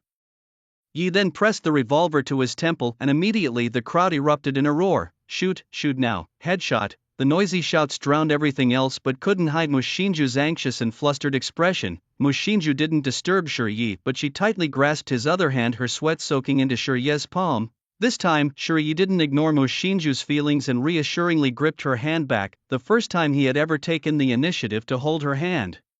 Then, click click click click, the trigger of the revolver was pulled 4 times consecutively and the entire crowd gasped in shock at Shiyi's actions. The kid was fierce, but with no gunshot heard after 4 pulls, it left everyone, including Shiyi himself, quite surprised. In Russian roulette, there are only 2 kinds of losers: those who die on the platform and those who give up. He was actually planning on firing just once because the 2 bullets were loaded consecutively. If the first shot was fired, the next would inevitably be a bullet. That was precisely why he had insisted on loading 2 bullets. But after firing 4 times without a sound, the scene suddenly became somewhat humorous. His attempt to look cool had failed, but the effect seemed even better. Shiyi casually set down the handgun and then handed it to the long-haired man opposite him. Your turn. The pressure suddenly shifted to the other side and Mu Shinju breathed a sigh of relief. Fortunately, Shiyi was unharmed. Watching the gun being passed over, the long-haired man's expression instantly stiffened. How could this youngster completely disregard the usual rules? Normally, anyone facing death would exhibit some hesitation, showing a bit of probing. The black market's purpose was just to use the pressure of death to force the opponent to concede. What's the point in killing? As long as the person is alive, gamblers can continuously bring money to the black market. But now, such youthful vigor. Shouldn't it be the vigor of youth? Okay, I admit it, you win. The moment the long-haired man conceded, the surrounding gamblers immediately burst into cheers and roars. Where there are winners, there are losers. It has always been so. And just so happened that Shiyi and Mu Shinju were on the winning side. Shiyi, we won, Mu Shinju confirmed. Yes, we won. Shiyi patted her head. As the two were about to take the money and leave, the long-haired man suddenly stopped them. Wait, is there something else? Shiyi paused. Aren't you afraid of dying? I'm terrified of dying. Shiyi smiled. Then why? The long-haired man wanted to continue questioning, but Shiyi had no intention of continuing the conversation. Guess. The two returned to the entrance of the black market, and this time the security did not stop them. The person who had previously stopped Shiyi and his group now didn't forget to offer congratulations. That was a spectacular game, sir. You truly are impressive. Just luck, Shiyi politely nodded. At that moment, the other party took out a scratched gold coin from his pocket and handed it to Shiyi. This is not luck, but courage. It's a little token from our boss. The wager your courage won 1 yuan. Please take it. Thank you. Shiyi smiled again, finally obtaining the black market gold coin, a 1 yuan death wager marking the start of the 13th District black market subplot. Indeed, this mission line was still achievable. Before leaving, Shiyi didn't forget to glance back at the end of the underground black market. Afterwards, he turned his left hand twice and performed a bow as a gesture of friendship. Mu Shinju wasn't quite sure what Shiyi was doing, but she wouldn't question it. Shiyi surely had his reasons. Shall we go now? Yes, let's go. After the two left, Mu Shinju cautiously followed behind Shiyi until they exited the colorful clubhouse, and only then did she finally breathe a sigh of relief. Thank goodness you're all right. You were fine all along, and we even won a lot of money. Quick, let's tally it up and see how much we've got. You seem to care more about the money we've made than about your own safety. But Mu Shinju looked at him worriedly. Shiyi, what if back then? Shiyi didn't even lift his head, just poked Mu Shinju's forehead with his index and middle finger. Silly girl, do you really think a person as fearful and greedy for life as I am would actually gamble with his life? And you? It was then that Shiyi finally lifted his head, gazing intently at Mu Shinju. because I simply won't die. Not even bullets can kill me, huh? Mu Shinju was a bit stunned, but upon further reflection, using herself as a reference, if it was just an ordinary bullet without any enchantment a silver plating could withstand it, her progress in strength was so rapid that her sensory update on firearms wasn't fast enough. As for Shirye's defense, well, where shall we go next? This time it was Mu Shinju who changed the subject. Let's go to the High Walls viewing platform. It's one of the few places where the people from the lower city can get a glimpse of the distance. Okay, with updated equipment and more money, and having embarked on a black market side quest, Shiryu was clearly in a good mood. Sitting on the viewing platform of the high wall in the lower city district, they casually drank beer and chatted until the golden afterglow set the entire sky ablaze, until the starlight sprinkled over them both. Mu Shinju greatly enjoyed this time and cherished it, so she wanted to add some embellishments to this moment. Unfortunately, she knew very few talents, even fighting was taught by Shirye. Looking at Shirye's profile, Mu suddenly thought of something, stood up abruptly and pulled out the tear-stained mask from her bag. Shirye, let me dance for you. Dance? It's not that Shirye looked down on Mu Shinju. Normally she was like a simpleton, elegantly termed aloof, but bluntly called foolish. Having grown up in the lower city, it was unlikely that student Mu would have learned any artistic skills. Learning to dance requires a suitable environment. Did you learn it at school? Faced with Mu Shinju's suggestion, Shirye couldn't hide his doubtful expression, but he didn't realize how damaging this skeptical look could be to student Mu. Don't disbelieve me, I really have practiced. No, go ahead and dance. Shirye leaned back against the railing, making as much space as possible for Mu Shinju. Alright, I'm starting. Eager to prove herself, once she had enough space, Mu Shinju began her moonlit dance. The moonlight, like water, gently showered its cold brilliance upon the girl, reflecting off the white checkered pattern of her school uniform. Mu Shinju's body wasn't as soft and light as one lands, like the bending of willow branches. Lacking a dance foundation, she was somewhat stiff, but her youthful spirit and indescribable purity compensated for it. Just at the start of her dance steps, she captured Shirye's attention. Feeling Shirye's gaze, the corners of Mu Shinju's mouth gradually lifted, she gracefully turned, continuing to wave her arms and twist her waist, her dance smooth and unique, as if she were conversing with the moonlight. Shirye's gaze remained fixed on her. In that moment, Mu Xinju recalled many past events, things that should have been forgotten, that dance under the moonlight, those memories from the orphanage. A black glove devoid of emotion, carefully surviving in this world, displaying a foolish smile every day, dealing with everyone at the orphanage. He didn't know who was real and who was fake, who was deceiving and who was brutal.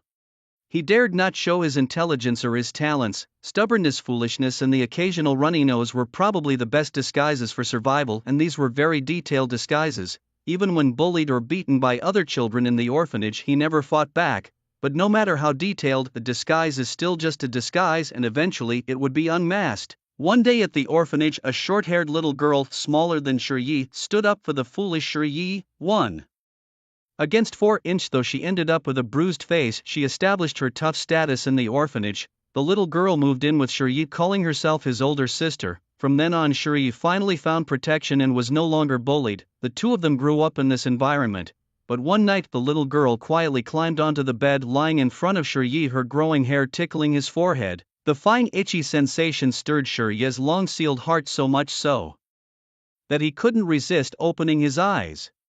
At that moment they were very close, just inches apart. Then Shirye heard the first words that ever broke through his defenses in this world. We've been sleeping together for so long, why do you still pretend to be foolish with me every day? You've been pretending for so many years, it must be tiring, right? Don't worry, as long as I am dazzling enough, they won't see you. Shirye, what if one day I'm not here anymore, what would you do then? What was she to Shirye? A childhood friend? A beauty mark, a first love, redemption, a gift from heaven, an unresolved feeling, the moonlight in his life, the flesh in his palm, or a fateful catastrophe? Shirye felt that he could attribute many terms to her, mostly beautiful ones, especially at that naive and helpless age. Shirye, people like us are different. We have a unique perspective on this world. Outsiders in a place as filthy as a sewage pool. In the future, will prove myself, and I'll prove you too. Shirye understood what she was saying. The difference was she was free and fierce, she was radical, he was cautious. Their personalities were quite different, like, you can't plant flowers in the sea nor can you find sand in the clouds. So even though they were once very close, it didn't lead them down the same path. what's wrong? Suddenly, the voice of Mu Xinju broke Shirye's train of thoughts, pulling him back from his memories to reality. Nothing. Did I not dance well? No, you danced beautifully, Shirye sincerely complimented. Indeed, Mu Xinju's dance under the moonlight was always refreshing and delightful. However, he didn't intend to mention the past that made him see her shadow in Mu Xinju. When did you learn to dance? During the special training at the Toby Academy, my instructor taught me, and she gave me this mask. Shirye took the mask off Mu Xinju's face, holding it in his hands to examine it closely. His fingertips gently traced the tear marks on the mask, suddenly reminding him of the freckles on her face. What a nostalgic feeling. She was a great instructor, yes, said Mu Xinju, sensing something odd about Shirye, but she couldn't pinpoint what it was. She didn't want to disrupt the mood, so she remained silent. Being with Shirye, even in silence, was harmonious and enjoyable for her. They leaned on each other without any particular aim, occasionally chatting about cultivation school anecdotes and possible future events. Time unknowingly slipped deep into the night. Now, they faced a dilemma. Where to stay for the night? The school would close at 10 p.m. and it was impossible to return to the orphanage at this hour. A small hotel perhaps. Thinking of these issues made Mu Xinju blush, while Shirye's voice came at that moment. Let's go. Where to? We can't go back to school. I'll find a hotel to rest, and you come to my place. Shirye was taken aback for a moment, then stared at Mu Xinju for a while. But Mu Xinju didn't avoid his gaze. Instead, she mustered the courage to invite him again. I mean it, come to my place. It's a bit run down, but it's clean. After a while, Shirye nodded. Okay. The magic energy train had already stopped running at this hour, so Shirye and Mu Xinju could only walk back. As they reached the familiar alley, both felt sentimental. Their fates seemed to have started from this very alley. Let's go. Okay. Mu Xinju tightened her backpack and led the way for Shirye. They unlocked the old iron gate, then the wooden door behind it, and finally Shirye saw Mu Xinju's home. It was an old but immaculately clean little house. It's a bit small, don't mind it. No worries, why would I mind? Shirye waved his hand. He truly didn't mind, but the problem was, there was only one bed. What was she thinking? Mu Xinju busied herself tidying up the room, then placed the new equipment they bought today on the table and the weapons under the bed. Then she pointed to a small room only separated by a curtain. Shirye, I need to tidy up the room a bit, why don't you go take a shower first?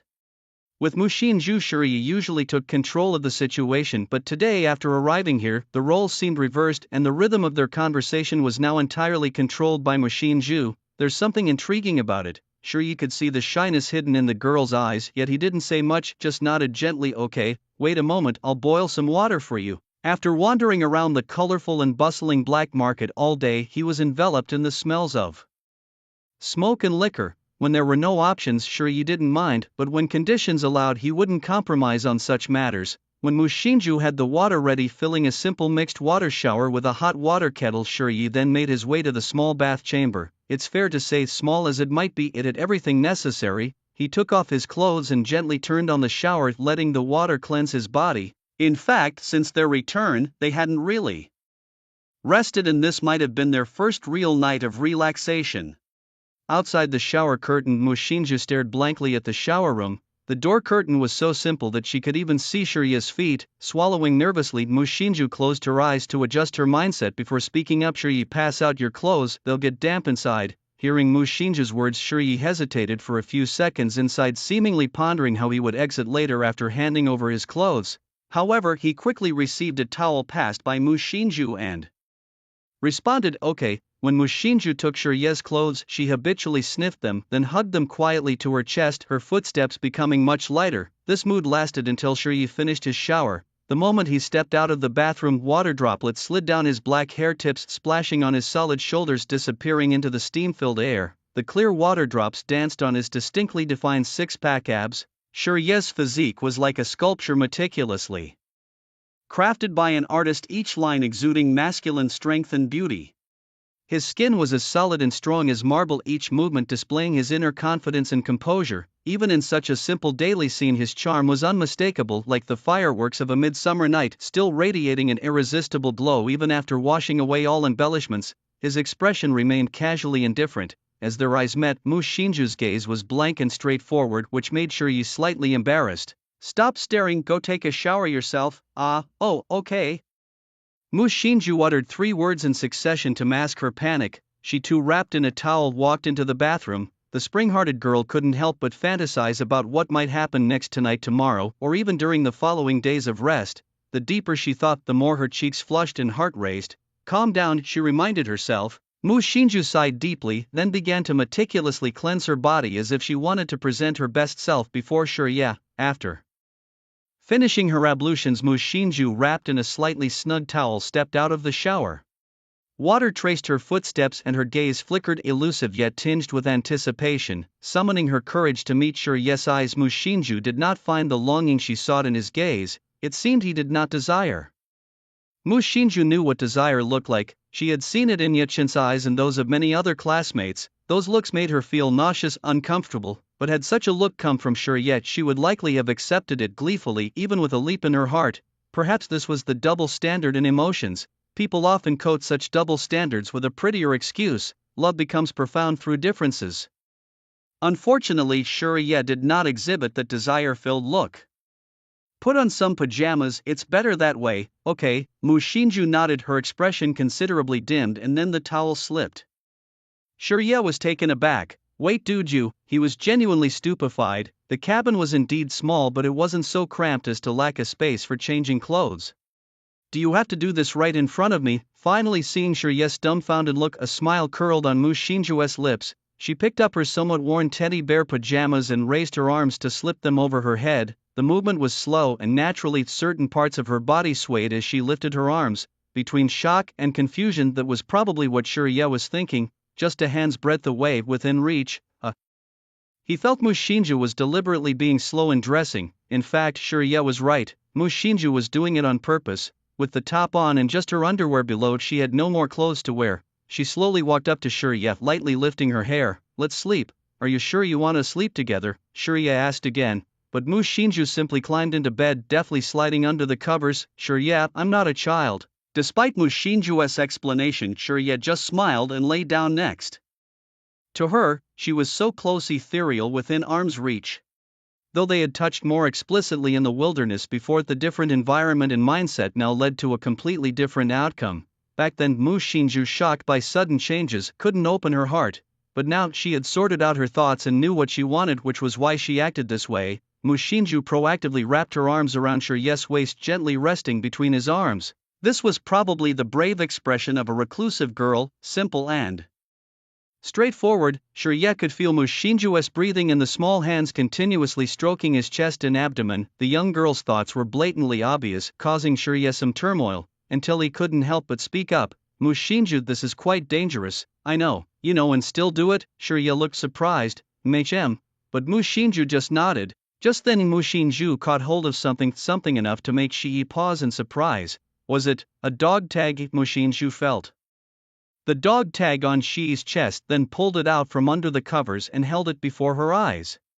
She gazed at the iron tag, whose inscriptions were already blurred. Even without asking, she could sense the passage of time it carried. A dog tag that Shi always carried must hold a special meaning. So, was it her? Mu Xinju suddenly asked. She didn't mention Wen Lan's name, nor did she discuss the various aspects of her being her instructor, nor even some of the interactions between them. She just asked simply. Mu Xinju stared into Shi's eyes, hoping to see a denial. She even hoped that Shi might lie to her. After all, they had grown so close. But Shi had no intention of deceiving her. He pushed himself up in bed slightly, then turned his head away. Yes, this straightforward acknowledgement was painful for Mu Xinju, and she didn't know how to describe her feelings. She had planned to return to school and talk to Jiang Qiao about who came first, but now it seemed she was also not the first. Are you very close? She asked. We grew up together, childhood sweethearts.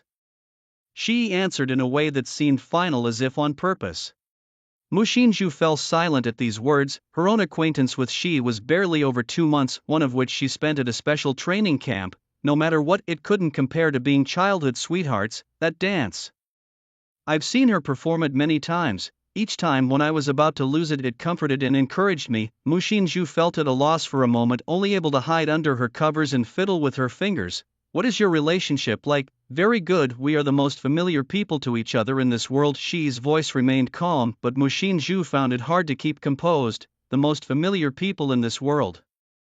Coming from she, how high a praise that must be. No wonder Wenlan said, Miss Mushinju, don't be so naive next time, naive to think I would become your friend. At the time, she didn't understand what Wenlan meant. Now she realized, perhaps from the moment Wenlan first saw her practicing with a broadsword, she saw Shi's influence on her.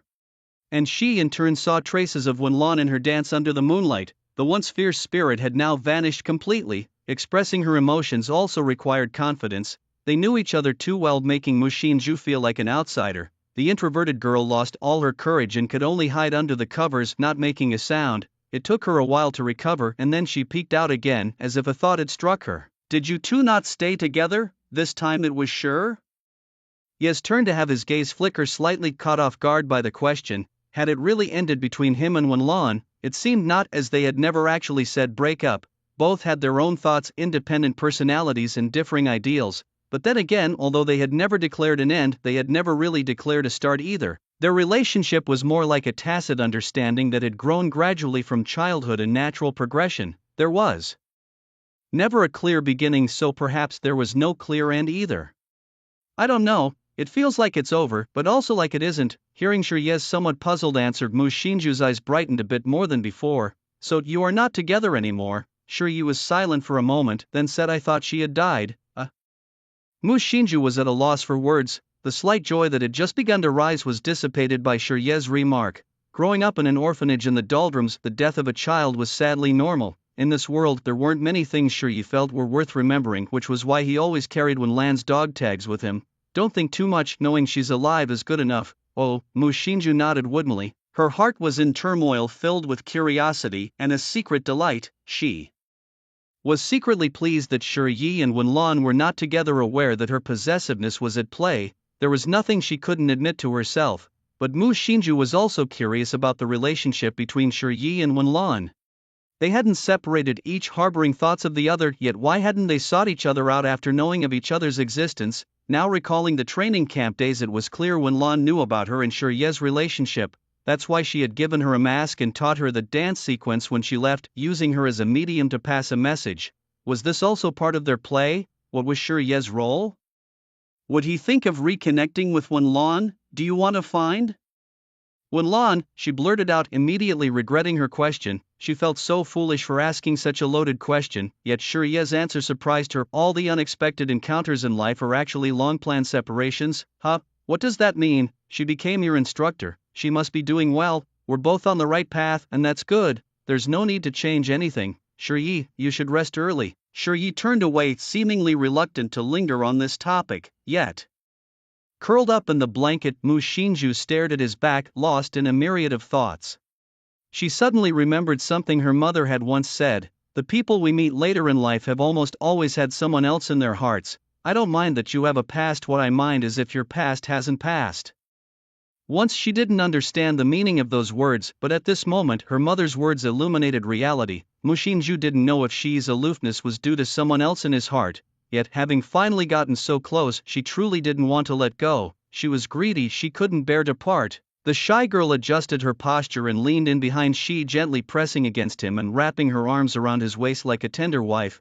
They seemed like a couple who had been together for years, familiar and intimate. So bold. Shi's voice still sounded casual, but it was then that Mushinju confirmed her feelings, softly humming in agreement. This way you're likely to encounter jerks. I don't know what you're talking about, and I am not afraid.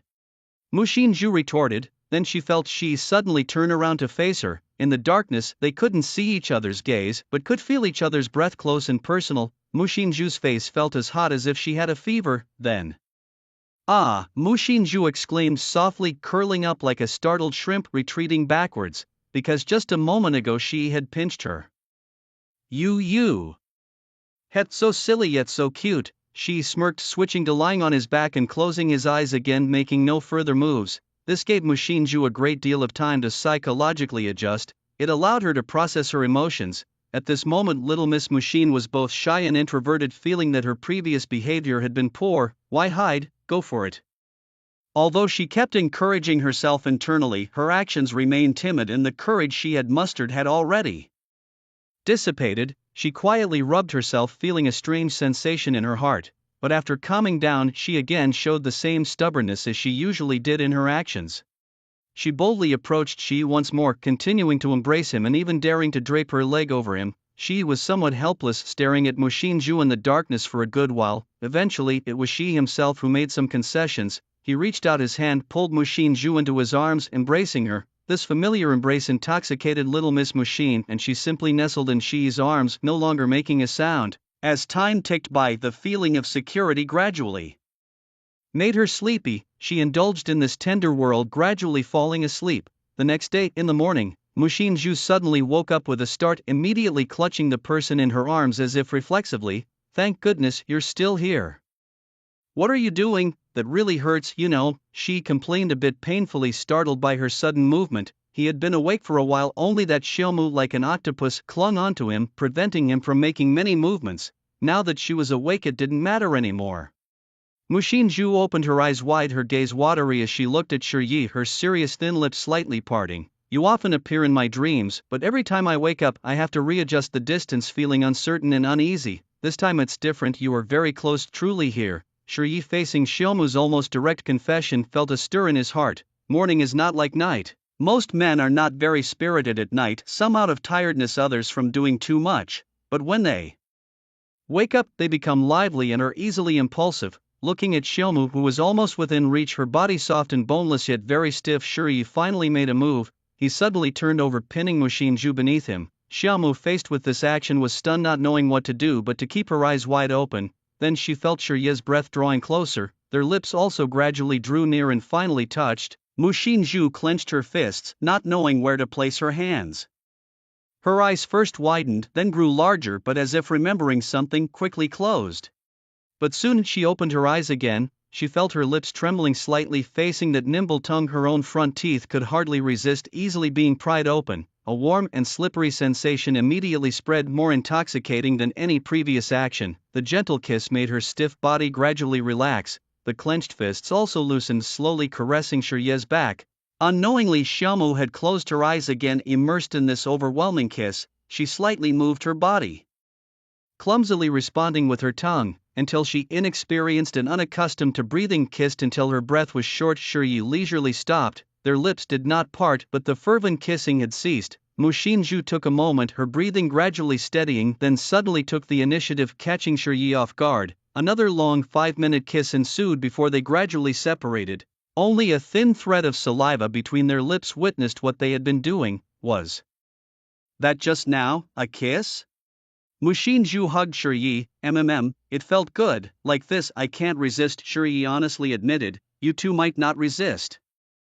Mu Xinzhu's voice was almost inaudible when she replied, yet enough for Shi Yi to hear. Shi Yi smiled, then placed his hand on Mu Xinzhu's flat belly, gently caressing it, gradually climbing upwards. This action made Mu Xinzhu, who had already relaxed, tense up again, subconsciously wanting to hold Shi Yi tightly, but at this moment Shi Yi stopped. Sex is a shortcut in emotional relationships, cutting through to intimacy, bypassing the process of getting to know each other, reaching directly into someone's heart. Mu Xinzhu was somewhat dazed, not quite understanding. "You were so starved for love, the life in the lower city has left you without a sense of security, so desperate to find a haven to protect yourself, to hide away. Have you ever considered that I might not be a shelter from the storm, perhaps a deep abyss instead? I'm not the kind-hearted gentleman who would teach you how to kill, how to behead someone smoothly.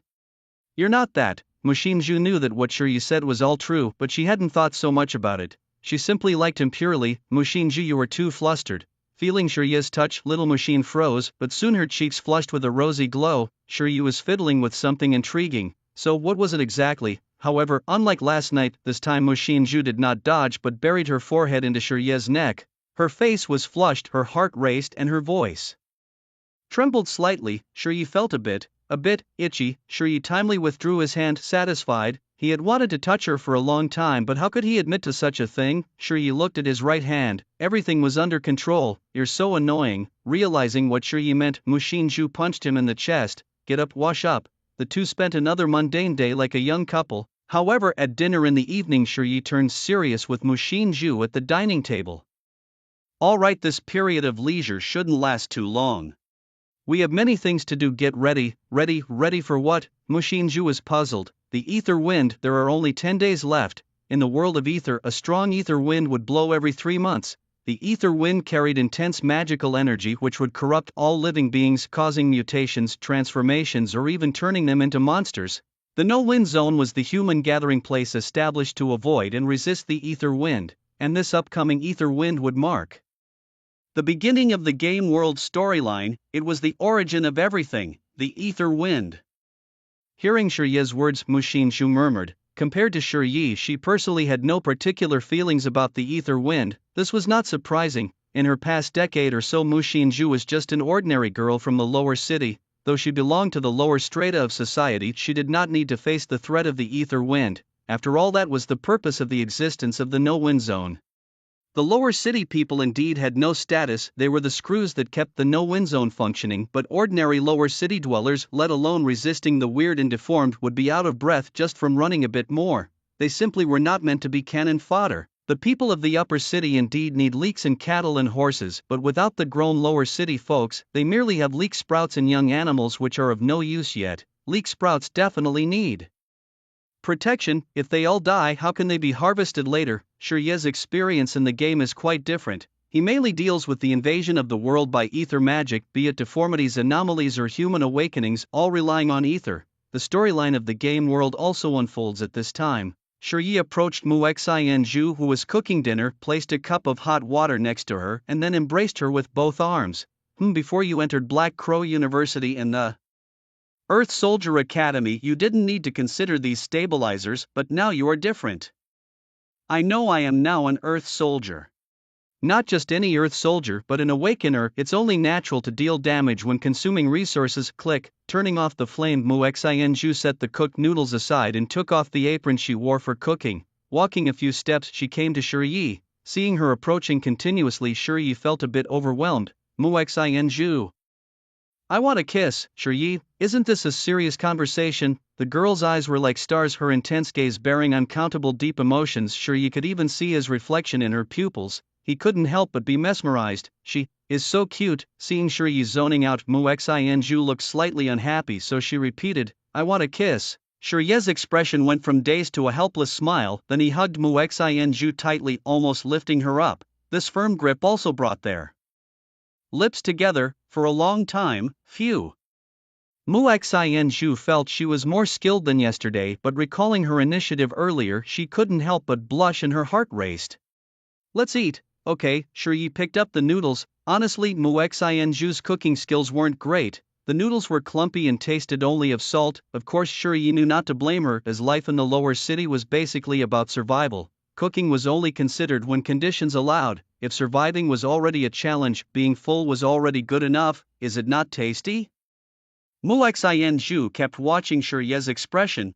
It's a bit. Shirye nodded. Then maybe learn a bit when you have time. After all, eating is very important in life. Listening to Mu Xianzhu's words, Shirye was lost in thought again. Life, a life together for two. He seemed to have never experienced that before. Upper city, the Jiang family was having an informal family meeting. The whole family gathered around, with several female elders warmly chatting with Jiang Qiao and several male elders frowning. The rest of the peers looked filled with righteous indignation. Among them, Jiang Yan was the most agitated, currently staring at the wound on Jiang Qiao's hand, furiously rebuking, those old folks in secret medicine are insane. How dare they lay a hand on you? Do they think our Jiang family has no temper?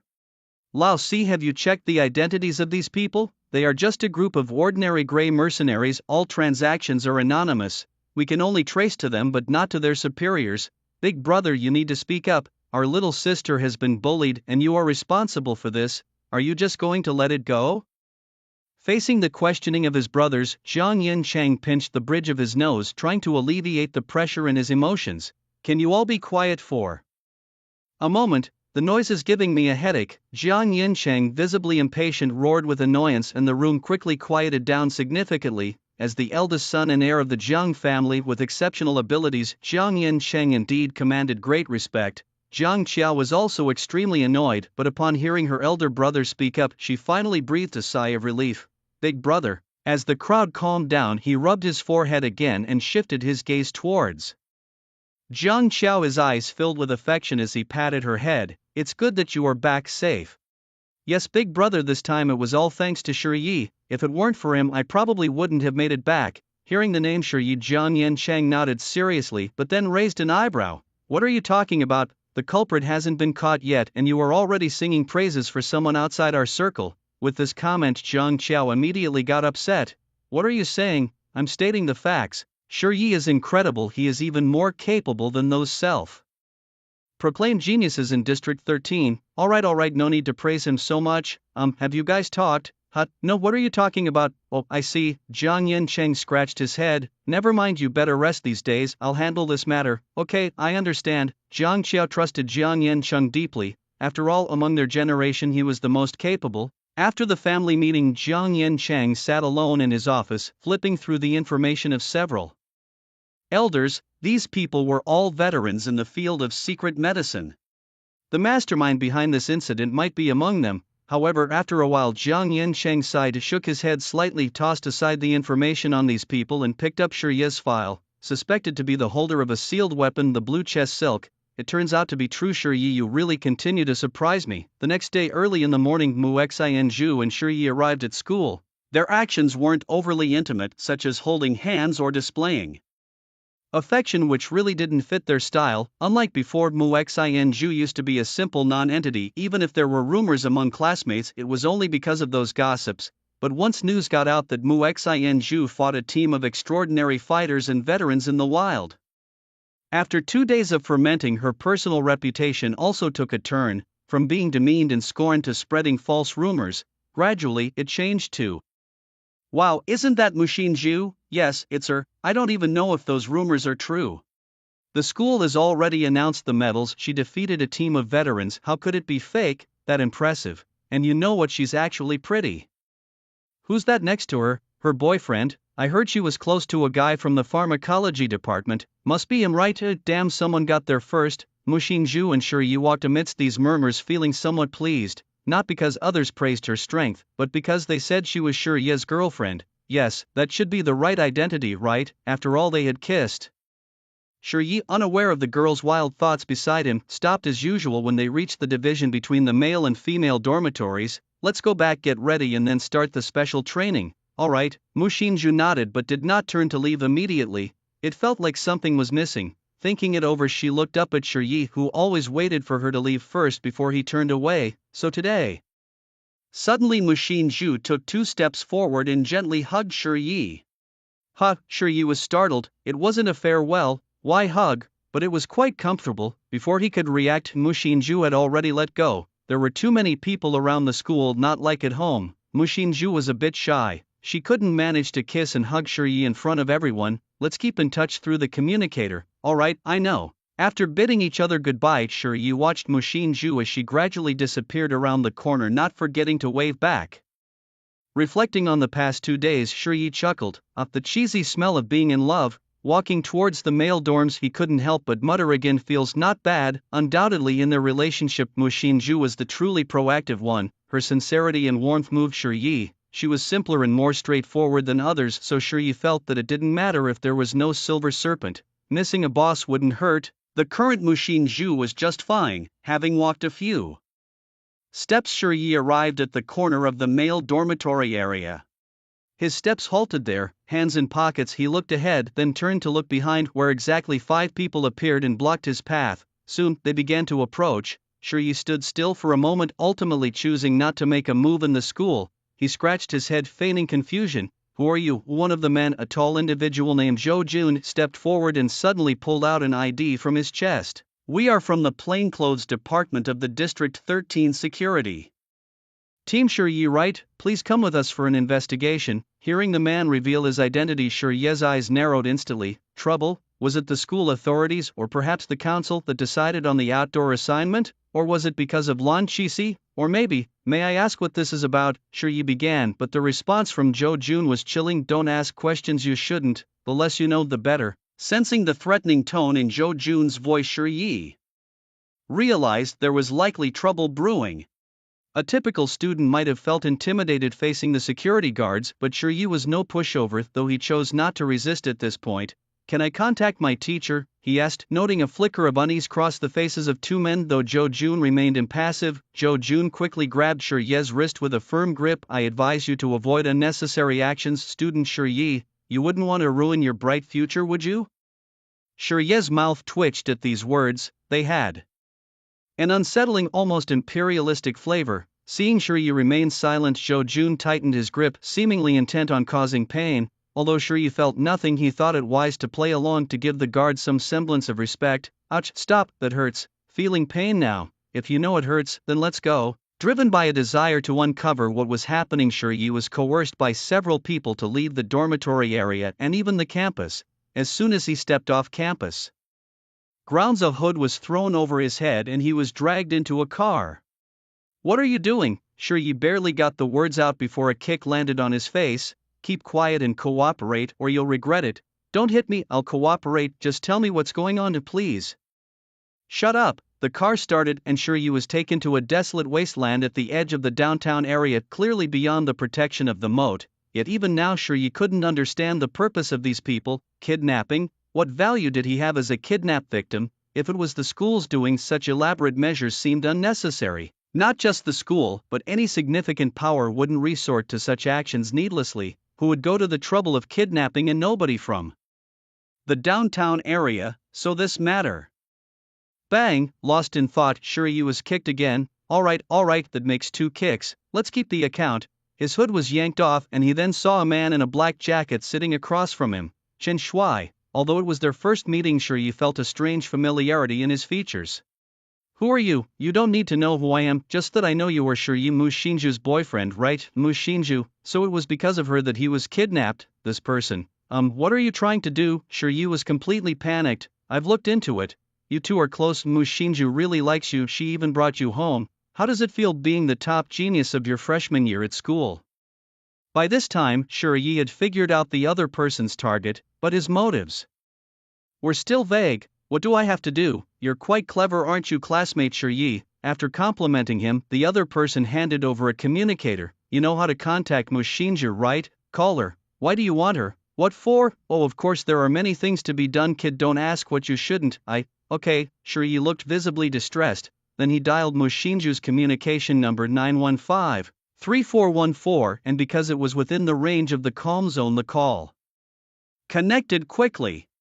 Hello, who's this? Mu Xinju's voice came from the other side. It's me, Mu Xinju, there's someone here looking for you. Shirye, who is it? Before Shirye could say more, Chen Shuai snatched the communicator away. Hello, Miss Mu Xinju, I'd like to meet you, but you are now a celebrity at Black Crow University, making it hard for me to approach you. So, I had to bring your boyfriend Shirye here first. If you don't want him to get hurt, give me 1 hour to come to the abandoned repair shop at Area 13 on the outskirts. We need to talk. There was a moment of silence on the other end. Give the communicator to Shirye. You don't have the right to negotiate with me. Chen Shuai sounded displeased. Give it to Shirye or I won't come, Mu Xinju repeated. Chen Shuai, somewhat angry, still threw the communicator back to Shirye. Here, talk to her and don't say anything stupid, okay? Shirye took the communicator and immediately Mu Xinju's voice came through. Are you coming? Yes, just be careful, I'm afraid someone might run.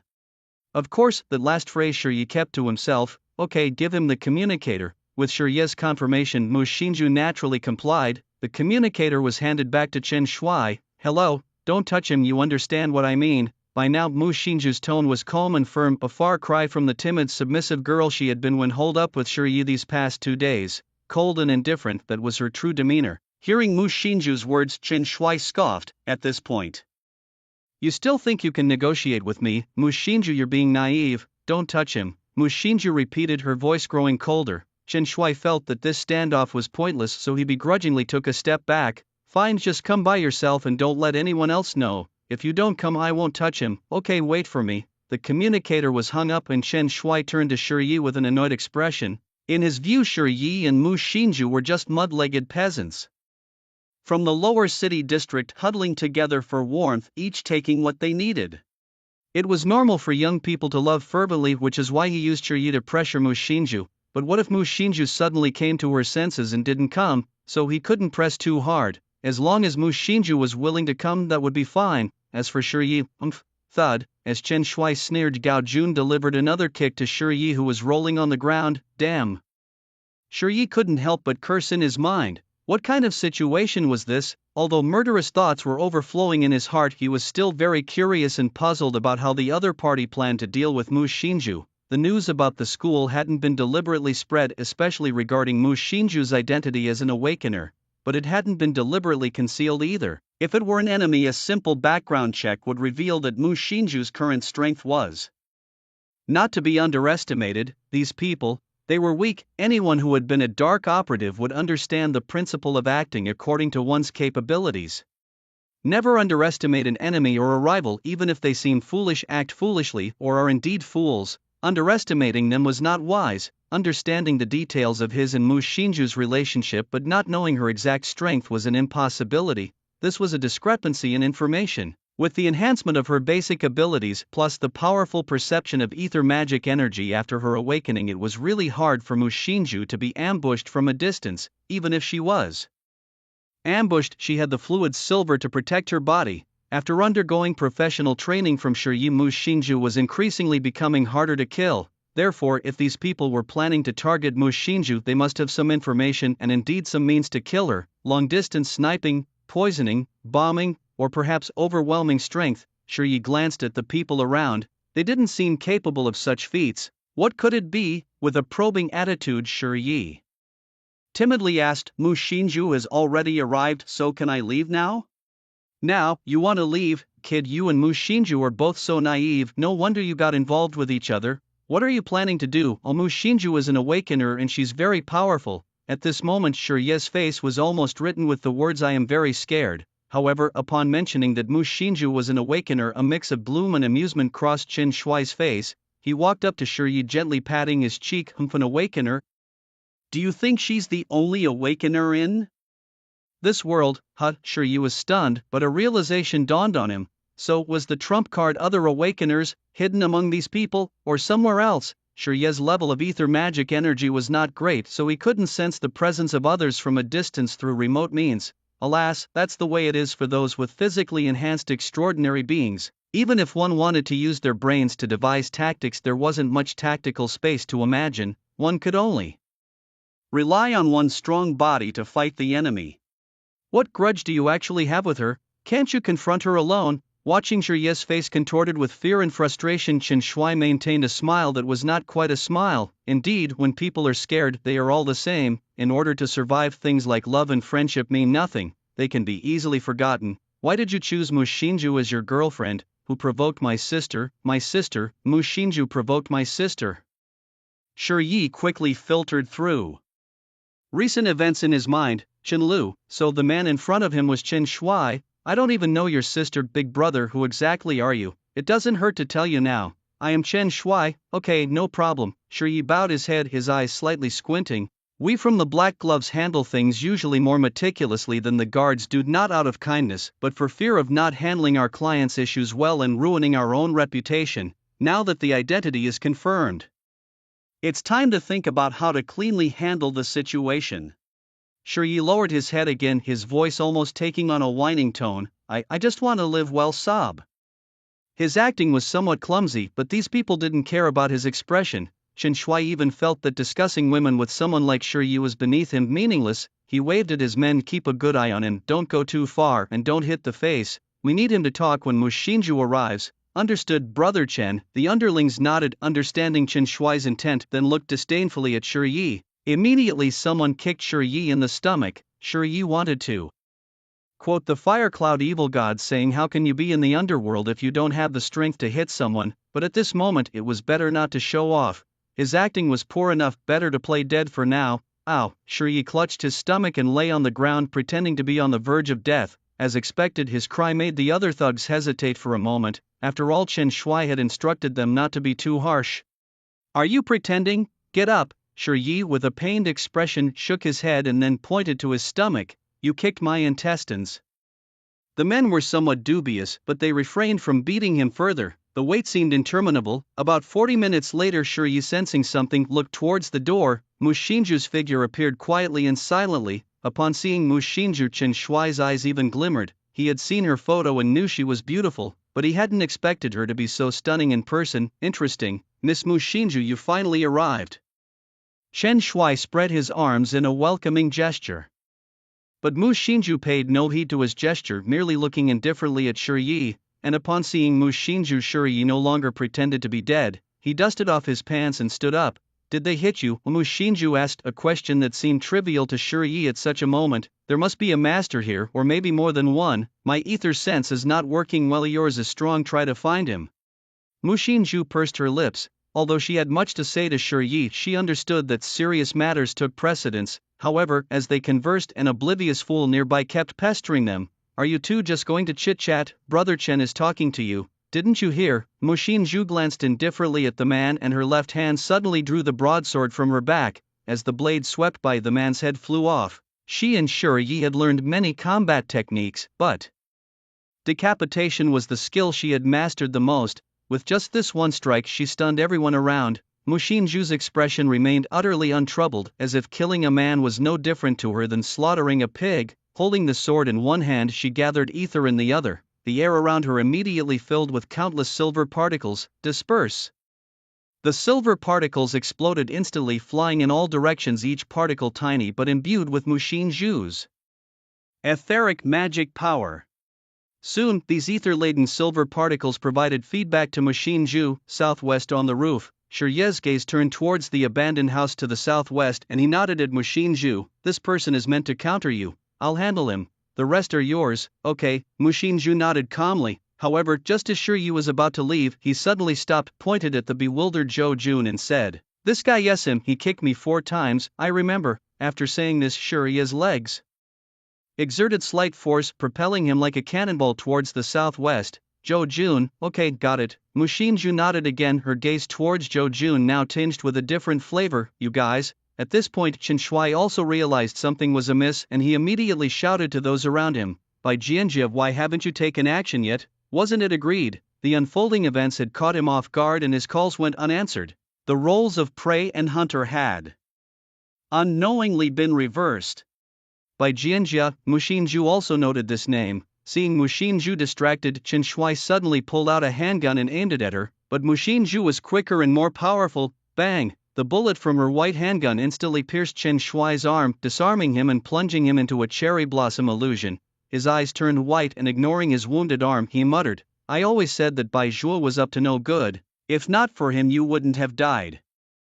Lulu, don't leave. Lulu, stay with your brother, will you?" Hearing Chen Shui's words, Mu Xinju furrowed her brows. What was this relationship? With no inclination to delve into the connections between Chen Shui and Chen Lun, Mu Xinju's shooting had already sent the surrounding thugs into a panic. Since Mu Xinju's identity was protected by the school and Chen Shui, who was the captain of the security team, couldn't openly take action, he turned to the black market to find an assassin. Among his henchmen, only Zhou Jun was his trusted aide. The others were just low-level thugs, not even worthy of the underworld label. For such riffraff, Mu Xinju simply raised her pistol and shot each one dead. Bang, bang, bang. After killing the remaining 3 thugs, Mu Xinju turned her gaze to Zhou Jun and suddenly said, "You kicked him 4 times. So what?" Without waiting for a response, she quickly kicked Zhou Jun's shin. Crack! Zhou Jun screamed in agony, but Mu Xinju showed no change in expression. She kicked his other leg with the same force. Bang! Her kicks, enhanced by silver enchantment, were indestructible weapons. Although Zhou Jun had passed the security assessment and was relatively fit, he was no match for Mu Xinju's blows, which even a first-tier transcendent would avoid. After 2 kicks, Zhou Jun's eyes cleared significantly. Then Mu Xinju's third kick landed squarely on his sternum, breaking it instantly, though he was not yet dead because Mu Xinju had not delivered the 4th kick. This 4th kick was aimed at Zhou Jun's head. Bang! After dealing with all of Chen Shui's minions, Mu Xinju turned her attention to the still panicking Chen Shui. She slowly approached him, sword in hand, hesitated slightly but decided not to kill him immediately. Grabbing Chen Shui by the hair, she dragged him towards the southwest to find Shi Yi. However, after a few steps, Mu Xinju looked back at Chen Shui, frowned and raised her sword. The excruciating pain snapped Chen Shui out of his delusion, only to find his legs nearly severed by Mu Xinju's blade, causing him to howl in pain. Mu Xinju, expressionless and cold, said, "Can you shut up, Chen?" Shui's loud screams were irritating to Mu Xinju. She felt he shouldn't die too quickly, as Shi Yi might want to question him after the battle. but allowing him to scream and wail could attract attention even in the lower district, so flowing silver quickly gathered part of it sealing Chen Shuai's mouth to silence him and another part covering his wounds to prevent him from dying too quickly. Now it was better. Chen Shuai was in immense pain and even Mu Xinzhu wasn't entirely sure about the toxic effects of her silver once it entered a human body. But at least Chen Shuai was now quiet, that was good. Meanwhile, Shiyi was charging towards the southwest, already hearing noises from that direction. Was the enemy fleeing? It doesn't make any sense, I didn't even make a move. Shiyi was somewhat puzzled, but his pace did not falter in the slightest. With agile movements he leaped onto the rooftop, using almost all of his limited ether magic to boost his speed. The opponent wasn't particularly fast, and it wasn't long before Shiyi spotted a figure darting between the eaves. Hey, Shiyi pulled out his pistol and fired 3 shots at the fleeing figure's back. Bang, bang, bang. The figure in front stumbled, seemingly hit by Shiyi, and their pace slowed. Without thinking, Shiyi rushed forward. As he stepped on a roof beam previously trodden by the opponent, the beam gave way and the entire house collapsed thunderously. Shiyi, stepping into the void, fell straight down with numerous spikes gleaming with a ghostly light of poison waiting below him, clearly a trap. Not particularly clever but quite effective. Shiyi, without any chance to resist, effectively plunged headfirst into the trap. Ouch, he cried out but wasn't met by the trapper. Instead, a pervasive poison gas began to pour out from all around. The green mist filled the abandoned factory building, lingering for a long time since all the doors and windows were sealed. In such conditions, not even mutant cockroaches could survive. Dressed in a JK-style outfit, Bai Jianjia stood on the rooftop, observing for a while. Noticing Shiyi motionless among the spikes, she finally put on a gas mask and jumped down. Standing about 5 steps from Shiyi, Bai Jianjia waited a moment longer. She was sure that Shiyi wasn't wearing a gas mask. In this environment, even smoking heavily would be impossible, let alone surviving the toxic gas. There really was no reason he should still be alive. However, delivering a coup de grace was necessary, especially against a superhuman. Bai Jianjia, gun in one hand and rapier in the other, slowly approached Shiyi to deliver the final stab. Just then Shiyi, who appeared to be dead, suddenly reached out and grabbed Bai Jianjia's ankle, covered by her white lace stockings. Got you. In the moment Shiyi grasped her ankle, Bai Jianjia instantly reacted, swinging her sword towards Shiyi's arm. Although surprised that Shiyi hadn't died from all the traps, her years of training and ample combat experience allowed her to react instantly. The sharp blade cut into Shiyi's arm, and Bai Jianjia could almost imagine the scene where the arm would be severed, bones exposed and blood flying. But then, the sword got stuck. The sharp blade, as if mired in mud, couldn't advance even slightly, let alone cut through his arm. What the hell? Not good. Realizing the danger, Bai Jianjia tried to retreat, but it was too late. She lost her balance due to the force of Shiyi's grip and fell backward. Shiyi was indeed dangerous and experienced. Bai Jianjia didn't need to think twice to know that if she fell now, she would be completely at a disadvantage. Without a word, she immediately discarded the long sword in her hand, pressing on the watch on her left wrist. The face of the watch shattered instantly, conjuring a bright green beam of light that shot towards Shiyi's forehead. Shiyi could counter scatter attacks, endure multiple sustained injuries, but this almost fatal strike was not something he could just withstand, at least not yet. Reluctantly, he released Bai Jianjia's ankle and dodged the beam with a swift shift of his body.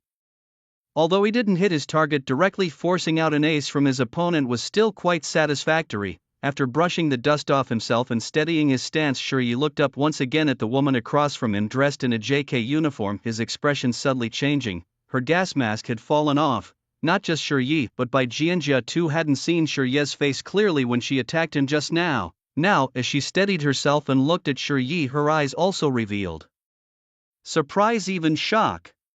If there was an obvious flaw in Shiyi, it was his distinctively handsome facial features, which were too striking not to remember after just one encounter. Moreover, Bai Jianjia had met Shiyi more than just once or twice. It had been many times over many years. However, unlike Shiyi, who had feigned foolishness for years, Bai Jianjia's control over her expressions was clearly inadequate. The astonishment in her eyes was impossible to hide, and she directly voiced the doubts in her heart.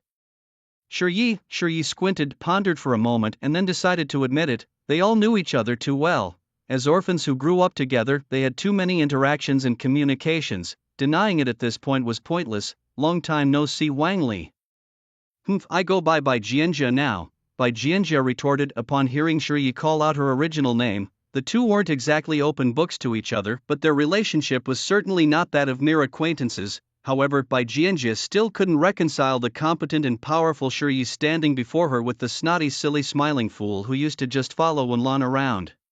The contrast was too stark. So have you been pretending all these years? Wenlan has been protecting you all this time. Shi Yi, did you deceive her too? I truly feel sad for her. Faced with Bai Jianjia's mockery, Shi Yi remained unfazed. He gently tore off his tattered shirt, revealing a sturdy, streamlined upper body, and retorted with equal sarcasm. I never thought you Wang Li, a mere follower who could only echo others, could become an assassin. Hearing Shi Yi's mockery, Bai Jianjia couldn't remain as indifferent as Shi Yi did. The orphanage was her most painful scar, one she least wanted to mention. Nobody knew what he and they had endured there. Changing their names and identities was merely the beginning of their ascent from the abyss. You who only pretend to be foolish and hide in the corner have no idea what we've been through. With those words, Bai Jianjia charged forward, gun in hand, and fired. Shi Yi could not tell whether her anger was genuine or feigned, but this aggressive approach forced him to welcome her with open arms. Bring it on. Bang, bang, bang. The bullets grazed Shi Yi's cheek, leaving behind a trail of red. Clearly, these bullets were enchanted. Shi Yi, known for his strong defenses, didn't necessarily have to confront the enchanted bullets head-on. Dodging was still necessary. Bai Jianjia fired 6 shots, driving Shi Yi into a corner before throwing a fragmentation grenade. Her combo was skillfully executed, revealing her reason for taking the offensive. Was it all an act? Smirking at the incoming grenade, Shi Yi still found time to laugh. Boom. The grenade exploded, sending shrapnel slicing across Shi Yi's body and knocking him against the wall. As Bai Jianjia moved, her skirt fluttered and the sharp edges neared Shi Yi's neck. Taking advantage of his dizziness, Bai Jianjia's hands glowed green. Bang, bang, bang. Her fingertips rained down on him like droplets, each touch laced with her toxic enchantment. From the outset, it was clear Bai Jianjia was proficient not only in traps and poisons but also in firearms and hand-to-hand combat, making her a formidable assassin. However, Bai Jianjia's final move was a sweeping leg kick that solidly struck Shi Yi's neck. If he were an ordinary person or even a regular guard, that kick could have broken his neck. The physical assault, unlike the earlier poison, fog and traps, convinced Bai Jianjia that she had dealt a fatal blow to Shi Yi. Just as she was about to savor her imminent victory, Shi Yi's fist swung toward her. Bam! His powerful punch landed squarely on Bai Jianjia's stomach, the pain and neural shock causing her eyes to roll back, losing focus. Her body, naturally curved like a shrimp ready to be slaughtered, had enough. What? Bai Jianjia responded instinctively, but her hair was already grasped tightly by Shi Yi, who then forcefully smashed her face against the crumbling limestone wall. The overwhelming strength made her feel as if she was not facing a human but a monster or a deformity. This power terrified her. No ordinary first-tier transcendent should possess such strength. Shi Yi, stop you when I surrender.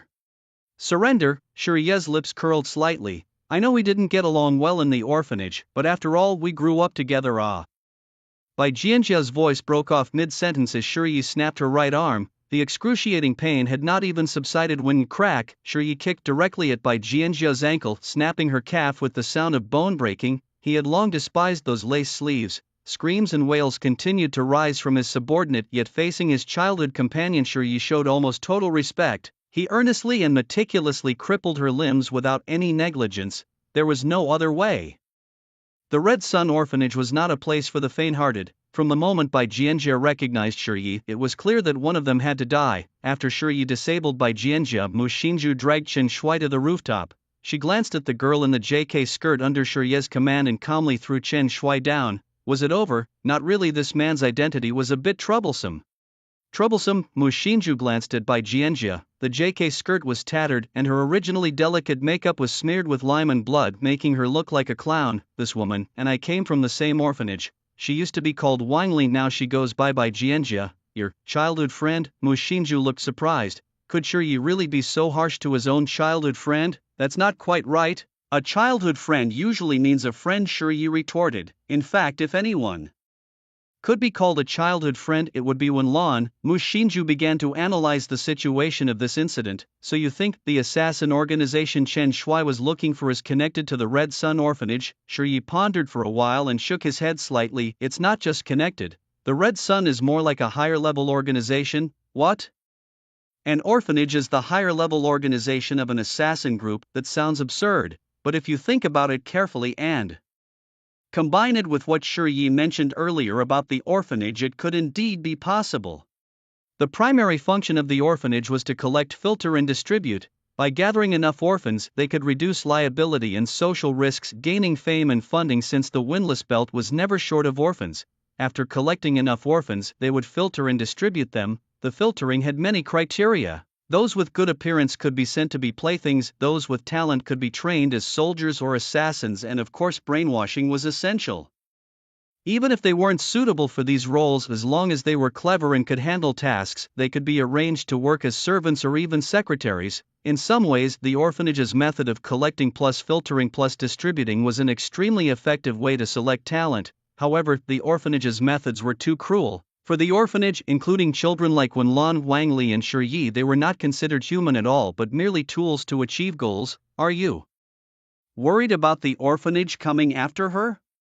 Shi nodded and openly admitted, yes, I am a bit worried. Hearing this, Bai Jianjia, who lay on the ground unable to move, suddenly burst into laughter, unconcerned with how unsightly it might look. Shi, at least you have some brains. Knowing the ferocity of the Red Sun, if you're smart enough, you'd best let me go. I will report honestly about Mu Xinju's deeds. If you deal with Chen Shui, this matter can be considered closed. The orphanage won't pursue it further, and henceforth we can keep to our own paths without interfering with each other. Bai Jianjia rattled off a series of statements. Hearing this, Mu Xinju turned to look at Shi, who very cooperatively meeting her gaze suddenly showed a hesitant expression. This made Bai Jianjia feel that she might still have a chance to survive. Shi, I know what you're worried about, but you don't need to be overly concerned. The orphanage, knowing you have such talents and abilities, would only be more pleased. Did Chen Shui have a specific channel for hiring you for murder? Shi suddenly asked, seemingly off topic. Huh? Why do you ask that? It's nothing, just curious. Bai Jianjia hesitated. She wasn't foolish. If there was a chance to live, this was certainly not the time to say anything that might provoke Shi. If there's something to discuss, let's discuss it. Survival first, everything else can be set aside. There are specific channels both in the upper city and the black market. Our organization is called Black Claw, specializing in handling affairs in District 13. It's not just murder. Investigation, framing, and setting up scenarios are all within our organization's services. In order to survive, Bai Jianjia straightforwardly betrayed some information about her organization without any sense of guilt. Shi nodded thoughtfully. What are your usual rates for a murder? It depends on the situation. We analyze the pros and cons, the risks involved, and the client's wishes to make an overall assessment. You don't need to make it so complicated, just tell me how much you charged for Mu Xinju. Bai Jianjia hesitated for a moment, looking at Shi's expectant eyes, and finally answered truthfully, the fee we took was 310,000. 310,000, huh? Shi mulled over the number. It wasn't a lot, but it wasn't little either. Although Mu Xinju has already awakened, her attributes have not yet advanced to a supernatural level. Although she is progressing rapidly, it won't be long before she enters the supernatural realm in both magical power and physical constitution. But for now, setting aside her awakened silver talent, her basic attributes have not yet broken through the mortal realm. 310000 for the price. That's really not low. How much do you get from that? Half. 155000. That much money, just for killing one person? Shi asked outright, but his question made Bai Jianjia feel a flicker of elation. This was the naivety of someone from the lower city district, completely clueless. Shi, are you also interested in becoming a hitman for the organization? No, just asking casually, just chat with me. What do you want to talk about? Bai Jianjia asked. Let's talk about the orphanage and also about your assassin organization, Black Claw. Despite some hesitation, Bai Jianjia still began to talk about the organization, mixing 9 parts truth with 1 part falsehood. The current situation with Black Claw and Red Sun is roughly as follows. Bai Jianjia spoke in great detail, enduring the severe pain of a broken leg and arm, yet she dared not relax in the slightest. After she finished speaking, Bai Jianjia couldn't help but ask, why do you ask these questions? What are you planning to do with this information? Oh, just asking out of curiosity so I won't seem too ignorant when I go back, came the casual reply. Hearing that the conversation was steering towards returning, Bai Jianjia quietly breathed a sigh of relief. Finally, it seemed they had decided not to kill her. However, in such a moment she dared not show any signs of pride or relaxation. Until she returned to her organization, she was still in the presence of the most dangerous person. So when you kill Chen Shui, his money will just disappear and then I'll take 50%. I'll give you. No, I'll give you everything. How about that? You didn't get the money. The disappointment in Shirye's tone was palpable, unhappiness clearly written across his face. Such an expression was quite frightening for Bai Jianjia. What do you mean, Shirye? She asked. I thought you had 150,000. Got me excited for nothing. Shirye dispirited waved his hand and then, under Bai Jianjia's horrified gaze, turned to Mu Xinju and said, no use, kill her. Whoosh, a flash of silver. As soon as Shirye's words fell, Bai Jianjia's head flew off. Mu Xinju's beheading count +1.